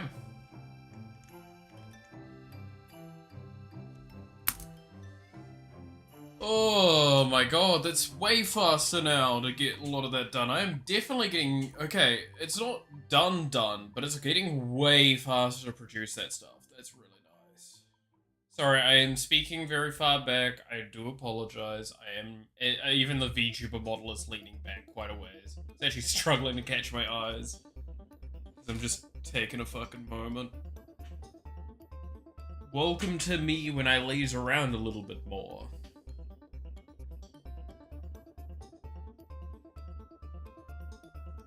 Alright. Let's get some cleanup done on this.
Alright. With that being that, I don't know if there's much, like, significant work I'm gonna do on the main one. Outside of maybe... I still need to do the shadow here, right? Yeah.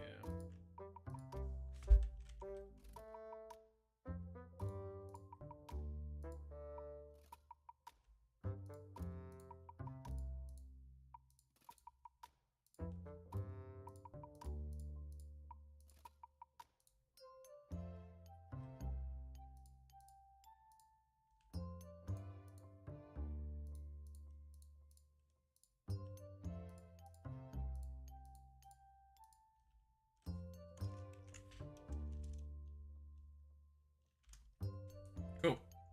We'll leave it at that for now.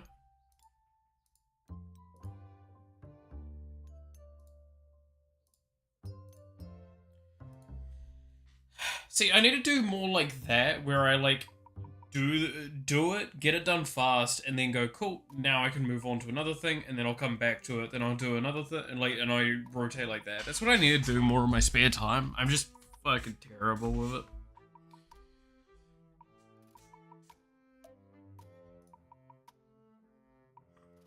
I don't really want to do programming right now. Is this something I can play to relax with? I know we've been playing a lot of games at the moment, but you know, I feel like I want to do something. I would play Warframe, but I have to turn off the VTube studio for it.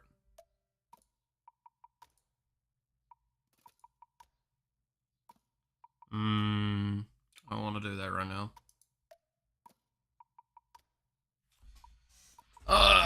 This is when I kind of half wish I could nag a friend to play some fucking Commander or something. I don't think any of my main friends are online that play. Have to wait till probably at least an hour or two from now before I could nag one.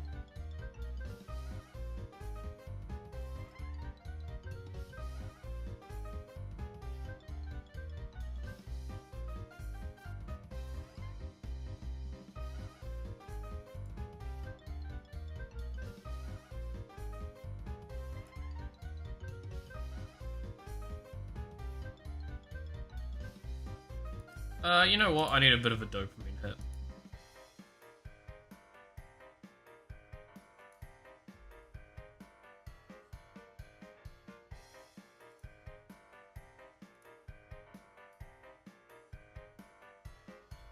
Let's pull out a game that's, on the, like, not so incredibly complex side. A bit more on the relaxing side.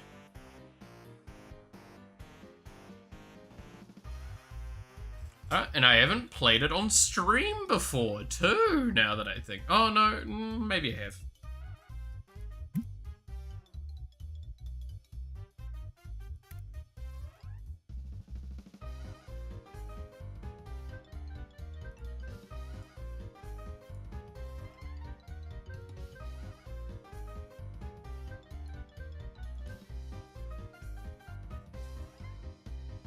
I think I can kind of get away with playing this while streaming.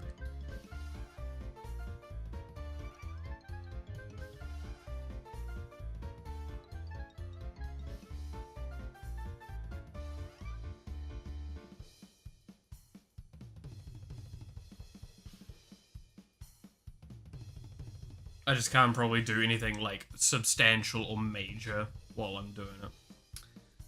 I say there's immediately a pile of boxes right there.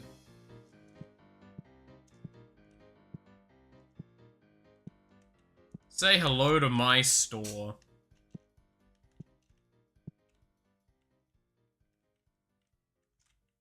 I do have this... Is it this button? No, it's this button. I have the fast opening packs thing. The multiplier is a little high, but it's... I'll turn that down now. The main thing I do this for is that I can auto-open things, is realistically the main thing. I'm not even kidding.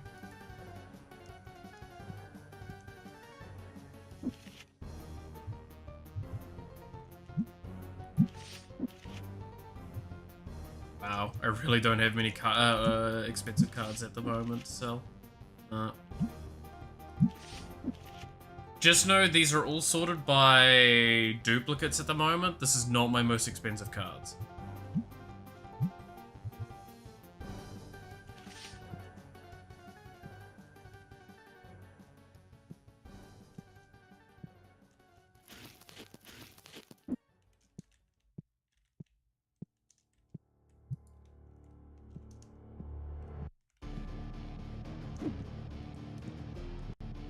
But you can see I did start becoming a little bit on the lazy side of things. The best part is I'm in the process of replacing these with these.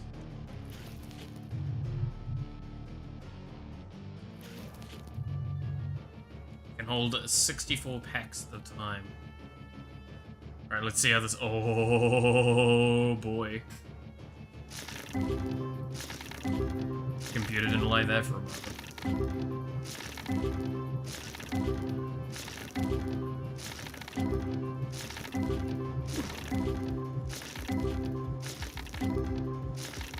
Man, these packs suck so far.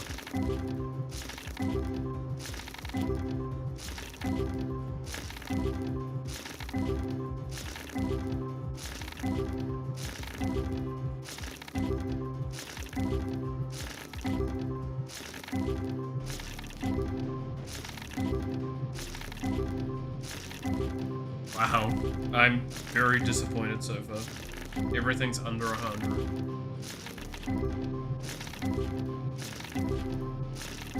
Don't worry, we've got 20 more packs to go. Oh, there we go, that was a good one.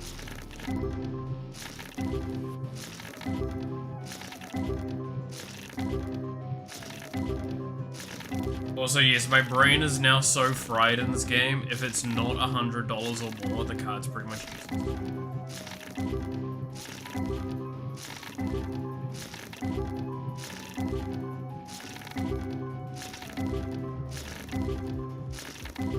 Unless there's a way to, like, auto-sell duplicates, I'm only really ever putting on the ones that are, like, slightly worthwhile. There we go, $200 one.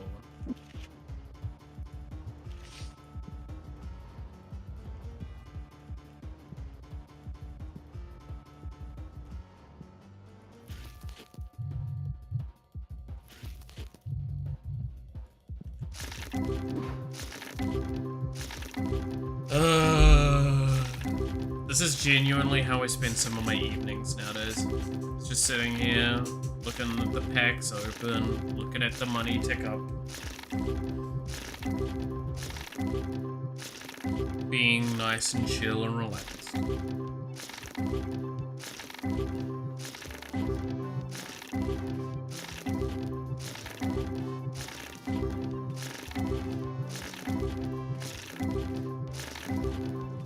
Imagine if your boss just, like, had fucking ordered hundreds of boxes, left them on the street, told you to pick them up, and then opened a few of them while you're doing that.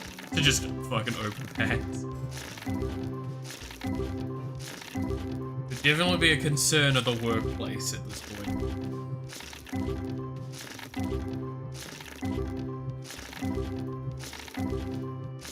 I pay your paychecks with these cards I'm opening. You better listen. Oh, so that was a second ago. You better listen.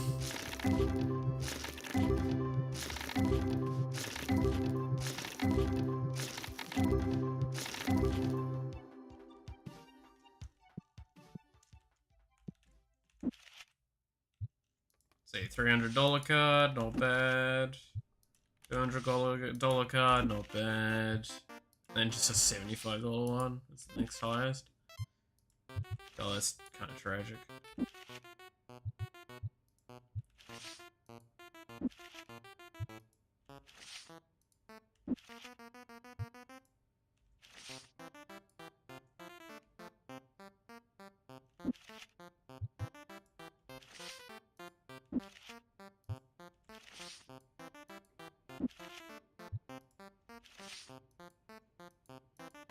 There. Oh well, I did bought one right in front of me, so.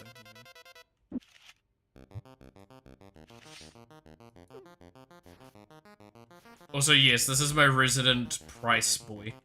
He does nothing else other than set prices for me.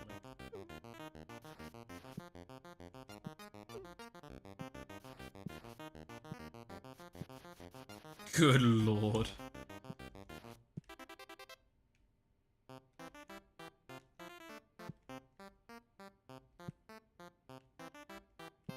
We're slowly running out of these boxes, which is good.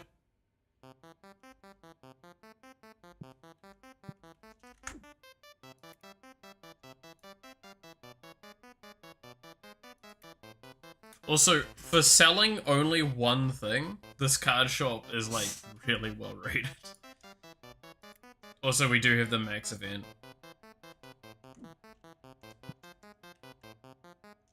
I've had that for ages.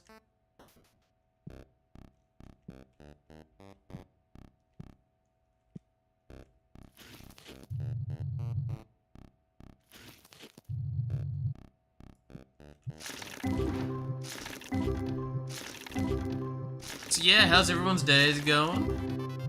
Hope everything's been good so far. I'm totally not already, like, fucking exhausted and concerned in how this week's gonna go for me.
You can see kind of how I'm like a bit more off stream like during this time of day and shit. Like I'm just kind of sitting there, kind of doing a couple of things here and there, but I'm mostly just... Dude, it's almost, it's 5:30, right? Now that might not sound late to most of you, but like, my alarm for go to bed goes off in an hour. Yeah.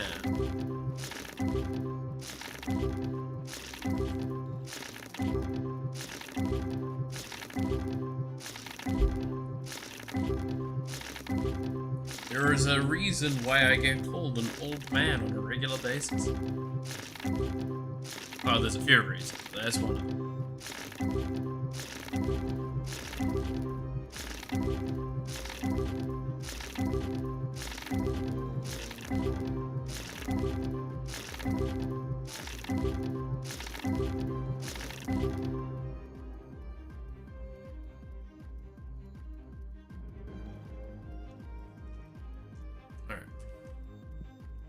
I so totally zoned out. Is there any good cards? There's a couple.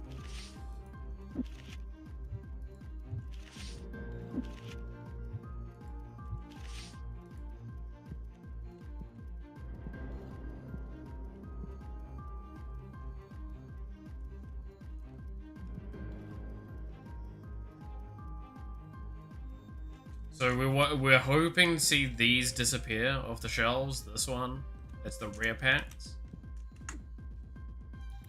That's the rare multi-pack, to be precise. Is it rare? Yeah, it's the rare Destiny box. Because now we're buying, legendary Destiny like boosters. That's all we're getting. These here.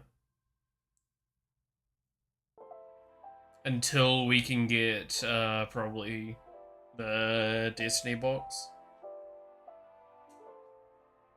I don't know. That's gonna probably sell the best as it is. So.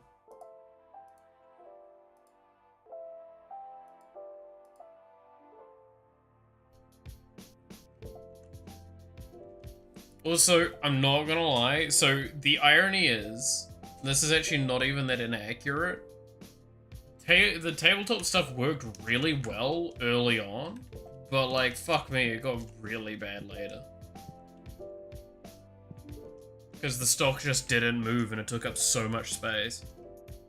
Like, it went pretty much at the equal speed as the rest of the stuff, in terms of like, general thing, but it meant that it went slower because of how big they were and how much space it took up. So it was just, they're good for early stuff, but I don't know if they're fully worth it.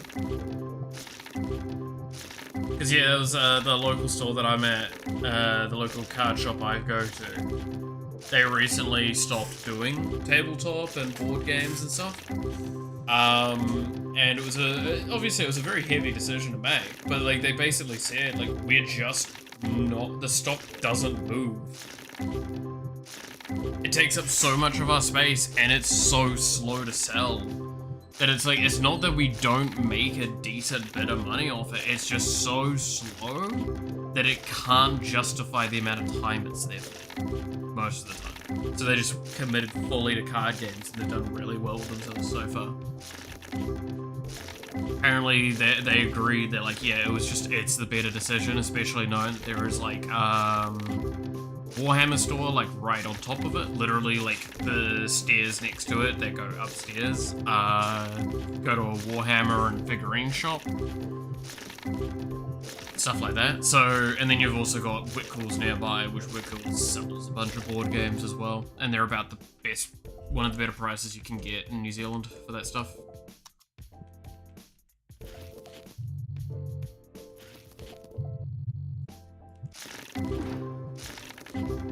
So, that makes a lot of sense. Also, that is a $2,000 card, but it's a new, so it's not very useful to me.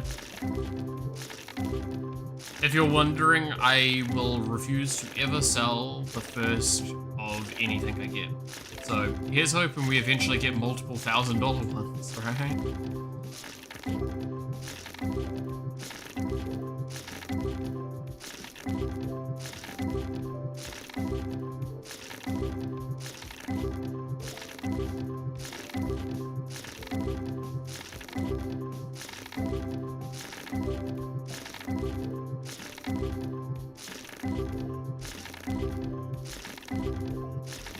I'm not gonna lie, also, leveling up the shop at this point is just a fucking chore.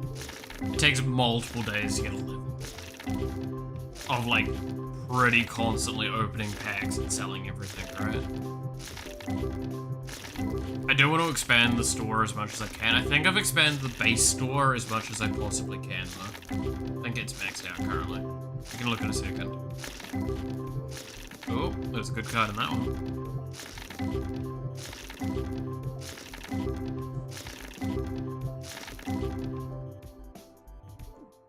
Okay, it's under Reno, shop 1. Yep, we've bought all of the expansions for the base thing, and then I think it's this one just requires, yeah.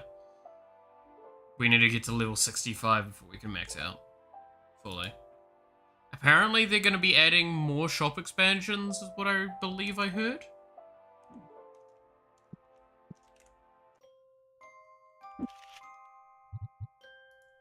$400 card, sure.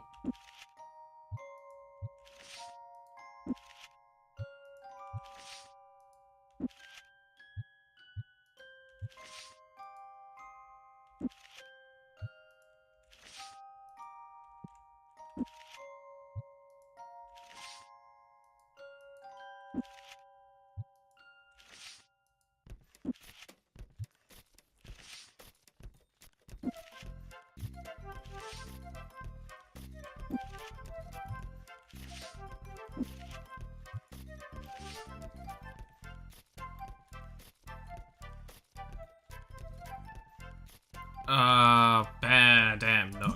That's very expensive.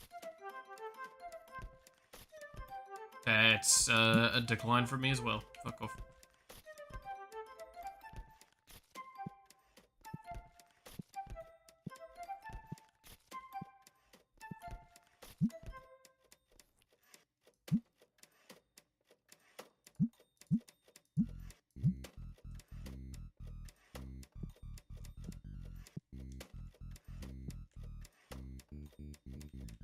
The day just ended, so he's fucking off.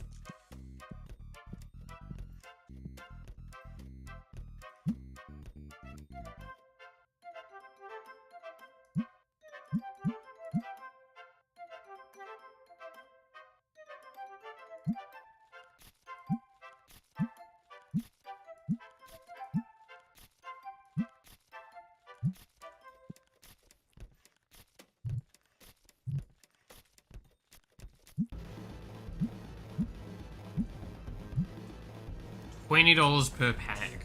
That's not really that great. You think on it? I don't know. So these are 8 each, I think it is. So 8 times 20. I mean, yeah, it's more money, and it's better because it's more lots of items, which is how the AI works in this, apparently.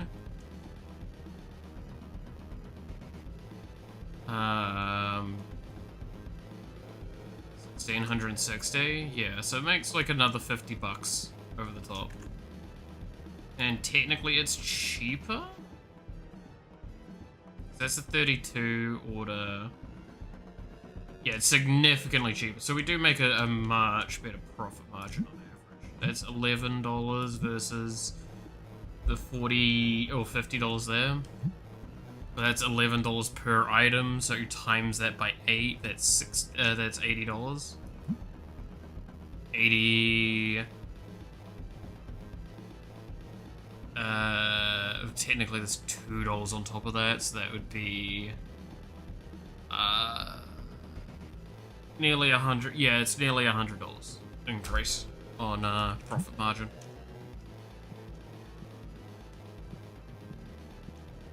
Nice, in the back.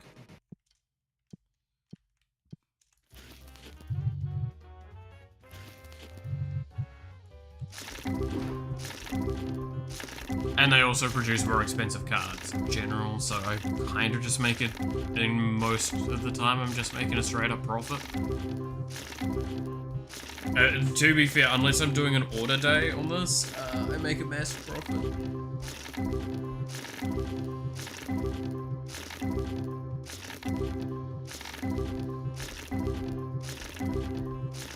And order days tend to not be like that excruciatingly bad in the grand scheme of things.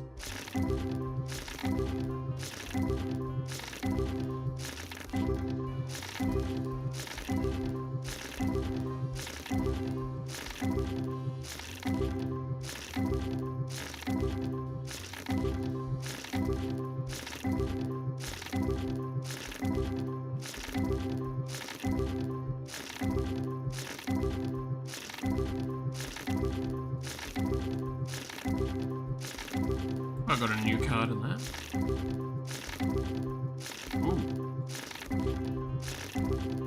Nice bit of money. Alright. Are you two at the back done playing? You are. Alright, we're done for the day then.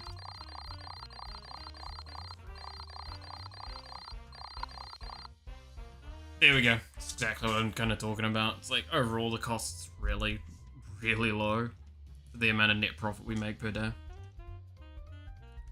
I like making money. Because it means I can spend it on cards.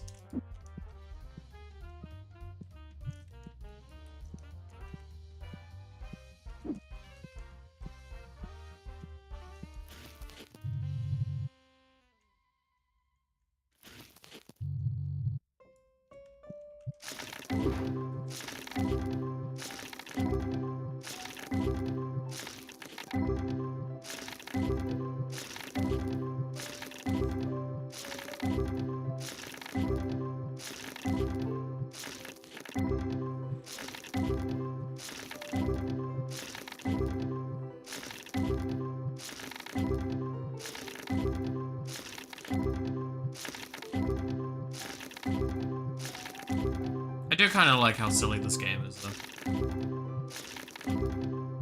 Nice just being able to open the packs.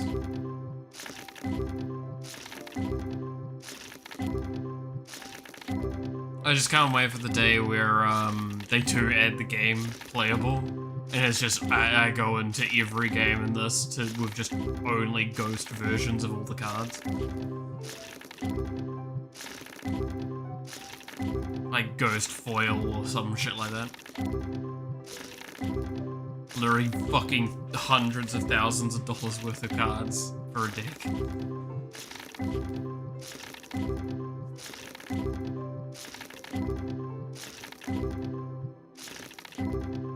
I want to talk Magic the Gathering, play around with another deck idea.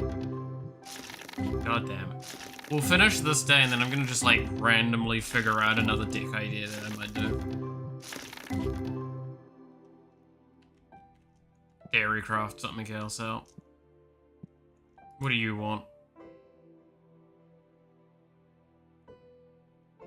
Customer wants? Well, they can customer away.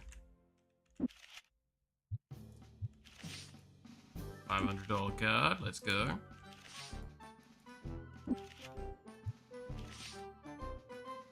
You fucking mind?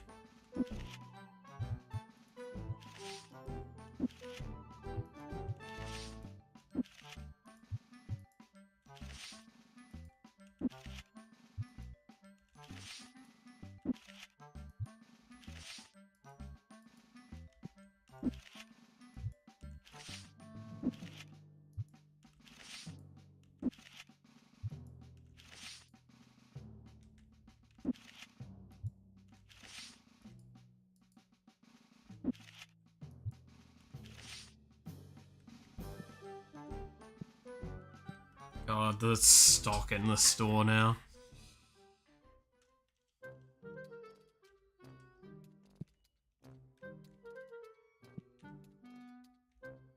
Getting there though. Getting rid of the old stock and getting in the new stuff. Still a ways to go though. We are starting to get these on the shelves though. That's always the scary bit.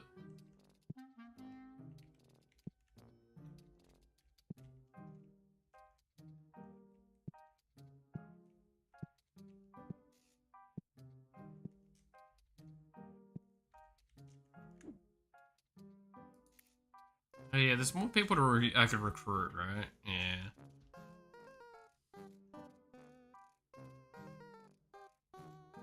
Do we get a very fast guy? I'm gonna get a very fast guy. Oh yeah, I should also pay my bills.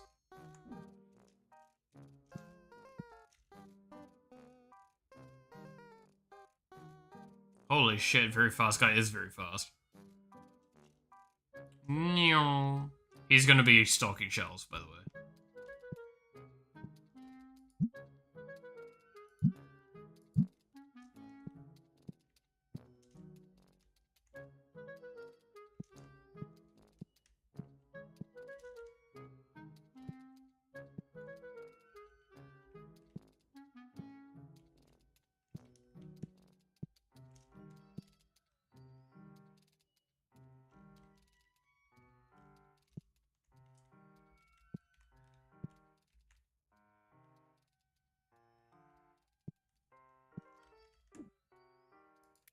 Who else can we get for stocking shelves? You're fast. You're fast.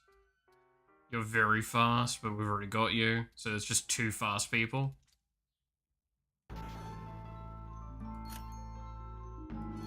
Sure, fuck it. We're hiring everyone. Hire 8 workers achievement. Nice.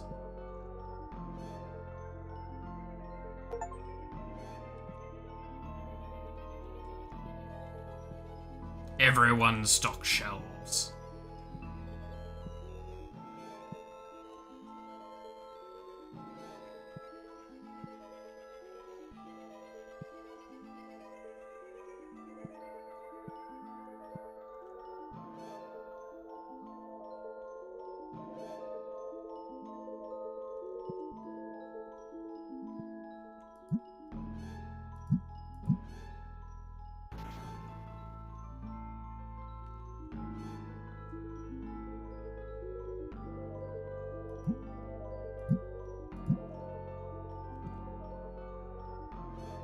Go, my minions.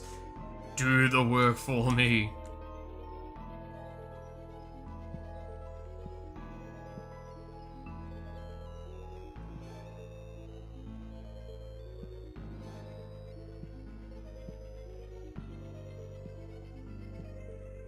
God, my socket's starting to disappear faster, isn't it?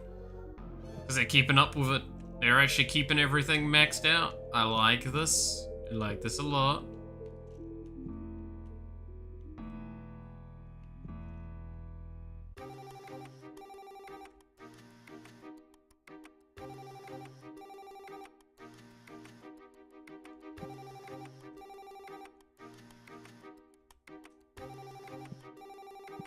I could probably like fit in another cash register potentially and stuff like that if I got rid of like a table, but I like the tables.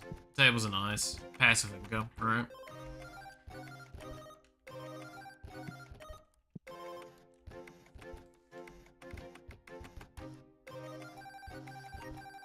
What do you want, sir? I'm gonna decline you.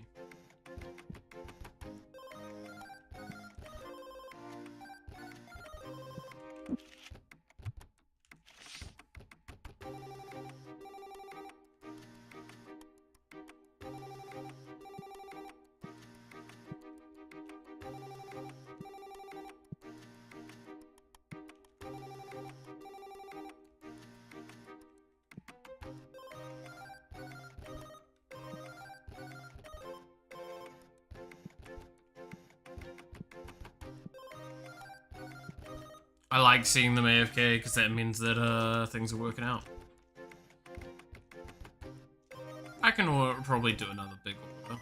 Well, not big order, but like a big-ish order.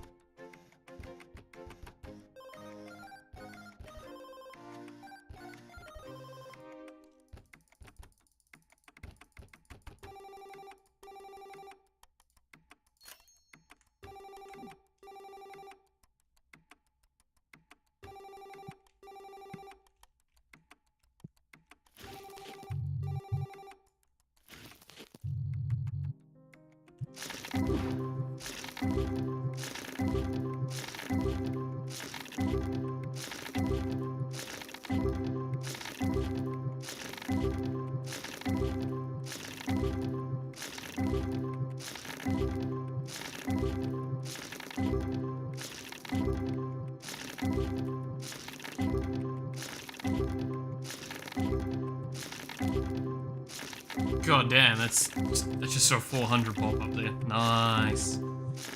Money. I like seeing money coming in. Especially when I'm just sitting here opening packs with my thumb up my ass.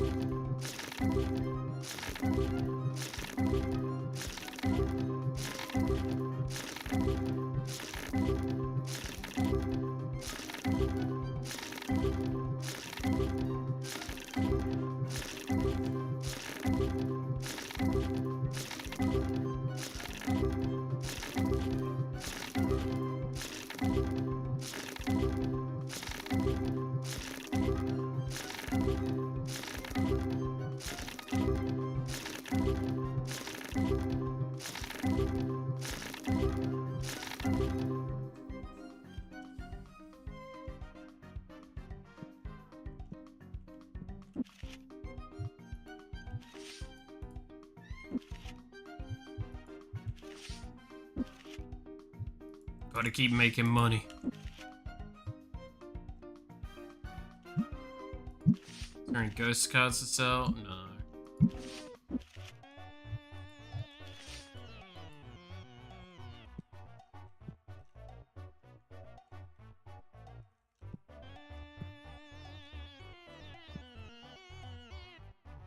Can't find playmats, too bad. We don't sell those here, we only sell the top of the line. Wow, incredible.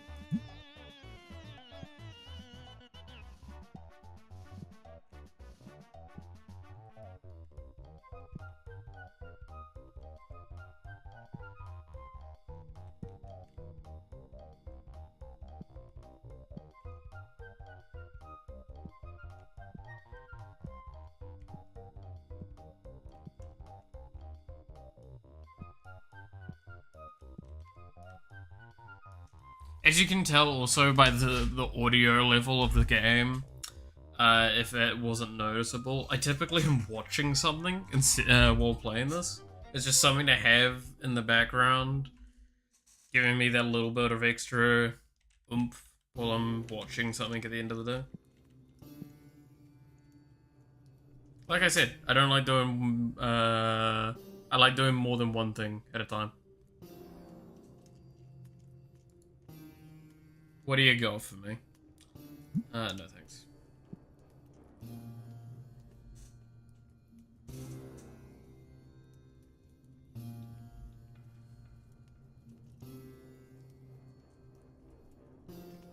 What do you got for me? Yeah, I'll take that.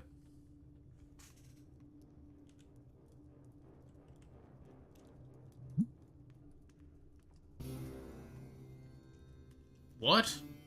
That's what you... Dumbass.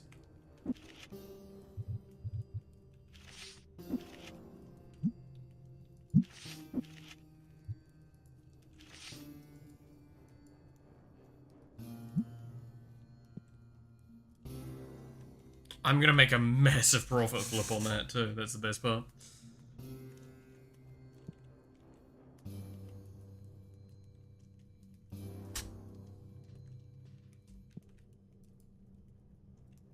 Well, not a massive profit flip, but a profit flip.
Alright.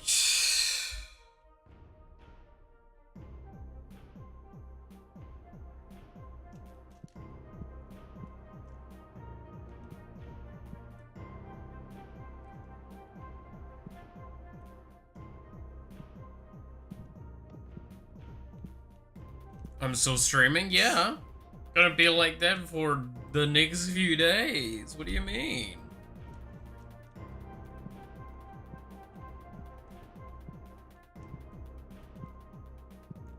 That's the idea with the marathon stream.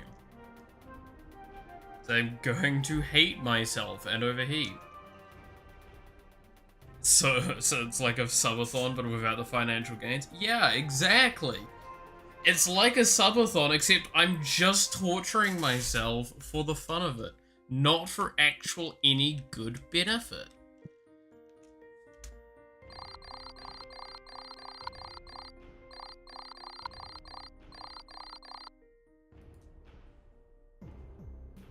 Because I don't have a way of monetizing.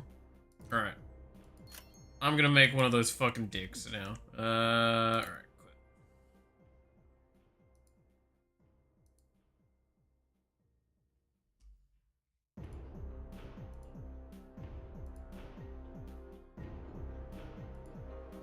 I want to make a new dick. And I don't know what I'm gonna make it about, but I'm gonna make one nonetheless. I'm gonna think about a cool idea I could do.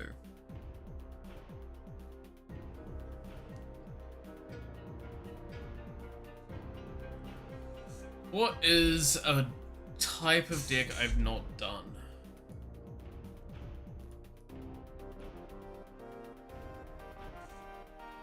That I would find interesting.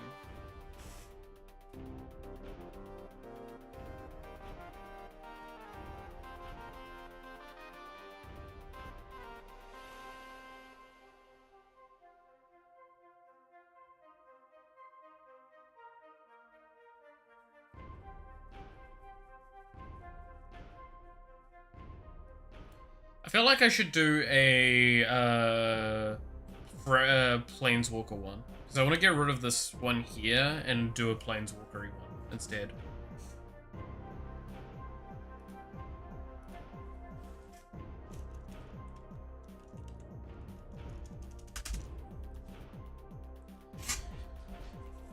Have just a shitload of Planeswalkers for funnies.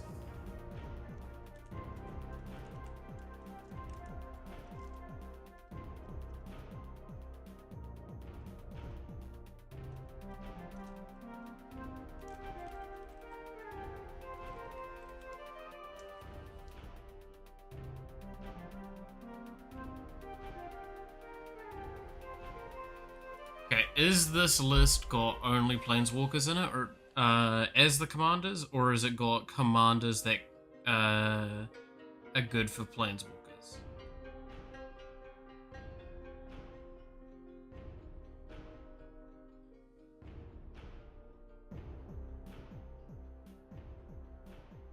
Oh, that's kind of cool.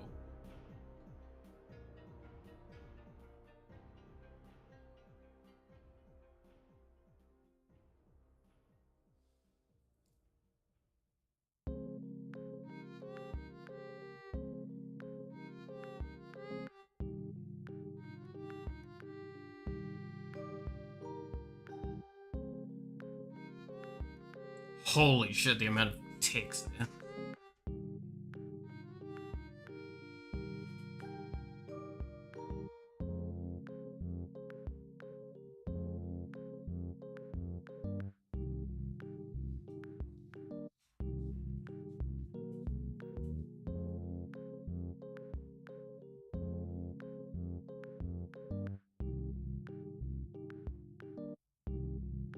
Oh, that's a kind of a cool concept.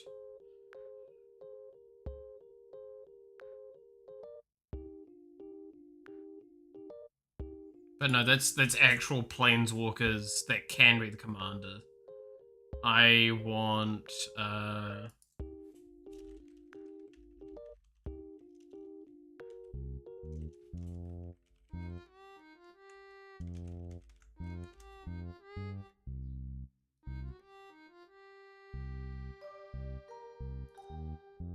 so I feel like I did see one at one point. There's one that's like you mill for them, right?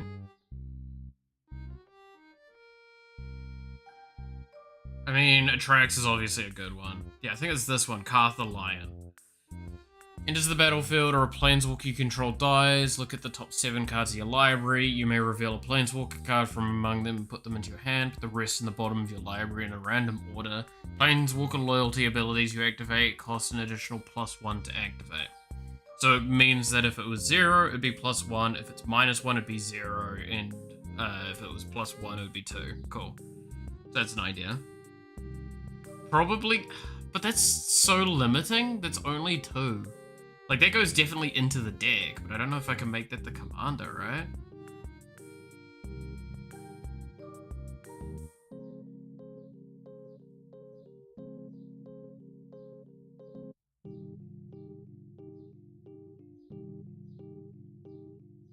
Maybe the Prismatic Bridge gives me opens up all colors for me.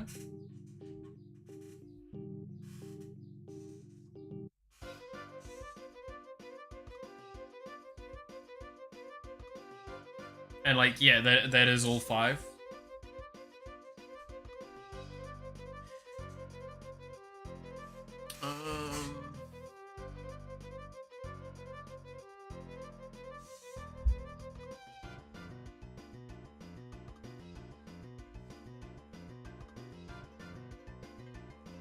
Each player must attack only the nearest opponent. Yeah, I do like the idea of this one. This one's funny.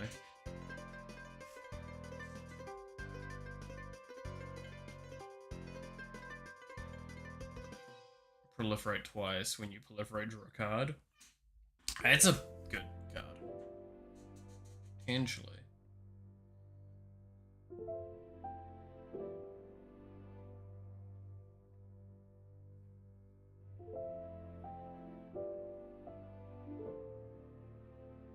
I'm sorry, what? Has all loyalty abilities of all other planeswalkers on the battlefield. That's pretty good. But can we talk about the -8 that it has? Each opponent who doesn't control a legendary creature or planeswalker loses the game. That's just funny.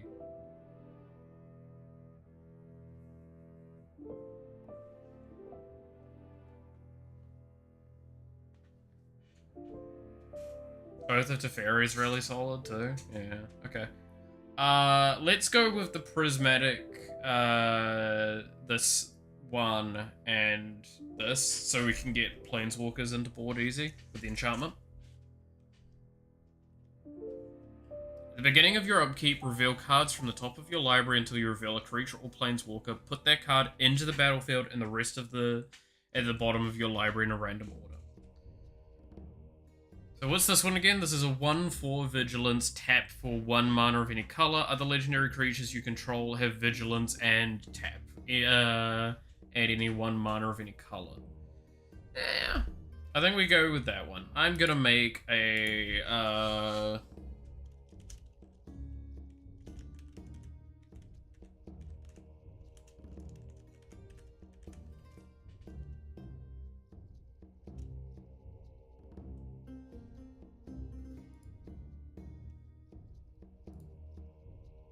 Tribal. Tribal.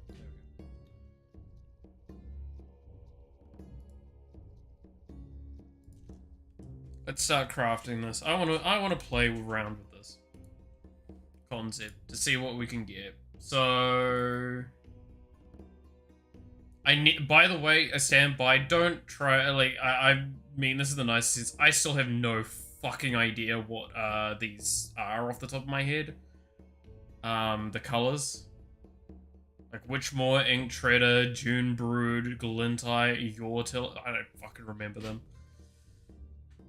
Alright, ES.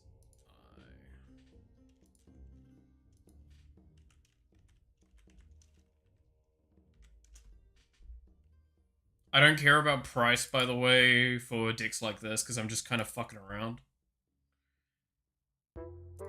Okay, so with this, we have access to all colors. We are now happy. Now we are going to do what I normally do with designing decks, which is I separate these 2 pages open so I can have this and look around a bit easier.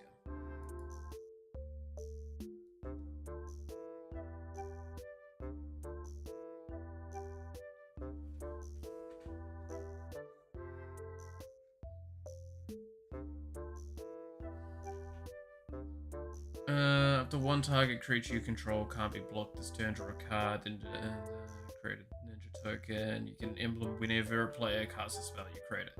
Yeah, I probably definitely want something like that for generating stuff.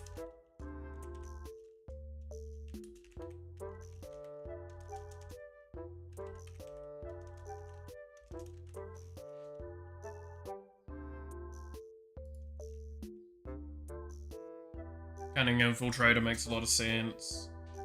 Oath of Teferi is, like, obscenely good.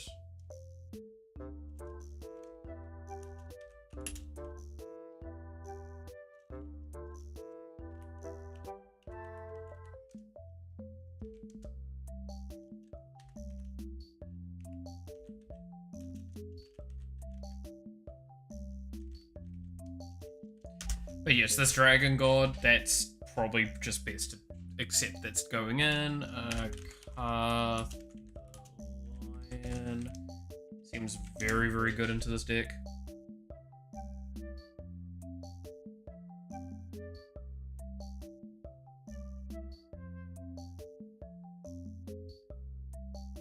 Hang on, wait. So how does this work? When Deep Glow Skate enters the battlefield, double the number of each kind of counter on any number of target permanents. So does that just, like, fucking double loyalty counters? For all of my things? Is that how that works? That sounds great then, yeah.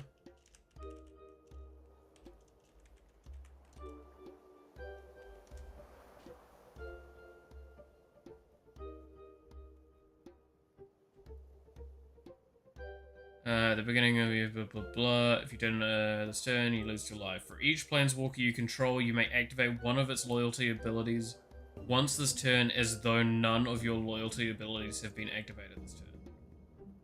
Is that even that good? Like, I mean, I can cast a thing again, but like loyalty ability again after. But like for 4 mana and a tap.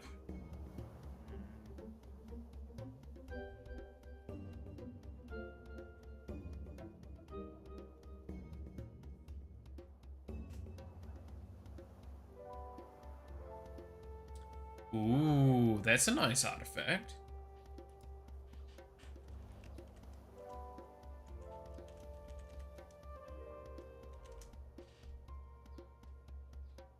What's this one? Oh, I need to sit up. Target opponent exiles card from the top of their library until they exile a non-land card. Until end of turn, you can cast that card without paying its mana cost. Each opponent exiles 2 cards from their hand. Nicol Bolas, God Pharaoh deals 7 damage to a target opponent creature an opponent controls, or planeswalker an opponent controls, and then -12, exile all non-land permanents your opponents control. I mean, for this deck, that's probably worth...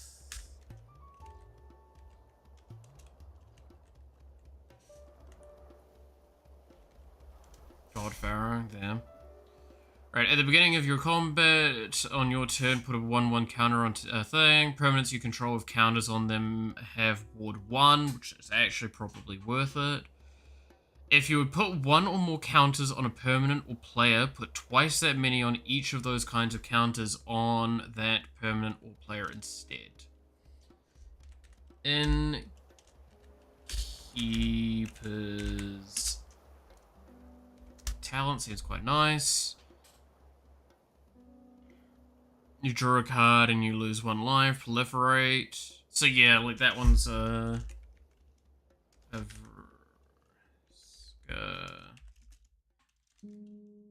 Betrayal Sting.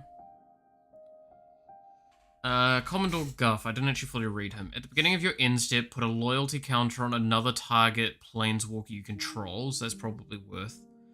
Create a 1/1 red wizard creature token with tap, add... Is that red? It's only red. Spend this mana only to cast a planeswalker spell. You draw X cards, and Commodore Graph deals X damage to each opponent, where X is the number of planeswalkers you control. So yeah, for a planeswalkers deck, Commodore Guff, definitely. Let's see. I mean, doubling season makes the most sense. Like, absolutely, doubling season should go into this kind of deck. If an effect would create 1 or more tokens under your control, it takes twice as many. If an effect would put more counters on a permanent you control, it puts twice as many of those counters on the permanent set.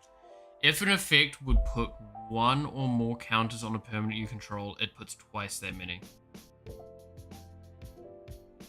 So there's an issue with this, and I feel like this is a very low case scenario, but doesn't this mean if someone else put counters on my stuff, it would double that? So if they put -1/-1, then it would double how many -1/-1s that they put on me? It's still good, still probably correct to add, but that... I mean, again, especially if we're huge planeswalkers.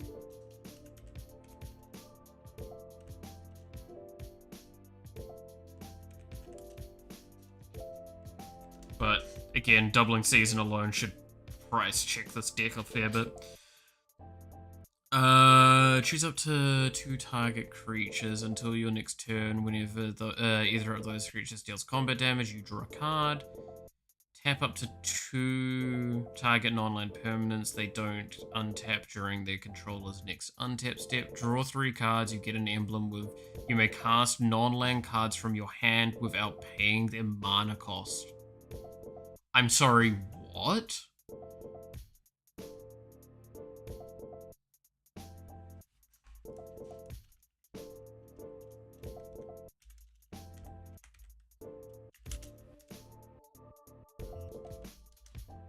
putting that in the deck. This deck's already really heavy, so... The top 3 cards of your library, put one of them into your hand and the other into the bottom of your library. Untap up to 4 target permanents. You get an emblem when you may activate loyalty abilities of Planewalkers you control on any player's turn, anytime you could cast an instant.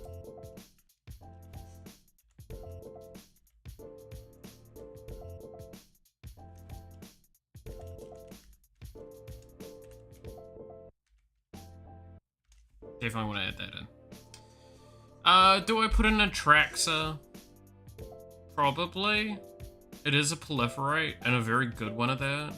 But you would put one or more counters on your permanent or a play, you'd put twice that many on those kinds of counters on the permanent. An opponent would put one or more counters on a permanent player, they put half as many onto those. Okay, so...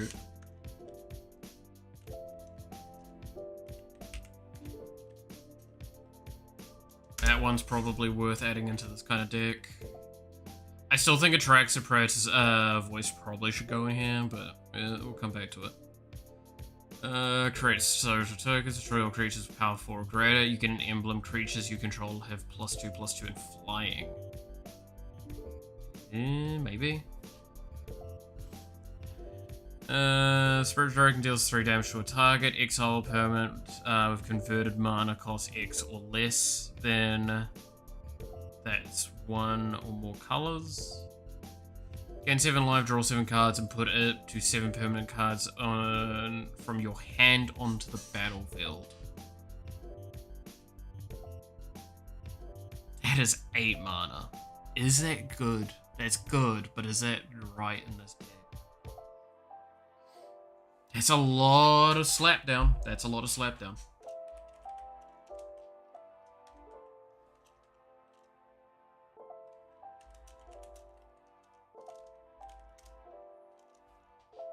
Banish 2. Creatures that enter the battle with... This creature enters the battle with 2 counters on it. At the beginning of your upkeep, remove a time counter from it. When the last is removed, sacrifice it. When a player casts their second spell each turn, proliferate. Right, when Oath enters the battlefield, look at the top 3 cards of your library. You may reveal a creature, island, or planeswalker card from among them and put it into your hand. Put the rest on the bottom of your library in any order. You may spend mana as though it were mana of any color to cast planeswalker spells. That is such a good idea for this deck.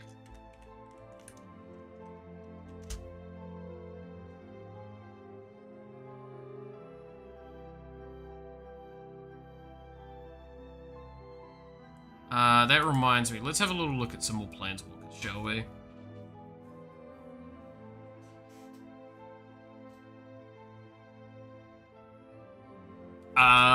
Rin and Realmbreak seems pretty good.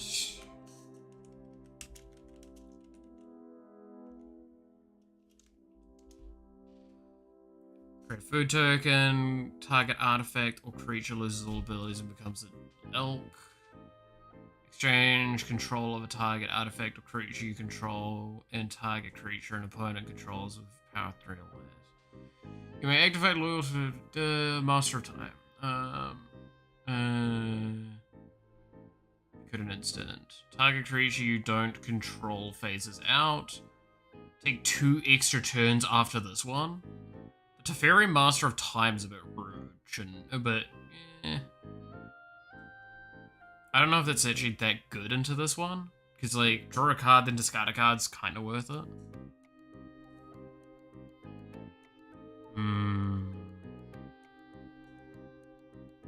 At the beginning of your end step, Chandra Legacy of the Fire deals X damage to each opponent where X is the number of planeswalkers you control.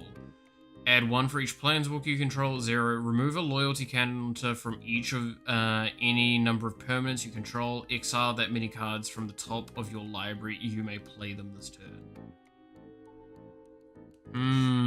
That's actually probably a good one to put in, because it's...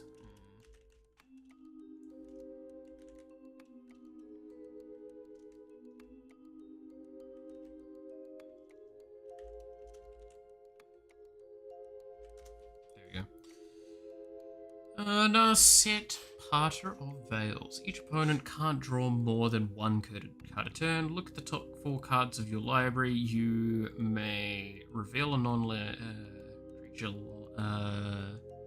non-land card from among them and put it into your hand. Put the rest in the bottom of your library in a random order. That's actually quite... I can see that their draw lockout seems actually quite decent. Hero of Dominaria. Draw a card at the beginning of your next end step, untap 2 lands. Interesting. Put target non-land permanent into its owner's library, 3rd from the top. You may gain an emblem whenever you draw a card, exile target permanent an opponent controls. That seems...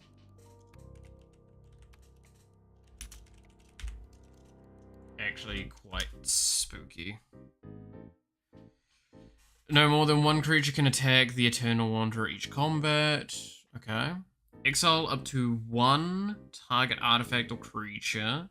Return that card to the battlefield under its owner's control at the beginning of the that player's next end step. So that's probably a good one when we have the stuff for locking a person out. Casting during another person's turn.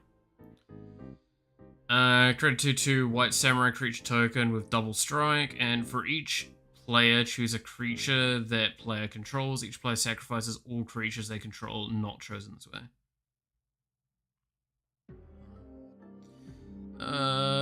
Nicol Bolas, sorry. Destroy target non-land creature permanent. Gain control of target creature. Planeswalker deals 7 damage to target. That player discards 7 cards, then sacrifices 7 permanents. I mean, that's probably not a bad one. Because like, that's a pretty potent effect, and it's kind of got a lot of good things there.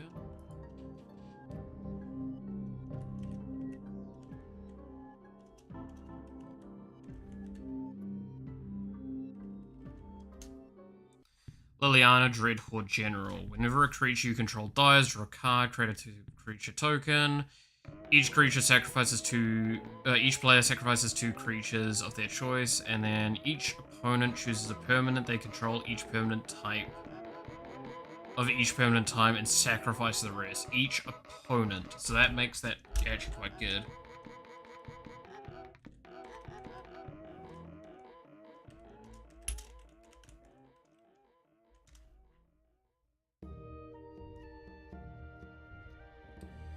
Because I want to make like a bunch of cheap blockers out of a lot of it as well. That's kind of one of the ideas that we want to go with as well, if we were to do that deck.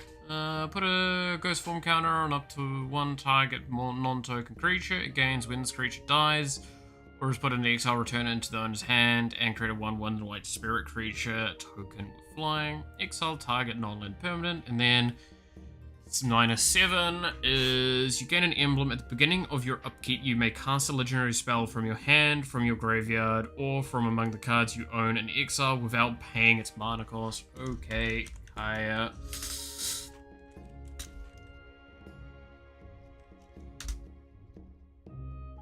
A legendary spell. So that's basically all of the planeswalkers can be cast from both graveyard, hand, or exile. That's the big thing. It's from exile. That caught my attention there.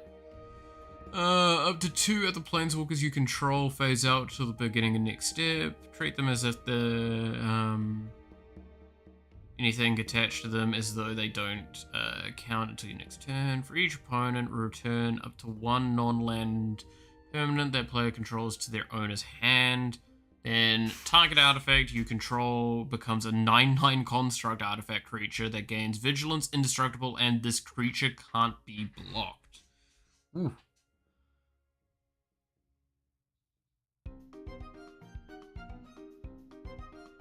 Teferi Time Raveler. Each opponent can cast spells only anytime they could cast a sorcery, so that hits flash and instant spells pretty hard. That's interesting. Until your next turn, You may cast sorcery spells as though they had flash. That's pretty good. Return up to one target artifact, creature or enchantment to its owner. Artifact, creature or enchantment to its owner's hand, draw a card. I definitely want that.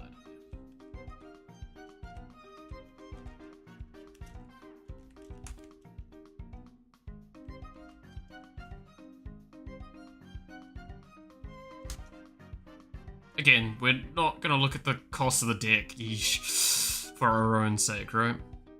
This is a funny idea deck, not actually gonna make this deck. We'll see, one day, maybe. Create a 2/2 black pirate creature token with menace.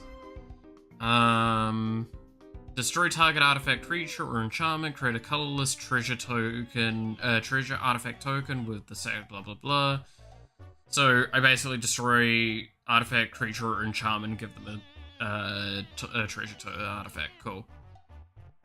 -10, player's life total becomes 1.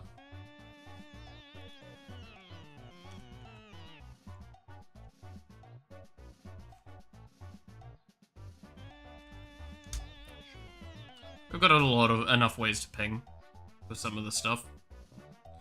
And a lot of like minions that won't be able to be blocked and stuff, right? Choose up to 1 target artifact, up to 1 target creature, and up to 1 target land. Untap that chosen permanent you control. Tap the chosen permanents you don't control. You gain... What? Wait, I can barely read this one. Choose up to 1 target artifact, up to 1 target creature, and up to 1 target land. Untap the chosen permanents you control.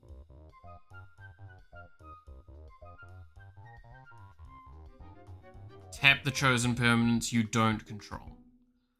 Ah, now I understand it. Cool, got there. Look at the top 3 cards of your library. Put one of them into your hand, and then the rest into the bottom of your library in any order. You get an emblem. Untap all permanents you control during each opponent's is that untap step, and you draw a card during each opponent's draw step. That sounds fun. I like that idea. Dude, this Teferi character is a bit of an asshole, isn't he? The spell can't be countered. Each opponent gets an emblem with, at the beginning of your upkeep, this emblem deals 1 damage to you.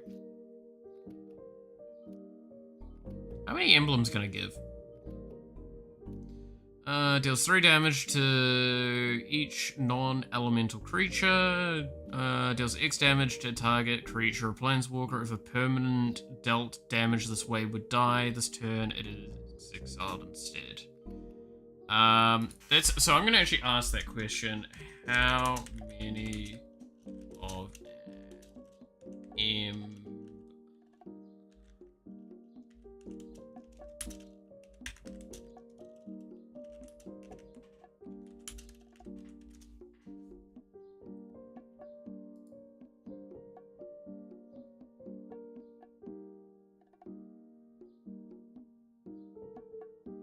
There's no limit to the number of emblems a player can have, but it can be difficult to get multiple emblems.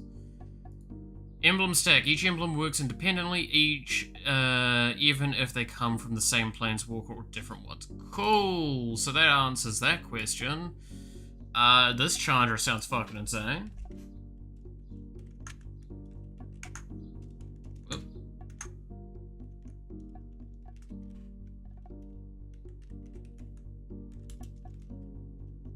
Awakened Inferno we want. Yeah. Each opponent gets it. So at the beginning of your upkeep, this emblem deals 1 damage to you. If I give every player that's every upkeep they take 1 damage, and like I can give multiple of that. Alright, that's the scary part because that's a +2. So yeah, you just want to keep fucking playing that. Right, spells and abilities your opponents control can't cause their controller to search their library.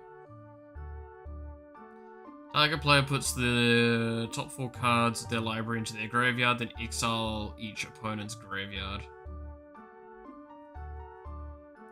Wow, that's a bit of an arsehole thing.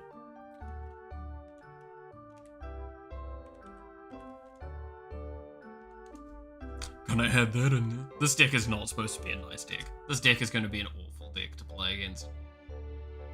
Now set Transcendent. Look at the top card of your library. If it's a non-creature, non-land card, you may reveal and put it in your hand. When you cast your next instance or sorcery spell from your hand, it gains Rebound. You get an emblem with your opponents can't cast non-creature spells.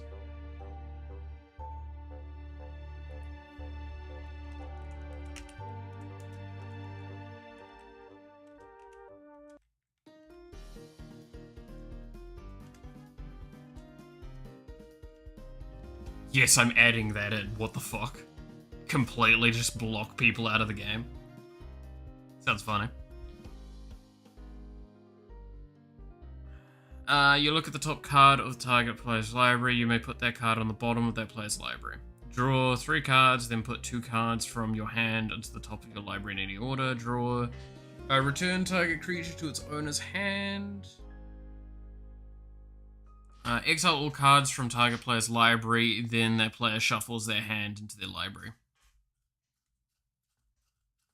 That's kind of rude. Exile the top card of your library. You may cast that card. If you don't, deals 2 damage to each opponent.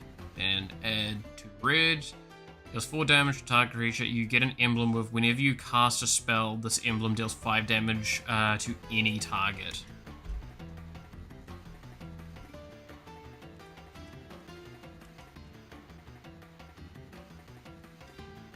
So, the rationale with why I'm wanting getting this one is we're not going to be casting that often, but getting a Planeswalker that +1 is add 2 of a red, of a mana, is probably just worth it. Because this deck's going to be super mana hungry. Like, let's look at the cost curve. Yeah, this is a very hungry deck. Very, very hungry deck.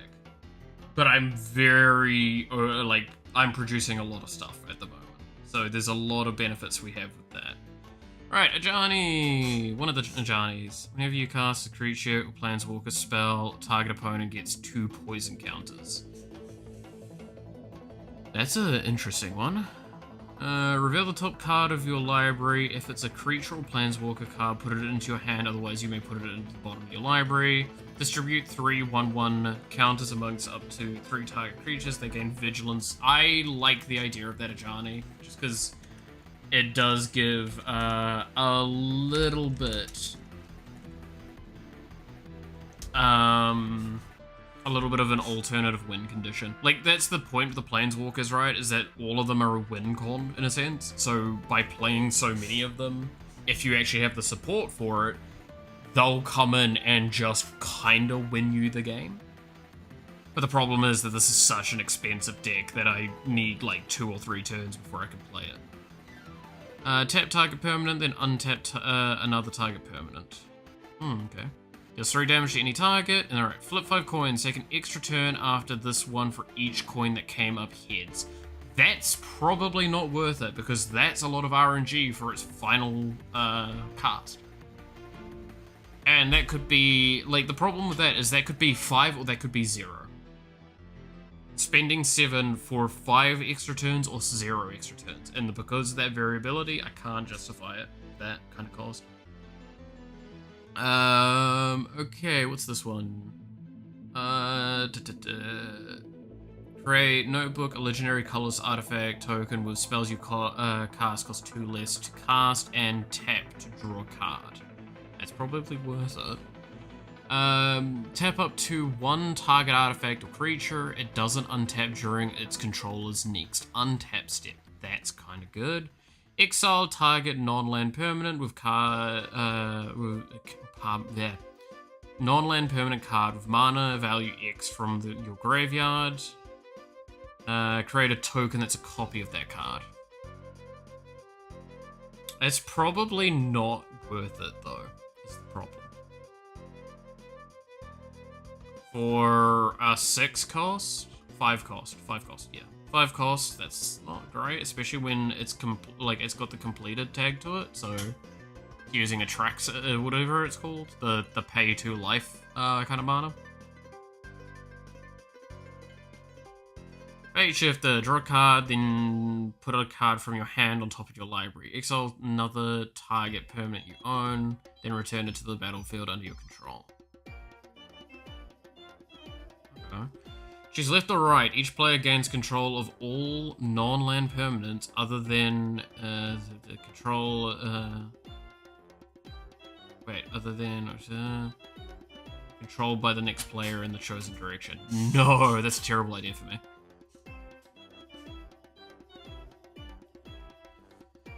Steadfast. Until your next turn, up to one creature gets 1/1 and gains first strike, vigilance, and lifelink. Put a 2/2 1/1 counter on each creature you control and a loyalty counter on each other planeswalker you control. You get an emblem. This also will deal damage to you or a planeswalker you control, prevent all but one of that damage. Well, that's some planeswalker support. So I want, again, like that's the point. We want planeswalkers that benefit from planeswalkers in a sense. Tap target permanent. It doesn't untap during its controller's thing. Draw a card for each tapped creature target player controls. You get an emblem. You have no maximum hand size, and whenever a card is put into your graveyard from anywhere, you may return it to your hand. That's kind of good.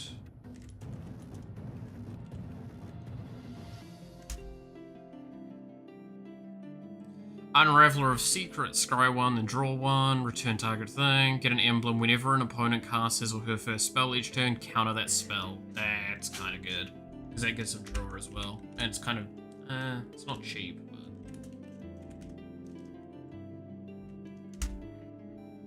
We do need to get some more that actually, like, get things onto the board.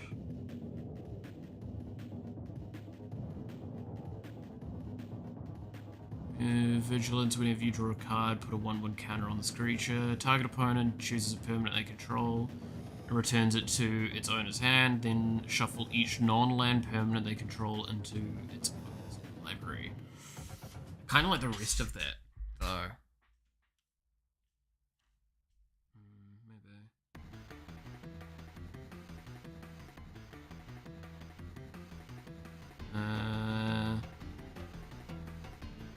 Partner as well. Okay, it's kind of scary.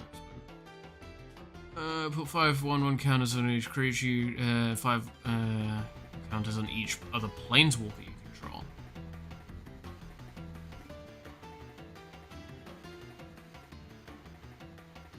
That Ajani's really strong.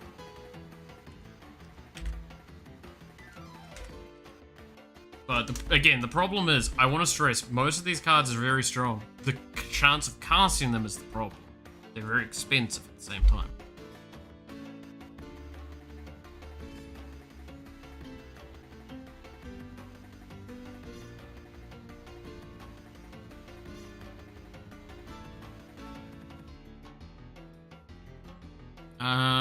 This is probably a good one to add. I am speed reading now. Gain 2 life at the mana that can only to cast a non-creature spell. That might be actually good. The Ancient Way.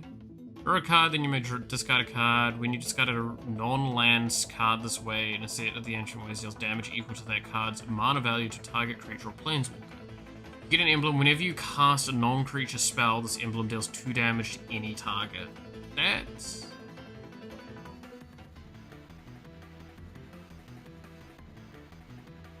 kind of good,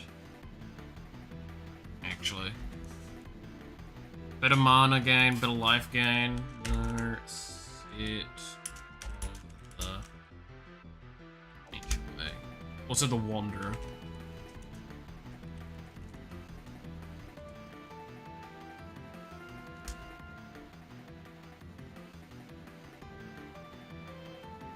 That's a good one, because it will prevent all non-combat damage that would be dealt to you and other permanents you control. Is kind of nice.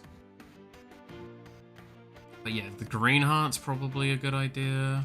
Other planeswalkers you control has the loyalty abilities of this. +2 scry, create a 0/0 token, green, blue. creature, put X11 creature. Search your library for an instance or sorcery card that shares a color with this planeswalker. Exile that card, then shuffle. You may cast that card without paying its mana cost. That's actually a really good one.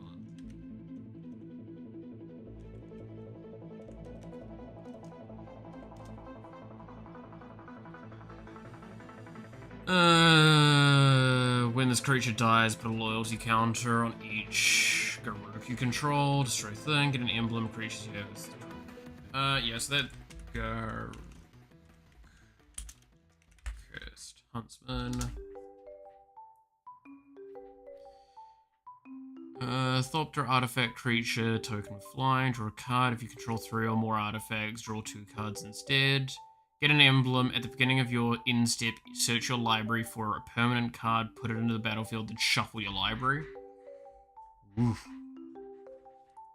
An X1, XX green, Phyrexian horror, creature token with X's, then this dude's loyalty, destroy target art thing. Until you end your turn, creatures you control have +1 for each forest you control, and trample.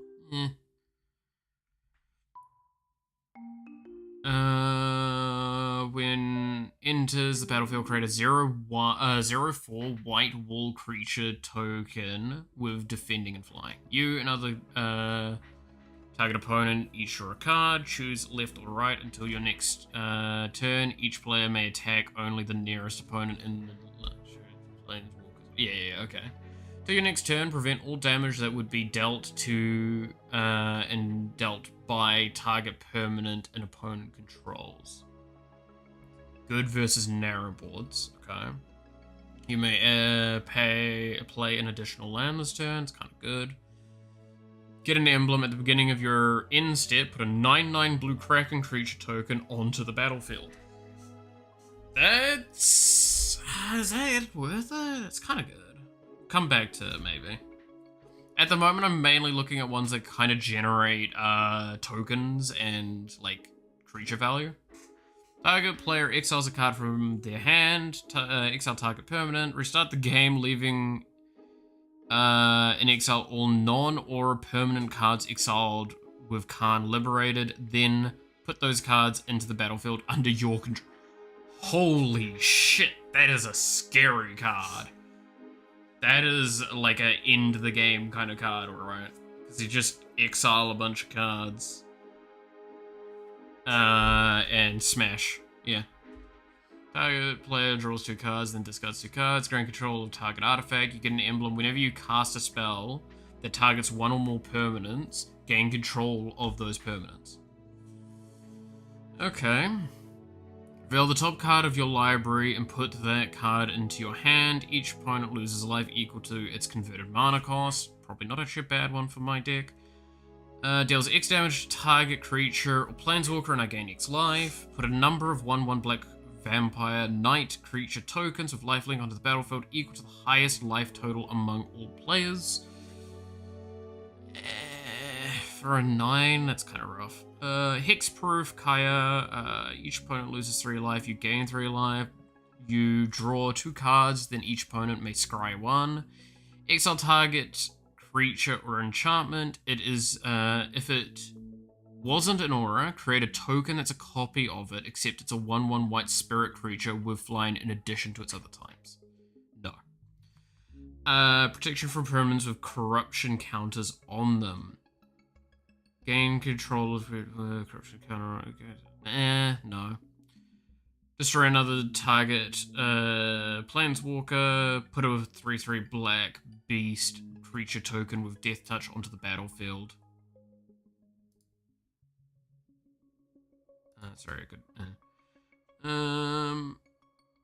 That's kind of destroy target creature. You gain life equal to its toughness. Target opponent gets an emblem whenever a creature attacks you. It gets +5/+5 and gains trample until end of turn. That is spooky because of the other Garruk that we have. That makes it almost worth it. Create a 2/3 blue and black nightmare creature token with whenever this creature attacks or blocks, each opponent exiles 2 cards. off their library. Return target non-land permanent of its to its owner's hand. Then that player exiles a card from their hand. You may cast up to 3 face-up cards your opponents own from exile without paying their mana costs. That one's a good one because that is got some bodies on the ground that are really, really irritating. Nightmare Muse. Johnny, Mentor of Heroes. So, among 1, 2, or 3 target creatures you control. Distribute 3 1/1 counters among 1, 2, or 3 target creatures. So, okay, that is really awkward wording. That seems to be I can distribute 3 between up to 3 different targets. That's okay. Look at the top 4 cards of your library. You may reveal an aura, creature, or planeswalker card from among them, put it in your hand, put the rest at the bottom of your library in any order. You gain 100 life.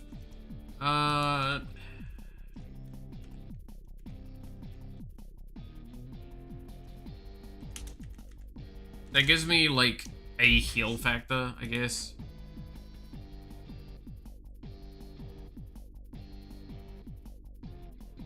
But now, so where are we sitting at? We're at 42 cards, 33 planeswalkers. Jeez.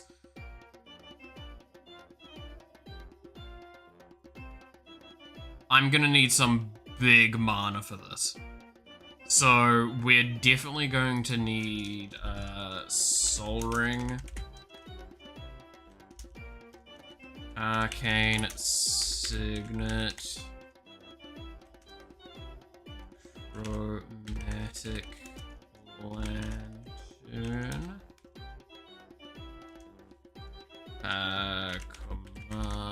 Commander's Sphere,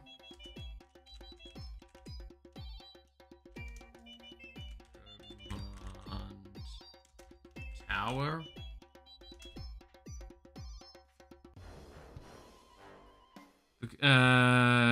enters the battlefield with 3 loyalty, tapped. Whenever a planeswalker enters the battlefield under your control, if it has a loyalty counter on it, you may move a loyalty counter from this beacon to that planeswalker. Ooh, that kind of is good. How much does it cost? It's 3 mana, 1 white.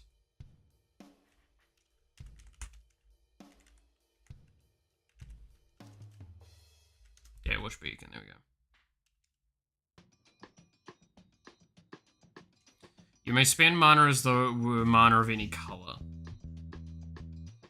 Draw a card for each color among permanents you control. Chromatic Ori probably is a good idea. We'll see. At the beginning of your gates wash bacon. Yes. Exactly. Replicating Ring.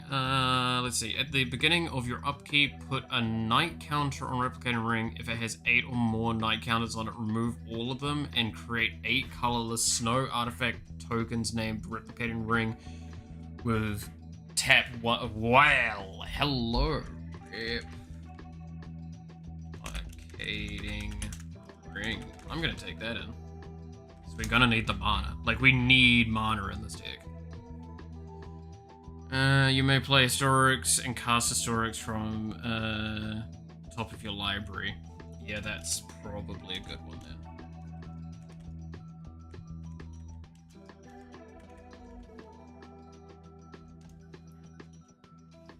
And Planeswalkers you control.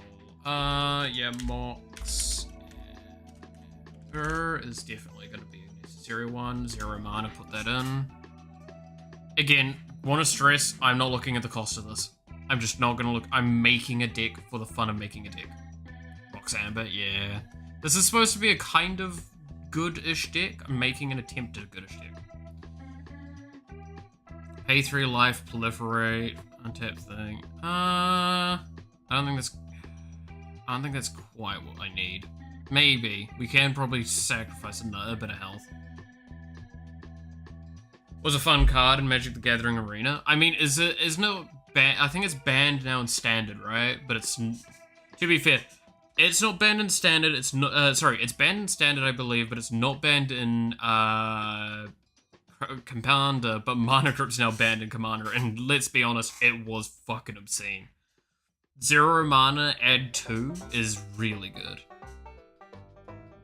I mostly use it in Brawl. That's fair. That's fair. When once it enters the battlefield, you may exile non-artifact, non-land card from your hand. Okay.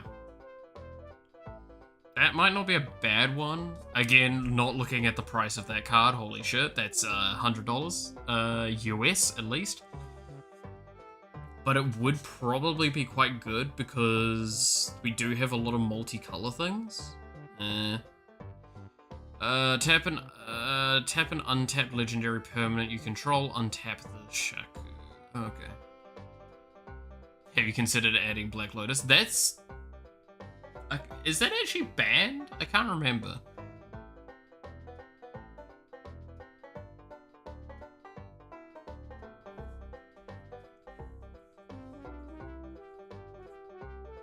What about Pot of Greed? Now that's an idea. Let's put Pot of Greed into this deck.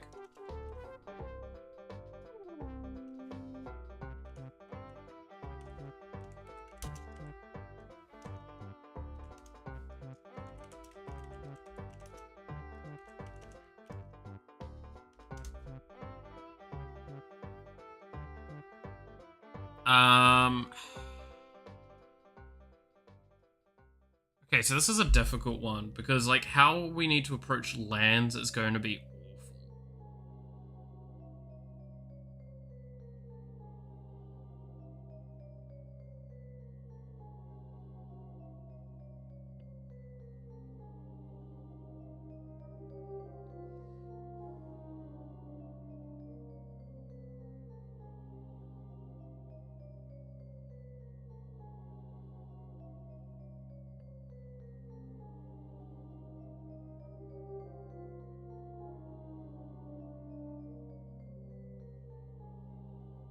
Good lord. I mean, those would be insanely good cards for this. If they didn't fucking smash the thing. 100 most expensive cards. Should we try that and see what happens?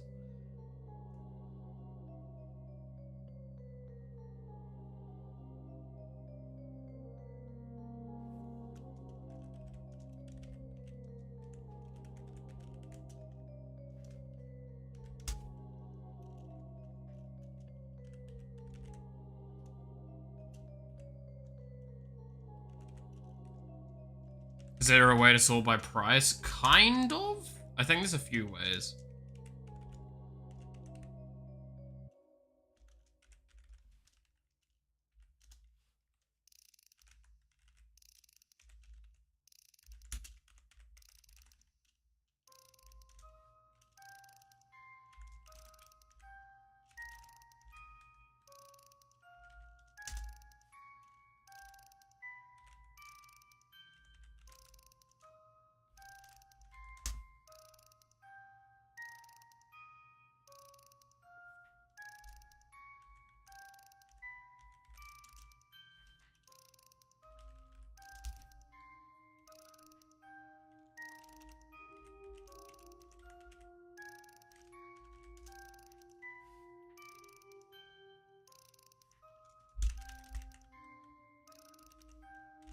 We can have a look at that sort of thing in a second, though. I just want to see if we can finish this idea.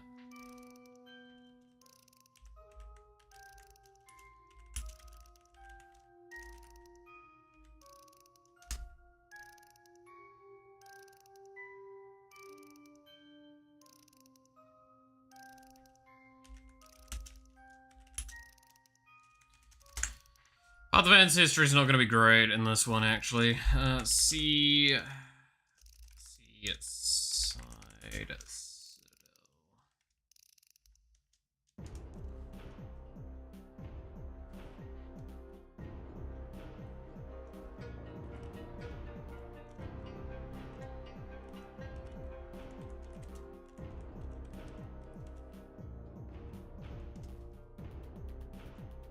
Like, to be fair, again, these lands are actually insanely good. Because they're just like straight up, it's a land and a plane.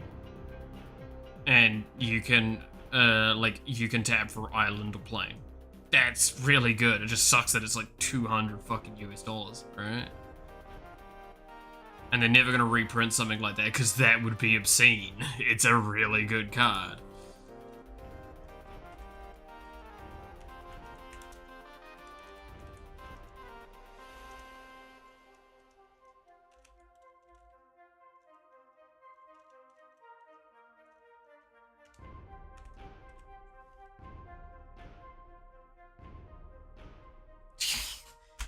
I mean, you're not wrong in the strict sense of it, but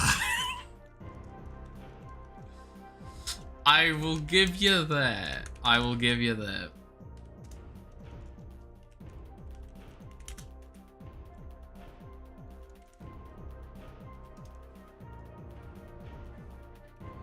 I gotta put in Shocklands, right? Like, Shocklands just have to go into this deck because you just need so much mana variety.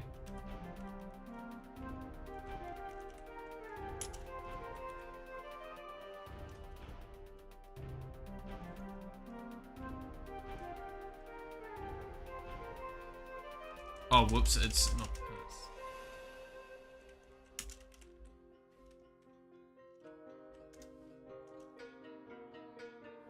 Don't make me say it, fair.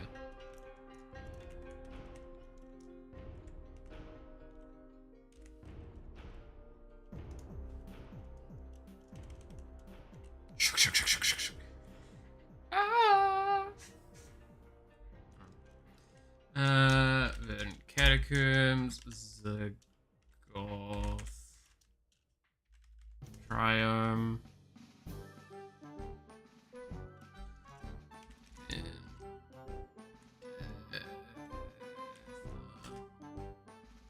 Triumph, Mersh.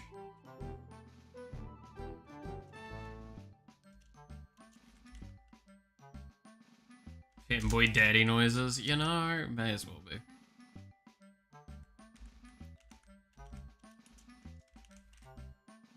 I love how the funniest part about this deck is that, like, at this point in time, almost all of its lands either come in tapped,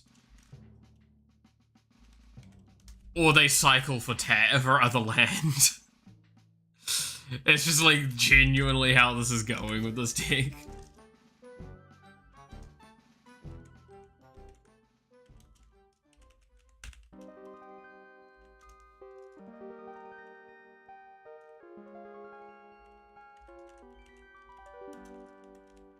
Yeah, I'm gonna add Shocklands.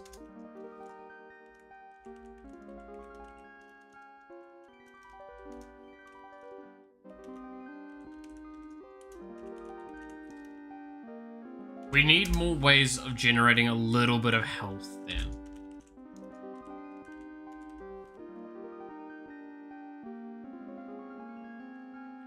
That specific line of lands did not need the land tags. Yeah, I'm gonna be honest, so that's why, so if you actually look at a lot of the lands and then I'm looking around on them, like Shocklands genuinely, I hate how good they are because they don't play in a way that I like.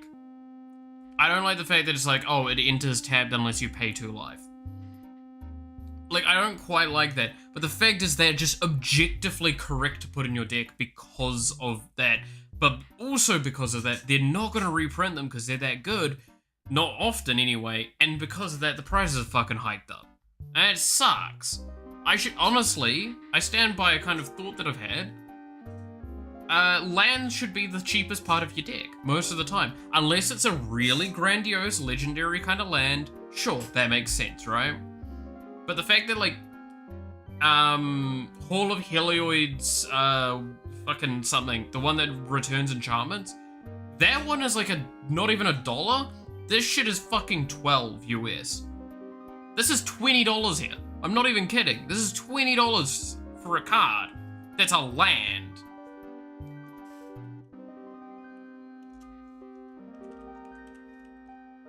And the reason why it sucks is because then you get cards like these, which are the, like, sacrifice to search for a forest or an island, and it means that it triggers on these.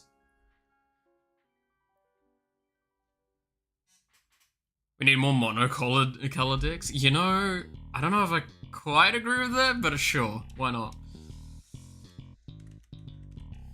But yeah, no, I think that is genuinely a decision that is, like, this is the problem with a physical card game like this as well, is that like, you can't really just rebalance it all of a sudden.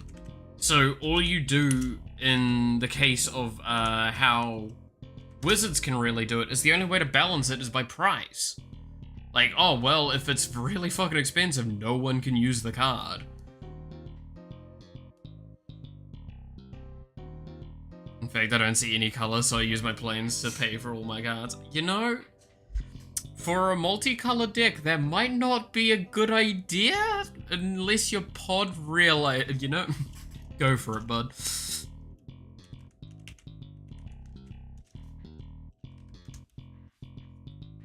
So how many lands we got to work with now? We've got 37 land. We're actually sitting pretty solid with our land so far. A lot of... Yeah, we've not got a single basic land in here. But yeah, so all of those cycle to get the other lands, which these are... The shock lands are double. And then we've also got the like, I stand by, this is why I'm confused. Why are these also this, but then like some of the other ones are just non-multi?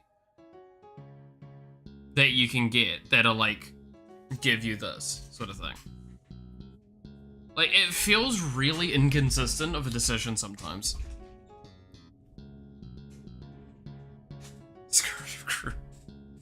God damn it. It's true though, I mean what? But yeah, so we need a lot of mana ramp in this deck, that's the problem.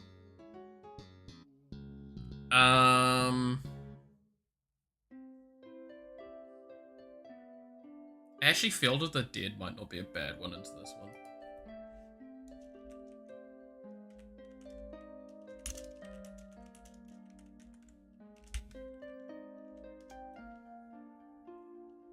Four mana 7/7. Yo, is that my boy, the 4 mana 7/7? That overloads for 2?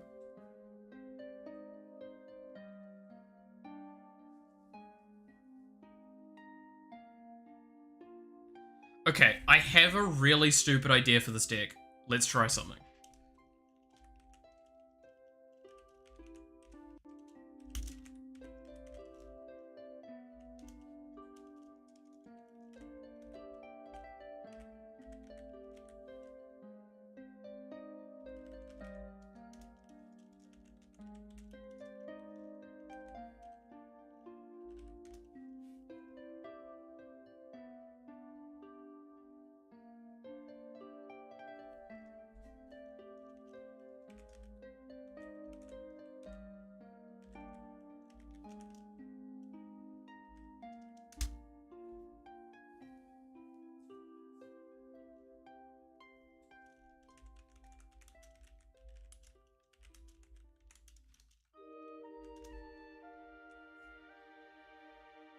Okay, so now I want to go through and grab, what's her name?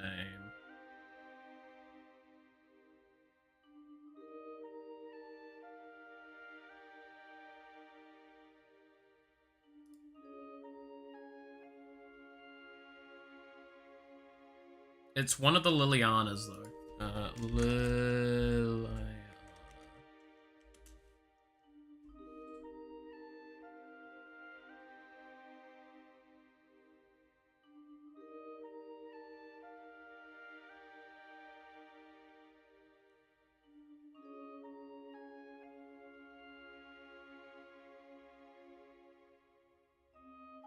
What's the Liliana that, gives the, swamps, the swamp emblem? Do you remember? Does anyone remember?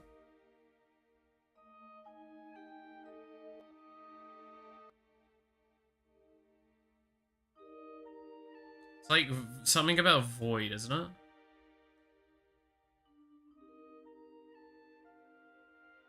I don't know, Liliana's fair. It's the one from this deck down here.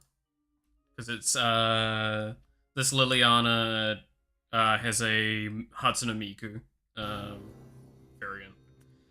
Liliana of the Dark Realms.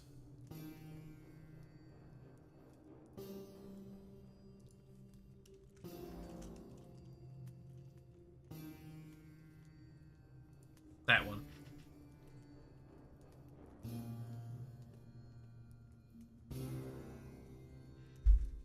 The Kaya Inexorable, that was quite a commander, to be honest.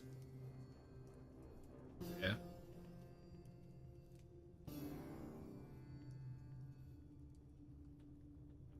Okay, so to explain what I'm thinking is, so I'm gonna pull her up to kind of explain how she works, because she's incredibly scary.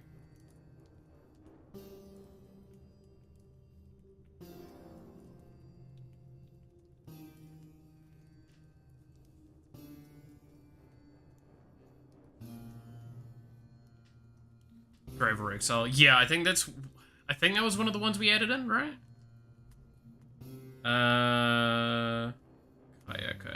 Kaya. Oh, this isn't ordered by thing at the moment, it's ordered by price. Go alphabet. That one, yeah. You can cast a legendary spell from your hand, graveyard, or amongst the cards you own in exile without paying as mana cost. The moment I saw exile as well from that, I was like, yeah, nah, we're fucking adding that shit, because it means that like it counteracts any exile plays. If we can get to that counter, and it's only a -7 on a base 5. There are plenty of ways, especially if we have a deck that is about proliferation and stuff, that this could come in and cast that turn that it comes in. That's the point. That's the idea with this deck, is that we're probably going to have a bit of proliferate. I mean, that's the whole point of like the Monstrous Raider, Deep Glow Stake, and stuff like that, right? Even the Karth Alliance are probably a solid one for that. The fact that like we get Oath of Teferi as well, so like if it comes in and we have, say, Karth of the Lion in, we can cast once and then cast the ultimate immediately. And it just, sure, it dies, but like we don't really care if she dies, because we get it immediately and we can now do whatever the fuck we want. She dies so you can reset her instead of leaving her alive at 1? Yeah, no, exactly. That's why I say, like, Oath of Teferi with Karth, when you play her, means that you play her, you do the +1, which is actually a +2 because of Karth, which puts her at 7 immediately, and you can cast the second one because you've got Oath of Teferi down. Boom, you're immediately hit her emblem. On the activation of her coming down, you've immediately got that unless they remove it as you're doing that. But no, so this is Liliana of the Dark Realms. Basically, search your library for a swamp, reveal it, and then put it in your hand, shuffle your deck. Create creatures. Target creature gets XX plus or XX minus until end of turn. X is the number of swamps you control, and then you get an emblem your swamps control have tap for 4 black. Instead. Right? That's her ultimate. You do that with any X spells, we're kind of in good business. So just played both in one turn and then cast emblem. Yeah. No, that's the idea, right? Is like, because the best part is Oath of Teferi is an enchantment. We have that down. Karth of Lions, only 4 mana. We can have that down, and it's a 3/5. It's got a fucking fat booty, so we're kind of safe with it. A lot of Ajanis do that, but I think that's like Mentor of Heroes has one for that. Was that Mentor of Heroes that had one? No. I know this one does. Yeah, that one gives 5 loyalty counters. And helps search for them. Which one's this one? This one's a protection one.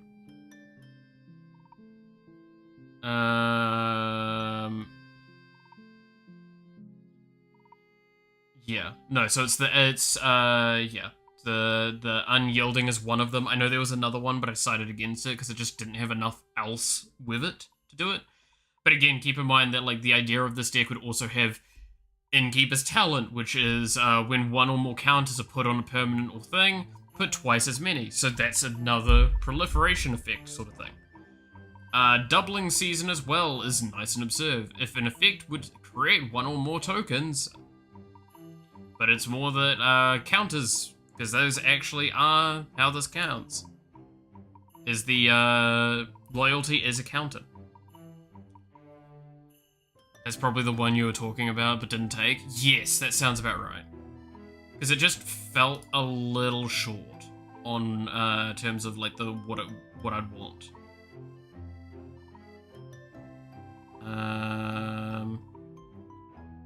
Let's see. I remember seeing it. Yeah, there it is. The Great Hearted. -2, put a 1/1 loyalty counter on a creature you control, and a loyalty counter on each other planeswalker you control. Creatures you control have vigilance, you get a +1 that gives you a thing, so you can do it immediately. Yeah, like, that's kind of my point, is that, like, at this stage, the issue with this deck is that we have... That's why I was aiming for ones that actually produced tokens for a while as well.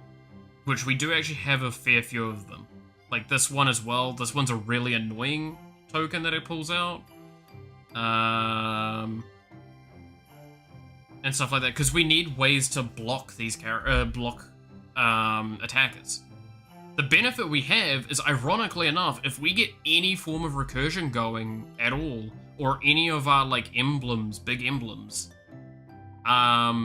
we kind of don't really have any issues, because we'll immediately be able to start getting going. The Thopter Man. I remember seeing them. Where, I don't know if I liked the look of them, but you never know.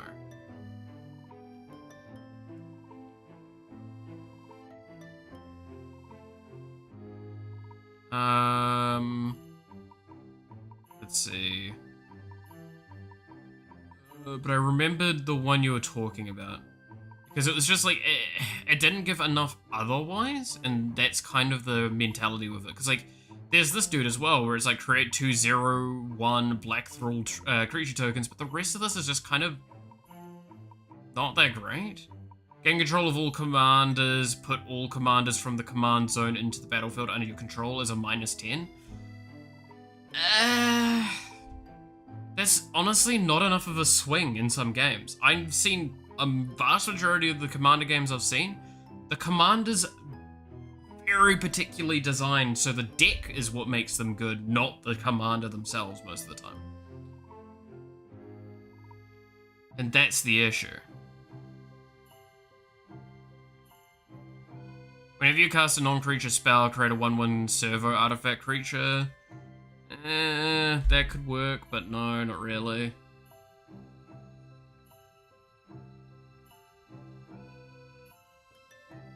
Like, there's also an argument of, like, Oko could be a target as well. There's also more Planeswalkers than the ones we have here. But yeah, like, this is the Planeswalker I was just saying, though, is that this Liliana, the Dark Realms, we could add this in so we have a couple of X-Spell ways out as well.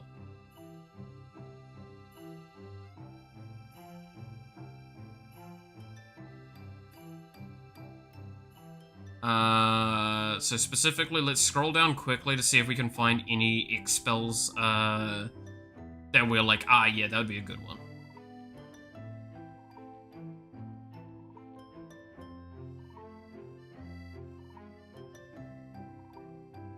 How do you feel about the legendary sorceries? I haven't not thinking of any at the moment off the top of my head. I do apologize.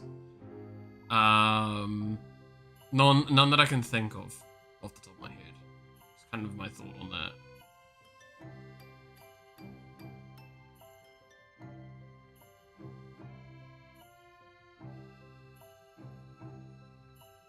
I still think this card looks fucking cute as hell, by the way.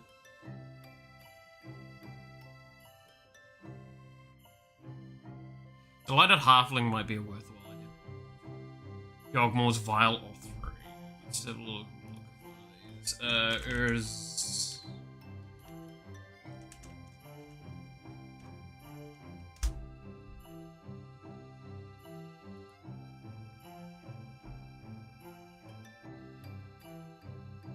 Let's see, Ruinous Blast. You may cast a legendary sorcery only if you control a legendary creature or planeswalker. Exile all non-land permanents that aren't legendary. I mean, that's not that great for 5 mana, I'm gonna be honest.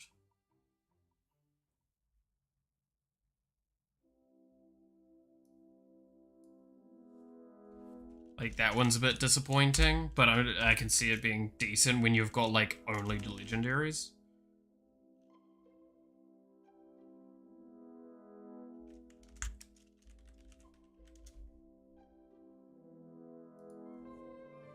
I won so many games off that card, because it just wipes, like, everything the opponent has while there's nothing. Yeah, like, if you've got an only legendary deck, I can see that.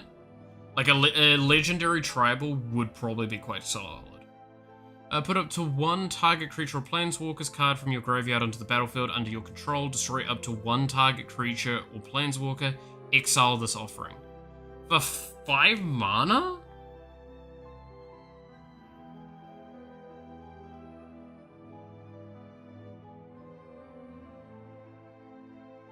Five mana and it exiles. I don't know if that's that great. Can yoink? Yeah, no, I know it does say 1 target from a graveyard. I don't know if a 5 mana that's enough. Ironically. Like, if we think about it, like, reanimate and all that, like, they're 1 or 2 things. Like, there's a lot of res effects that are only, like, 2 total. So it's like, are we calling destroy a target creature or planeswalker enough for the difference and the fact that it also is an exile? I mean, like, we could make an argument it would probably be potentially good in this deck, if not really good, because of Kaya. But, like, it's... Look at the last one, though. So, Primeval's Glorious Rebirth, alright.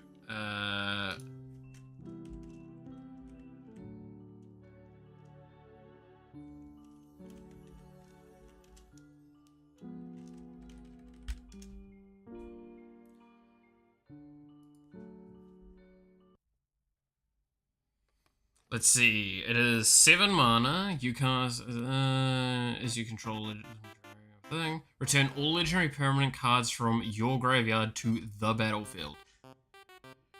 That's a fine cost, actually.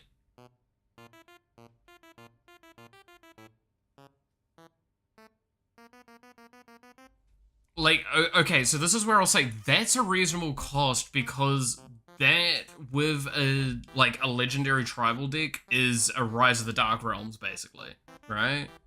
Rise of the Dark Realms, is that the one I'm thinking of? Rise of the Dark Realms.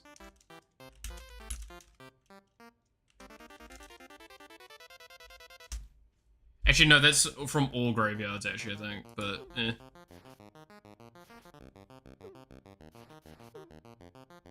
From all graveyards in the battlefield under your control. Yeah, so that's 9 mana for that. This is 7 mana total, and it's all legendary permanents. So it's not all creatures, it's all permanents.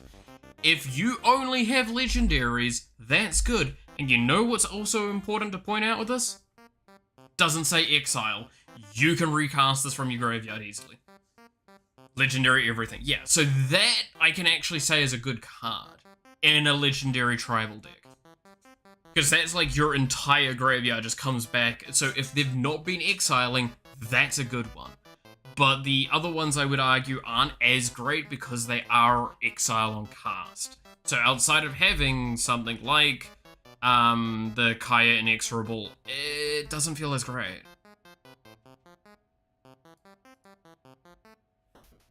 I forgot that Kaya the Commander was a big part of why they were good for me. No, that's fair. It's completely understandable. I mean, it's... The moment I take that into consideration, sure, but the problem is that, like, for a Commander deck, unless, yeah, as you said, Kaya is the Commander, I don't know if they're potent enough. Because, like, Kaya is the Commander? Sure, I think it could probably work. But if it's not Kaya as the Commander and she's just part of the 99, I don't think it'd be worth it. Yeah, it's a hard one. It's a really hard one.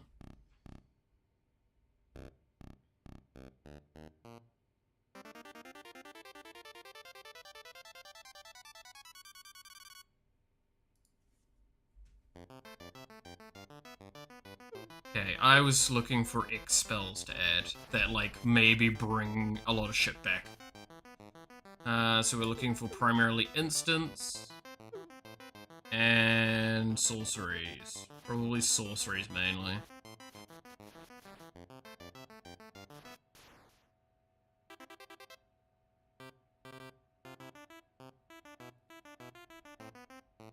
Thraxos, unironically, that's fair. As big as heck, and I could always untap him. Yeah, no, that's the point, right?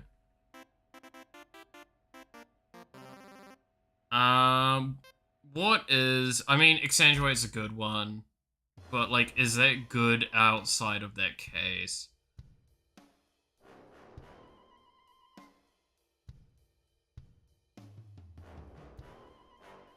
For the common good and Exsanguinate are probably the two decent ones. It doesn't mean we get a bit of a board from that. Torment of Hellfire. I don't, again, like, so the point is, right, saying about this, we want to have an X spell that's good even if we don't trigger Liliana, but we want ones that are extremely good if we trigger Liliana. And that's the difficulties. I don't think there is any, and if that's the case, we'd probably just take her out. Should play on Arena sometime. I mean, I played on it earlier this morning.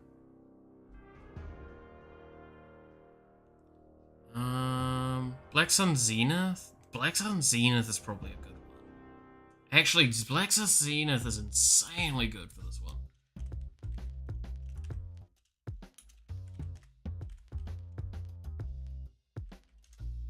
Because we don't really have minions, so we wipe out minions very easily with that. I do not mind that. Depth of the Deathless, again, that's another one of the Exsanguinate sort of concepts. If I'm going to put any of those in, Exsanguinate goes in.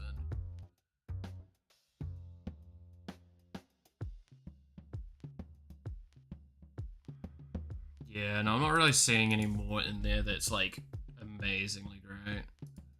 Let's go back to sorceries and have a look around. Farseek's probably good. Farseek. Give us a little bit of ramp. As well as it's targeted on those, not talking about basic land like Cultivate. We don't have any basic land in our deck at the moment. Return all legendary permanent cards from your graveyard to the battlefield. So this is kind of what we were talking about just then. Is that legendary spell? Yeah, so that's it there. That's just different art. That is probably worth it in this deck. Because almost all of these Planeswalkers are legendary, right? If not all of them. Most of them are. Like, Ajani here isn't. But most of these are legendary Planeswalkers. So, I cast that for 7 mana and my entire graveyard just gets lifted. Yeah, they have to be like different, yeah. So like this one's is just Planeswalker, but it's not a legendary. Whereas this is a legendary.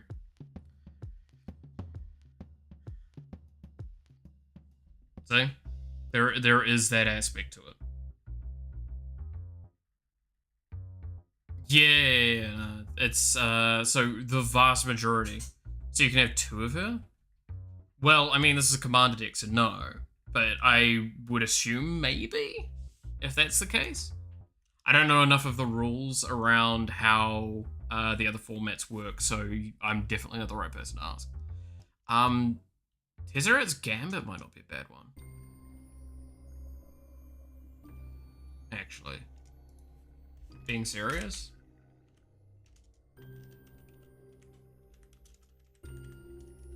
Little bit of draw, bit of proliferate.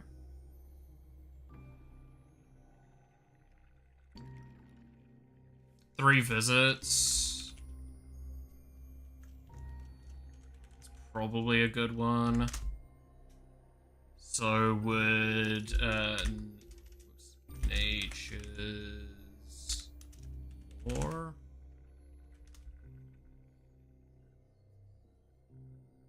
Farewell might not be a bad one either. Kadamas is too basic.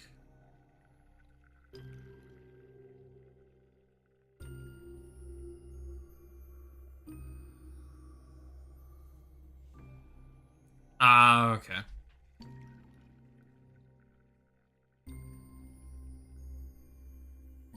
They used to have a special rule to avoid allowing duplicates, but now they're just, rated legendary. Okay.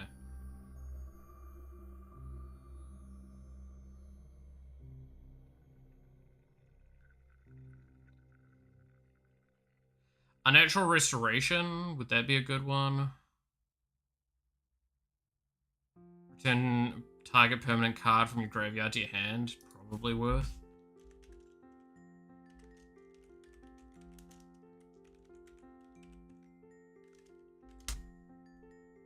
Allow them to make non-legendary token Planeswalker clones. Yeah, that makes sense.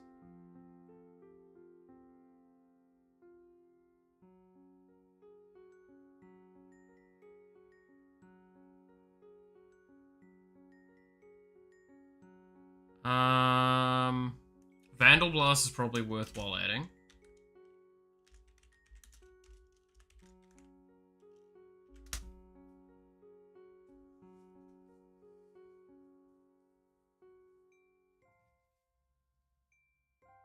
Elder Spell is just mass kill your own Planeswalkers? Yeah. Probably not gonna do that, right?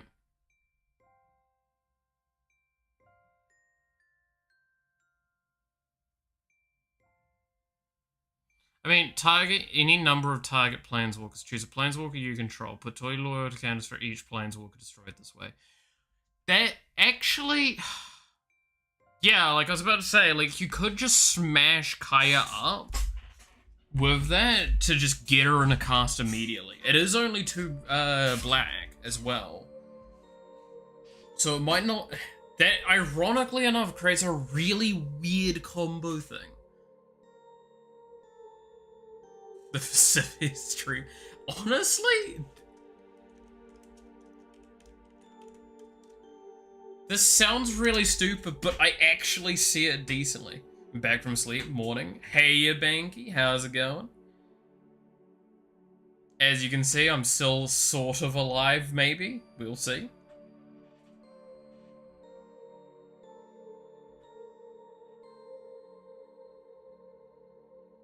Settle the score? No.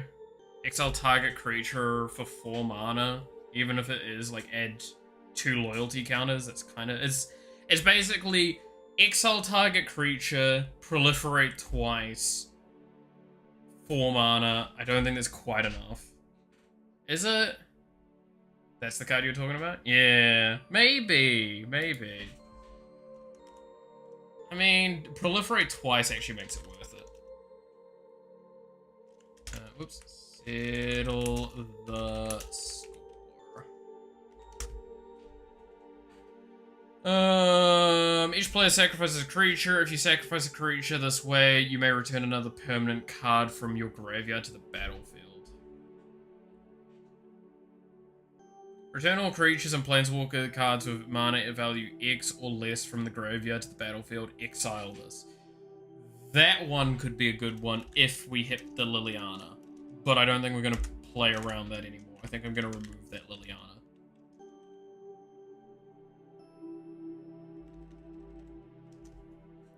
It's not proliferate twice. That would buff all your planeswalkers. True. It is single target proliferate in a sense. Which makes it a lot worse.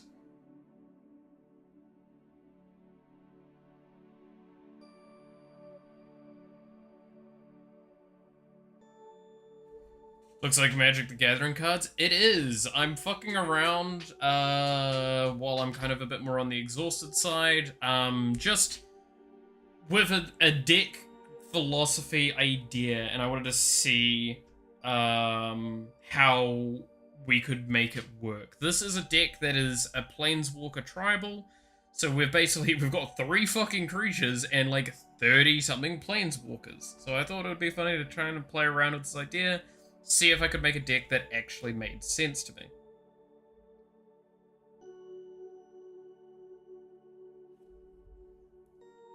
do anything whatsoever. True, yeah.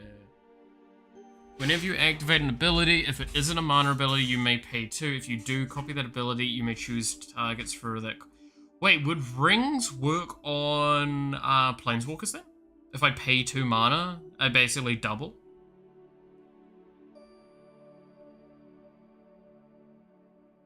By the way this is worded, yes. Right? Whenever you activate an ability, if it isn't a mana ability, you may pay 2. If you do, copy that ability, you may choose new targets. It doesn't say creature, it just says activate an ability. You're gonna get your 4 hours of rest soon? I actually need to reset the stream soon, ironically.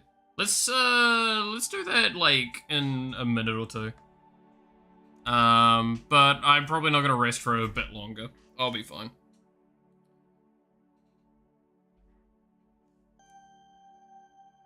Because I just saw the time and it is half an hour till we hit the cap thing. March of the Machines by Simulators. Don't know if I know that combo at the top of my head.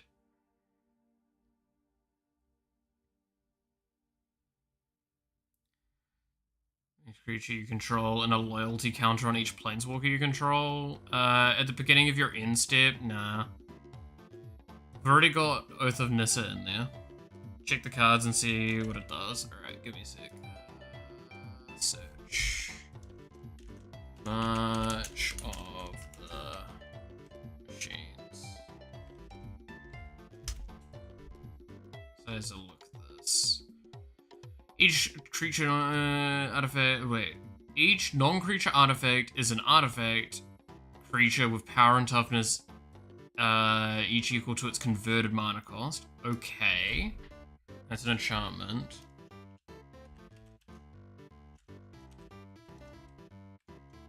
Wait, no, I've misspelled. There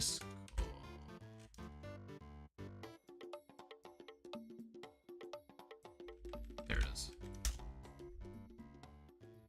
All permanents are artifacts in addition to their other types. All cards that aren't on the battlefield, spells, and permanent colorless players may spend mana as though they're...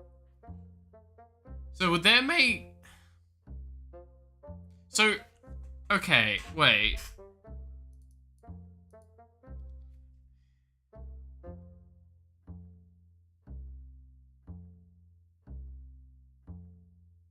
No, but that wouldn't...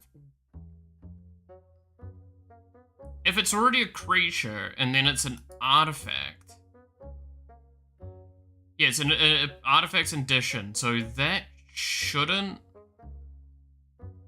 I mean, it's a 6/6.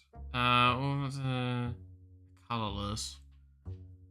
So it's a 6/6, and then all permanents are... Oh, land. Wait, how would land work then with that? Because that would be 0/0s, though. Funny implication is that the combo is that all lands are now 0/0 artifact creatures and die instantly. Yeah, okay, so I did understand that bit correctly. I was like, hang on a minute.